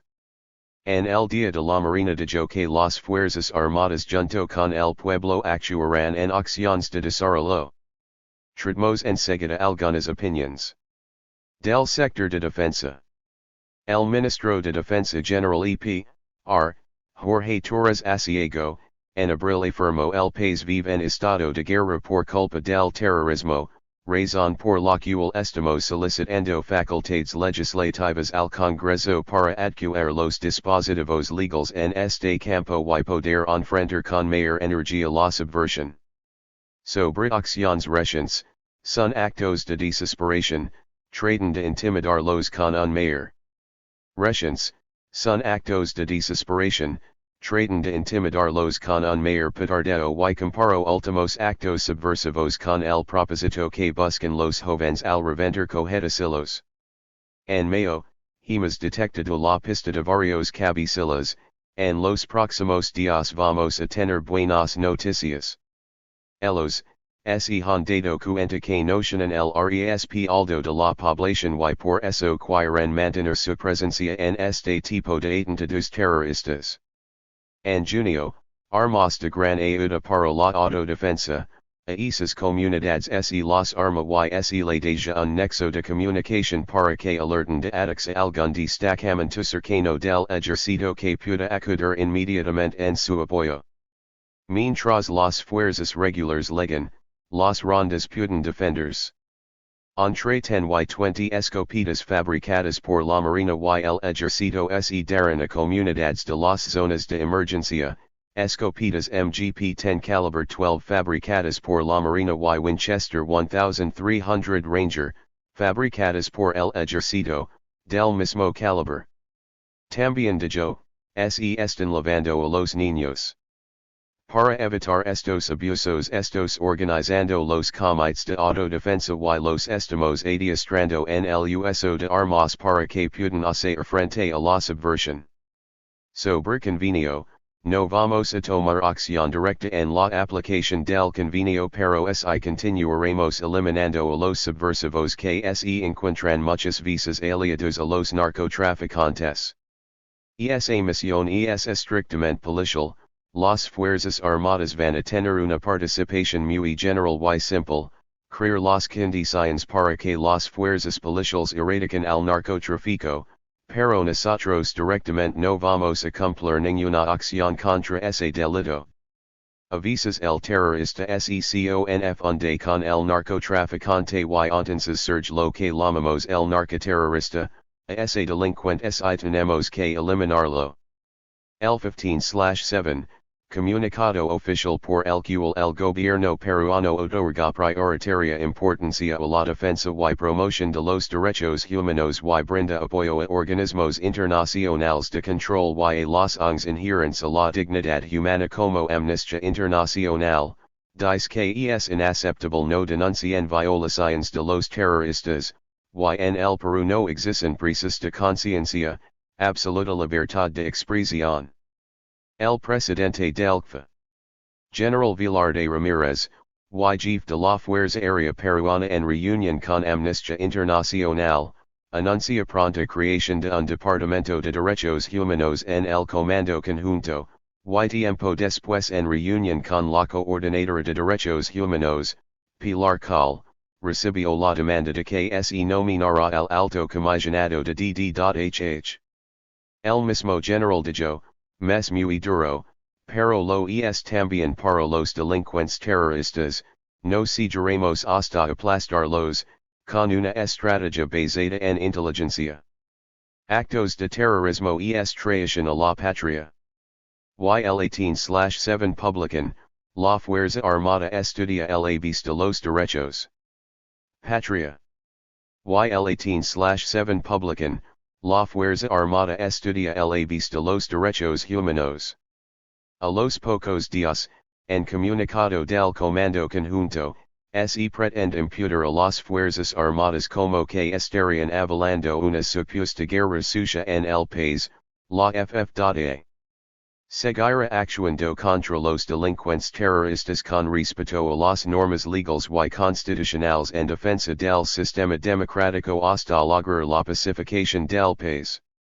En agosto, el ministro de Defensa rechaza el equilibrio estratégico, paso propagandístico, los hechos muestran que las Fuerzas Armadas tienen el control de la situación, afirmó también.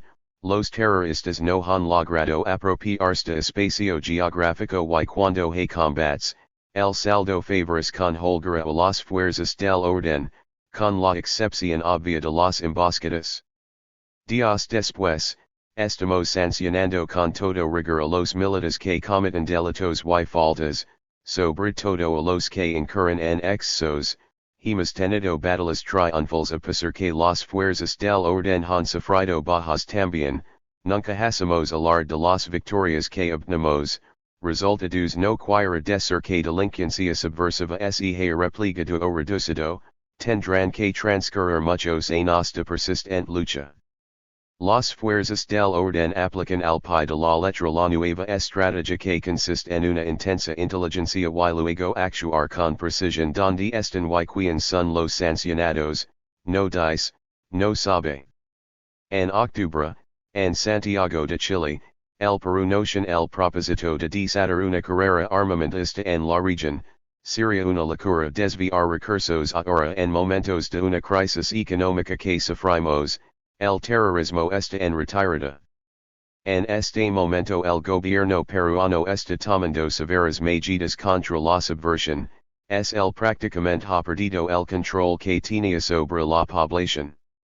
Recientemente, en diciembre, el comandante general del ejército dijo: compromiso de desterrar para siempre el terrorismo cobarde y traitor y conquistar la tan ansiada pacificación derecho el pueblo peruano. Tenemos por norma el respeto irrestricto a los derechos humanos, esto hace la diferencia entre soldados y asesinos, devolver al pueblo peruano la paz, tranquilidad y justicia, todos los peruanos con o sin uniforme debemos estar siempre unidos bajo una sola bandera la roja y blanca. Yendo contra las normas de la institución castrense de no opinar en política. Saludo al presidente por legislación sobre pacificación ya que él recoge en toda su amplitud nuestras experiencias vividas en la lucha diaria contra los enemigos de la patria, como el terrorismo homicida y el narcotráfico que están destruyendo las bases mismas de nuestra sociedad y permitir mantener la tarea de pacificación tan anhelada por todos los peruanos y concretarnos así dentro de un clima de paz y tranquilidad. Los peruanos y concretarnos así dentro de un clima de paz y tranquilidad a trabajar por el desarrollo y la grandeza de nuestro querido Perú, de esta manera podremos contribuir a la construcción y rehabilitación de carreteras y puentes que facilitan el desarrollo del país, la construcción de escuelas que llevan educación y cultura. Opinions del sector interior. En primer lugar, el Ministerio del Interior está siendo asumido por un general del ejército, hasta abril fue el general E.P. Alvarado, después fue el general E.P. Malca y ahora el general E.P. Briones, lo que es fuente de contradicciones con las fuerzas policiales, Policía General, Policía Técnica y Policía de Seguridad. En febrero, las fuerzas policiales hacen escapar a una dirigente del MRTA y el ministro del Interior dice no hay motivo para que un ministro renuncie. En marzo, comentaron algunos al nuevo ministro del Interior el toca, contribuir al diseño y puesta en marcha de una nueva estrategia anti-subversiva en la cual debe incluirse la formación de un comando unificado encargado de la pacificación nacional. En mayo, el ministro del Interior dijo: estamos ganando la guerra al terrorismo, los peruanos trabajando juntos, con las fuerzas armadas y policiales lograremos vencer al enemigo que ataca sin piedad. Sobre el paro armado en Lima, las fuerzas armadas y policiales han estado, están y estarán siempre preparadas para toda acción contrasubversiva. Agregó los subversivos pueden estar infiltrados entre ustedes o nosotros mismos al salir de la entregada distintivos a miembros de la Policía General, es muy difícil acabarlos pronto, entonces era Malca. En junio, muestra a tres presuntos altos mandos dirigentes, califica de gran éxito de la labor y oculta la matanza en San Gabriel, zona sur de la capital. En julio, publican, el ministro del Interior viajó a España para coordinar ayuda logística y asesoría para lucha antiterrorista y narcotráfico. En agosto, el ministro de Yo acerca de los policías ebrios que derribaron y aniquilaron pasajeros de un avión en Bella Vista, Selva de San Martín, un ministro no va a renunciar porque ocurren estas cosas, estamos presentes en el lugar para proceder a las investigaciones. En septiembre. Sem exigir reorganización policial pero el ministro del Interior permanece mudo. Los policías pasan exámenes psicológicos para comprobar su estado psíquico, con médicos de su propia institución. A fines, reorganización policial a cargo de una comisión del Senado. Pasemos a ver ahora las demandas de personal y presupuesto de las fuerzas armadas y policiales. En marzo el ministro de Defensa opinó que se comenzó con un déficit presupuestal mayor del 30% y que de permanecer así el año sería complicado también que préstamo de 500 millones de dólares para los FA no se concretó por falta de crédito del Estado. No se concretó por falta de crédito del Estado. F. Soberan, director del APRODE, opinó que un tema central para la nueva estrategia era el de las condiciones de operatividad de las fuerzas de seguridad. El contingente militar está replegado y su equipamiento muy por debajo del mínimo recomendable, que el 80% del equipo del ejército que podría usarse en la guerra contrasubversiva estaba parado. Dijo que el ejército peruano tenía 30,000 hombres destinados a la guerra contrasubversiva, en total son 80,000 hombres en el ejército, 23,000 en la marina y 15,000 en la FAP, total 118,000. Sin embargo otras fuentes dijeron que buena parte de esos 30,000 estaban estacionados en los cuarteles de las zonas de emergencia en distintas labors. Revela, pues, que el ejército team salir a combatirnos. Algunos dicen que efectivos en lucha contrasubversiva serían 15,000 hombres entre fuerzas armadas y policiales comprometidos activamente.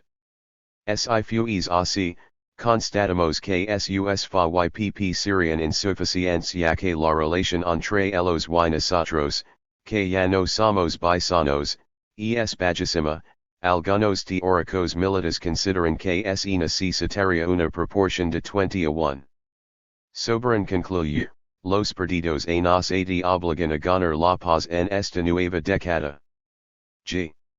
Romero del PPC afirma que no existe ningún presupuesto para la pacificación del país y que se necesitaría buscar ayuda internacional, pero no para acciones militares sino para educación, salud, trabajo, porque la paz, según sus ideas, no se va a conseguir disparando.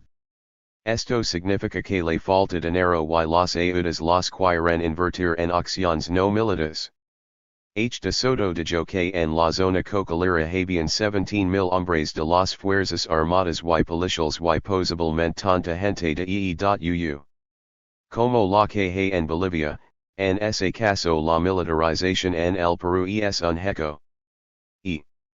Abando de la Universidad Católica opina que ninguna guerra en la historia ha sido liberal, que toda guerra es keynesiana, que no se financia por la oferta y la demanda sino por movilización y requiere la intervención del Estado en la economía para obtener los fondos necesarios para librarla.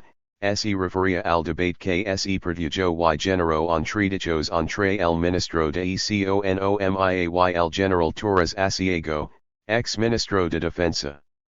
El presidente de la Comisión de Defensa Nacional, diputado de Cambio 90, también opinó que faltaban recursos para echar a andar la estrategia antisubversiva y expresó que estaban viendo el aumento remunerativo de las FA y FF. Pages, pero que su moral se mantenía inalterable, el mismo cinismo de su jefe.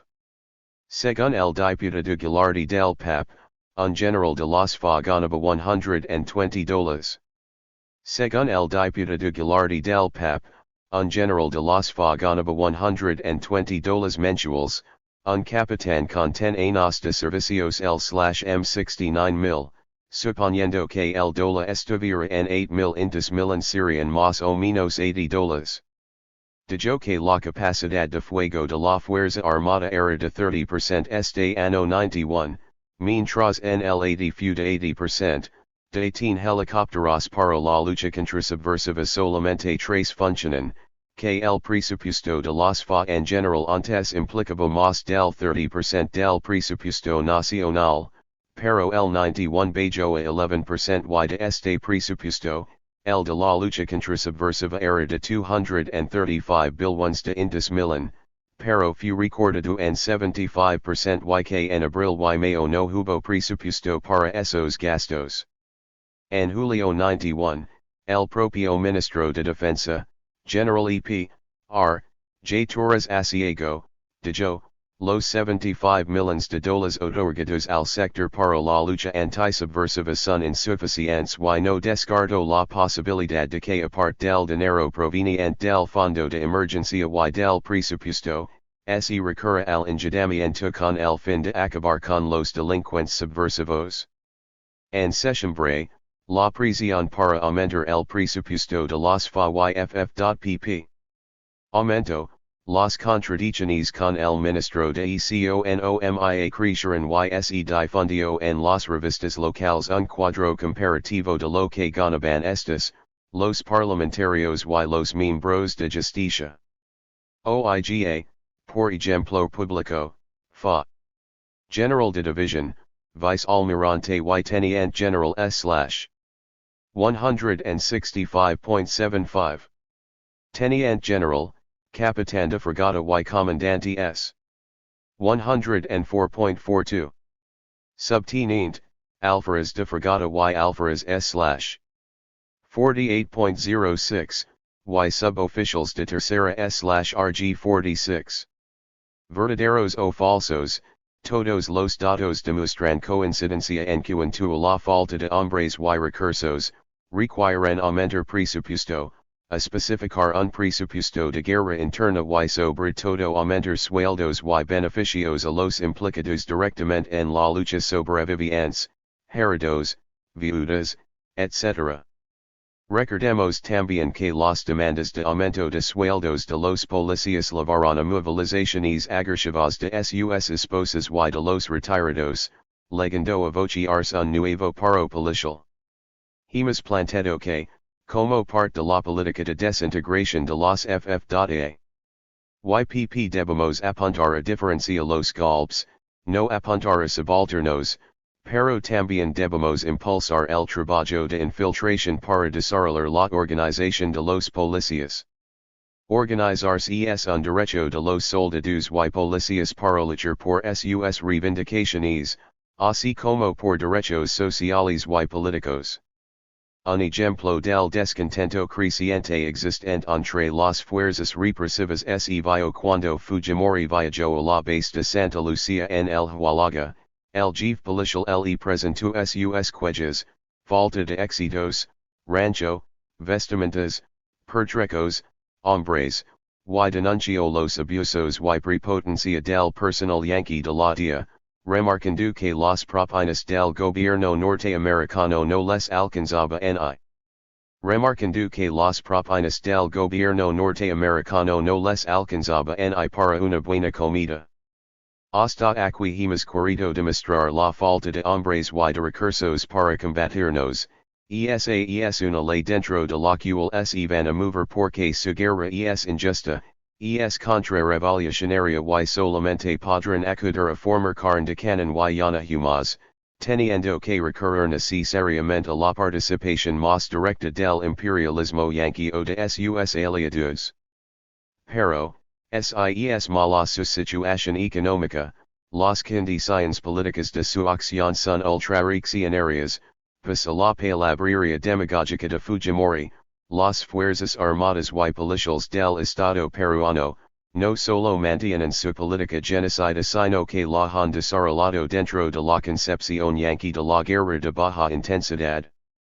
Los objetos genocidios de Barrios Altos, San Gabriel, y La Perla son prueba irrefutable, en la propia capital de la República, que millones de detenidos testigos han visto y nadie olvidará jamás, no se necesita más demostración, Solo preguntarse como será en el campo. Que esta política guía, oficialmente, a las fuerzas armadas y policiales, lo sabemos por propia declaración del general Guillermo Monzon Arunetegui ante la Comisión Investigadora del Congreso sobre los sucesos de los penales, genocidio de las luminosas trincheras de combate, del 3 de septiembre de 1987 entonces comandante general del ejército política genocida desarrollada por el gobierno de Fujimori conforme aparece en el documento del Comando Conjunto de las Fuerzas Armadas que el periodista C. Hildebrandt denunciará en la televisión peruana. Política contrasubversiva genocida que empapa en sangre todo el país y que el gobierno y las fuerzas armadas y policiales pretenden vanamente ocultar y minimizar hasta su desaparición, tras admitir a regañadientes la existencia de algunos excesos que nunca castigan, menos hoy con el gobierno del genocida vendi patria Fujimori. Y esto más de la política económica y social a la que sirven y defienden las fuerzas armadas y policiales contrarrevolucionarias. En cuanto a las condiciones morales hoy son peores que las deserciones se multiplican entre los soldados, mientras las peticiones de baja de los oficiales crecieron tanto que tuvieron que suspenderlas. Y en tanto la corrupción campi, la tropa soporta necesidades y sufre prepotencia y humiliaciones cotidianas, obligados incluso a saquear la pobreza de las masas para alimentarse. Todo lo que corro cada día más la moral de las fuerzas represivas, las armadas o policiales, así los actos de cobardía se acrecientan y la indisciplina se difunda, los soldados desobedecen a sus oficiales, los amenazan de muerte o simplemente se asesinan entre ellos aparentando supuestos combates con el EGP. Los se asesinan entre ellos aparentando supuestos combates con el EGP. Los militares están fuertemente comprometidos con el narcotráfico y son ellos quienes facilitan las operaciones dentro y fuera del país, recibiendo ingentes sumas de las más grandes firmas de la mafia. Son quienes proveen de seguridad al despegue y aterrizaje de las avionetas colombianas del narcotráfico. Pero su problema principal es que la moral de las fuerzas armadas y policiales se sustenta en una ideología reaccionaria, la ideología burguesa de base feudal del Estado peruano que sirve al imperialismo, al capitalismo burocrático y a la semifeudalidad, es la raíz misma y insuperable de su crisis moral.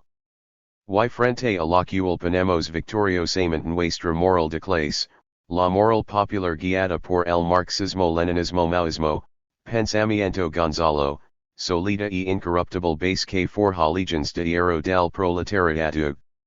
Así, todo demuestra que las FYPP marchan a su descomposición por su carácter de clase y las condiciones de la guerra contrarrevolucionaria, injusta que libran. Las campanas por desintegrar las tropas enemigas contribuyen a generalizar su descomposición y coadyuvan a su aniquilamiento total.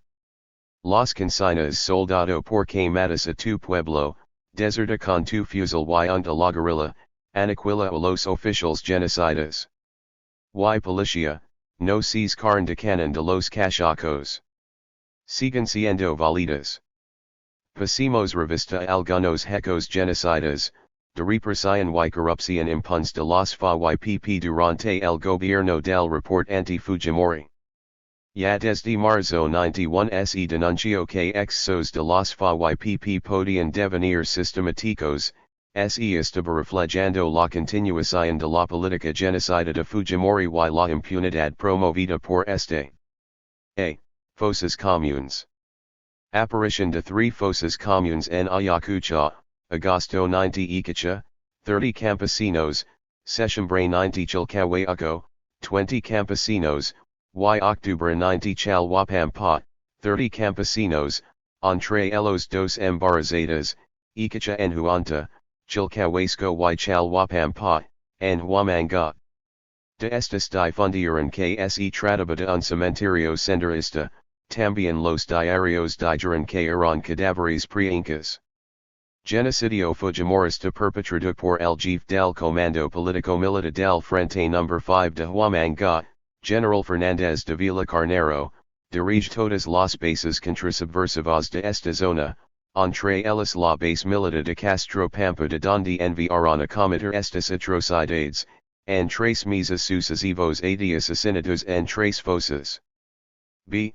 Violaciones, sequíos, incendios en el cuartel de Castro Pampa, ya desde abril y mayo 90, preparando las elecciones, el genocida comandante y hurtado.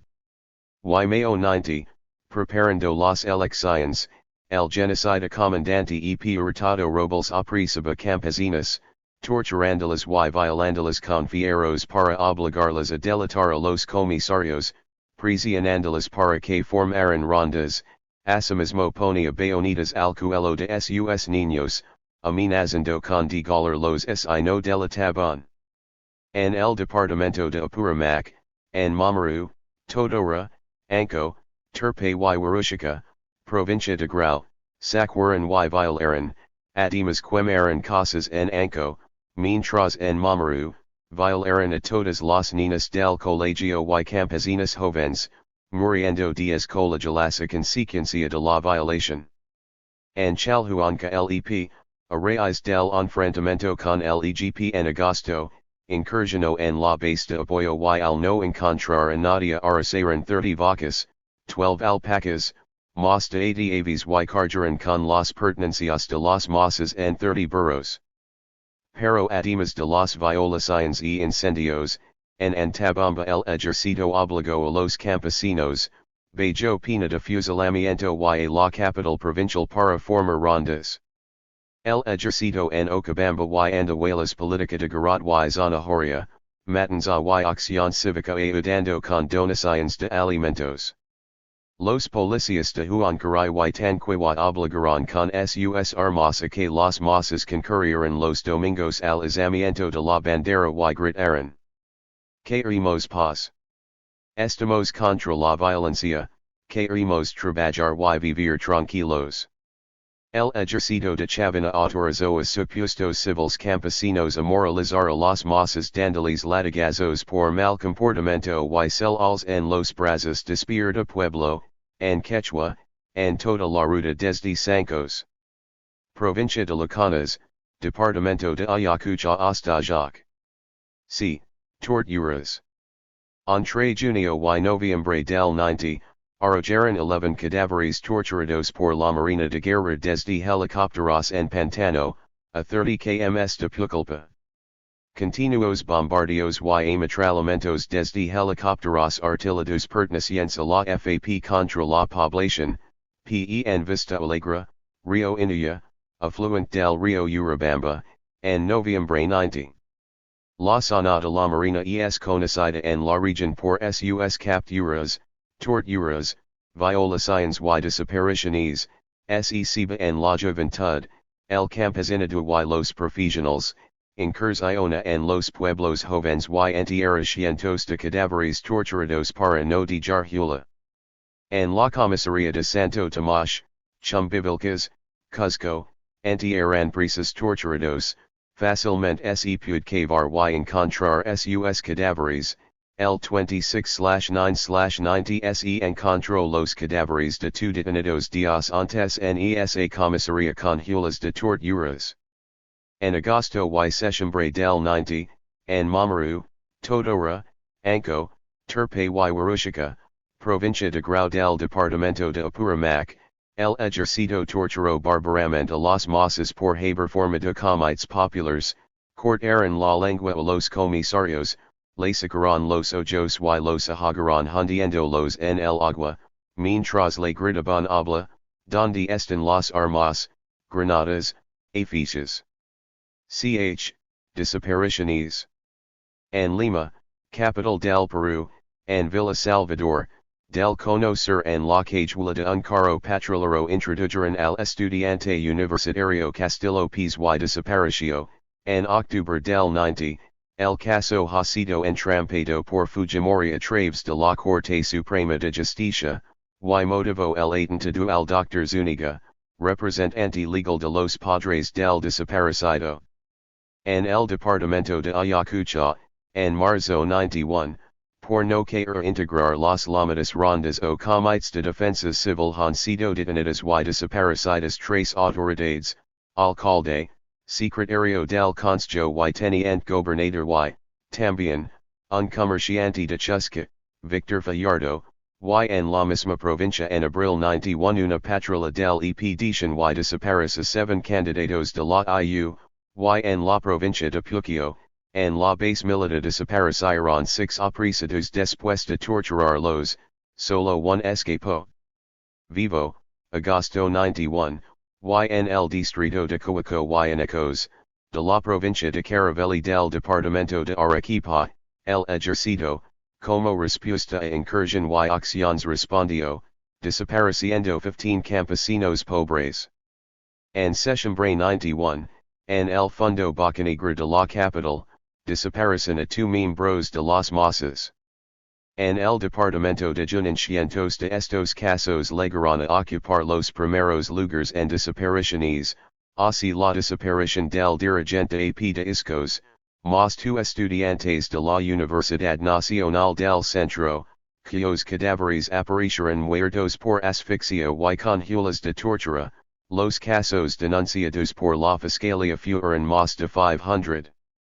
En los departamentos de San Martín, Huánuco y Huacayali, en este hasta octubre 91 se denunciaron 300 desaparecidos, especialmente las ciudades de Pucallpa y Tarapoto, localidades de Chiclayo y Picota, los distritos de Morales, Sarritar y Naranjillo son cotidianamente estremecidos por las desapariciones. Pero el departamento que sigue ocupando el primer lugar en estas acciones genocidas es Ayacucho, donde hasta la simple denuncia es motivo de sospecha, amenaza, desaparición y muerte, ocurre, además, que por los miles de campesinos pobres torturados y desaparecidos no se sienten denuncias porque no tienen documentos ni medios para hacerlo y, por lo general se le impide denunciar, manteniendo estos hechos en el anonimato pero hirviendo de odio de clase en las heroicas masas que cometen por un nuevo Estado, la República Popular del Perú. Sin embargo, todo este rubro del genocidio se reduce, pese a lo que públicamente se ha denunciado en el Perú, a solo 179 desaparecidos y 58 ejecuciones extrajudiciales, desde el comienzo del gobierno de Fujimori, según Amnistía Internacional oficialmente denunciados, y solamente 4 casos pendientes de investigación, Fosas de Chilcahuaco, Ayacucho, Estudiante Castillo Paz, Jóvenes de la Perla y Campesinos de Santa Bárbara, Huancavelica. D. Carreras. En abril del 90 durante 10 días los militares disfrazados de civiles y haciendos pasar por compañeros llegan a Cochapata, pequeña estancia del y haciendos pasar por compañeros llegan a Cochapata, pequeña estancia del distrito de Totora Aropsa, provincia de Antabamba, departamento de Apurimac, apresaron a 2 hombres a sus esposas y sus 2 hijos. A 20 kms de Ali en Huachalo apresaron a 7 evangelistas. De ahí fueron a Pachungo en Chumbivilcas, Cusco y apresaron a la familia Apfeda Binga, 3 hermanos, la esposa de uno y el hijo de ambos, más la compañera de otro, total 6 campesinos, los desnudaron y los sometieron a torturas. Apresaron 2 más y a los días aparecieron sus cadáveres con hulas de torturas uno y el otro molido a golpes también en las inmediaciones de la comunidad de Colima, distrito de Quinata. Rumbo a Chuchunk los soldados apresaron a 5 hermanos en una celebración, 2 ancianos, los amarraron de pies y manos, los patearon y aquilitazos los ahagaban sin matarlos en el río. Los encerraron desnudos en un cuarto y violaron a las mujeres. Igualmente hicieron con 7 campesinos de Casawi. A un anciano de los prisioneros lo envenenaron y murió, a 16 presos los llevaron al cerro Capilolo y los volaron con dinamita. asesinatos. En la zona de emergencia number 5, los FF.A. YPP cometieron genocidio presionando a los mosas para formar mesnadas con el nombre de rondas, por orden del miserable general Fernández de Vila y su lugar teniente el comandante Ocampo. En Yawarmaque, Ayahuanco, Ayacucho, asesinaron 35 campesinos entre los 15 niños y 6 ancianos, el 16v90, en Chanabamba. Huancavelica, mataron a 12 personas, también en Mayo 90, en Ramadilla, Lochagua, Ayacucho, asesinaron a 10 campesinos, en agosto 90, en Somabeni, Rio Ene, Junin mataron a 9, también en agosto 90. Por la misma fecha se perpetraron asesinatos masivos que demuestran genocidio electoral de masas y combations en el departamento de Ayacucho y Cocro, Quinua, de la provincia de Huamanga y otros de Huanta, en el departamento de Huancavelica en Chinco, Huanchuy, Urala, Michca, Vilic. En Tacachi, matanza de 9 miembros de familia Tuanamatapuyana, denunciada por el diputado Apigino Ruiz, el ejercito pretendió imputar al PCP. En Santa Barbara, Huancavelica, matanza de 14 campesinos, cuyos cadáveres con huellas de tortura y violación ocultaron, primero se imputa el hecho oficialmente al PCP, como es la norma incluso con pronunciamiento de los jefes militares, para después, ante la venida al Perú de la Comisión de DD.HH. De la OEA, publicar los exos de un oficial y 5 soldados del ejército y pasar el juicio al furo militar. En Chiludera, Puno, brutal crimen de 3 campesinos incorporados al EGP cometido por el ejército, habiendos, también tratado de imputar el hecho al PCP, en este caso como responsable por haberlos reclutado a la fuerza. En el penal Castro, Canto Grande, Lima, asesinato de 4 prisioneros de guerra en operativo de FF.A. YPP para despintar consignas políticas, desenmascarando una vez. De FF.A. YPP para despintar consignas políticas, desenmascarando una vez más su acción cívica. En Lima matanza de 10 jóvenes, 7 de ellos en San Gabriel zona sur de Lima, asentamiento humano donde los masas homenajeaban a los héroes caídos en el genocidio del 19/6/86, con puño en alto, banderolas rojas y entonando himnos, fueron baleados y luego rematados en operativo conjunto del ejército y la policía, usando carros y helicópteros. Existe entonces libertad de expresión, es el simple hecho de recordar aparientes o amigos revolucionarios y es motivo de matanza. Estos asesinatos empero, fueron exaltados por la prensa reaccionaria calificando los justos homenajes de parafernalia senderista y la acción genocida de Gran Triunfo o 7 con en batalla, justificando la vil matanza de humildes jóvenes desarmados, como siempre. La Iglesia Católica guardó silencio protegiendo el crimen de sus socios explotadores.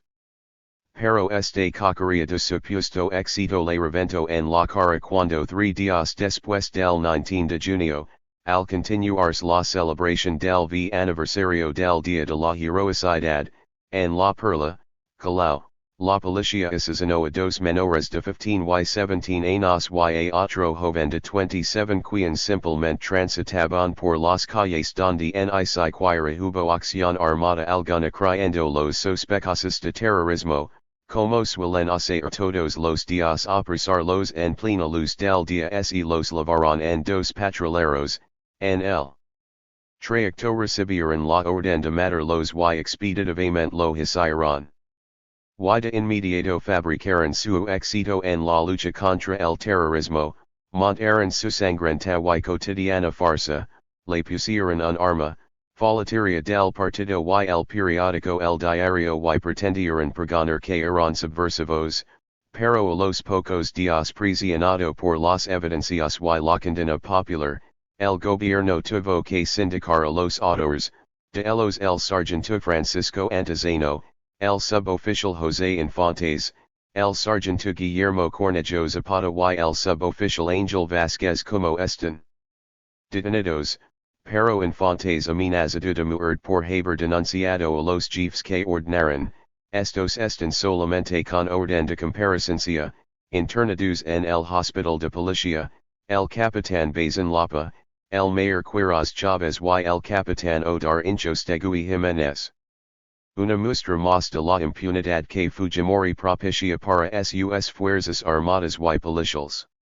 En invasión de terreno de 8 Vitart en Lima, destaquemos otro tipo de asesinato muy común, policías ebrios asesinaron a 4 pobladores por invadir terrenos, el 1 de enero del 91.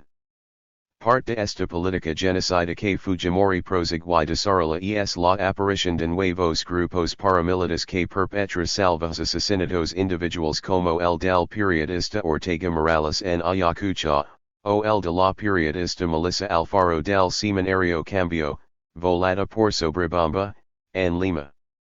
O los crímenes masivos como el de la familia García en Ayacucho, el 24/9 en el asentamiento humano Villa Santa Rosa, asesinaron al albanil García Marzilla y asentamiento humano Villa Santa Rosa, asesinaron al albanil García Marzilla y su esposa, cuyos cadáveres fueron hallados detrás de la puerta de Colomina, en la que se aprecia 13 impactos de bala calibre 9 mm, se supone que se acercaron a la puerta al war el ruido de los que intentaban ingresar a su domicilio, en los dormitorios fueron asesinados sus hijos Gladys de 17, Gregorio de 8 y Beatriz de solo 2 y medio, también el primo del dueño de casa M. García y 2 visitantes de Apolito. Huamani, 17, y Rodriguez H. 18. Y la Horrenda Matanzada Barrios Altos, 16 personas, 1 niño de 9 años entre ellos, todos ellos trabajadores, principalmente heladeros ambulants provincianos, causados por decenas de balazos en una vieja casona y en medio mismo de varias instituciones policiales, genocidio sobre la cual las fuerzas represivas, apoyadas por la prensa reaccionaria, han tejido una siniestra desinformación, pretendiendo incluso, cuando no, imputar al partido, para encubrir como hasta hoy lo hacen a quien ordenó y quienes lo ejecutaron, en la propia Lima y en medio de la fanfarria del respeto a los derechos humanos. Pero, el crimen impune genocidio se sigue cometiendo en las campanas de cerco y aniquilamiento, desde el inicio de la guerra popular lo vienen aplicando, así en los años 83 y 84, principalmente en Ayacucho, o en el 90 y 91 en la región del centro, en especial donde asesinaron a más de 1,000 personas, o en los operativos del año 90, en las elecciones generales, golpeando a las masas con su acostumbrada política genocida de robar todo, quemar todo y matar a todos, o en la aplicación de sus planes organizar rondas campesinas desatando el terror blanco para arrojar a las masas a sangre y fuego. Campanas de contrapropaganda negra y estratagemas asesinas son aplicadas por las fuerzas armadas y policiales en diversas partes del país y tienen la misma marca de fábrica reaccionaria apuntando a desprestigiar el partido y alejar a las masas, montan siniestros planes que presentan propagandizándolos como maquiavelismo o monstruosidad terrorista. Así, el 91, en abril, en el barrio de San Sebastián, Cusco, 2 niños mueren por explosión de granadas de guerra, en Mayo, en alrededores del Cuartel San Martín, Lima, las fuerzas armadas no limpiaron bien los restos de Cochabamba del MRTA y una explosión mata al día siguiente un futbolista publicando Nuevo Blanco del Terror, en julio el fiscal Méndez Jurado en coro con el ministro del Defensa dijo, terroristas han secuestrado 260 niños entre 15 y 19 años por la fuerza, en agosto. Granada de guerra explosiona en mercado de Ayacucho cuando paro armado y muere una mujer quedando 33 heridos. en sesiembre, expreso vinculature podescurtizados aparecidos en la capital al PCP. Esta monstruosa campana difamatoria, en octubre, fabricó una estratagema asesina contra el niño Jorge Mata Suxo, de Nuvenas, lo sacrificó para monta la infamia de que el Mata Suxo, de Nuvenas, lo sacrificó para monta la infamia de que el partido lo había utilizado, en Lima, para probar esa torre de alta tensión estaba minada, precisamente cuando estaba por llegar la comisión completa de derechos humanos de la OEA para investigar los genocidios de Fujimori, y con inaudito cinismo lo declaran mártir de la subversión.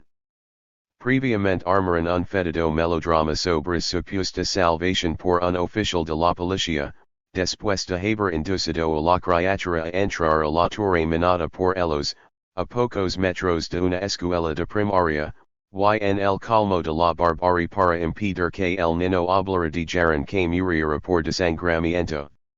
Estos son los métodos yanquis que aplican en el Perú de Fujimori al más puro estilo imperialista. Patronas sangrantes a los que se suman alegremente el peruano del gobierno y el expreso de Ulloa, entre otros formadores de la llamada opinión pública. A todos estos hechos, parte de la estrategia de la guerra contrasubversiva, sumamos la multitud de actos delictivos que cometen militares y policías como resultado de la impunidad y carta blanca que le otorgan no se terminaría nunca de describirlos, basta agregar la corrupción de los militares en las zonas cocaleras en collusión con los grandes narcotraficantes, o el asesinato de la niña de 12 años en La Molina, distrito urbano de Lima, o el del comerciante de Monzón, o el del ganadero extorsionado y torturado en la PIP de Trujillo, o los asaltos en las carreteras Panamericana Norte y Sur, para no redundar con los cotidianos en la Sierra, sin olvidar el inconcebible valimiento y derribo del avión de pasajeros de la provincia de Bella Vista, departamento de San Martín, causando la muerte de todos sus ocupantes, y el fraude descubierto en el ingreso a la escuela de comando y asesoramiento policial, sin que por elogia ni siquiera renunciado ninguna autoridad. Ante tanta impunidad y corrupción y la presión imperialista de retener la ayuda, las fuerzas policiales tuvieron que pasar exámenes psicológicos y, junto con las fuerzas armadas, se pusieron a estudiar los derechos humanos, como se fuera la solución. Hasta que las fuerzas policiales entraron en reorganización. Esta reorganización policial es la tercera en once años de guerra popular. Pero que oculta la medida? Los actos delictivos han rebasado el límite, las presiones del imperialismo yanqui para aplicar su guerra de baja intensidad crecen y utilizan el concebido método de golpear al punto más débil para eximir a los principales genocidas que son las fuerzas armadas. El evidente malestar de la policía lo ha hecho público, su director, el general Adolfo Cuba y Escobedo, dijo, mas no se puede pedir salvo, caramba que surgia una nueva ley donde la. Dijo, mas no se puede pedir salvo, caramba que surgia una nueva ley donde la gente se le degrade. Hay otra más, que los fusilan, después de cuestionar que se haya dado de baja públicamente oficiales y subalternos. Finalmente, la situación de los FF.A. YPP otra fuente más de contradicciones en el seno de la reacción. Pero, el malestar no queda ahí, se extiende a las facciones de la gran burguesía que no están de acuerdo con el mayor poder que Fujimori da a las fuerzas armadas y exigen una estrategia integral de la guerra contrasubversiva. Demandan que Fujimori coordine con los partidos, discrepando que los militares asuman lo milita y no milita y de que planific y deciden por su cuenta, insisten en comando unificado dirigido por un civil o un militar retirado dedicado al problema a tiempo completo, están, pues, en contra de que se constituya un comando único solo milita que a la larga acabaría asumiendo los aspectos político, Económico y social, y chacaria más cada vez con su sistema democrático, lo real es que con este nuevo gobierno la tendencia a la centralización absoluta para manejar la guerra contrasubversiva con un creciente criterio militarista es cada día mayor. La declaración demagógica sobre respeto a los derechos humanos y la carta blanca a la impunidad serán mayores, aunque más barnizado si el genocidio y la represión generalizada, socavando así más en el orden de Marburgs y desarrollando la galopante reaccionarización del Estado peruano. La llamada humanización de la guerra contrasubversiva le volverá a reventar en la cara banando los en sangre de la cabeza a los pies, a Fujimori y sus autoridades militares, policiales y civiles. Resumiendo, para ver la situación de los FYPP hemos partido primero de su carácter de clase contrarrevolucionario que esencia es el genocidio y la corrupción, y como el gobierno de Fujimori es el que con más descaro la avala y dota de mayor poder político. Segundo, algunas opiniones de los ministros de defensa y del interior y del presidente del CFA para demostrar su incapacidad política y militar. Tercero, las condiciones políticas económicas y militares en que nos cometen, las que revelan su inferioridad, falta de hombres y medios. Cuarto, algunos actos genocidas y campanas negras. Quinto, la reorganización policial. Y, sexto, como la situación de los FYPP y la estrategia de la guerra contrasubversiva es otra fuente de contradicciones en el seno de la reacción. Todo lleva a concluir que las fuerzas armadas y policiales son contrarrevolucionarias, genocidas, corruptas y negadoras de los propios héroes por ellos invocados, el ejército reaccionario es deshonra de Bolognese, la negra y siniestra marina de guerra es deshonra de su patrono grau y la aviación es. Y siniestra marina de guerra es deshonra de su patrono grau y la aviación es deshonra de Quiñones.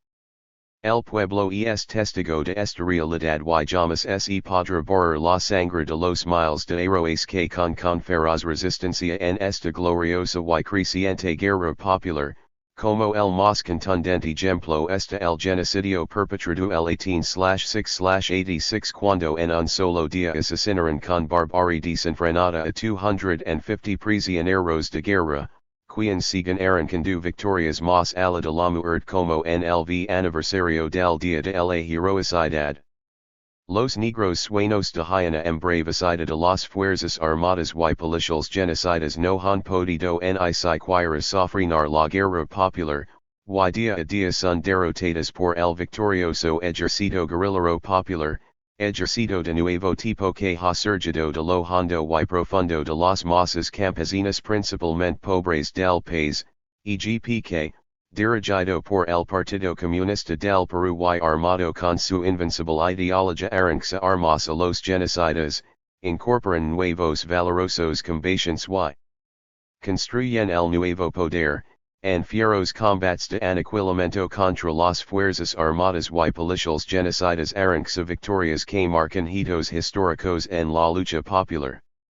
Nunca antes hubo un ejército así en la historia peruana, ni los justos campesinos de Tupac Amaru, ni los guerrillas campesinas que dieron gloria a Caceres tuvieron la calidad y la heroicidad del ejército guerrillero popular, porque este es un ejército de nuevo tipo, de clase, dirigido por el Partido Comunista. Desde hace unos dos ejércitos se enfrentan en el Perú, el viejo ejército y el nuevo el ejército guerrillero popular que está derrotando a aquel, el viejo ejército que no ha podido, ni podrá aplacar y menos en aniquilar la guerra popular y que hoy, más que recurre a usar masas campesinas como carne de canon, como ejército complementario mientras clama desesperado la ayuda de sus amas del ejército imperialista yankee. Que mejor prueba de la superioridad de clase, ideológica, política y militar? B. Campanas, planes y acciones. Campanas, operativos y acciones.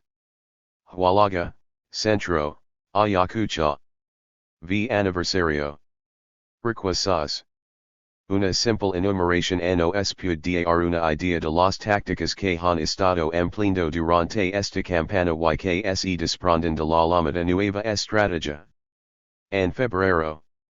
El 23, Ataquia base Duranderos de Cano, 26 muertos y 17 heridos en enfrentamiento, de ahí salió un destacamento Duranderos a comunicar a la base contrasubversiva militar de Tambo, a 40 kilómetros y con efectivos.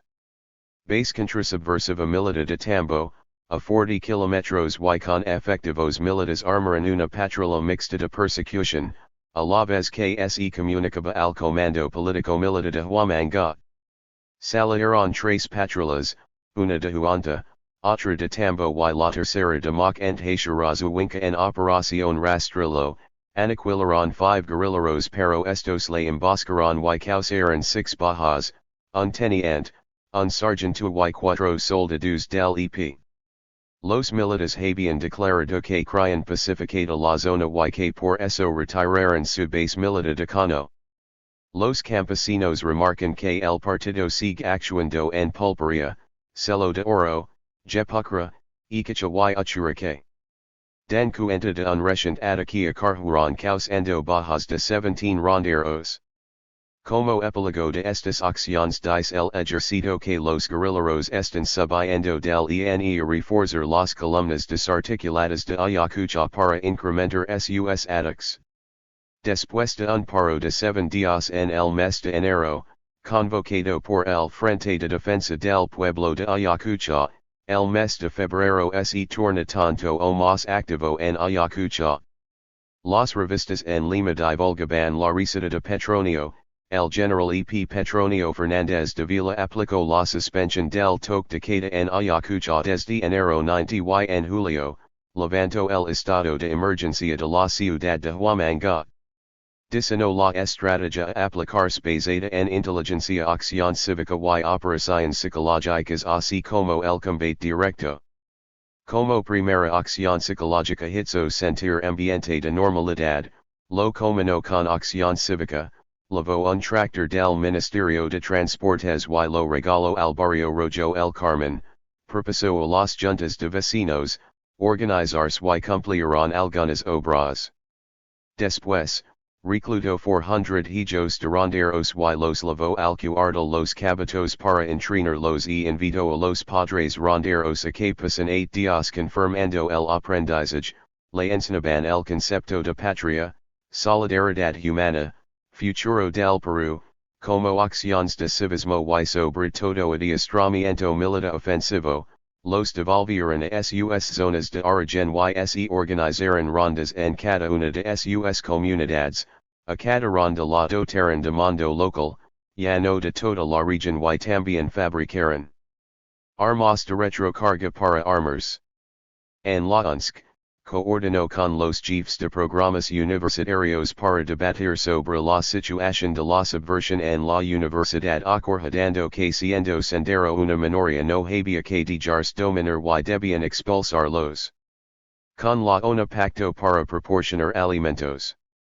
Planteaba el general que con este programa ganaría a la población YSLSE en contraria entre dos fuegos, que se provocarían deserciones y que las capturas serían más fáciles, capturaron algunos, los hicieron delatar bajo prisión de 48 horas y en base eso montaron operativos de aniquilamiento.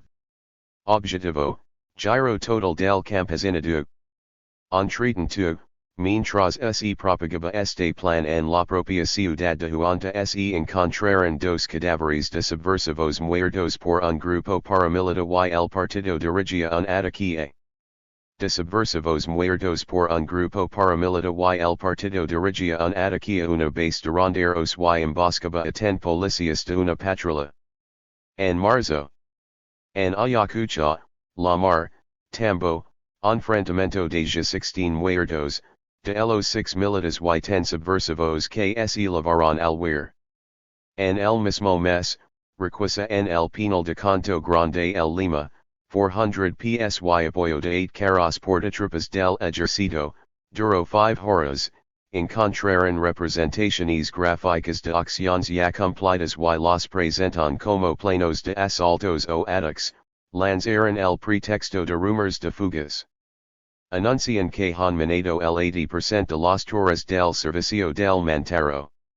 Y afines, con bombos y platillos difunden que los achaninkas se unen a fuerzas del orden, que han decidido luchar a muerte contra la subversión, que actúan con patrullas mixtas de policías y soldados, que requieren satipo, mazamari y porto o copa, que cumplen como vigias y actúan con el cuerpo antisubversivo de la 48 Comandancia de la Policía General, los Sinchis. En Juanico fabrican la farsa de que prisioneros políticos se aniquilan por contiendas internas y asesinan a 5 cuando dormían y con virgigilo. Publican que abaten a 3 subversivos que asaltaban carros de transporte de hoy en Lima, por efectivos de la PG pero esta noticia la van a desmentir y descubren que los asaltantes abatidos eran policías. En abril. Mueren dos subversivos en Ataquia Patrullero en Lima, 2 fugaron y 2 heridos fallecieron al llegar al hospital. Se ascension las críticas por repliegue de puestos policiales desde 1982 a 1991. El 28/4 arrayes de Gran Apagón en Lima, 2,500 detenidos tras 75 atentados en Lima, los 4 últimos días. El que después de las visitas de los comandantes generales a los frentes crea un comando operativo antisubversivo de carácter permanente y nacional y constituye un grupo de intervención rápida, GIR, combinando fuerzas armadas y policiales. En Mayo. Fareciban presupuesto para acciones contrasubversivas. Ejercito de 30 pobladores del Cono Norte de Lima, reunidos en asamblea para tratar su derecho a terrenos en Los Olivos, los llevaron al fuerte Ramac y al día siguiente los entregaron a Durkot. Operativos coordinados previamente entre fuerzas armadas y policiales se realizan en Lima, principalmente en barriadas, arrayes de acción de sabotaje bancos y apagón. Ambos organismos trabajan las 24 horas a nivel nacional y están determinando áreas críticas para acciones conjuntas. Aniquilan 8 subversivos en Chuquibamba, Arequipa, en cruento enfrentamiento con la policía que buscaba grupo que el 24/4 atacó el mismo lugar. Callao, Policía General Hitso Operativo Saturación y Bliqueo. Fueron intervenidas 611 personas y 617 vehículos, apresaron 6 y retuvieron 20 vehículos, en horas de la noche. Operativo en San Isidro, Lima con el. Vehículos, en horas de la noche. Operativo en San Isidro, Lima con el objetivo de capturar drogadictos y paqueteros. GFPNP anuncia máximas medidas de seguridad contra paro armado en Lima, para el 29. Redada y con 50 requisitoriados en Lima, en una noche. Ejercito aniquila 30 subversivos en Ecosvincos Ayacucho. El 26/4 Sendero Luminoso incursionó en el Fundo Canabamba, asesinaron 16, quemaron 59 viviendas. Los campesinos avisaron a la base contrasubversiva de Acocro y de Acqui avisaron a los cabotos, Huamanga, estos contactaron con la fuerza aérea que es el aeropuerto. El comandante envió un helicóptero Twin Bell 212 artillado con 2 ametralladoras mag caliber 7.62 mm y varias cintas de 200 cartuchos, ya antes, senderistas. El 9/4/91 lo pusieron en riesgo, coordinó con otro helicóptero del ejército Mi-17 con 40 hombres y aplicaron, sombrilla, fueron respondidos por los senderistas con fal y la nave quedó a la deriva y regresó a Huamanga, aliarregló su avería y se reforzó con 12 cohetes regresando al campo de operaciones y aniquiló 30 subversivos. Comunicado oficial. Anti-grave violación de los derechos humanos por Sendero Luminoso contra comunidades indefensas. Comunicado del Comando Político Militar, CPM, de Huamanga di Sendero Luminoso ha convocado a paro armado para el 18/v, se invoca al pueblo y Cucano a reiterar una vez más el profundo amor por su tierra y el futuro de sus hijos concurriendo masivamente sus centros laborales, y dice que se le dará garantías. El 12 de mayo, el ejército inicia un operativo dirigido por el general Pérez, del Frente Montero, desde la base de Alenta, Satipo y el cuartel policial de los Sinchis, en Mazamari, ali días antes, entre fines de abril y comienzos de mayo cambiaron el contingente que estaba desmoralizado y agitado, el general, para elevarles la moral a los nuevos soldados los anima con mística y usa cartas astrológicas computarizadas guías para los momentos difíciles. También formó, poco antes de la fecha de inicio, un ejército ishaninca del Gran Paginal y en la ciudad de Satipo dispuso que voluntaria o la fuerza se organizaría toda la población en rondas urbanas antisubversivas. Actuaron 900 soldados en 15 grupos de 60 cada uno, más 45 nativos con Winchester, patrullas de la Marina y 5 helicópteros. En Ayacucho el general Martínez Alojaquian dirige el Frente Huamanga ingreso en forma simultánea a ocupar el Valle del Apurimac, Aquí, las rondas del Apurimac cumplieron papel decisivo, vienen actuando desde julio 90, incursionaron en la base de Quimpiri, paralela al Apurimac y que liga hasta Cutivirini, en el río Eni. Paralelamente, los ronderos de la parte baja del Valle del Apurimac, convocaron a la defensa civil antisubversiva de Huehueco, y en operativos conjuntos actuaron con el antisubversiva de Huehueco, y en operativos conjuntos actuaron con el ejército del Frente Huamanga y entraron al Valle del Eni. El número de soldados fue similar pero el de ronderos fue mayor. Dicen que entre los departamentos de Ayacucho y Huancavelica hay 836 organismos de defensa civil. El operativo duró hasta el 17 de julio y se desenvolvió a lo largo del Valle del Eni, del Valle del Apurimac y Rio Tambo. El día 3/v/91 periódicos publicaron, Ataque puesto policial de Huánuco en el pueblo El Afilador, en carretera Huánuco Tingo María, muertos 2 policías y una señora que vendía fruta, 15 civiles de la localidad resultaron heridos. En junio. Comunicado oficial del CPM del Frente Huamanga señala ataque terrorista a miembros del Comité de Defensa de Chapac, 7 comuneros muertos más 3 ronderos también muertos en coque confuso. Efectivos del EP Matana 6 en Plaza de Armas Delaware Paque Huánuco, cuando los terroristas se aprestaban a victimar dirigentes autoridades, el 3/6 publican.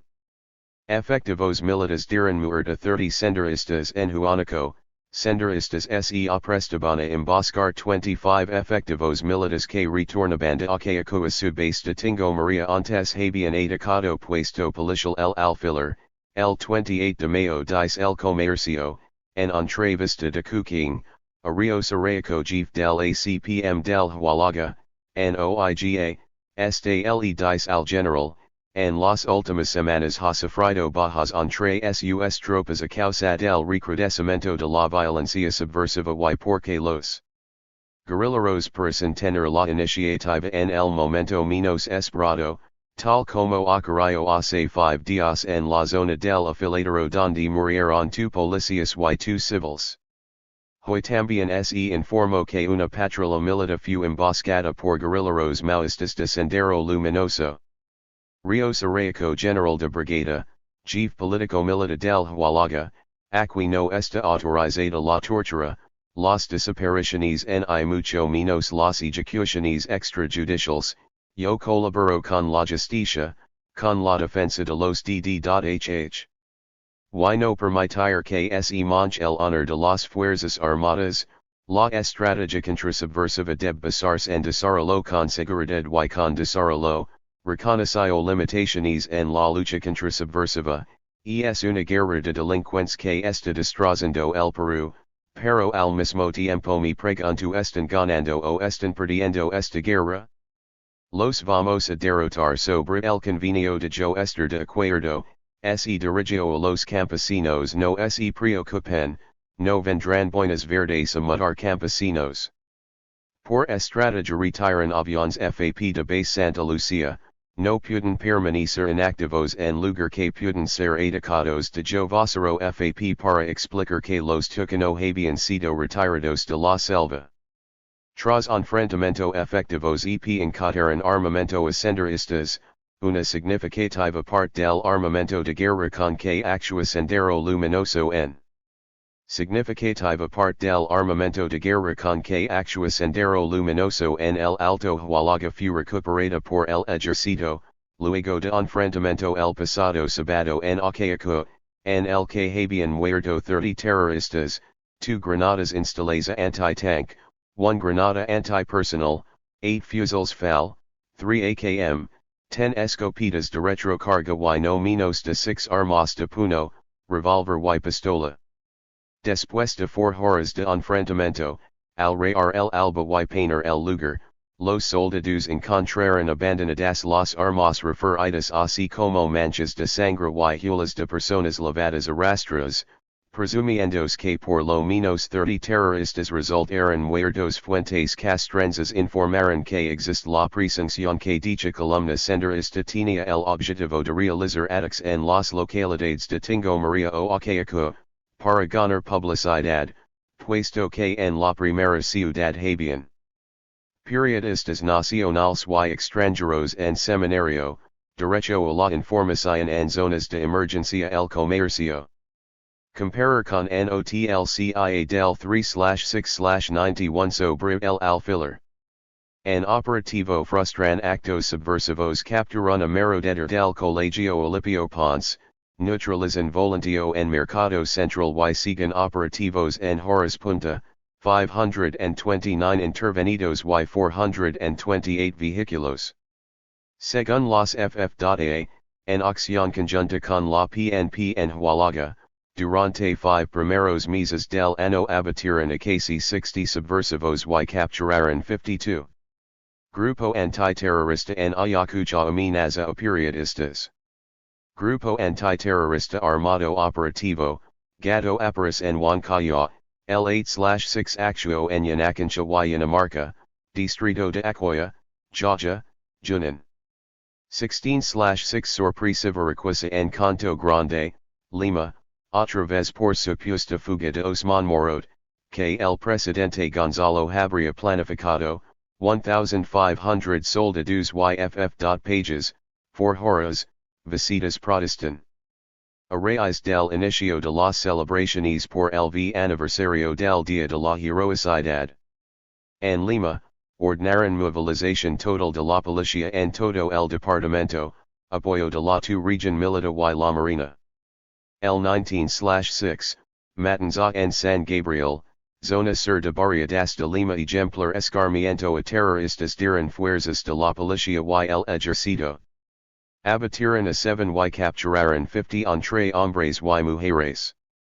Matan 6 terroristas en combate, and titulares de primera plana. Y en páginas interiores, usando helicópteros combaten a terroristas policía y ejército dieron duro golpe a la subversión mueren 7 y 51 detenidos en diferentes zonas de Lima. Policía libera familia en poder de subversivos. Policía asista duros golpes a senderistas abaten a 6. Sobre sucesos de San Gabriel el general Pedro Villanueva informó minuciosamente a Fujimori, también sobre acciones de todo el país y recibió su carta de felicitación. Comentar artículo de la República sobre acción y represión en San Gabriel, Lima 19/6. Gigantesca redada, 7 Region de la Policía General informó que. Lima 19/6. Gigantesca redada, 7 Region de la Policía General informó que los días 18 y 19 con fuerzas combinadas PNP y EP intervinieron 11,114 personas en diferentes puntos de la capital, luego de evaluaciones quedan 400 sospechosos, de Elos 174, 30 Mujeres, Pasarana Durkit. L22/6, Tercer Día de Acción Celebratorias del V Aniversario del DH, Publicaron, Explosion de Coche Bomba Mato a Conductor de Omnibus de la Marina. En La Perla, Callao, efectivos PN abatieron a terrorista frustrado asalto a oficinas de ENCI dejo saldo de dos muertos y tres heridos. La policía abajo delincuente en vía expresa artefacto explosivo en el Ministerio de Trabajo. Prosigan redadas diarias en Lima. Expreso el mismo día en forma similar oculta emboscada exitosa contra la Marina tras supuesta derrota, frustran asalto del MRTA a camión de caudales mueran vigilante de ENCI y un terrorista en camino real atacan Ministerio de Trabajo y Ministerio de Agricultura a comandante salva de emboscada terrorista por rápida y eficaz reacción. La República, el mismo día asalto a camión de caudales termina en baño de sangre muere un vigilante y four subversivos del MRTA, atacan omnibus de la Marina, coche bomba. Tratan de encubrir la acción pero es el que mejor describe la emboscada, comentario. Rastrillo casa por casa en San Juan de Miraflores, Pamplona Alta, Rinconada, 20 detenidos desde 1 a.m. hasta 5 a.m., la semana anterior igual operación en asentamientos humanos José Carlos María Tegui, Cruz de Motapui Huanta, and San Juan de Lurigancho, 48 detenidos. Desmienten que Castillo Paz estuvo en San Juan.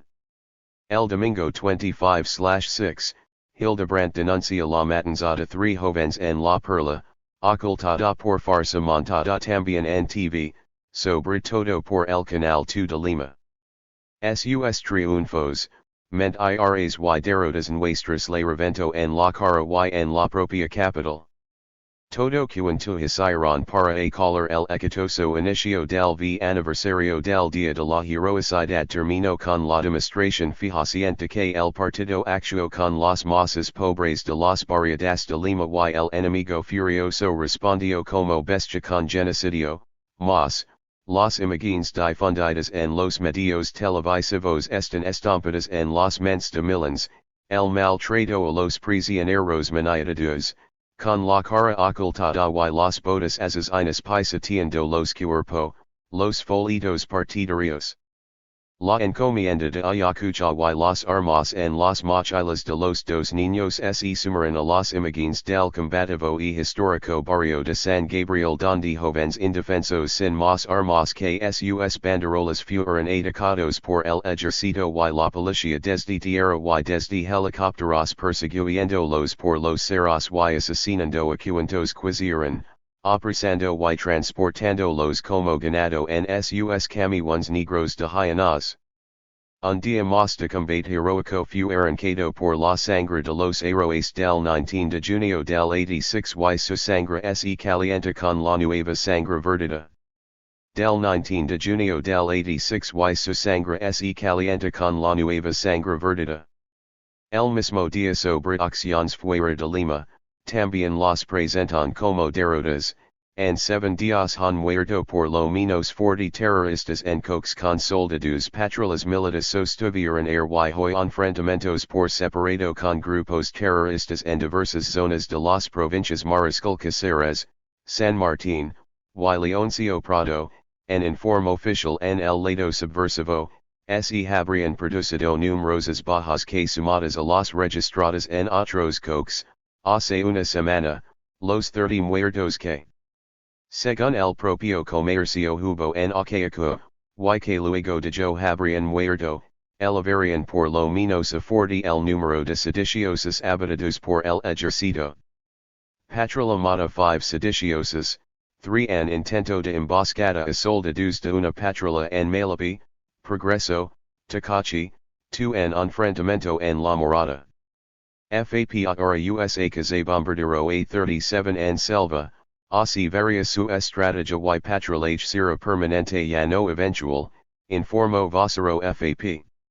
Desapares patrulla policial en Huánuco, 16 que custodiaban torre microondas del Cerro San Cristobal, Tras el avistamento de bandera roja con has y martillo en la misma torre que se encontraba a su cargo.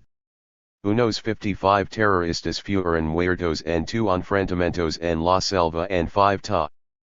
Ana, Provincia Padre Abad, 35, Comunicado del CPM del Frente Ocali, a cargo de la Marina, señalaron que las fuerzas del orden se encontraban realizando operaciones militares cuando fueron atacados por los sediciosos el mismo día, 18/6, latas de la PNP se enfrentó a la subversión y resultaron muertos 20 subversivos en alto pendencia, Tumbillo, Huánuco, prosigue que en los últimos 8 días, desde el 13/6, fuerzas del orden dieron muerte por lo menos a otros 45 terroristas en distintos puntos de San Martín y Huánuco el Comercio, 20/6, en informe number 65, del 19 el Comercio dijo en 7 días por lo menos 40 terroristas muertos en los mismos departamentos, así, del 12 al 19,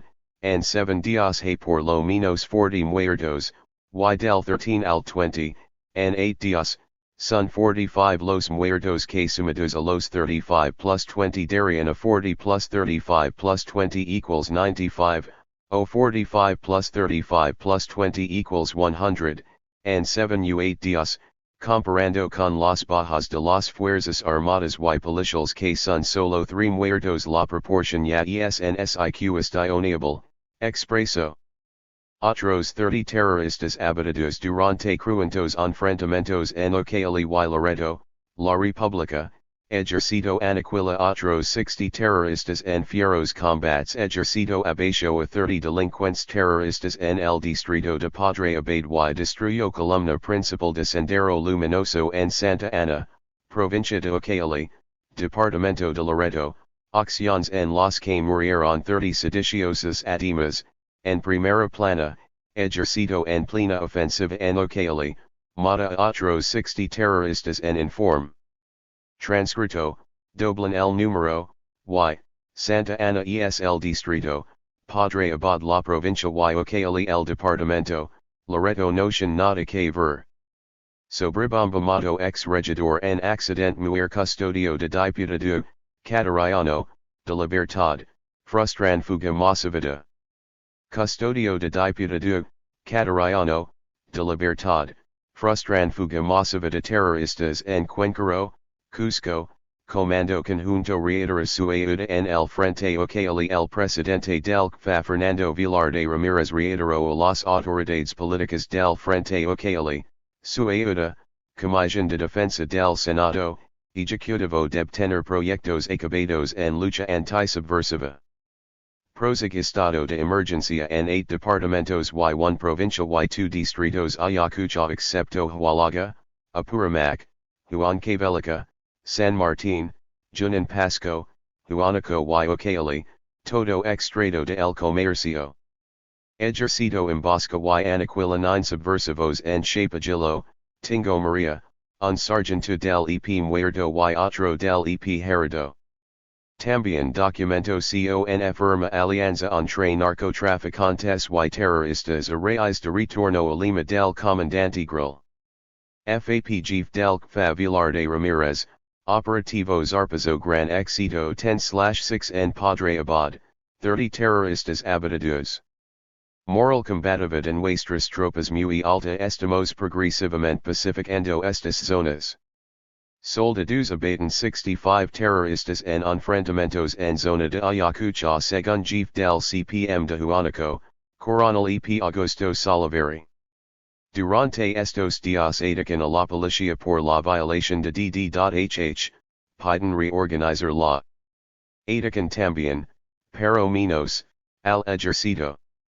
Comando de Huamanga desmiente informaciones falsas de la República sobre supuesta emboscada a 6 soldados en San Pablo, San Francisco, La Marche.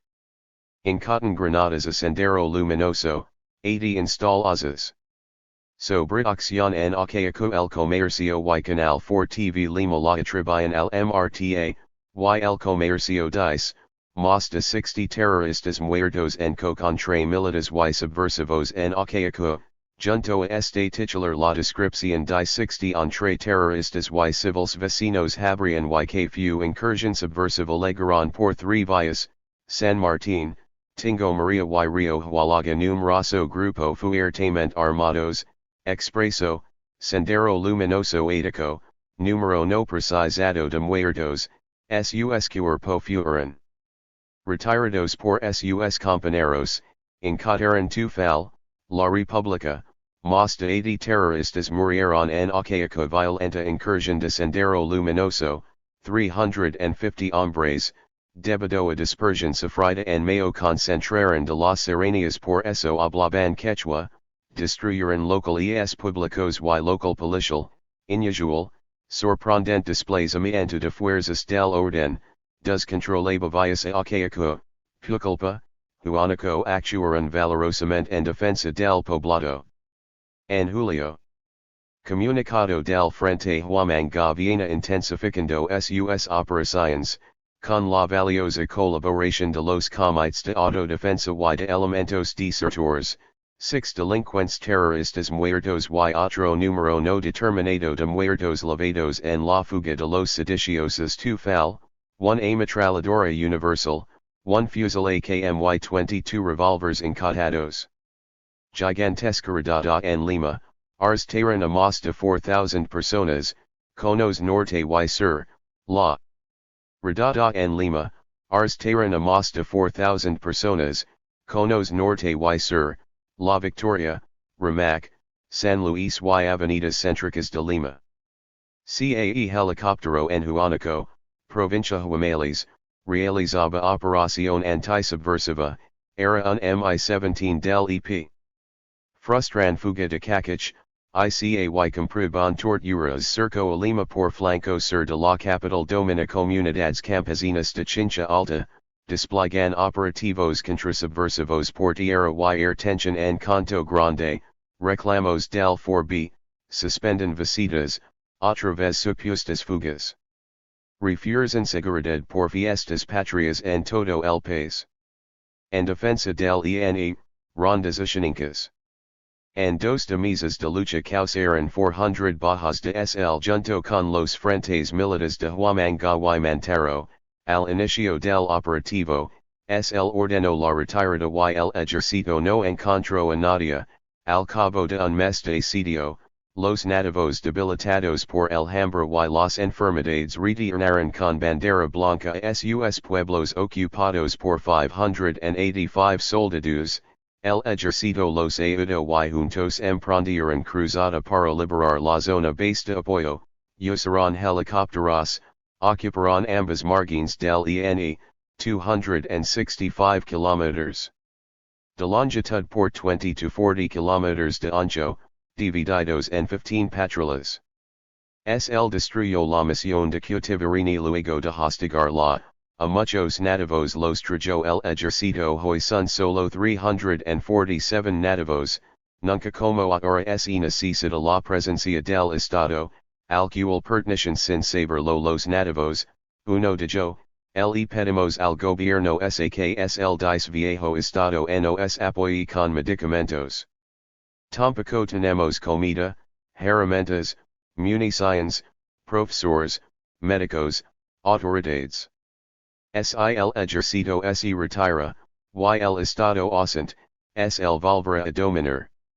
Oficial responde a nativos, solo tengo estos hombres y sus armas. En agosto. Ofensiva antiterrorista intensifican en Pasco, anti-rumors de paro armado de 3 días a partir del 15. Son 67 los muertos en Huánuco tras 4 días de violentos enfrentamientos armados, patrullas del EP dieron muerte a 67 subversivos habiendo solamente 3 efectivos militares perecido, según informes policiales, dice que inicialmente informaron de 32 pero que la cifra asciende la mencionada debido al encarnizamiento de la lucha, en la zona comprendida entre Cantamayo, Chavin de Pariarca y Jarcas Grande, las acciones comenzaron el 1 de este mes y concluyeron 7. Apart de algunas armas el informe senalo, se encato medicinas y 4 camionetas que habían sido robadas a turistas italianos, ataques al alcalde de Huacabamba, Gustavo Reyes de la IU, a una dependencia del Ministerio de Agricultura y un civil, luego el mismo expreso dice matan alcalde en su huida por diversos lugares de esta zona. Un grupo de delincuentes terroristas asesinó al alcalde de Quivilca Mateo Matos, PEP, en circunstancias. Terroristas asesinó al alcalde de Quivilca Mateo Matos, PEP, en circunstancias no preciadas expreso, Juanico, 6/7.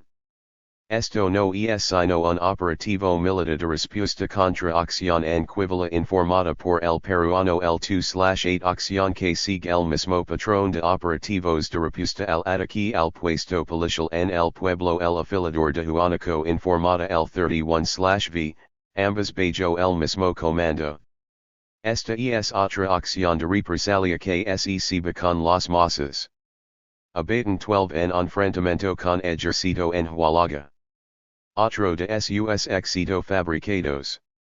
Chicleo, Operación 17 en San Marcos, Cajamarca. Represión en Canto Grande, Canal 4 TV Muertos. 10 heridos inculpados de terrorismo en Operación Bordo de Pintas periódicos solo dicen heridos. Mueren 20 terroristas en Cerro de Pasco en Cox con EPYPN en Pacartumbo un centenar de sediciosos asaltaron el puesto policial donde se encontraban 14 efectivos, dinamitaron Banco de la Nación, Cooperativa Regional del Centro v Municipalidad, Andina, el Peruano. Operación 10 subversivos en Cotahuasi, La Union, Arequipa. Nuevo esquema general Arceniegas estará al mando de un nuevo frente, Gran Frente del Hualaga, en menos de 20 días, política que aplicó servicio de base convenio antidrogas. Ríos Araico Siria segundo dentro del plan de lucha contra subversiva y pacificación contra con colaboración de ministerios, especialmente transportes, economia, agricultura y defensa para obras de desarrollo. El general Petronio Fernández de Vila, jefaturaro las oficinas de DD.HH. En todas las dependencias del ejército. Expresa contradicciones en el ejército. En septiembre ronderos liberan 2,000 nativos en poder de Sendero Luminoso en Selva y Apurimac.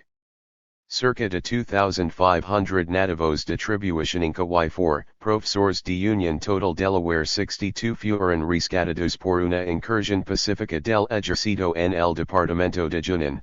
Los 4 profesores arrepentidos fueron conducidos ante el comando de la 31 División de Infantería del Ejército, que ingresó a esa zona, así reveló jefe de la División General de Brigada EP Luis Pérez. Los nativos han formado rondas de vigilancia, en su incursión a 15 zonas ocupadas por el ejército encontró desde Tropojos. Cuadernos con Haz y Martelo, fotos de Abimael Guzmán, dibujos de los niños, maestros que enseñaban, fosas y trampas estilo Vietnam del Norte.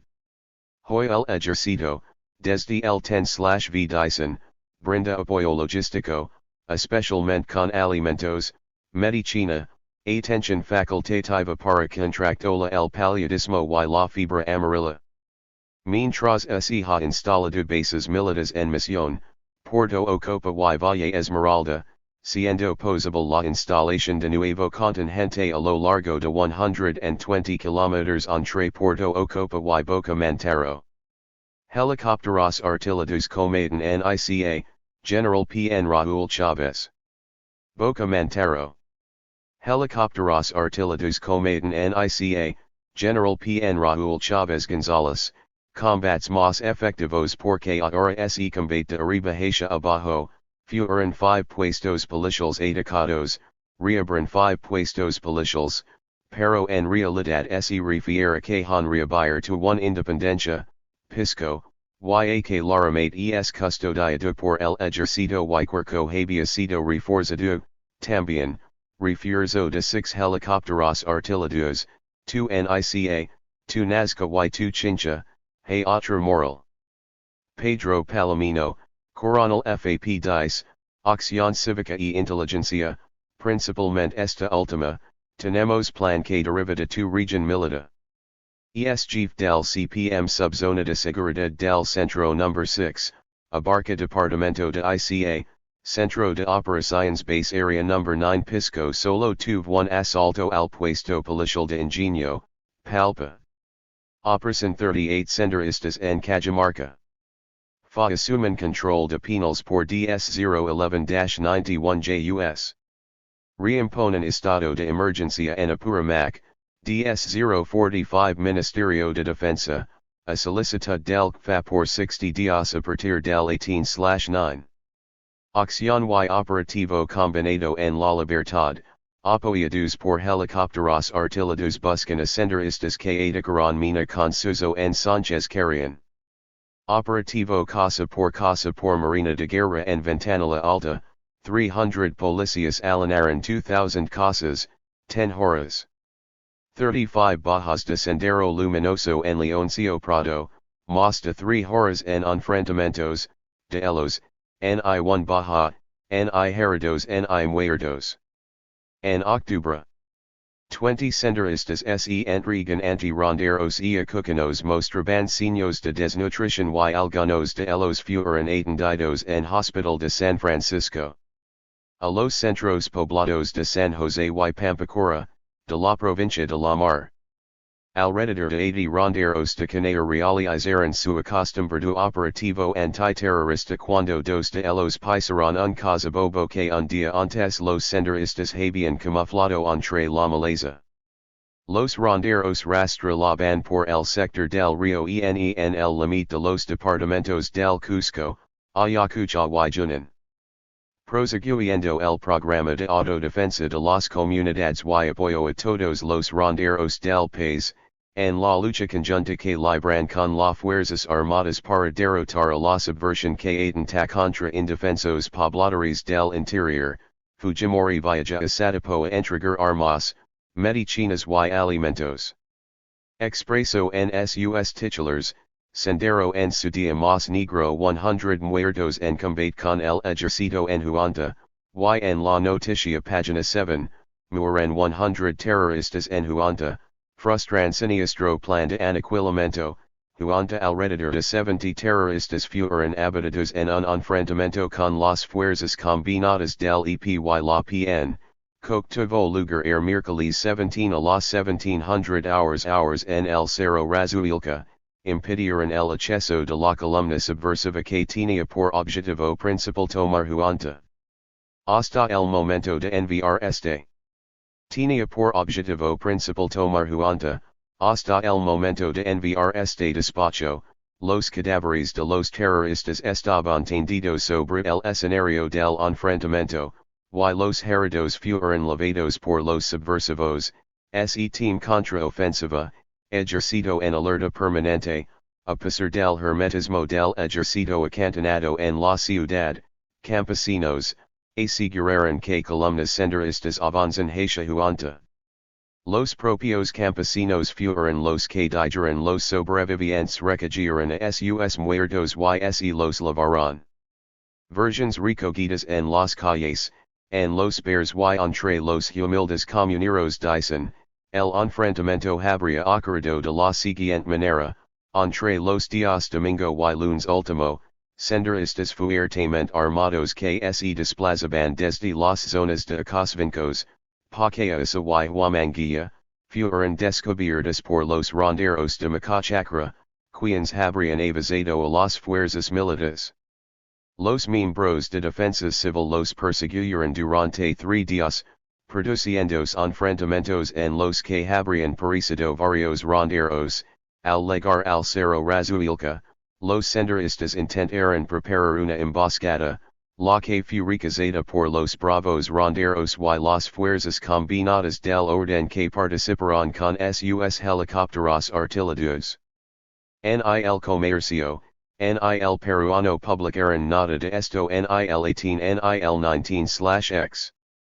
Perras ante la comisión de la OEA, informo que las rondas campesinas nacieron por voluntad de las comunidades, y que en su jurisdicción hay 300 rondas con union total Delaware 26.000 integrantes, también se reunieron con Humberto Orozco García, presidente del Comité Central de las Rondas Campesinas de Satipo este informo reciente aquí de 500 senderistas a la comunidad de Poyani, a 150 kilómetros al este de Satipo, dejando 25 comuneros muertos y varios heridos, asimismo que el 17/x en la zona de El Milagro a 25 km de Satipo, en enfrentamiento con senderistas murieron 3 ronderos y 3 terroristas.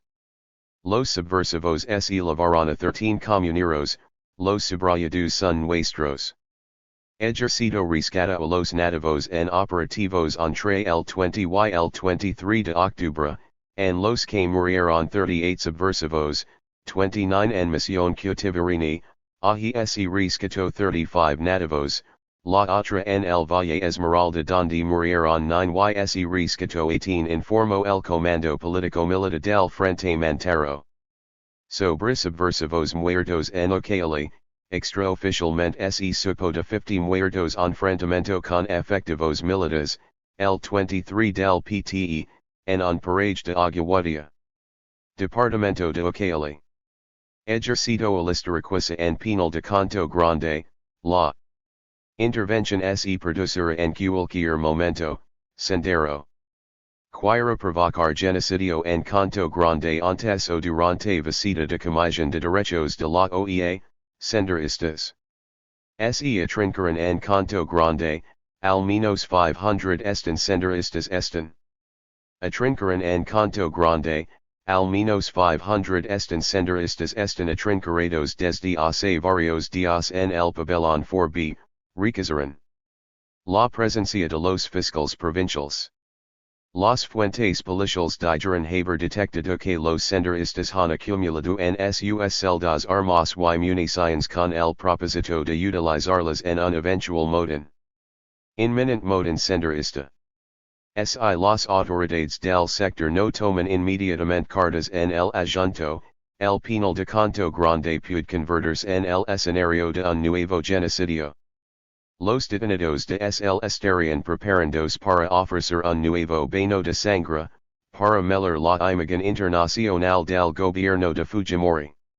Es conveniente advertirle al gobierno la inconveniencia de dejarse llevar por la desesperación, no hay que caer en su juego. Si las circunstancias toman imposible evitar un motín hay 1001 formas, antes de emplear la violencia cruenta con las armas.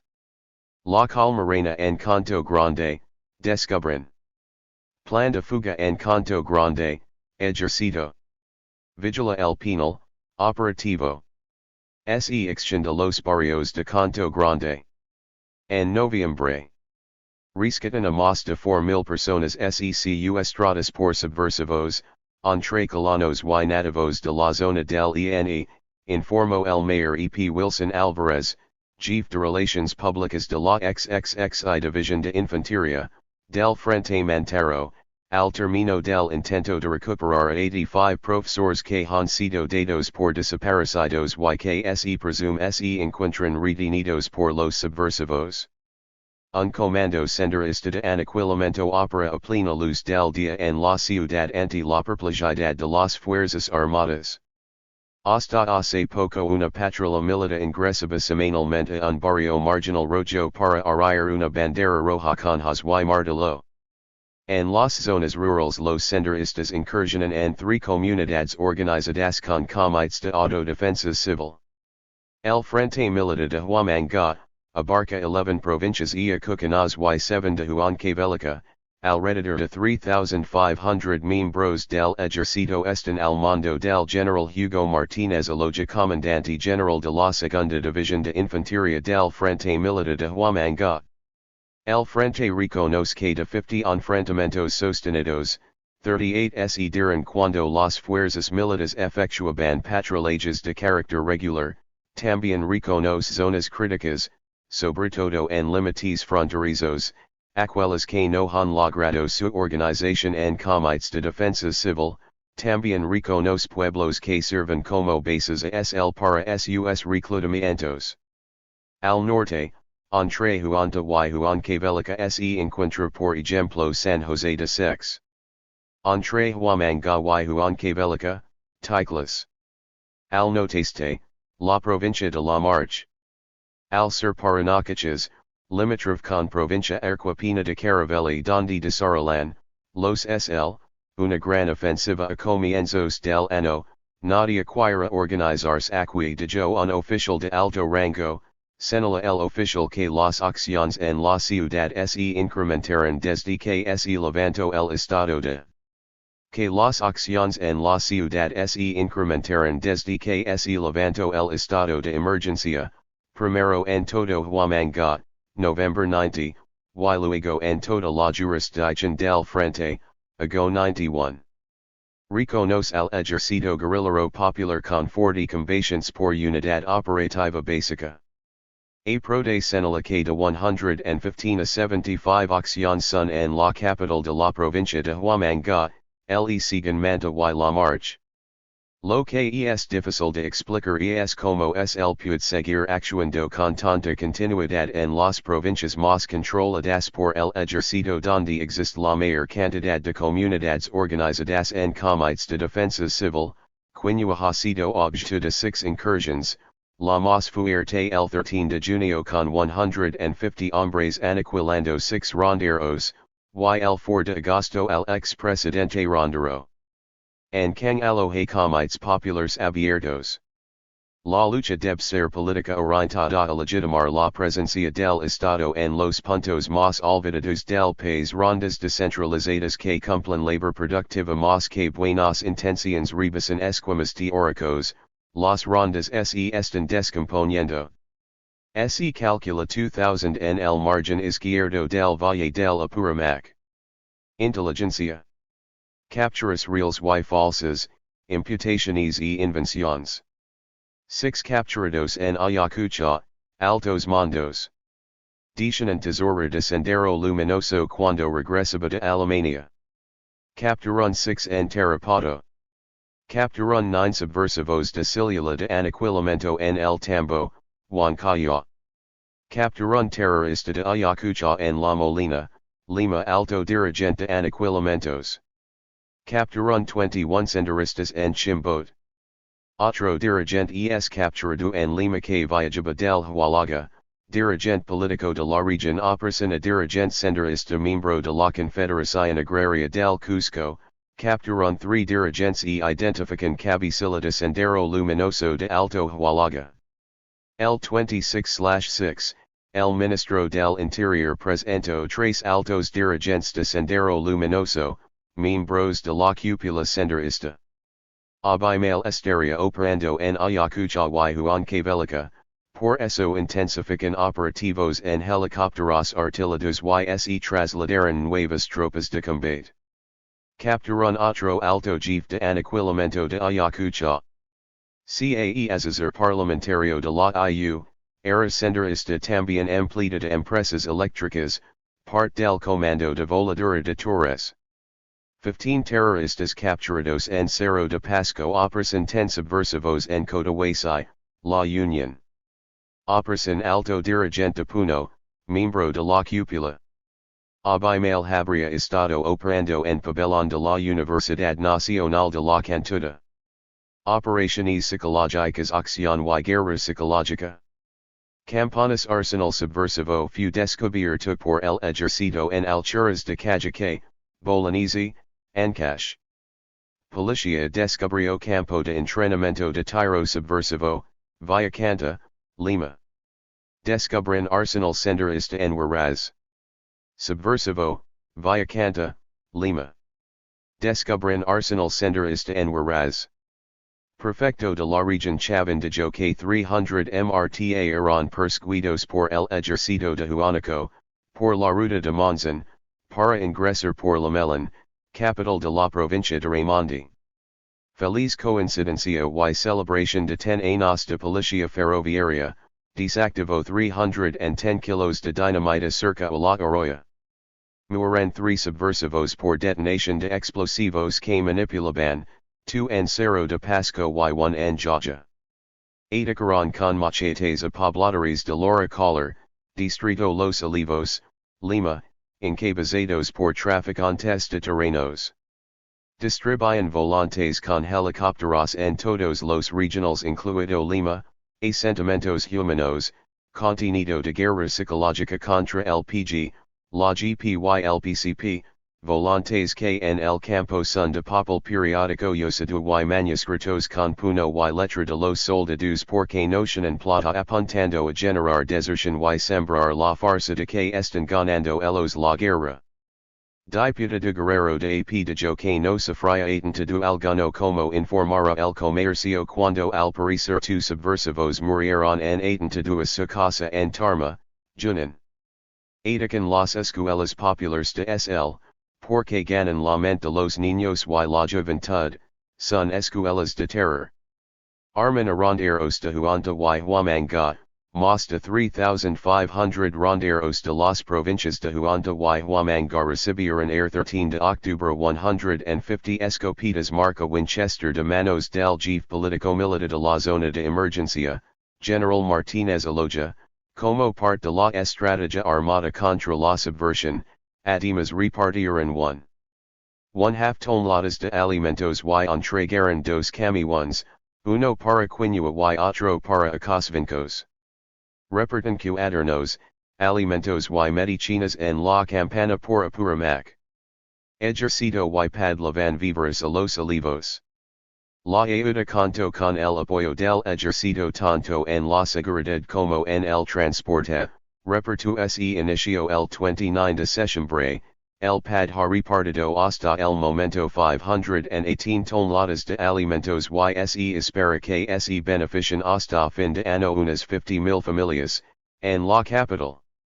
Ejercito entrega armas en el frente Mantaro, donde ha difundido hasta el momento 2,200 escopetas para 26,000 campesinos en la región Caceres, agrupados en 279 organizaciones. La última entrega estuvo destinada a 9,000 ronderos de la provincia de Concepción, Jaja, Junín, establecidos en Andamarca, que cuenta con 41 anecos, y en Santo Domingo de Acobamba, con 33. En estas localidades el Comando Político Militar del Frente Mantaro distribuyó el pasado martes 200 escopetas de retrocarga Winchester. Ejercito repart alimentos en Huaycan, el General Cesar Ramel Pazantos, jefe de la Primera División de las Fuerzas Especiales, dijo, el balance de nuestras acciones es positivo, creemos que estos 9 meses de integración con el pueblo son importantes. Hemos avanzado en pacificar Huaycan, Rocana y Villa El Salvador, lugares que son considerados zonas rojas. El trabajo no ha concluido, aunque dan muchos pueblos por visitar, cuando iniciamos este programa en 8 de marzo, en Huaycan nos recibieron de manera agria, sin embargo ahora hasta coordinamos con los. Nos recibieron de manera agria, sin embargo ahora hasta coordinamos con los propios dirigentes de las organizaciones populares. En Rocana logramos que la población entienda que la violencia no es el camino correcto y inclusive nos han ayudado a capturar terroristas. A Huaycan luego el ejército con el pad con más de 95 toneladas de alimentos, 2,000 cuadernos, 1,000 manuales de educación patriótica, 1,000 libros de educación inicial amiguito, 2,000 polos de algodón con emblemas del ejército y 300 plantones para la reforestación de la zona. Campana de los empresarios contra el trabajo en la clase obrera y mineros. Campanas de rendición en Ayacucho, Apuramac y Huancavelica, también en el Cusco. Divulgan las mentiras así, desertan 2,500, ejercito en incursión pacífica en selva oriental de Junín, en la campana de Mayo logros rendición y rescate.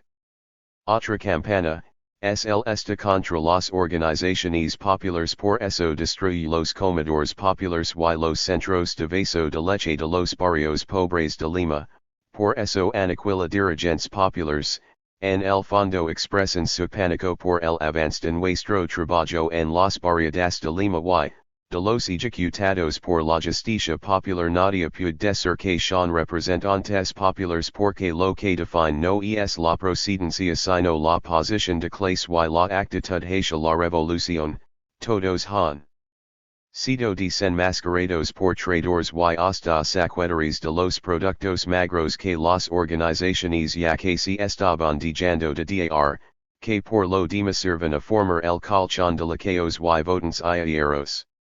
Campana por racistas cuando se anaquilo bajo juicio popular a los técnicos del imperialismo japonés enhuirlo al dueño de tierras y despojador de invasiones portcos para vivir que haya sido un experto en arts martials no era nuestro problema, además los racistas resultaron ser Fujimori y surrecuitanices que lo acompañan en su gobierno.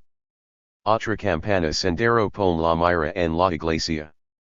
Campana malabarista verbal de que no existe el equilibrio estratégico, cuando este secon firma hasta por sus amas los imperialistas, principalmente yanquis. Petróleo del oleoducto saboteado inundarios, de yo expreso, pero a los pocos días los técnicos desmentieron tales consecuencias de la acción. Campana contra el trabajo que desarrollamos en el extranjero, contraproducente porque más bien nos propagandiza. Campana fantasmal, ridicula y antidemocrática en su sistema de Marburgs reaccionario la fuerza de la ley por la cual se busca dirigentes y militantes que incluso ellos los han desaparecido o matado o hasta apresado antes de buscarlos, mas las recompensas son tan infames que ni siquiera entusiasman a los delincuentes delatores. Campana favorita de expreso. Aprender de Huehueco un delincuente formado por las FF.A. Para organizar y dirigir rondas, además de ser drogadicto, hoy preso por delitos comunes. Campanas de cartas contra los prisioneros de guerra preparando condiciones para gran genocidio. Campanas de oiga contra los abogados democráticos. Campana contra el arrolador avance del camino del campo a la democráticos. Campana contra el arrolador avance del camino del campo a la ciudad. Entre estas campanas el comercio encabezó la propuesta periodística para que se defina una nueva estrategia contrasubversiva, a nombre de todos los periodistas reaccionarios. De los canales de televisión que funcionan en Lima el canal 2 se ha convertido en el canal directamente al servicio del ejército, etc. etc. Acción cívica. En campo y ciudad, barriadas. Rocana. Las acciones cívicas no son tampoco nada nuevo, además de ser parte inherente a las funciones de todo ejército, desde que ingresó la fuerza armada a combatir la guerra popular han sido desenvueltas por el ejército y la marina, particularmente después de un genocidio y como parte de su política de dos manos. Y siendo elemento constitutivo de la guerra de baja intensidad con el gobierno fujimorista se vienen impulsando estas acciones concebidas como campanas, en el campo, y comienzan a desenvolverlas en las barriadas de la capital de la República, principalmente, y decimos así porque también las realizan en las universidades, entre otros frentes. Su objetivo es preparar las condiciones para la represión y el genocidio, y se reducen a apoyar el reparto de donaciones de alimentos de organismos internacionales, coordinaciones con el PAD, Programa de Asistencia Directa, y otros organismos de subsistencia. Otra especificación es que estas acciones no las desenvuelve la policía como lo estipula la estrategia en mención sino la fuerza armada para aparentar la imagen de ser respetuosos de los derechos humanos y recibir la colaboración económica yankee al programa de las tres tareas, pretenden ganarse las mentes y los corazones de la población. Le llaman programas de acción cívica y de acercamiento a la comunidad y han formado batallones de desarrollo para llevarlas a cabo en las zonas de emergencia, las desenvuelven con un gran aparato propagandístico, transportan las donaciones y legan al lugar donde se limitan a hacer colas a las masas y a proteger el repertorio de los organismos, son contados con los dedos de una mano los casos en que emplean recursos propios, por ejemplo la marina si lo hace como parte de su acción neutralizadora de las masas barriales que habitan en los alrededores de sus instituciones y para comprar infiltrados. Acción cívica que la han hecho por ejemplo en el campo al ocupar parte del valle del Apurimac y parte del y boca del Mantaro donde después de sangrantes campanas de cerco y aniquilamiento y contracampanas de cerco y aniquilamiento actúan de repartidores de lo que nocionan, encabezados por el genocida y vendipatria Fujimori que entrega a los comités de defensas civil unas cuantas escopetas, un par de camiones y un punado de alimentos y medicinas que su general Pérez le exige para aquietar las masas recuperadas, que mueren de hambre y enfermedades, le permite programas de reconstrucción y mueren de hambre y enfermedades, le permite programas de reconstrucción y desarrollo, hidroeléctricas, carreteras, colegios, computadoras, disquete directo telefónico y demás maravillas del cuento de la letra. Acciones a las que contribuye alegremente la Iglesia Católica a través de sus misioneros como el cura Mariano Cagnon, de la misión de Cutiverini, en donde, como lo prueban documentos escritos por él mismo, solicitó el ingreso del ejército para combatirnos, quien impotent ante el desarrollo del partido en la zona se ajusto y huyo hasta los EE.uu. Abandonando su grey, hoy día con el cuartel militar ali instalado visita de vez en cuando, regala caramelos envenenando a los niños y sigue traficando con el alto grado de atraso de esas masas. En el periódico oficialista propagan ejercito report 51 tm de víveres en el cono sur. Como parte del programa de acción cívica en coordinación con el PAD. Alrededor de 31 pueblos jóvenes de Pichicamac, Lurin y Pucuzana recibieron leche en polvo, aceite, arroz y trigo. Dicen repartirlas a unas 10,000 familias en total y a cada una 10 de arroz, 10 de trigo, 2 de leche en polvo y un litro de aceite para un lapso de 20 días y que al término de los mismos repetirían la acción benéfica, incluso llegan a concebirlo como complemento de la precaria alimentación diaria. En primer lugar en ninguna zona han vuelto al cabo del lapso por los establecido, en segundo lugar, si uno suma los 10 que más 10 de trigo más 2 de leche en polvo y 1, equivalente a un litro de aceite, saldrían 23 kilos por 10,000 familias dan union total Delaware 230,000 kilos Ocean 230 toneladas las que necesitarían para cubrir esa cantidades, ese número de familias y el periodo de días, dica, entonces, si propala la noticia que son solamente 51 toneladas, no están cubriendo ni las cantidades, ni las familias, ni el periodo que dicen, en conclusión, el PAD lava menos cantidad, abarca menos familias y cubre menos tiempo.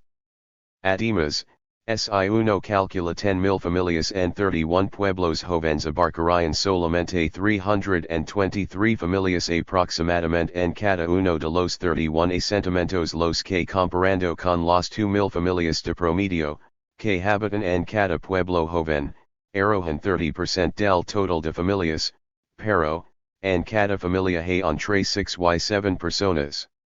El llamado beneficio por tanto es una farsa de ayuda y sirve a compensar mínimamente la falta de salario que genera este sistema y empira este gobierno, actúa como contender de la explosividad y consciente a las masas la sumigen a un orden de explotación a estos planes de subsistencia concur la presencia del ejército peruano y encuentra ali una forma de penetrar en las barriadas y en las zonas campesinas para aniquilar la guerra popular. Es por todas estas razones que nosotros no estamos de acuerdo con esos planes de subsistencia y menos con la llamada acción cívica de las Fuerzas Armadas. Parte de ese tipo de acción es el izamiento de banderas dominicales a los que obligan a las masas campesinas y de las barriadas a concurrir bajo pena de arresto por complicidad con la subversión. O las ridículas clases de civismo que se han hecho por ejemplo en Rockina donde los miembros de las fuerzas especiales aliasentadas dictan esas clases a niños sentados en el suelo o en ladrillos que estado el muestra esos niños que lo escuchan. El viejo y explotador que subsiste y que es incapaz de darles sus títulos de propiedad a sus padres, incapaz de ponerles una escuelita para educarse o de pagar un equipo de profesores titulados, las medicinas no van a alcanzar ni para fin de año y los sanitarios son peores que los de las antiguas asistencias públicas. Los izamientos de banderas, obligatorios ya los han visto las masas en el campo y saben que con esa bandera de opresión no se resuelve nada ni siquiera la enarbolan los propios militares para defender sus fronteras hoy y invadidas por el Ecuador. Esa supuesta acción cívica que han impulsado esta falta desde su base por el carácter de clasificación y por las condiciones de crisis económica que vive el país. A lo más lograron hacer centruchos como el de Comercia, con García Pérez el que penetramos, infiltramos y volamos, haciendo lo fracasar instruendosamente.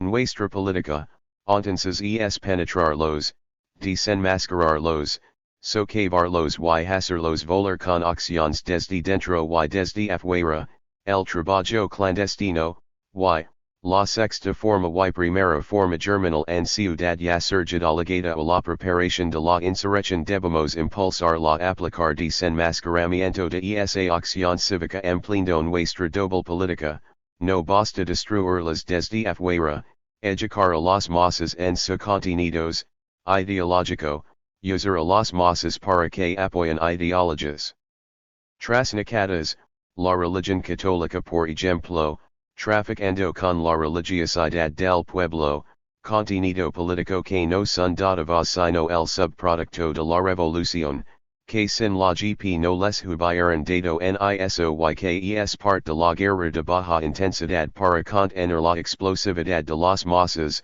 hacer que las propias masas se agarren esas cosas, que ellos las repartan dando más a los más pobres, que exigen más, mucho más de lo que reciben porque el contenido económico es que con esos caramelos envenenados. Con esas miserables cantidades temporales le quitan una buena rebaja a sus salarios porque esa es la política del capitalismo, acabar con que las masas deben satisfacer solas su hambre y necesidades porque el neoliberalismo lo que quiere es más plusvalía y la saca despelejando al pueblo. Educarlas en que la obligación de este viejo estado es dar alimentación, educación, vivienda, trabajo, agua, luz, tco, hasta unas condiciones ecológicas dignas, fronteras respetadas, sino para que diablos existe un estado que no cumple con las necesidades mínimas de las masas? Simplemente para derrocarlo. Estas acciones cívicas son parte de encarcelamientos, desapariciones, de formación de soplanajes, de redes de infiltración de estructuración de rondas o formación de soplanajes, de redes de infiltración de estructuración de rondas o comités de autodefensa, de la conformación de ese ejercicio contrarrevolucionario que están formando en el campo para que actúen como carne de cañón. Desenmascarar, arrancar todo velo rosado con que se cubran y volar la acción cívica siniestra.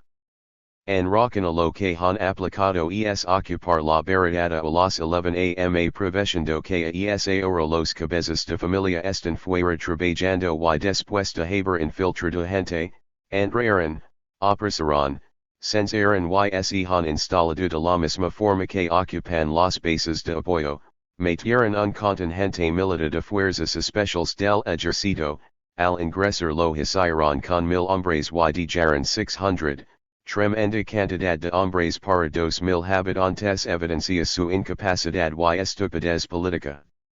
Porque en la propia capital de la República Instlar uncuartal revela que ni ahi rige el viejo estado y para imponerse que emplear su fuerza armada.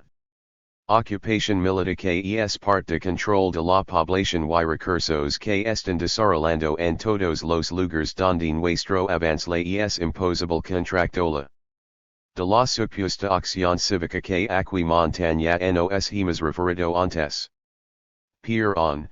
Los resultados obtenidos son nulos, en tantos meses no han podido monta sus reads, las masas en general los repudian y piden a gritos que el ejército se retire. En resumen, su gran plan de Rocana ha fracasado estruendosamente. Control de la población. Rondas rurales y urbanas. El control de la población es parte de la guerra de baja intensidad y esta implica también el control de los recursos de una comunidad. Su objetivo es conformar un contingente de personas de todos los sectores para que cumplan un papel activo en la guerra contrasubversiva. El imperialismo yanqui concibe que para lograrlo deben basarse en las minorías, grupos de diferente raza, étnica social o religión como punta de lanza en los planes de control de la población y recursos. En el Perú lo que han logrado es formar rondas campesinas o comités de defensa civil y con el gobierno actual se están impulsando las rondas campesinas armadas como un ejército complementario, basándose en una parte de los Ixanincas han formado un ejército Ixaninca del Gran Paginal. Parte de estos son los comités distritales por la paz y el desarrollo del Portunista Tapia, muy aplaudido por el Expreso, las convocatorias of frentes regionales comunes contra la violencia que coordinan civiles, militares y iglesia, como han hecho en San Martín y Puno, o los frentes ediles contra la violencia. También en estos planes de control y recursos SEVE la acción enmascarada de la Iglesia Católica que con su plan propio mueve su gente para acciones contrarrevolucionarias como las marchas barriales. Contrarrevolucionarias como las marchas barriales. Como anteriormente decíamos las rondas en el campo las han formado usando las dos manos mano blanda y sangre y fuego principalmente. En las ciudades apuntaron en forma similar a organizar rondas urbanas y a basarse en los liceos, en las regiones, en los municipios y en las organizaciones del revisionismo.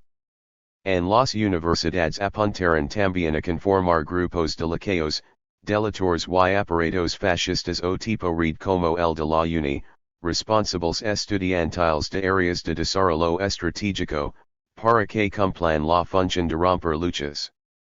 Entre los obreros y trabajadores harán igual apuntando a romper huelgas y delatores.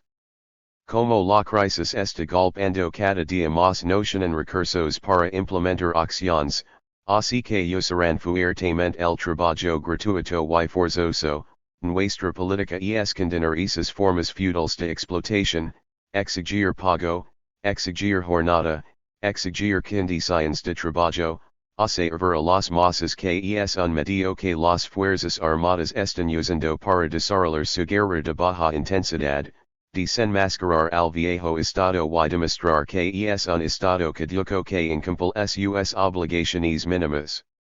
Debemos montar contracampanas específicas a esos planes. Al respecto el presidente Gonzalo comentó, las universidades están en la mira de la reacción, principalmente de la lucha contrasubversiva, detrás de las acciones de los llamados Red Plan policial y más un militar de guerra contrarrevolucionaria, aunque esto solo se globo de ensayo o pasos iniciales. La formación de mesnadas se comenzó en el campo y luego pasó a ciudad, en las ciudades se inició en barriadas y está pasando a las universidades, pasará a sindicatos y a otros frentes ciudadanos. Es necesario volver a analizar las mesnadas pues el reimpulso que desde el año pasado se en el campo, se extiende como impulso en las ciudades, esta es otra expresión del equilibrio estratégico, tener muy presente como este seco en cierta aquí, el enemigo recuperar posiciones para mantener su sistema, nosotros, preparar ofensiva estratégica a través de construir la conquista del poder. Por ello la reacción se plantea la necesidad de aniquilar la guerra popular y al partido y el pueblo construir la conquista del poder. Mayo 91. Es certero y válido para enrambarnos. En las ciudades el ejército ha montado un plan para las barriadas de la capital de la república, se comenzó a aplicar aproximadamente hace 2 años y últimamente se ha intensificado, al igual que en el campo, han tenido que aplicar plan especial con fuerzas especiales para ejercer control y restituir la presencia del Estado. Como ellos mismos dicen, los montan en las zonas donde el partido ha avanzado y como respuesta al equilibrio estratégico, sino a que vienen phrases como para ganar el terreno o quitar el piso o la subversión. Primero entraron. Como para ganar el terreno o quitar el piso o la subversión. Primero entraron a Huacan luego a Horacio Zavalos, posteriormente Rocana y a la Universidad de Educación de la Cantuta, hicieron acción cívica, la que coordinaron con los ministerios de transporte, agricultura, energía y minas, salud, educación y también con organismos como el PAD y tienen un convenio firmado con la Organización Nacional de Apoyo Alimentario, ONA. También coordinan con las autoridades locales, alcaldes, regidores, representantes barriales, responsables de las cocinas populares de los organismos del vaso de leche, etc.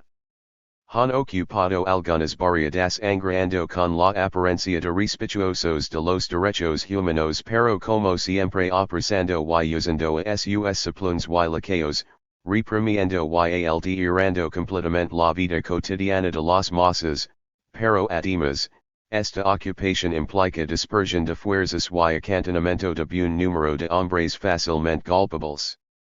Otro problema que encuentran es el rechazo generalizado de las masas a quienes no los pueden ni podrán comprar por unos cuantos alimentos a pesar del hambre que sufren porque las masas con su sabiduría saben diferenciar claramente los intereses de las distintas clases.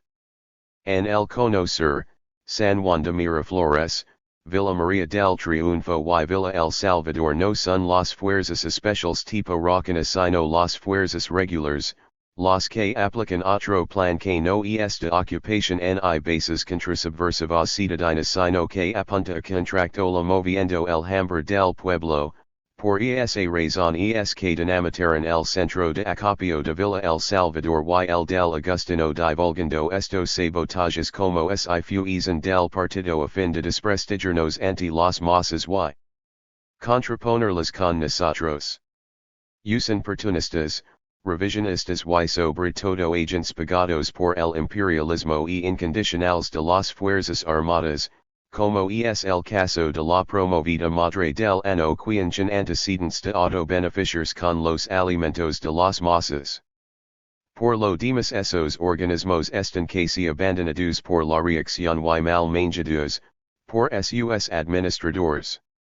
En síntesis, su plan de control de población y recursos es una acción militar de ocupación y instalación de bases contrasubversivas en las barriadas de Lima para restablecer el viejo estado y pacificar. Si van a retener fuerzas en la capital como van a actuar en las ciudades menores, y van a poder contractola todas las barriadas de Lima que tienen 3 millones de pobladores.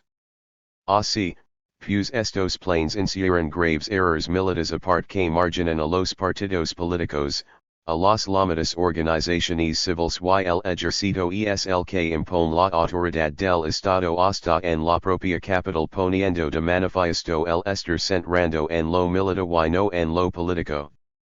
Pero que resulta de han tenido estos planes de control de la población y recursos.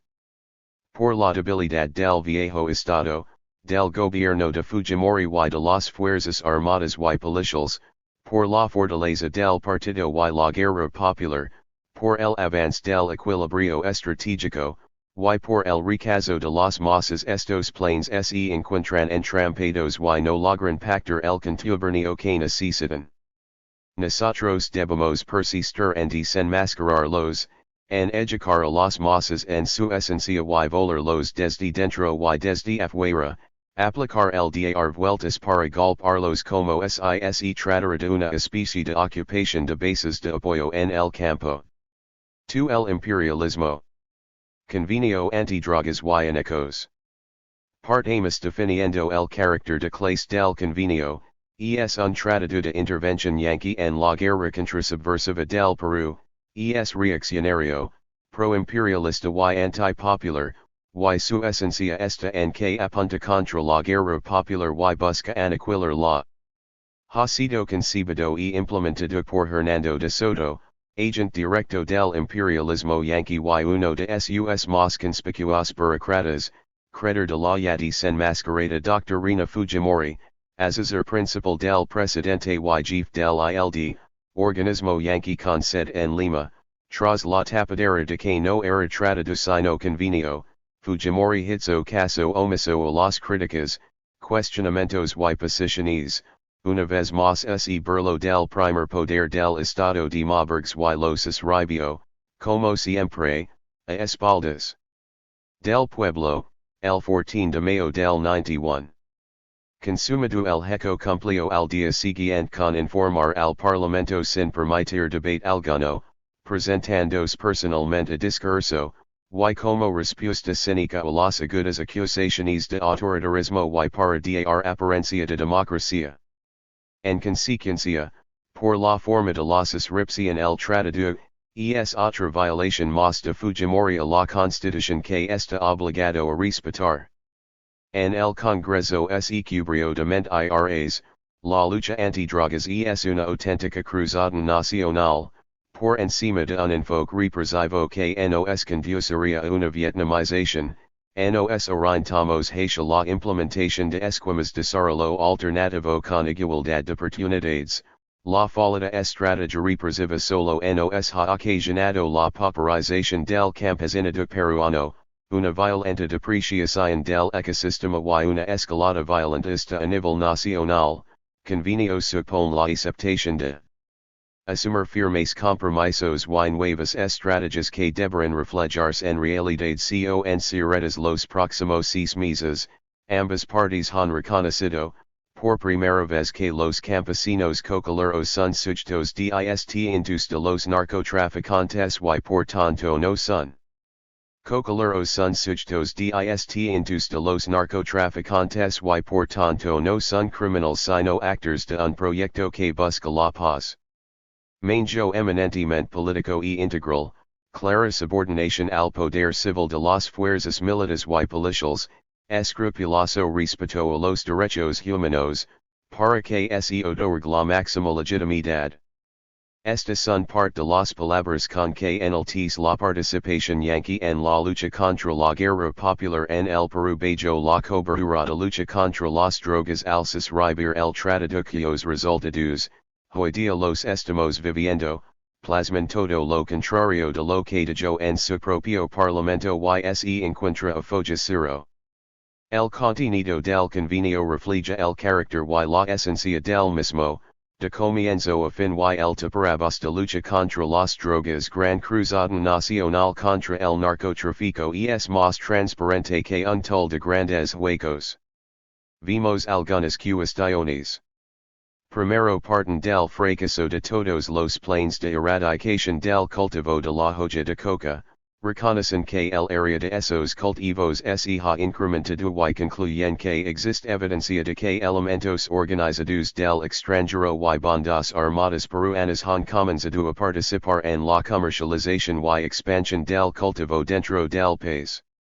Destaquemos, bandas armadas peruanas no es sino una forma de encubrir la existencia de la guerra popular, y los fracasos que coscaron también los están cosechando hoy porque para nadie es un secreto que estamos a noviembre y no hay ningún desarrollo alternativo, ni cultivos sustitutorios, mas la represión se agudiza, el genocidio continúa, los terrenos de cultivo de coca se están expandiendo a casi todo el departamento de San Martín, al departamento de Madre de Dios y hasta el Trapicio Amazónico, Legan acontabilizar más de 220,000 hectáreas de cultivos ilegales de coca, y han entrado a un nuevo rubro, cultivo de la amapola. Los campesinos nuevamente han sentido los engaños de quienes manjan este viejo estado y se levantan con más ardor para destruirlo, incrementando las filas de la guerra popular.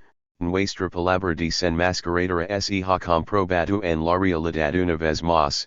El imperialismo y la reacción peruanas no pueden seguir maniobrando más a las masas.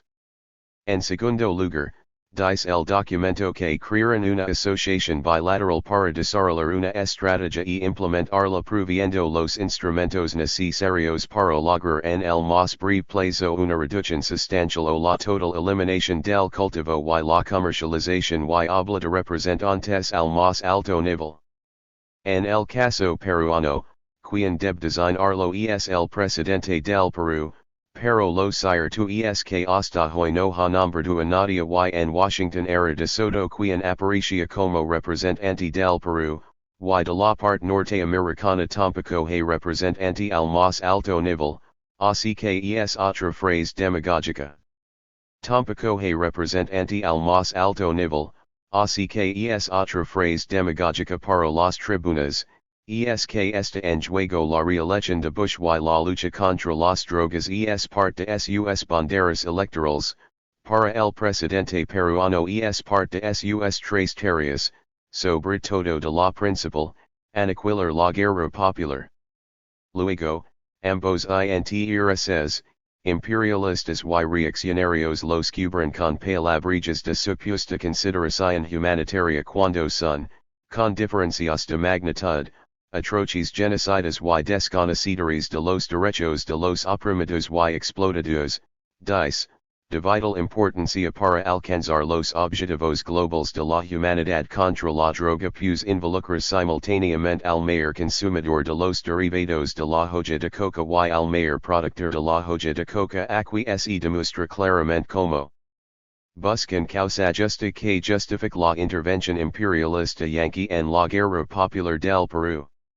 También podemos ver cómo le preocupa guardar las apariencias de legitimación en sus tratos por eso se refieren al consenso de ambos pueblos plasmado en la iniciativa Fujimori y la autoridad autónoma de desarrollo alternativo dependiente del presidente peruano, que le otorga a este convenio una legitimidad que lo convertirá en un eficaz instrumento. Nosotros sabemos que tal doctrina está viciada desde que no corresponde a los intereses del campesinado cocolero sino a los del imperialismo yanqui y de la gran burguesía y los terratenientes peruanos, via ild, la AADA fue tan duramente criticada por anticonstitucional que hoy día la han cambiado por la idea, organismo del mismo carácter antidemóburgs reaccionario de la anterior, pero amparada por un dispositivo legal. Tercero, plantea que es una nueva forma de cooperación, lo cual es falso porque el mismo gran gendarme imperialista y genocida mundial Bush parte de colocar en primer lugar la represión antes que el desarrollo alternativo de la zona. Además es parte de la política yanqui que los ejércitos de sus países aliados intervengan en la lucha contra las drogas como lo hacen en Bolivia y lo que pasa es que buscan el aval del gobierno peruano para imponer sus condiciones teniendo en cuenta que las FFA peruanas se resisten a entrar a combatir el narcotráfico, por lo menos el que fuera ministro de defensa hasta hace poco, el general E.P. Torres Asiego. Estipola el acuerdo que si el gobierno peruano el que incluya políticas para la coordinación entre la PN, el ejército, la armada y la FAPE impone la condición de resultados rápidos en todo lo relacionado a seguridad, los controls, las intercepciones y las capturas requeridas, eso de igualdad de condiciones, es cuento para niños porque quien está imponiendo condiciones es el imperialismo yanqui y se evidencia que buscan resultados rápidos. Sobre que los cocoleros son campesinos que siembran la hoja de coca y no el primer eslabón del narcotráfico, bien lo sabían desde hace mucho tiempo, La cuestión es que su estrategia de erradicación ha fracasado por el rotundo rechazo de los cocoleros, su resistencia y la guerra popular, por eso quieren aplicar la sustitución de cultivos plantando el engano del talismán de la propiedad de la tierra, pero así como la erradicación abonó a mayor incorporación campesina o la guerra popular. Hoy por más que buscan apertar al campesinado, y en particular al cocolero, de la guerrilla, el someterlo a gran despojo para facilitar la agroindustria del imperialismo y la gran burguesía peruana y sus compinches los terratenientes, motivaron nuevamente mayor incorporación campesina o la guerra popular, principalmente los más pobres que serán lógicamente los más marginados de esos beneficios y explotados. Que todo esto se cumpla con instrumentos democráticos que permitan involucrar a los ciudadanos directamente en el proceso de toma de decisiones, acceso universal y rápido de los campesinos a la propiedad formal a su usufructo y utilización para garantizar la obtención de créditos y el acceso a la empresa, al comercio exterior y a la participación en la formación de precios o el que se le considera interlocutores de diálogo, como dicen, no es sino parte del control de la población y recursos de la guerra de baja intensidad que pretende movilizar a las masas para sus planes de pacificación. Sin embargo, con esto buscarán el apoyo de los campesinos ricos y de algunos laqueos como Walter Cocas, falso campesino pobre y carente de representatividad entre las masas, o el gerente de la cooperativa agraria del Alto Hualaguilla institución financia el Frente de Defensa de la Erradicación de la Coca, cuyas opiniones son favorables al plan imperialista y plantea, el problema de los cultivos de coca no es político ni militar sino agroindustrial, se necesita que se garantice la industrialización de los productos como la palma etc. Timos que el convenio se detenga por eso le pedimos a Fujimori garantía de la ONU. Otros como los del Valle del Apurimac pidieron sustitución pero con desarrollo. Por su parte, el presidente del FIDISAM, Lucas Cache, pide simplemente que los campesinos cocoleros participen y sean consultados, en ningún momento condena el convenio y más bien ha sostenido conversaciones con H. de Soto. Son estos los cocoleros que aceptarán convertirse en los interlocutores válidos. Que están revelando una condenable esperanza en el imperialismo principalmente yankee y el aval de sus instituciones como la imperialista y contrarrevolucionaria ONU. Quinto, imponen como condición principal, que el Perú se sumta a los planes yanquis de desarrollar la economía de mercado, su neoliberalismo tan en boga hoy en día, y impone que el Perú haga un programa de ajuste estructural sólido y de reformas estructurales dentro de esos criterios, lo cual constituye sólido y de reformas estructurales dentro de esos criterios, lo cual constituye una abierta violación de la soberanía peruana. El documento dice, los firmantes reconocen la necesidad de que intervengan por ambas partes personas o entidades que hagan posible activar los grandes instrumentos políticos para alcanzar los objetivos referidos a este convenio. Algunos ejemplos son la iniciativa para las Américas del presidente Bush, el plan Brady del secretario del Tesoro de los EE.UU, la declaración de Cartagena. Dos otros ejemplos son la iniciativa del presidente Fujimori y el proyecto Hope del presidente Bush que coinciden en enmarcar la lucha contra las drogas dentro de una perspectiva cuyo propósito es hacer llegar los beneficios de la propiedad privada, la reforma estructural, las oportunidades alternativas y la economía de mercado a los sectores más pobres del país. Más descarado no puede ser la injerencia yankee en la política económica peruana, además que ver un supuesto convenio antidrogas con el tipo de economía que deba aplicar un país independiente, y porque se que exigir un programa de ajuste estructural, ningún tratado, menos como ellos lo llaman un convenio, que determinar las políticas económicas de otro país. Por otro lado, con la drástica disminución de los créditos del Banco Agrario se está promoviendo arrastrar a los campesinos de cultivos legales al cultivo de coca, por lo tanto el resultado es totalmente contrario a lo que ali pregonan. Significaría también que en el caso hipotético de que el gobierno peruano suspendiera la economía de mercado, el convenio se rescindiría. Ahí está el total sometimiento del Perú al imperialismo yanqui. Pero los asuntos económicos no son los únicos en los que interviene el imperialismo yanqui, imponen condiciones en sistemas judiciales y administrativos eficientes. Así vemos la participación directa del imperialismo en la dación de las leyes peruanas entonces quien determina la política económica peruana. La estrategia contrasubversiva. El sistema legislativo. Por eso decimos que el gobierno de Fujimori es genocida y vendipatria y el más obsecuente pro-imperialista yanqui de la historia del Perú. Sexto, una segunda cuestión importante como la mencionada sobre política económica es el aspecto de la seguridad en la cual enmarcan el acuerdo, aquí el tipos de lucha contra las drogas SECA forzosamente, dice, para alcanzar los objetivos de este convenio será necesario establecer un marco de justicia, respeto a los derechos humanos, orden, seguridad y paz en todas las zonas vinculadas al narcotráfico y actividades conexas.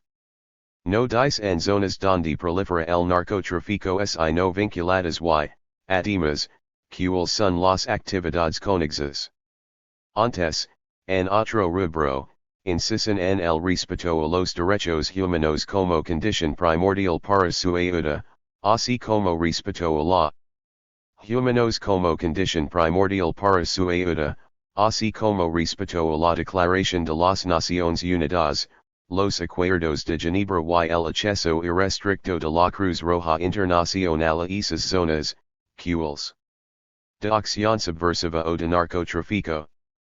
Dice para establecer este marco será preciso dar seguridad a las áreas donde se lleva a cabo el proceso de sustitución y proteger las actividades de interdiction, todo ello con el objeto de garantizar el desarrollo alternativo y las medidas de ajuste estructural.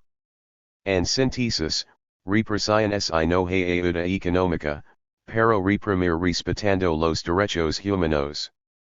Prosigue estrategia que considera la necesidad de alimentar, equipar, entrenar, uniformar y apoyar adecuadamente a las fuerzas armadas y policiales que van a luchar contra el narcotráfico y quienes lo apoyan y alientan, que los recursos militares puedan dedicarse también a apoyar acciones de índole social, económica y cívica que beneficien a las personas afectadas por el narcotráfico y la violencia.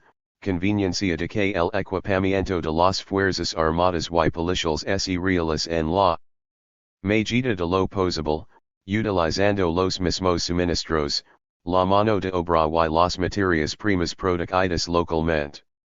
Acción cívica a través y encima quieren que el propio país cargue con el mayor gasto posible en las actividades represivas.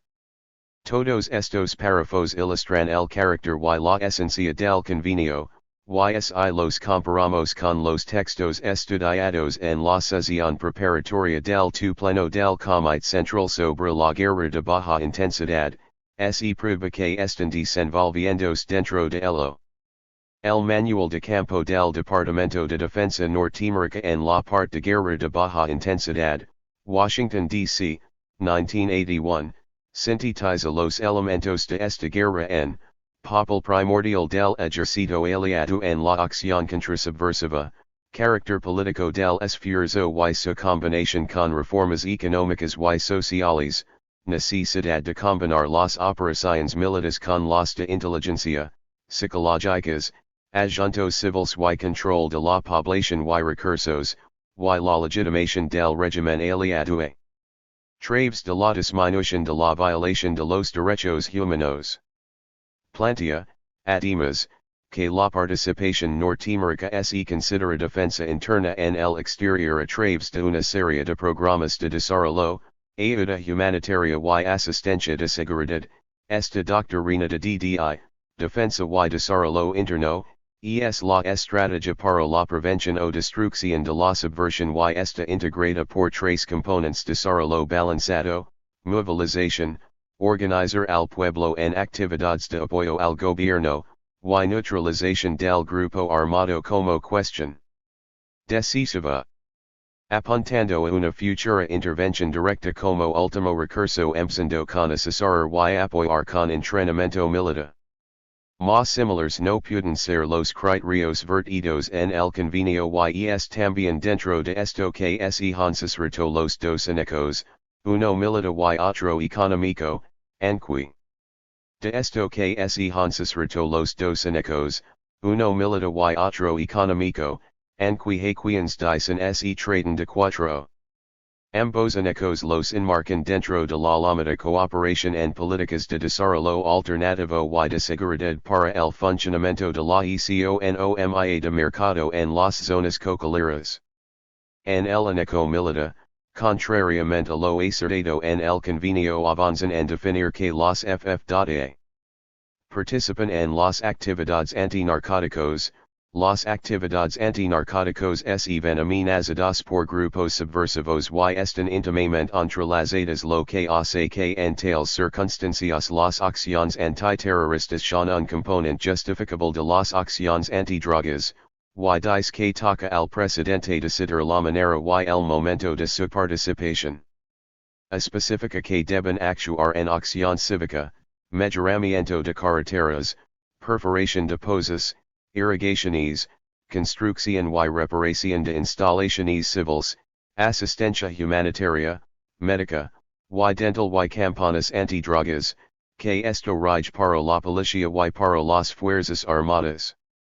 Vuelve a exigir respeto a los derechos humanos, prohibición de ejecuciones extrajudiciales, desapariciones, tortura, arresto y detención arbitrarias, así como atención apropiada a enfermos y heridos.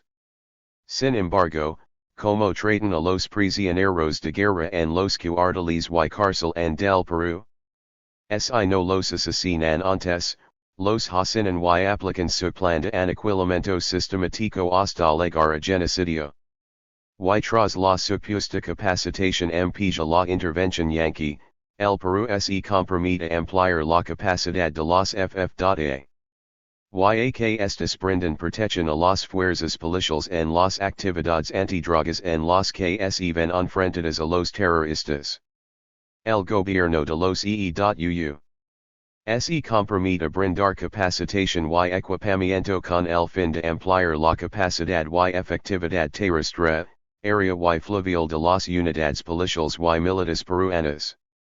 Teniendo el Valle del Alto Hualaga como la zona principal, no dice exclusiva, por lo tanto pueden actuar en cualquier parte. El monto para este efecto es hasta $34.90 millones para financiar la compra de implementos y servicios de origen estadounidense, fondos que serán evaluados anualmente y que requerirá una reducción de la producción y tráfico de drogas, conducción sostenida de políticas económicas y respeto a los DD.HH. Es la mayor venta del Perú al imperialismo yanqui por un mendrugo para comprar logística. Concluye que las partes pueden ponerse de acuerdo con las acciones legales que son necesarias para lograr las metas propuestas, otra vez EE.UU. Puede imponer las leyes que le da la gana para justificar su intervención. El único económico no es más que la estipulación de los montos para la. El único económico no es más que la estipulación de los montos para la descarada intervención yanqui en la política económica del gobierno peruano. 1. En apoyo al programa de estabilización económica y reforma estructural del gobierno peruano, el gobierno norteamericano proporcionará a la balanza de pagos bajo el programa de asistencia económica contra narcóticos, $52.7 millones. 2. Actividades de promoción de inversiones y exportaciones que asisten al sector privado en la generación de ahorro de divisas y la creación de oportunidades de empleo, $4.5 millones. 3. Para promover alternativas económicamente viables tales como la producción agrícola, actividades de procesamiento y comercialización para cultivos específicos empresas no agrícolas, empleo temporal, mantenimiento de carreteras secundarias, rehabilitación de carreteras, miras especial y pronta atención. Esto es para acciones contrasubversivas, estimular a las organizaciones legítimas y democráticas campesinas a que participen y reciban apoyo en mecanismos de registros de propiedad, en total para todo esto $1.9 millones, en el marco del proyecto desarrollo regional del Alto Hualaga. 4. El gobierno de EE.UU también cooperará para mejorar la eficiencia del sistema judicial del Perú con $0.9 millones. Esta es una descarada venta de la justicia peruana a sus amos imperialistas yanquis. Total $94.900 millones en el año fiscal 91-92. Fondos, además, sujetos a evaluaciones constantes de avances en todos los rubros contemplados además de la disponibilidad de los mismos en el Congreso norteamericano. La posición acertada en el tu pleno, después de haber desenmascarado la llamada doctrina Fujimori, nos llevó con gran previsión a concebir la campaña contra el gobierno más descaradamente pro-imperialista yanqui hasta hoy y contra la agresión imperialista, principalmente yanqui. Por tanto, estuvimos prevenidos contra el convenio y la creciente intervención yanqui en la guerra contrasubversiva en el Perú bajo el aval del Patria Fujimori, y fuimos consecuentes aplicadores de sembrar anti-imperialismo en las masas. En el campo de la reacción y el revisionismo se han visto posiciones divergentes frente al convenio. Lo han calificado de entreguista, de ser un error, una ilusión de EE.UU. De erradicar la coca, de no ser un programa sino un simple saludo a la bandera, en tanto expreso festejaba coherente y esboza una estrategia integral y democrática. Pero como siempre todos los reaccionarios y revisionistas convergiendo en su defensa del viejo orden fueron incapaces de condenar la nueva intervención yanqui en política peruana, en Bolivia no hubo tan descarada aceptación. Si recordamos que en el gobierno del demagogo y genocida García Pérez, el general, FAP, Enrico Prioli se opuso a la intervención yanqui lo que le.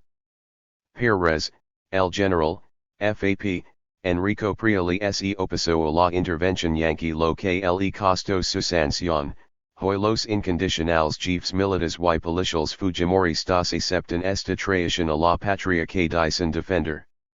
Algunos miembros del Movimiento Libertad, como ejerce, fundamentaron abiertas posiciones, pero de las palabras no pasaron.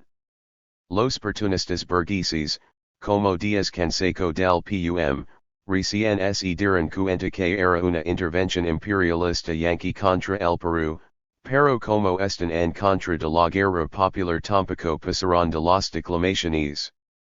El revisionismo del encolocido del Prado siguió mudo, y los revisionistas de Patria Roja están tan embebidos en su ador de parlamentarismo y habiendo abandonado hasta el anti-imperialismo, consideran que se desarrolla entonces el convenio es bueno, posición similar es la de sus primos hermanos, los revisionistas armados del MRTA.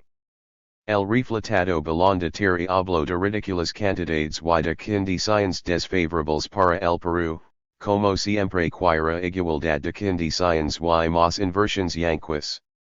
El jurista García Sayán lo defendió a capa y espada y estuvo plenamente de acuerdo con la supuesta garantización de la ONU. Oloa y su pasquin archireaccionario, Fujimorista hoy día, lo enalteció hasta el espacio sideral. Y los intelectuales peruanos, temerosos de perder sus prebendas o ser tildados de terroristas, Con su silencio cómplice se pronunciaron por la intervención yankee en la guerra popular del Perú. Resumiendo, en este problema la polarización se está expresando nítidamente, por un lado, el Partido Comunista dirigiendo al pueblo repudia, condena y combate contra el convenio y la agresión imperialista y, por el otro lado, los defensores del viejo estado terrateniente burocrático, los pro-imperialistas los apoyan. En síntesis, el convenio tiene un carácter contrarrevolucionario, en esencia pretende aniquilar la guerra popular, para el imperialismo, principalmente yankee, la lucha contra el narcotráfico es el pretexto que le da causa justa para intervenir en la guerra contrarrevolucionaria del Perú y contribuir en las tres tareas. El 20 Patria Fujimori ha promovido la mayor participación imperialista yankee con la suscripción del convenio de intervención yankee y sus anexos. Nuestra posición es desenmascararlo, condenarlo y aplastarlo desarrollando más la guerra popular, cualquiera son las circunstancias de su intervención y sembrar anti-imperialismo principalmente anti-yankee en las masas populares. Derechos humanos y ayuda la concepción marxista-leninista maoísta, pensamiento Gonzalo nos hace comprender el carácter burgués reaccionario, contrarrevolucionario de los llamados derechos humanos, dd.hh, que tanto se manipulan hoy en el mundo, y como entender los derechos del pueblo.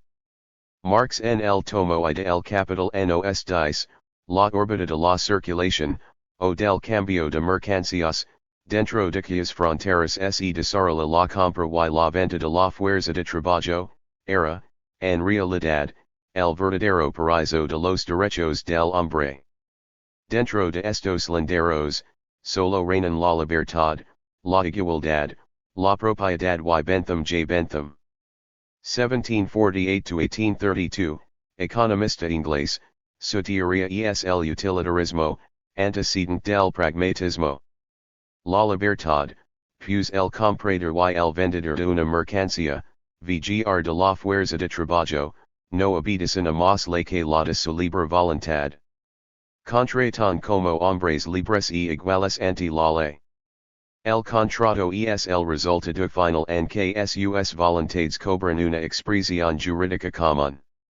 La igualdad, pues compradores y vendedores solo contratan como postores de mercancías cambiando equivalente por equivalente. La propiedad, pues cada cual dispone y solamente puede disponer de lo que es suyo. Y Bentham, pues acuantos intervienen en estos actos solo los mueven. La única fuerza que los pone en relación es la fuerza de su egoísmo, de su provecho personal, de su interés privado. Precisamente por eso, porque cada cual cuida solamente de si y ninguno vela por los demás, contribuyen todos ellos, gracias a una armonía preestablecida de las cosas o bajo los auspicios de una providencia omniastuda a realizar la obra de su provecho mutuo, de su conveniencia colectiva, de su interés social. Al abandonar esta órbita de la circulación simple o cambio de mercancías, adonde el librecambista vulgaris va a buscar las ideas, las concepciones y los criterios del capital, del trabajo asalariado, París como si cambias algo de la fisonomía de los personajes de nuestro drama, el antiguo póster de dinero abra la marca convertido en capitalista y tras el viene el póster de la fuerza de trabajo, transformado en obrero suyo, aquel pisando recio y sonrendo misterioso, todo agitado, este. Timido y receloso, de mala gana, como quien va a vender su propio pellejo y sabe la suerte que le aguarda, que se la cortan. Aquí marxistables la relación entre el sistema capitalista de compra y venta de fuerza de trabajo y el paraíso de los derechos del hombre, especifica el carácter de clase de cada uno de esos derechos, libertad del comprador para comprar fuerza de trabajo y libertad del obrero para vender su fuerza de trabajo, la igualdad de los postores de mercancías, del capitalistice posi el capital y del obrero para quien su única propiedad es su fuerza de trabajo, y la libertad de disponer de la propiedad que cada uno tenga, es sin capital sin derecho a disponerlo como le plazca, explotando más, es sin solo fuerza de trabajo sin derecho a vender su pellejo para que lo curten. Y, en tercer lugar desenmascara. Derecho a vender su pellejo para que lo curten. Y, en tercer lugar desenmascara el contenido burgues de centrar en el individuo, de basarse en el egoísmo, en el interés personal y la creencia de un orden preestablecido o bajo en Dios de esos derechos. En miseria de la filosofía, Marx trata la libertad, no os dejáis engañar por la palabra abstracta de libertad. ¿Libertad de quién? No es la libertad de cada individuo con relación al otro individuo. Es la libertad del capital para maquecar al trabajador. El presidente Gonzalo comentando esta cita en la reunión del Bureau Político, Julio 90, plantea Marx por si solo se hace entender, tanto se habla de libertad, pues de quién, de qué clase, para quién? Libertad de la burguesía para maquecar al trabajador, para maquecar no solo a la clase, sino a todos los que trabajan con el sudor de su frente. Ya Marx nos decía, mucho se habla de libertad y se habla de este sistema como derivado de la libertad, sin entender que la libertad no es sino la derivación ideológica del sistema burgués actual, eso es lo que entendemos hoy por libertad. Y en la Sagrada Familia, titulo sobre la cuestión judía parágrafo y declaración de los derechos del hombre y del ciudadano, artículo 2, dice Marx, estos derechos, los derechos naturales y imprescriptibles, son, la igualdad, la seguridad y la propiedad. En que consiste la libertad? Es el derecho de hacer todo lo que no daña a otro, el límite lo determina la ley. Se trata de la libertad del hombre como una moneda aislada, replegada sobre sí misma. Pero el derecho humano de la libertad no se basa en la unión del hombre con el hombre sino en la separación del hombre por el hombre. Es el derecho a esa disociación, el derecho del individuo limitado a sí mismo. Clara crítica a la libertad burguesa, prosigue.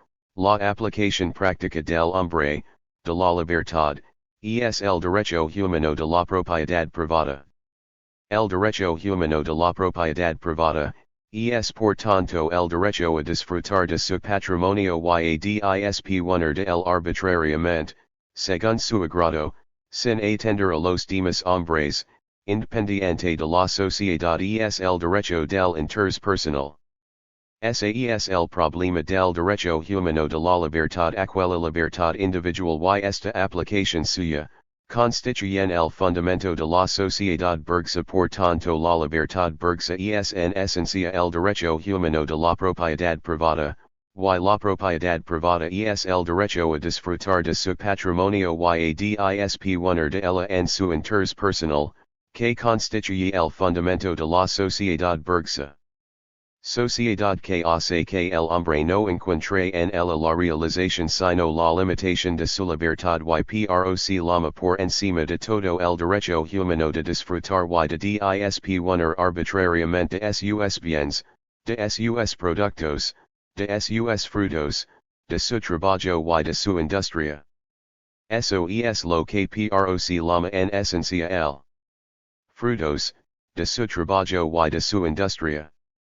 Eso es lo que proclama en esencia el derecho humano de la propiedad privada. Esa es la libertad y fundamento de la sociedad burguesa. Legal libertad a propiedad privada en interés personal, no se puede separar, cuando se habla de libertad se habla de propiedad privada, el derecho del interés personal. Ese es su fundamento, es la base del liberalismo y neoliberalismo a ultranza. Y esto es lo que hemos visto en el análisis de la Constitución peruana y de las leyes internacionales, no es sino el derecho del interspersonal de la clase burguesa y sometimiento al imperialismo, por tanto es plenamente válido lo que dice Marx. La igualdad, dice Marx es considerada ligada a la propiedad privada y al interspersonal, y la igualdad no es sino que todo hombre se considera por igual una moneda, tu moneda, todos monedas, pero cada uno con su interspersonal. Reconoce que todos tienen igual derecho o interspersonal, ese interspersonal es para tomar la propiedad, disfrutarla y ejercer su derecho en función de cada uno.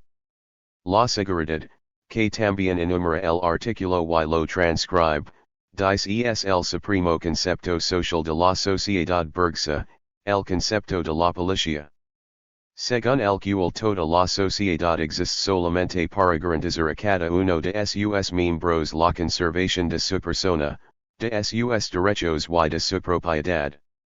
A partir de esto comprenderemos que los derechos humanos son los derechos de la burguesía, basados en la concepción centrada en el individuo como poseedor de derechos naturales, propios de su condición de individuos, derechos que son imprescriptibles en cuanto están ligados a su libertad, que es libertad en tanto derecho humano de la propiedad privada, y entendiendo su derecho humano de la propiedad privada como disponer de su patrimonio y disfrutar de él, atendiendo al derecho de inters.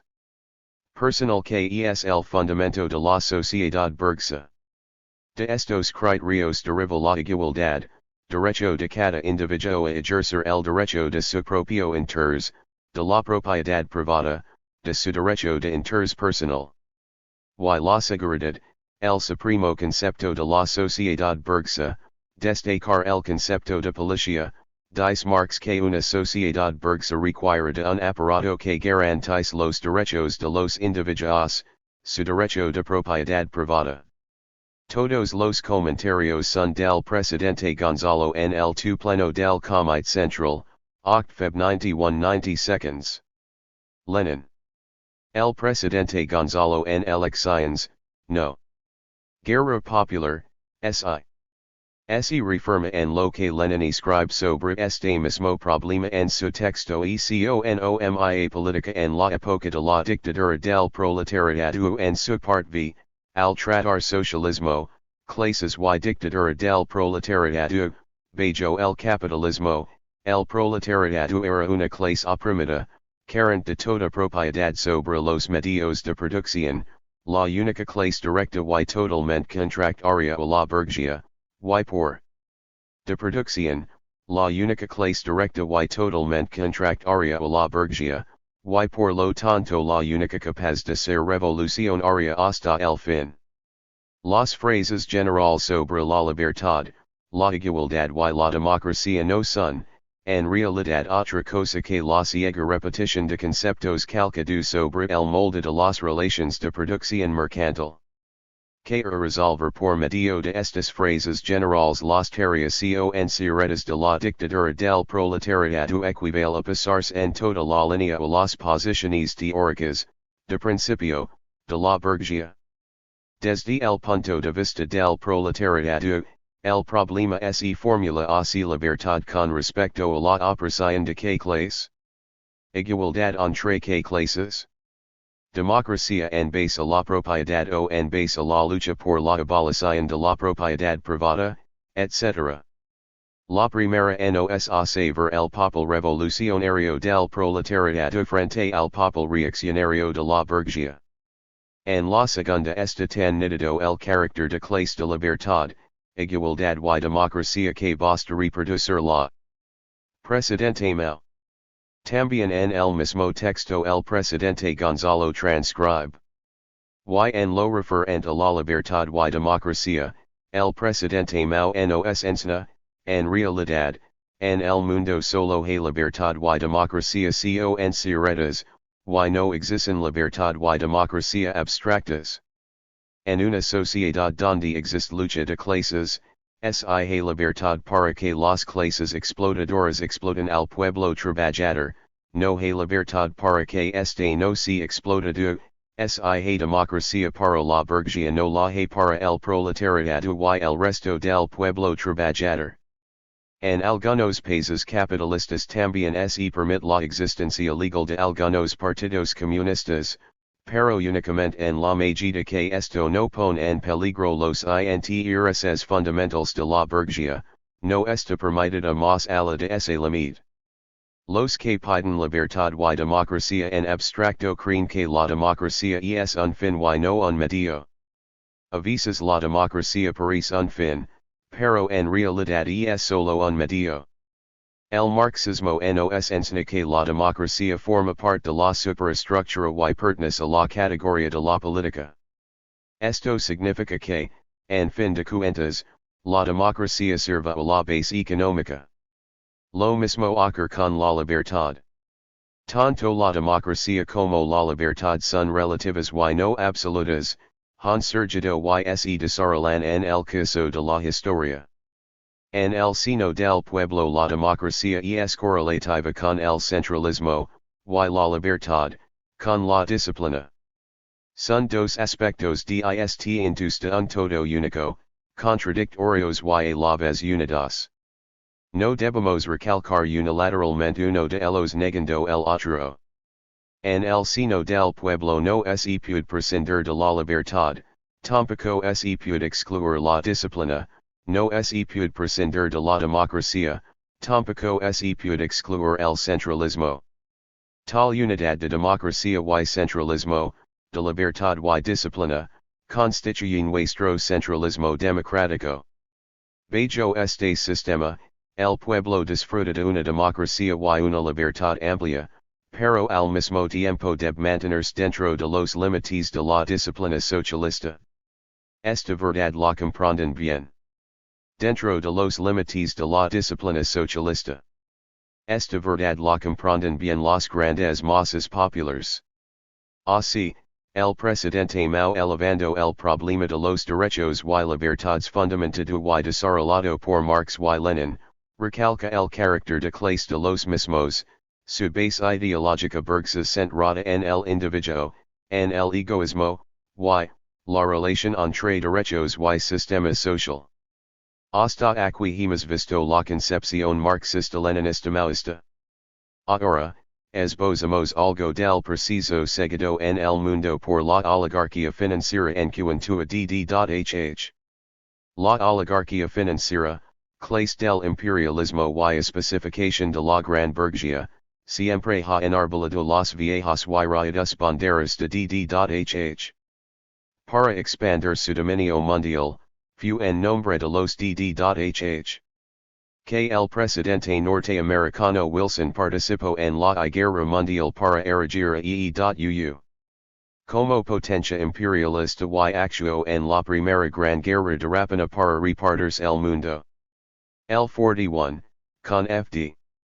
Roosevelt los Yankees van a intervenir en la guerra mundial para expandir sus dominios a más partes del orbe.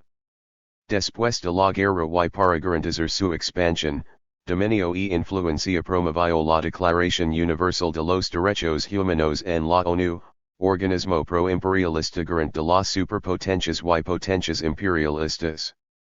Por otro lado, siempre los EE.UU. Y demás potencias imperialistas han atacado los sistemas socialistas de la URSS, cuando Lenin o Stalin, y de China con el presidente Mao, como violadores de los dd.hh. Y hoy día que el imperialismo prosigue su hundimiento general recurre a sus antiguas banderas burguesas reaccionarias, a sus viejos principios remozados, porque ya no puede creer nada nuevo en y progresista. Y los cubrir de un barniz humanitario para ocultar su carácter de clase contra-revolucionario que pretende contener en el mundo la tendencia histórica y política principal que es la revolución, escondiendo arduamente que los derechos humanos son un instrumento más para imponer su ideología reaccionaria, que mutila es el idealismo, y el pragmatismo más grosero, totalmente contrario al materialismo dialéctico, y su feliz política democrática burguesa de sangrenta dictadura reaccionaria. Encabezada por la oligarquía financiera en los estados imperialistas o por la gran burguesía burocrática en las naciones oprimidas, absolutamente contractaria a la dictadura democrático-popular y a la dictadura del proletariado, ambas dirigidas por el proletariado y sustentadas en la alianza obrero-campesina. Y todo para la defensa del caduco sistema imperialista, sangrenta barbarie parasitaria que asuela la tierra, contrario y opuesto totalmente al sistema socialista, la gran nueva del siglo XX, único sistema que llevara a la humanidad al reino de la libertad, el comunismo. Aparentemente el imperialismo, la reacción y el revisionismo defienden los derechos del hombre al margen de las clases, pero en el fondo solamente. Derechos del hombre al margen de las clases, pero en el fondo solamente defienden su derecho y libertad para someter a pueblos y naciones, mas hoy día el imperialismo, principalmente Yankee, usan los THIRD-WORLDISM para imponer normas internacionales que justifican su intervención en cualquier parte del mundo y someter a todos a su hegemonía. Así, en la ONU, un representante de Austria acaba de proponer formar cascos blancos para defender los THIRD-WORLDISM, dijo, el respeto a los derechos humanos sin que ser uno de los pilares del orden interno, su protección no puede ser considerada como una interferencia en los asuntos internos de un Estado. Por el contrario, expresar preocupación por esta área constituye un elemento importante y legítimo del diálogo internacional. Es equiparar con los derechos de soberanía, independencia y autodecisión o autodeterminación de los pueblos, naciones y estados. Otro ejemplo de lo que afirmamos es la reciente agresión Yankee, entre otros imperialistas, a Irak y el embargo la que lo han sometido después de su guerra genocida contra el pueblo árabe. Otro más, el sometimiento ferganzante de Kampuchea por la ONU, que impone y manja la política, economia, reducción de tropas, elecciones, absolutamente todo el orden interno de ese país. O la agresión a Panamá el 89. En consecuencia, sobre todo el imperialismo Yankee, gran gendarme mundial, que pretende constituirse como superpotencia imperialista hegemónica única, quien más enarbola esas tramposas banderas de los derechos humanos. Dentro de los THIRD-WORLDISM. No caben los derechos del proletariado y del pueblo, los pueblos de Asia, África y América Latina tienen derecho a la vida pero los condenan a morir de hambre, los hundan en creciente miseria o los sumen en profunda ignorancia, el pueblo tiene derecho a ejercer el poder político pero no consienten su dictadura conjunta, menos en la dictadura del proletariado, peor en sus llamados sistemas democráticos que no son tales sino dictaduras reaccionarias, demagogistas o fascistas, al pueblo. Llamas el consultan, salvo para cubrir apariencias, y los derechos que existen en las constituciones, leyes o normas de los viejos estados del mundo son cada vez más formales. Para la aplicación de esta política, el imperialismo crea organizaciones de THIRD-WORLDISM, como parte de su táctica de usar las dos manos, así, a nivel internacional las comisiones de derechos humanos de la ONU o de la OEA y en el país, las ONGs a su servicio en este ámbito. Entre estas tenemos en Lima, por ejemplo el Instituto de Defensa Legal, IDL, organismo proyanqui que alaba al genocida y vende patria por sus avances en la política de reinserción o economia de mercado, saluda su optimismo de explotador pro-imperialista y critica la aguafiestas violencia cotidiana que le hace recordar que no viven en.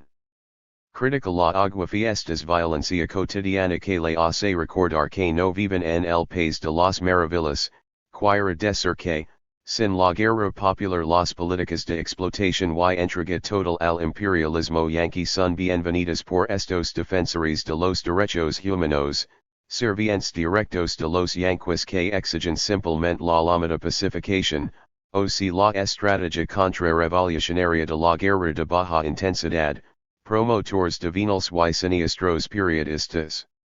Contrarrevolucionarios que siempre han odiado al pueblo peruano, como Zilari de frivola cloaca reaccionaria que izquierdas. En América Latina, esta política imperialista también la enarbolan pero con la especificidad de combatir aparentemente el narcotráfico. Esta región es part clave del imperialismo yanqui y para consolidar su poder tienen que combatir dos problemas fundamentals, la revolución y el narcotráfico, de los principales la revolución porque encierra la contradicción principal en el mundo nación superpotencias y potencias imperialistas, de que solución deriva el destino de cada parte en contienda. La estrategia de los EE.UU para América Latina consiste en conjurar las revoluciones a través de planes políticos, económicos y militares como los de la llamada iniciativa de las Américas y la estrategia de la guerra de baja intensidad. Pero además, han encontrado que en el Perú, Colombia y Bolivia se cultiva por tradición histórica la hoja de coca, mas, como estupefaciente, cocaína. Desde estas tierras el imperialismo y los narcotraficantes la Havana EE.UU. Y a otros países de Europa para corromper a sus pueblos, obteniendo grandes ganancias en su comercialización. Así, tomando el problema del narcotráfico como pretexto, han concebido un plan estratégico para intervenir justificadamente y conjurar las revoluciones. Parte de este negro plan es la reunión de febrero 90 en Cartagena y también del convenio de intervención en el Perú ya visto. En el Perú, ambos problemas, la revolución y el narcotráfico, cobran mayor importancia porque la guerra popular se está convirtiendo en un serio peligro para consolidar el dominio yanqui en América, y, por la crisis general del capitalismo burocrático y la pauperización de la sociedad peruana el cultivo de la coca ha proliferado. Por eso las relaciones entre Perú y EE.UU se desenvuelven estrechamente ligadas a ambos problemas, principalmente a aniquilar la guerra popular que, al fin y al cabo, es su problema principal. El presidente Gonzalo en el documento Elecciones, no. Guerra popular, S.I. Nos Ensna. La situación de la región del Hualaga plantea el problema fundamental de la intervención del imperialismo yanqui. Esta cuestión encierra en perspectiva que la contradicción nación-imperialismo devenga principal, imprimiendo un cambio sustancial al desarrollo de la guerra popular en el Perú. En la revista del Ejército. Sustancial al desarrollo de la guerra popular en el Perú. En la revista del Ejército de los Estados Unidos se dice. Finalmente, y más gravemente, Estados Unidos se enfrenta a un aspecto de la insurgencia en Latinoamérica que ofrece la mayor amenaza para una que quizás on pueda proveernos del arma con la cual podremos recobrar la superioridad moral que al parecer hemos perdido.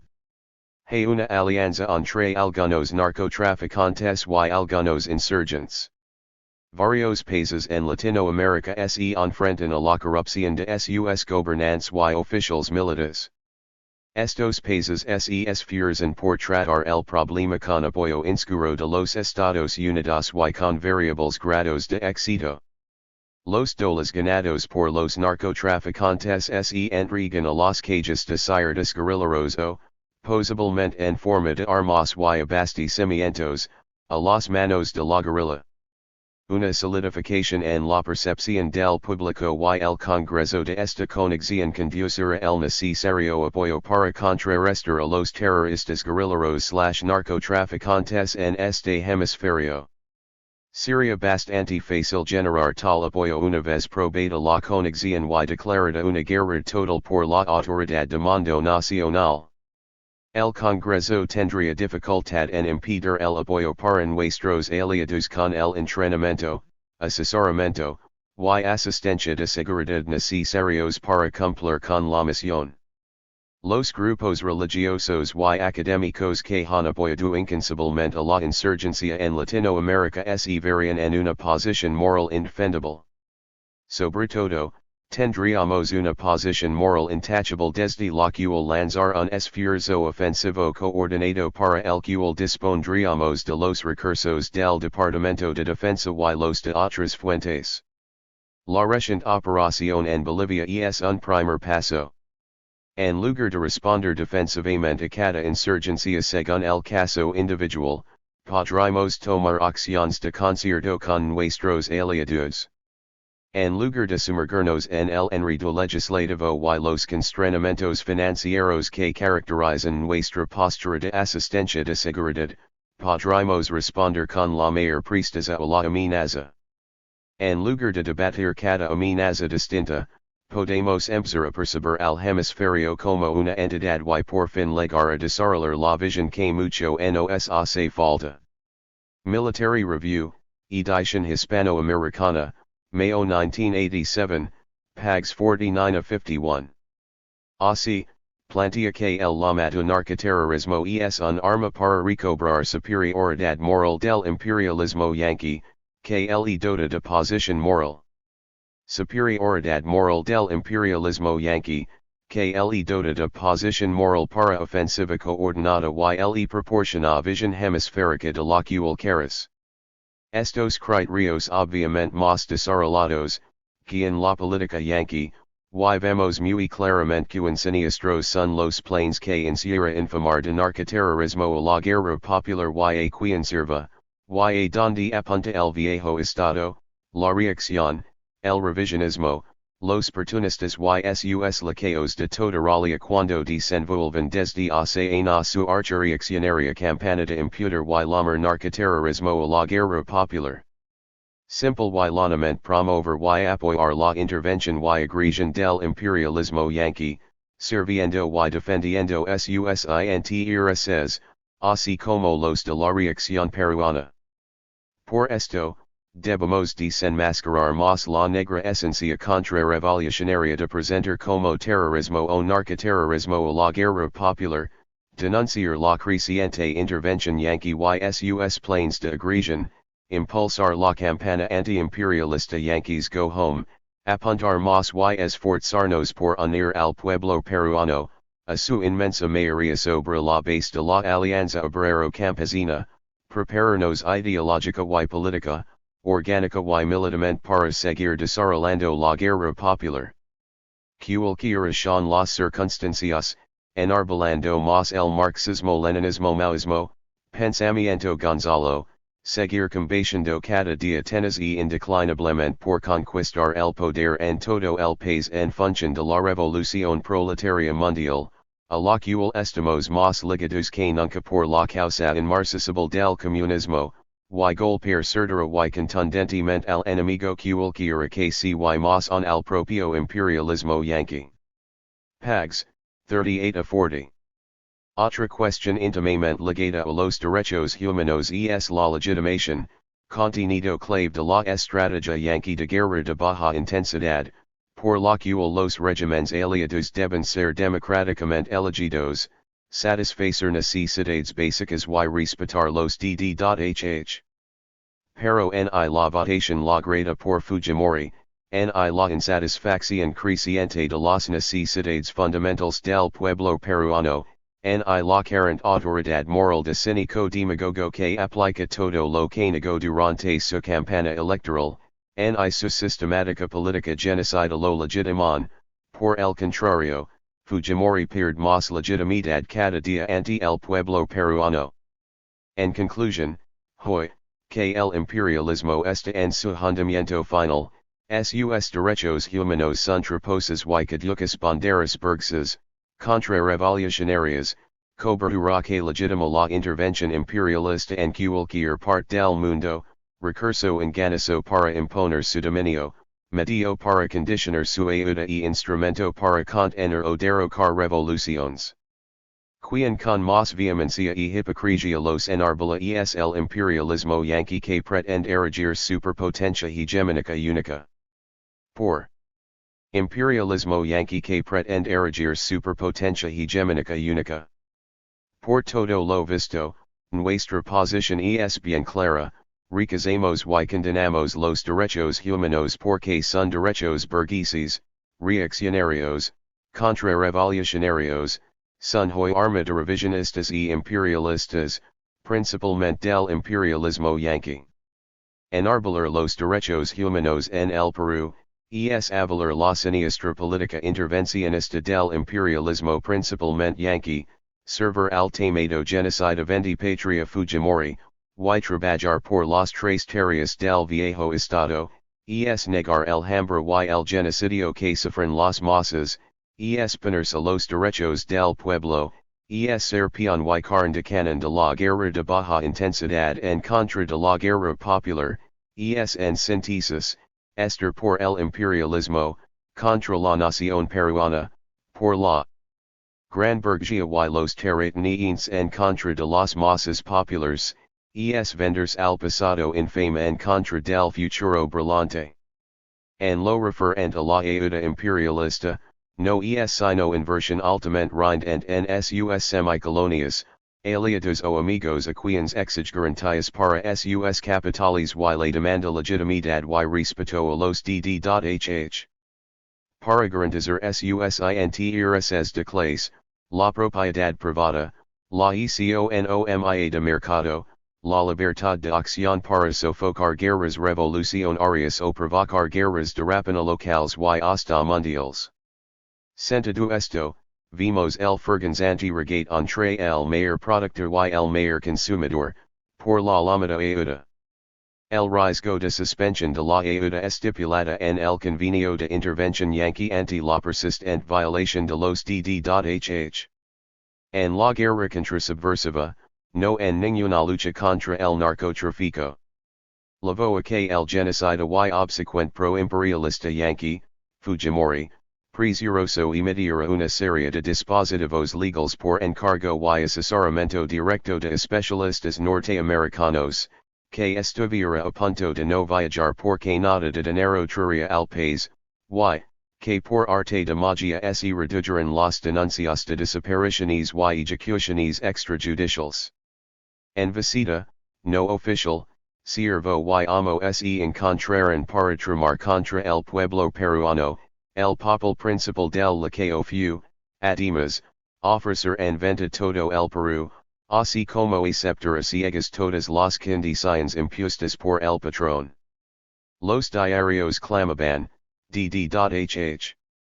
Denuncia preocupante, la lucha antisubversiva sin miramientos legal solo sirve para alimentar la subversión, si la democracia peruana se salvajiza habrá perdido ya la guerra.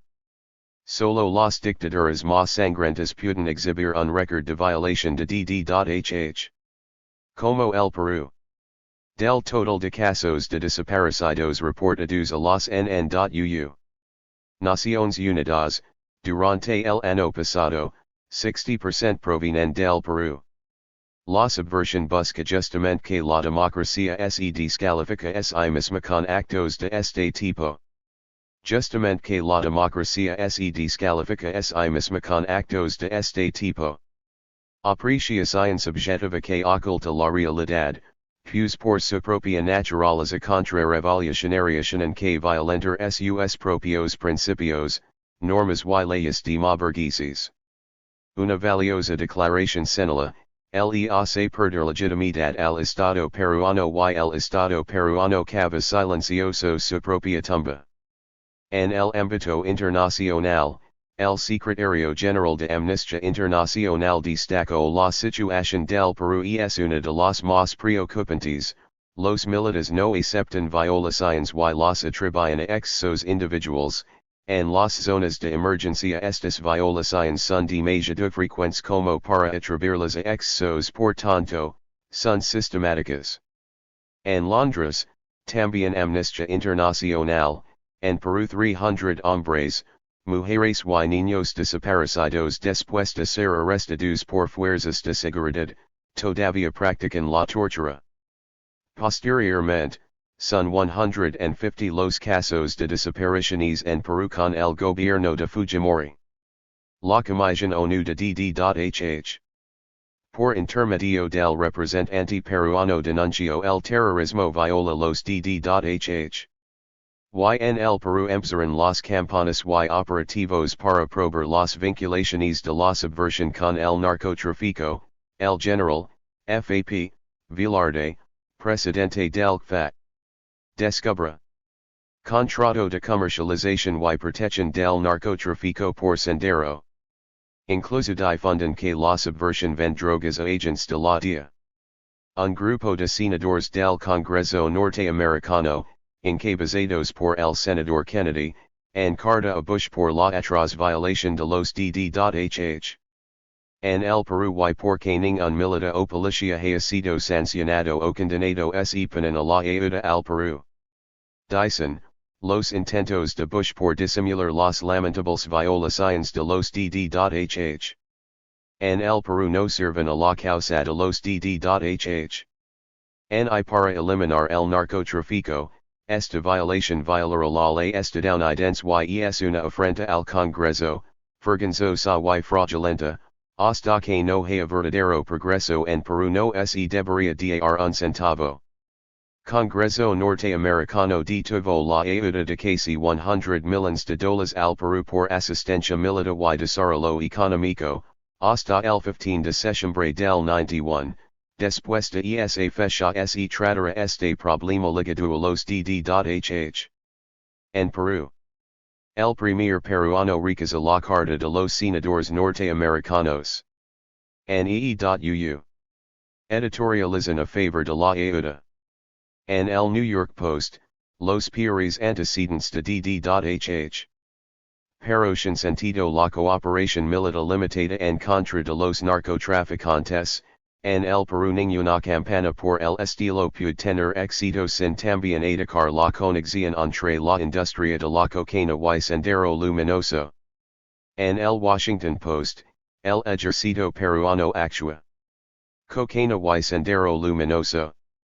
En el Washington Post, el ejército peruano actúa con frecuencia contra sospechosos de izquierdismo, campesinos y indígenas, de forma que desvía la atención de la brutal guerrilla maoísta del país. Perú dista mucho de ser El Salvador y puede esperarse que el ejército mejore como fuerza armada y en su respeto a los DD.HH. SIEE.UU. Está atenta y activamente involucrado. ¿Cuál es el problema la cruzada contra el flagelo de la humanidad que es el narcotráfico o la lucha contra la guerrilla maoísta? El secretario de Estado adjunto para Asuntos Internacionales de Narcotráfico de los EE.UU, Levitsky a las agencias noticiosas Reuters y Newsweek dijo, es cuestión de saber que el problema involucra tanto a los narcotraficantes como a Sendero Luminoso. Es nuestra asistencia es usada para enfrentar a Sendero Luminoso a fin que las actividades antinarcóticos puedan avanzar y ser eficaces. Consideramos eso como un uso legítimo de nuestra asistencia aquí esta su respuesta, más importa. Aniquilar la guerra popular que combatir el narcotráfico y su injerencia la consideran de uso legítimo. Por lo demás quien lo dice es un representante del Estado norteamericano, algo así como un ministro de Estado.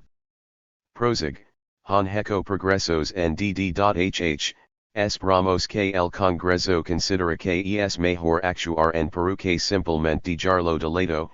Si dejamos el Perú de lado habremos dejado de lado una buena parte de nuestra estrategia contra los narcóticos. Necesitamos participar y si no lo hacemos ellos van a asestar un golpe a los intereses de la lucha anti-narcóticos. En el fondo team que derritmos su estrategia de guerra de baja intensidad. Wala cuestiona ayuda al Perú. La oficina de Washington sobre América Latina a la vanguardia de que el Perú no reciba ayuda norteamericana. En una carta al New York Times Carlotta Youngers lo critica por suponer erróneamente que el Sendero Luminoso y el narcotráfico pueden combatirse con los mismos medios militares, Dice que vincular los objetivos de la contrainsurgencia y la lucha contra la droga para más dano que bien pues el gobierno del Perú no puede combatir a la guerrilla con eficacia y al mismo tiempo lleva a cabo acciones contra el narcotráfico. La recomendación de Walla ESKEE.uu. No ayud al Perú, pues 1, sus militares nocionan inters en combatir al narcotráfico y 2, quieren las armas y equipo para fortalecer su acción contra la insurgencia, preciso este que ha desaparecido 5,000 peruanos y muchos miles más de muertos. Las críticas de Walla insisten en pronosticar que si siguen la actual política, EE.uu. Se vera involucrado en la guerra sucia que se libra en el Perú, lo cual apunta a evitar el conflicto de Vietnam. Prosigan los debates sobre estrategia antidrogas en EE.uu, Fujimori por boca de su premier anuncia que está en veremos su viaje a los EE.uu. La posición Yankee plantea que se centra en demasia en cuestión militar. Fujimori promulga la ley que autoriza el ingreso de fiscales a los centros de reclusión. Congresistas norteamericanos, 3 senadores y 10 diputados se reúnen en el CFAT. Fueron informados minuciosamente de años de guerra interna contra Sendero Luminoso y la calificaron de muy cruenta, concluyeron que había falta de preparación de las fuerzas armadas peruanas en DD.HH. En los niveles operativos lo cual había causado excesos pero que de ninguna manera estos constituyen la doctrina de las fuerzas del orden habiendos tomado recientes medidas para conjurarlos como la difusión de los DD.HH. En los cuarteles. A partir de esos días empiezan a proliferar los parties de guerra ya conocidos en los cuales llenos de falsas victorias denuncian todos nuestros actos de combate, asaltos y emboscadas o aniquilamientos selectivos a más de sabotajes, como violaciones de derechos humanos. Lo cual revela un asesoramiento más directo de los yanquis. El jefe del CFA viaja a Washington. También difundieron que EE.uu. Haría una revisión de su política antidrogas y que confidencialmente esto fue comunicado por el secretario de Estado norteamericano a la delegación peruana en Washington. Dijeron que el problema de la lucha contra el narcotráfico tiene que ver con el Departamento de Estado, con el Departamento de Defensa, y con el Departamento de Justicia. Obviamente no se podían referir a la lucha contra las drogas hasta por las frases difundidas por Bush acerca de que el Perú ya no es uno más de los países involucrados sino el principal. Fue por entonces que el 20 patria viaja en visita no oficial a EE.uu. Y pronuncia las condenables palabras en la OEA, que viramos en la primera parte del balance. Lo que nos interesa es ver que planteamientos versió el gran genocida Bush ante la genuflexión de su mercenario, usted es la esperanza del Perú para el futuro, hemos conversado abiertamente de los duros retos que el Perú enfrenta tanto con relación a las penurias económicas como a la insurgencia renegada de la guerra de las drogas hasta la batalla para preservar los derechos humanos. Reafirmamos los acuerdos de Mayo insto al Congreso a ayudar al Perú y a las Naciones Andinas, usted ha reemplazado a oficiales de policía sospechosos de corrupción, abuso, ha abierto los centros de detención a fiscales, y ha ofrecido fortalecer su código militar. Sus informes han comenzado a mejorar la actuación de las fuerzas de seguridad en materia de derechos humanos. Allí lo está reconociendo como uno de los mejores laqueos que humanos. Allí lo está reconociendo como uno de los mejores laqueos que garantizará la puesta en marca de la economía de mercado, y la insurgencia renegada no es sino la forma de cubrir la lucha contra la guerra popular, el resto no son sino palabras demagógicas del amo al siervo fiel. Que después en el Perú, Fujimori haya dispuesto que sus asesores propagandísticos difunden su encuentro y sus palabras por radio y televisión ha sido una medida contraproducente porque al pueblo peruano no se le va a ocurrir aplaudir los halagos de un gran genocida otro menor. Otra ridicules las fotos de la familia Fujimorista en pleno con el gendarme mundial imperialista. Ahi se puede comprobar la mentalidad de Kililo ante los supuestos poderosos de la tierra. Pero en el viaje propagandístico y pedigno de Fujimori logros el dinero que solicitó y la posición continua. Así, el senador demócrata norteamericano Alan Cranston expresó su temor de que la militarización de la lucha contra las drogas y la guerrilla en el Perú se transforme en una guerra sucia y adversión no orientar la ayuda hacia la militarización no a la asistencia técnica. America's Watch el 12 de octubre dijo que las violaciones de DD.HH. Durante el gobierno de Fujimori eran tan numerosas como cuando García Pérez y que Fujimori había diseñado una política con algunos elementos positivos pero que estos deberían aplicarse recién en el futuro, y lo acusó de no haber levado a la justicia a ningún militar ni policía por violar los DD.HH. En Lima a los pocos días el Senado anuncia que enjuiciarían a un pequeño grupo de militares subalternos por el genocidio de Santa Bárbara en Huancavelica. Y con toda claridad se destapó el contenido antiguerra popular del tratado por las interesantes palabras de otro funcionario del gobierno yanqui, Aronson quien declara la necesidad de proporcionar ayuda para lograr progresos en la lucha insurgente de tendencia maoísta Sendero Luminoso.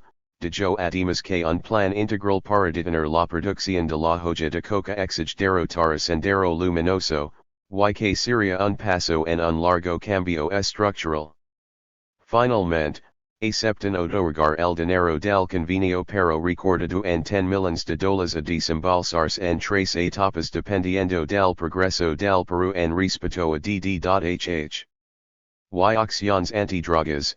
Fondos que no serían asignados directamente sino que pasarán por un tamiz civil que lo manejará.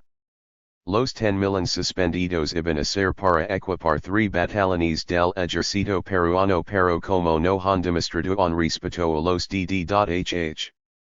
No se entregarán. El total de ayuda condicionada será de $83 millones solamente, de los 24 millones para cuestiones militares, para implementar y dar mantenimiento a unidades de ingeniería del ejército, obras civiles, carreteras y puentes básicamente, 6 millones, mantenimiento y reparación de aviones Tucano. Básicamente, 6 millones, mantenimiento y reparación de aviones Tucano bombarderos A-37 y helicópteros Bell 212 y 214 de la FAP, 12 millones. Logística de algunas dotaciones de la Marina en Ríos Selváticos, 6 millones. Además 60 millones para desarrollo económico, de los ya se firmó convenio por 52 millones, 50 para balanza y el resto para planificación. La ayuda para el 92-93 se estima bordar los $130 millones. Dicen. Las condiciones de los legisladores norteamericanos al ejecutivo son creación de registro nacional de detenidos, y nombrar fiscales con mandato para procesar a violadores de DD.HH. Y acceso irrestricto de la Cruz Roja Internacional a cuarteles donde hay detenidos, además que el gobierno ejerza el control efectivo de aeropuertos y civiles y que las fuerzas policiales y militares actúan conjuntamente contra el narcotráfico. Se espera en Washington que hasta el 1 de enero del 92 se cumplan los dos primeros requisitos y que cuando se cumpla el tercero se hará el tercer desembolso efectuado directamente a Fujimori. Este acuerdo se llegó a firmar el 1 de octubre del 91. Posteriormente, el debate ha prosguido y lo con tu es que hasta diciembre ni representante del más alto nivel de ninguna de las partes, pues, que acaban de nombrar a Bob Martinez como representante yanqui no sería sino un acto de cumplimiento formal. Y no hay un solo centavo para el desarrollo alternativo y es vox populi el fracaso del convenio, mientras los campesinos expresan su malestar y están abiertamente en contra de la acción de la DIA que esparce desde helicóptero la plagas de hongos que arrasan toda plantación. Pero los cocales se extienden en nuevas zonas en el Alto, Medio y Bajo Hualaga hasta en el Alto Mayo. A la vez que el partido extiende su control al Hualaga Medio. Además, se expresa una encarnizada lucha entre revolución y contrarrevolución no solamente en la región del Hualaga sino en toda la silla de selva y el país en su conjunto, particularmente en Ayacucho y el centro del Perú. En los EE.uu. Prosigue la contienda, Bush define su estrategia andina contra las drogas y critica a los congresistas por haber impedido que se administre tres batallones del ejército peruano y que puso en serio peligro, dice los planes de su administración en la región andina. Levitsky insiste en que no se puede aplicar un programa contra las drogas sin tener en cuenta la amenaza o la seguridad que presentan los insurgentes. Y en el Perú le preocupa los resultados del convenio con una mayor incorporación de los campesinos a la guerra popular y que cocaleros de cultivadores pasan a ser elaboradores de PVC, por eso expreso titula Campesinos del Alto Hualaga reanudan sus lazos con narcotráfico, y organismos como el ILD indica que no hay visos de que EE.uu. Envy el dinero. Organismos como el ILD indica que no hay visos de que EE.uu. Envy el dinero a que se comprometio. Participación militar Yankee. Dia. Partamos de la evidencia que nunca antes, durante la campaña de impulsar, la guerra popular del Perú ha repercutido tanto en el centro del poder político norteamericano, por una parte SEVE que en la pugna electoral entre demócratas y republicanos, toman nuestro preciso para manjar sus contradicciones pero esta guerra no significará un verdadero riesgo para su dominio hegemónico en América Latina ni la tomarían en cuenta. Es uno de los grandes triunfos obtenidos en esta campaña el haber remisido los entrenos del gran gendarme mundial y se ha tenido que ver enmascado más que nunca antes en la guerra contrarrevolucionaria del Perú. La participación imperialista yankee en la guerra contrasubversiva es un hecho y se manifiesta en todos los campos de la política peruana. Hay un tratado de intervención militar que como lo hemos demostrado es una injerencia completa en materia de política económica y militar totalmente violatoria de la constitución peruana. Hace tiempo construyeron una base contrasubversiva tras el engano de base antidrogas, en Santa Lucia y proyectaron hacer otra similar en el Valle del INE, ali está el destacamento yankee con 14 agents de la Drugs Enforcement Agency, DIA, que depende del Departamento de Justicia de los EE.uu, nominados matavietnamitas por las masas del lugar, quienes además de patrullar pilotando los helicópteros ALH, actúan contaminando los campos con el spike prohibido internacionalmente o sembrando hongos venenosos como lo han probado los agronomas peruanos y que han destruido los sembríos de todo tipo, para erradicar la coca, atacando a los campesinos y no hacia los narcotraficantes, la prepotencia con que actúan ya la hemos denunciado al punto que los califican de parecer unos rambos, parecer, porque son unos cobardes que le dan las peores faenas a los peruanos y gozan de una serie de beneficios como que solamente beben sus gaseosas enlatadas. En esa base se encuentran funcionando además de la DIA, la NAS organismo financiero que depende de la anterior, el Cora Proyecto Norteamericano de Erradicación, la Policía Nacional y desde fines de febrero o comienzos de marzo la FAP.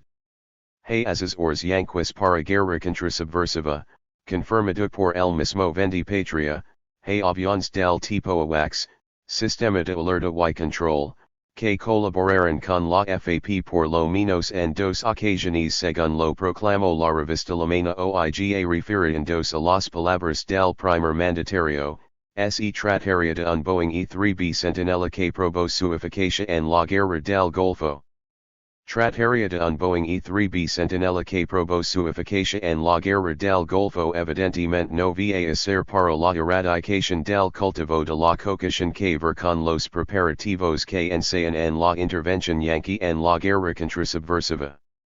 Incluso en la carta de las asociaciones norteamericanas dirigidas ante sus representantes en el Congreso norteamericano plantean que desde el 89 en que se involucró en la llamada guerra contra las drogas no se han obtenido resultados positivos y que más bien tanto en Colombia como en Perú, debido a la presencia de movimientos guerrilleros la asistencia militar de EE.UU. Ha sido explícitamente descrita como asistencia contrainsurgente, pero cualquier involucramiento de los Estados Unidos en los conflictos internos de la región debería ser ampliamente debatido y decidido por el Congreso y no conducido bajo el disfraz de guerra contra las drogas. Un trabajo publicado por el Departamento de Estado de los EE.UU.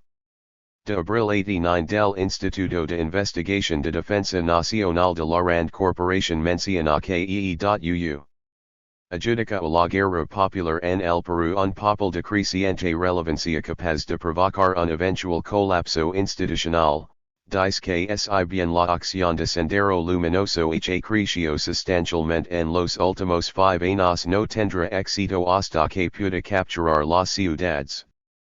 Pero, este mismo instituto está preparando un reciente informe y comentan algunos analistas que dicha institución concibe actualmente dos posibilidades, o que la situación presente de la guerra prosiga indefinidamente opinión calificada de optimista, o que es el gain la guerra en un lapso de 10 años, esta es la opinión pesimista, se interrogan por qué ese cambio. Porque consideran que la organización subversiva estaría ya en condiciones de cortar el acceso a Lima del 75% de sus necesidades alimentarias transportadas por la carretera central, dicen que la crisis económica también favorece y que un golpe militar sin chances limitados porque favorecería la polarización. En la revista New York Times se publicó, 50 consultores van al Perú, ante esta noticia el ministro de Defensa Torres Asiego dijo que tocaba al ministerio decidir si venían o no los instructores norteamericanos, pero a los pocos días anunció la legada de norteamericanos con el fin de enfrentar el terrorismo con mayor eficacia, vienen a capacitar en lucha antisubversiva. Levitsky dijo. EE.UU decidió enviar asesores militares al Perú porque cree que es imposible luchar contra el narcotráfico sin enfrentar también a los guerrilleros marxistas de Sendero Luminoso, decenas no centenas. El general Velarde Jefe del CFA tuvo una mesa redonda con Levitsky y con el director de la oficina de enlista. Tuvo una mesa redonda con Levitsky y con el director de la oficina de enlista Seguridad Nacional para que nunca se informó, obviamente no para la lucha contra las drogas. El premier peruano Torres y Torres Lara primero informó que no había tropas norteamericanas en el Perú para de inmediato agregar solo se aceptara asistencia para adiestramiento, dijo que en junio 89 legó personal de instructores del ejército norteamericano pertenecientes al primer batallón 7 o grupo aerotransportado de Carolina del Norte con sede en Panamá para caso de operaciones en la selva con la Policía Nacional. Informó de la firma de dos anecos al tratado en julio 91 y dijo que en agosto 15 miembros del ejército norteamericano están en Mazamari para instrucción. ¡Qué coincidencia!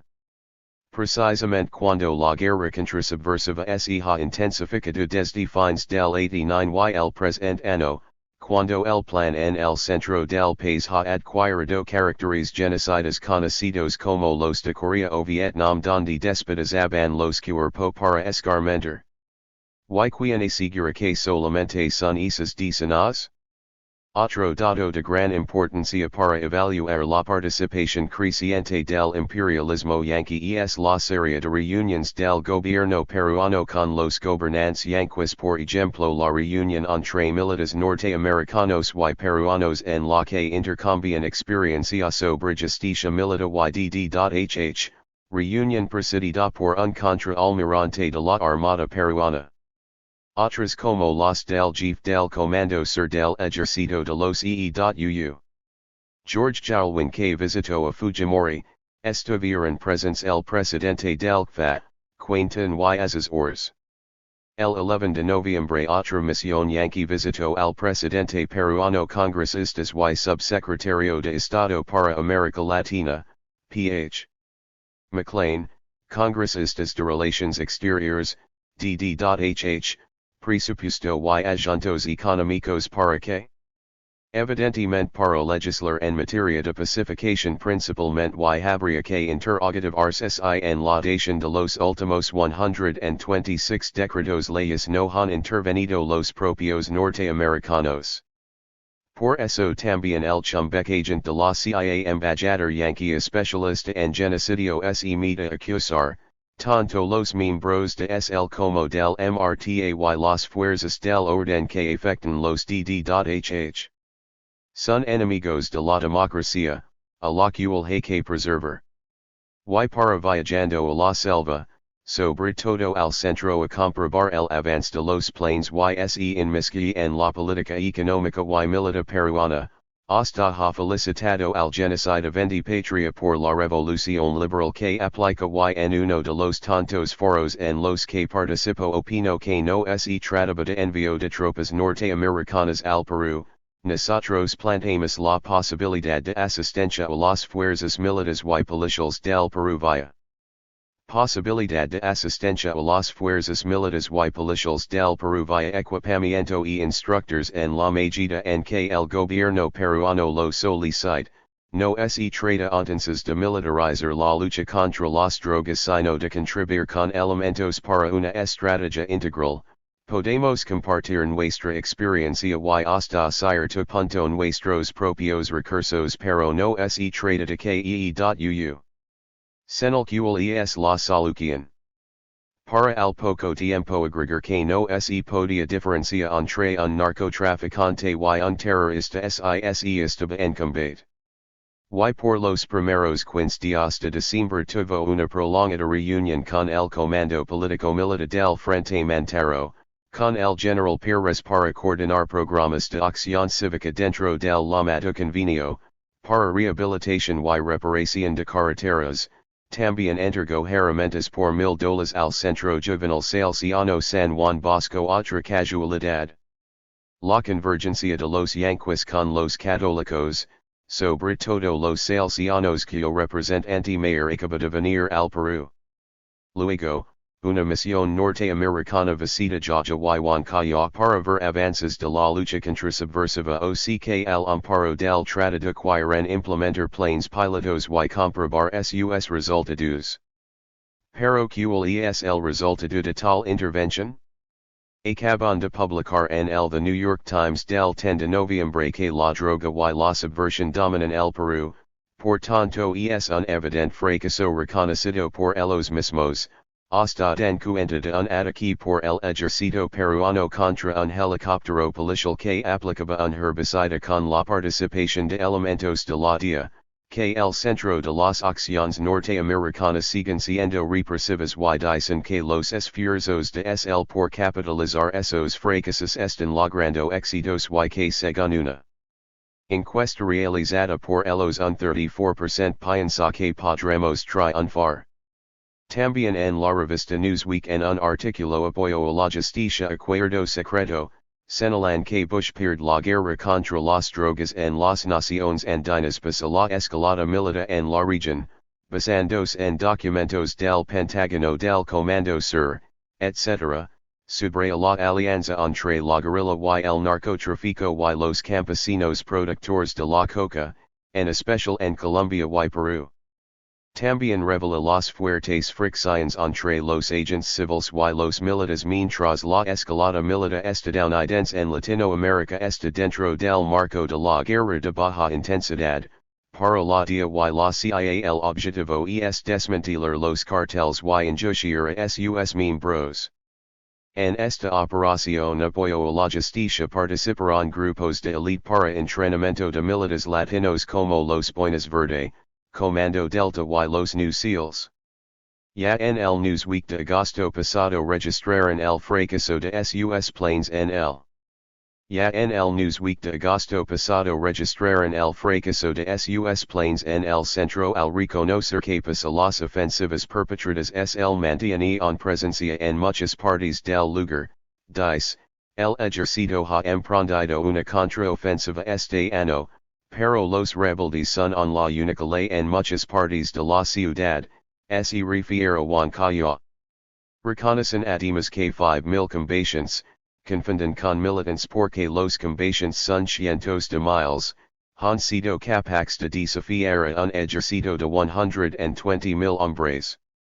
En revistas económicas internacionales como en The Economist difundieron Perú, Enviada y Muera, en otra revista económica peruana Actualidad Económica publicaron, Alto Costo y Sendero Riesgoso y el diputado norteamericano laborista John McFall en carta dirigida al diario The Independent denuncia la persistencia de violación de DD.HH.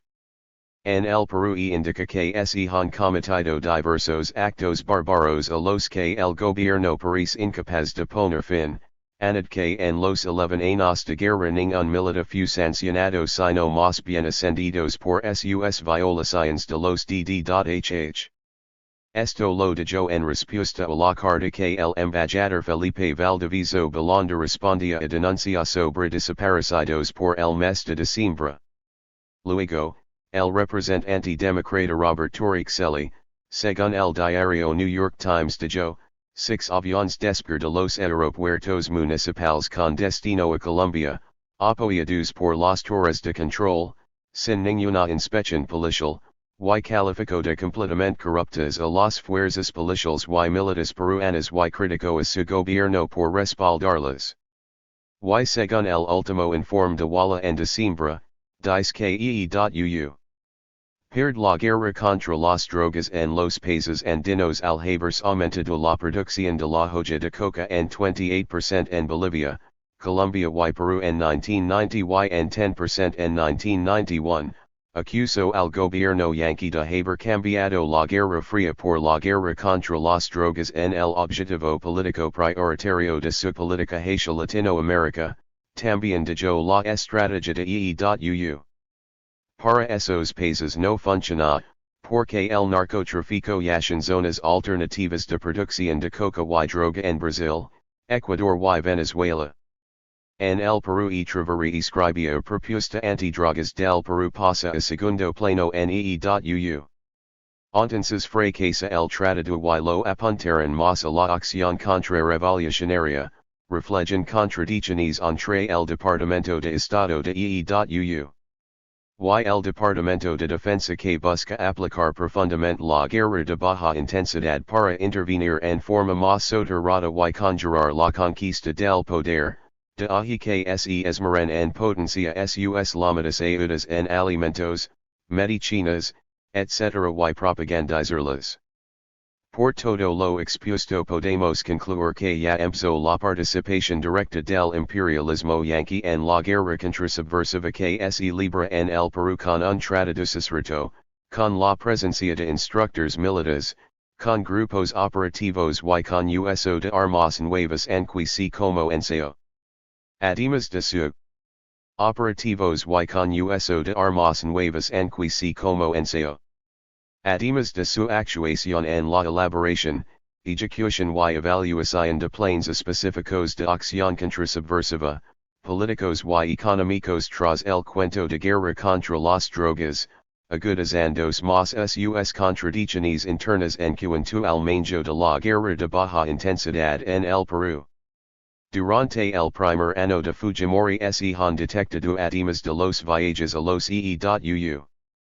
Por los militares peruanos, Otros viajes con fines de coordinación, asesoría y ayuda en materia de lucha contra subversiva y contra las drogas, por ejemplo a España fue el ministro de defensa, para lo mismo vino al Perú el británico jefe militar que se reunió con el ejército peruano, y se han producido intercambios similares con los franceses.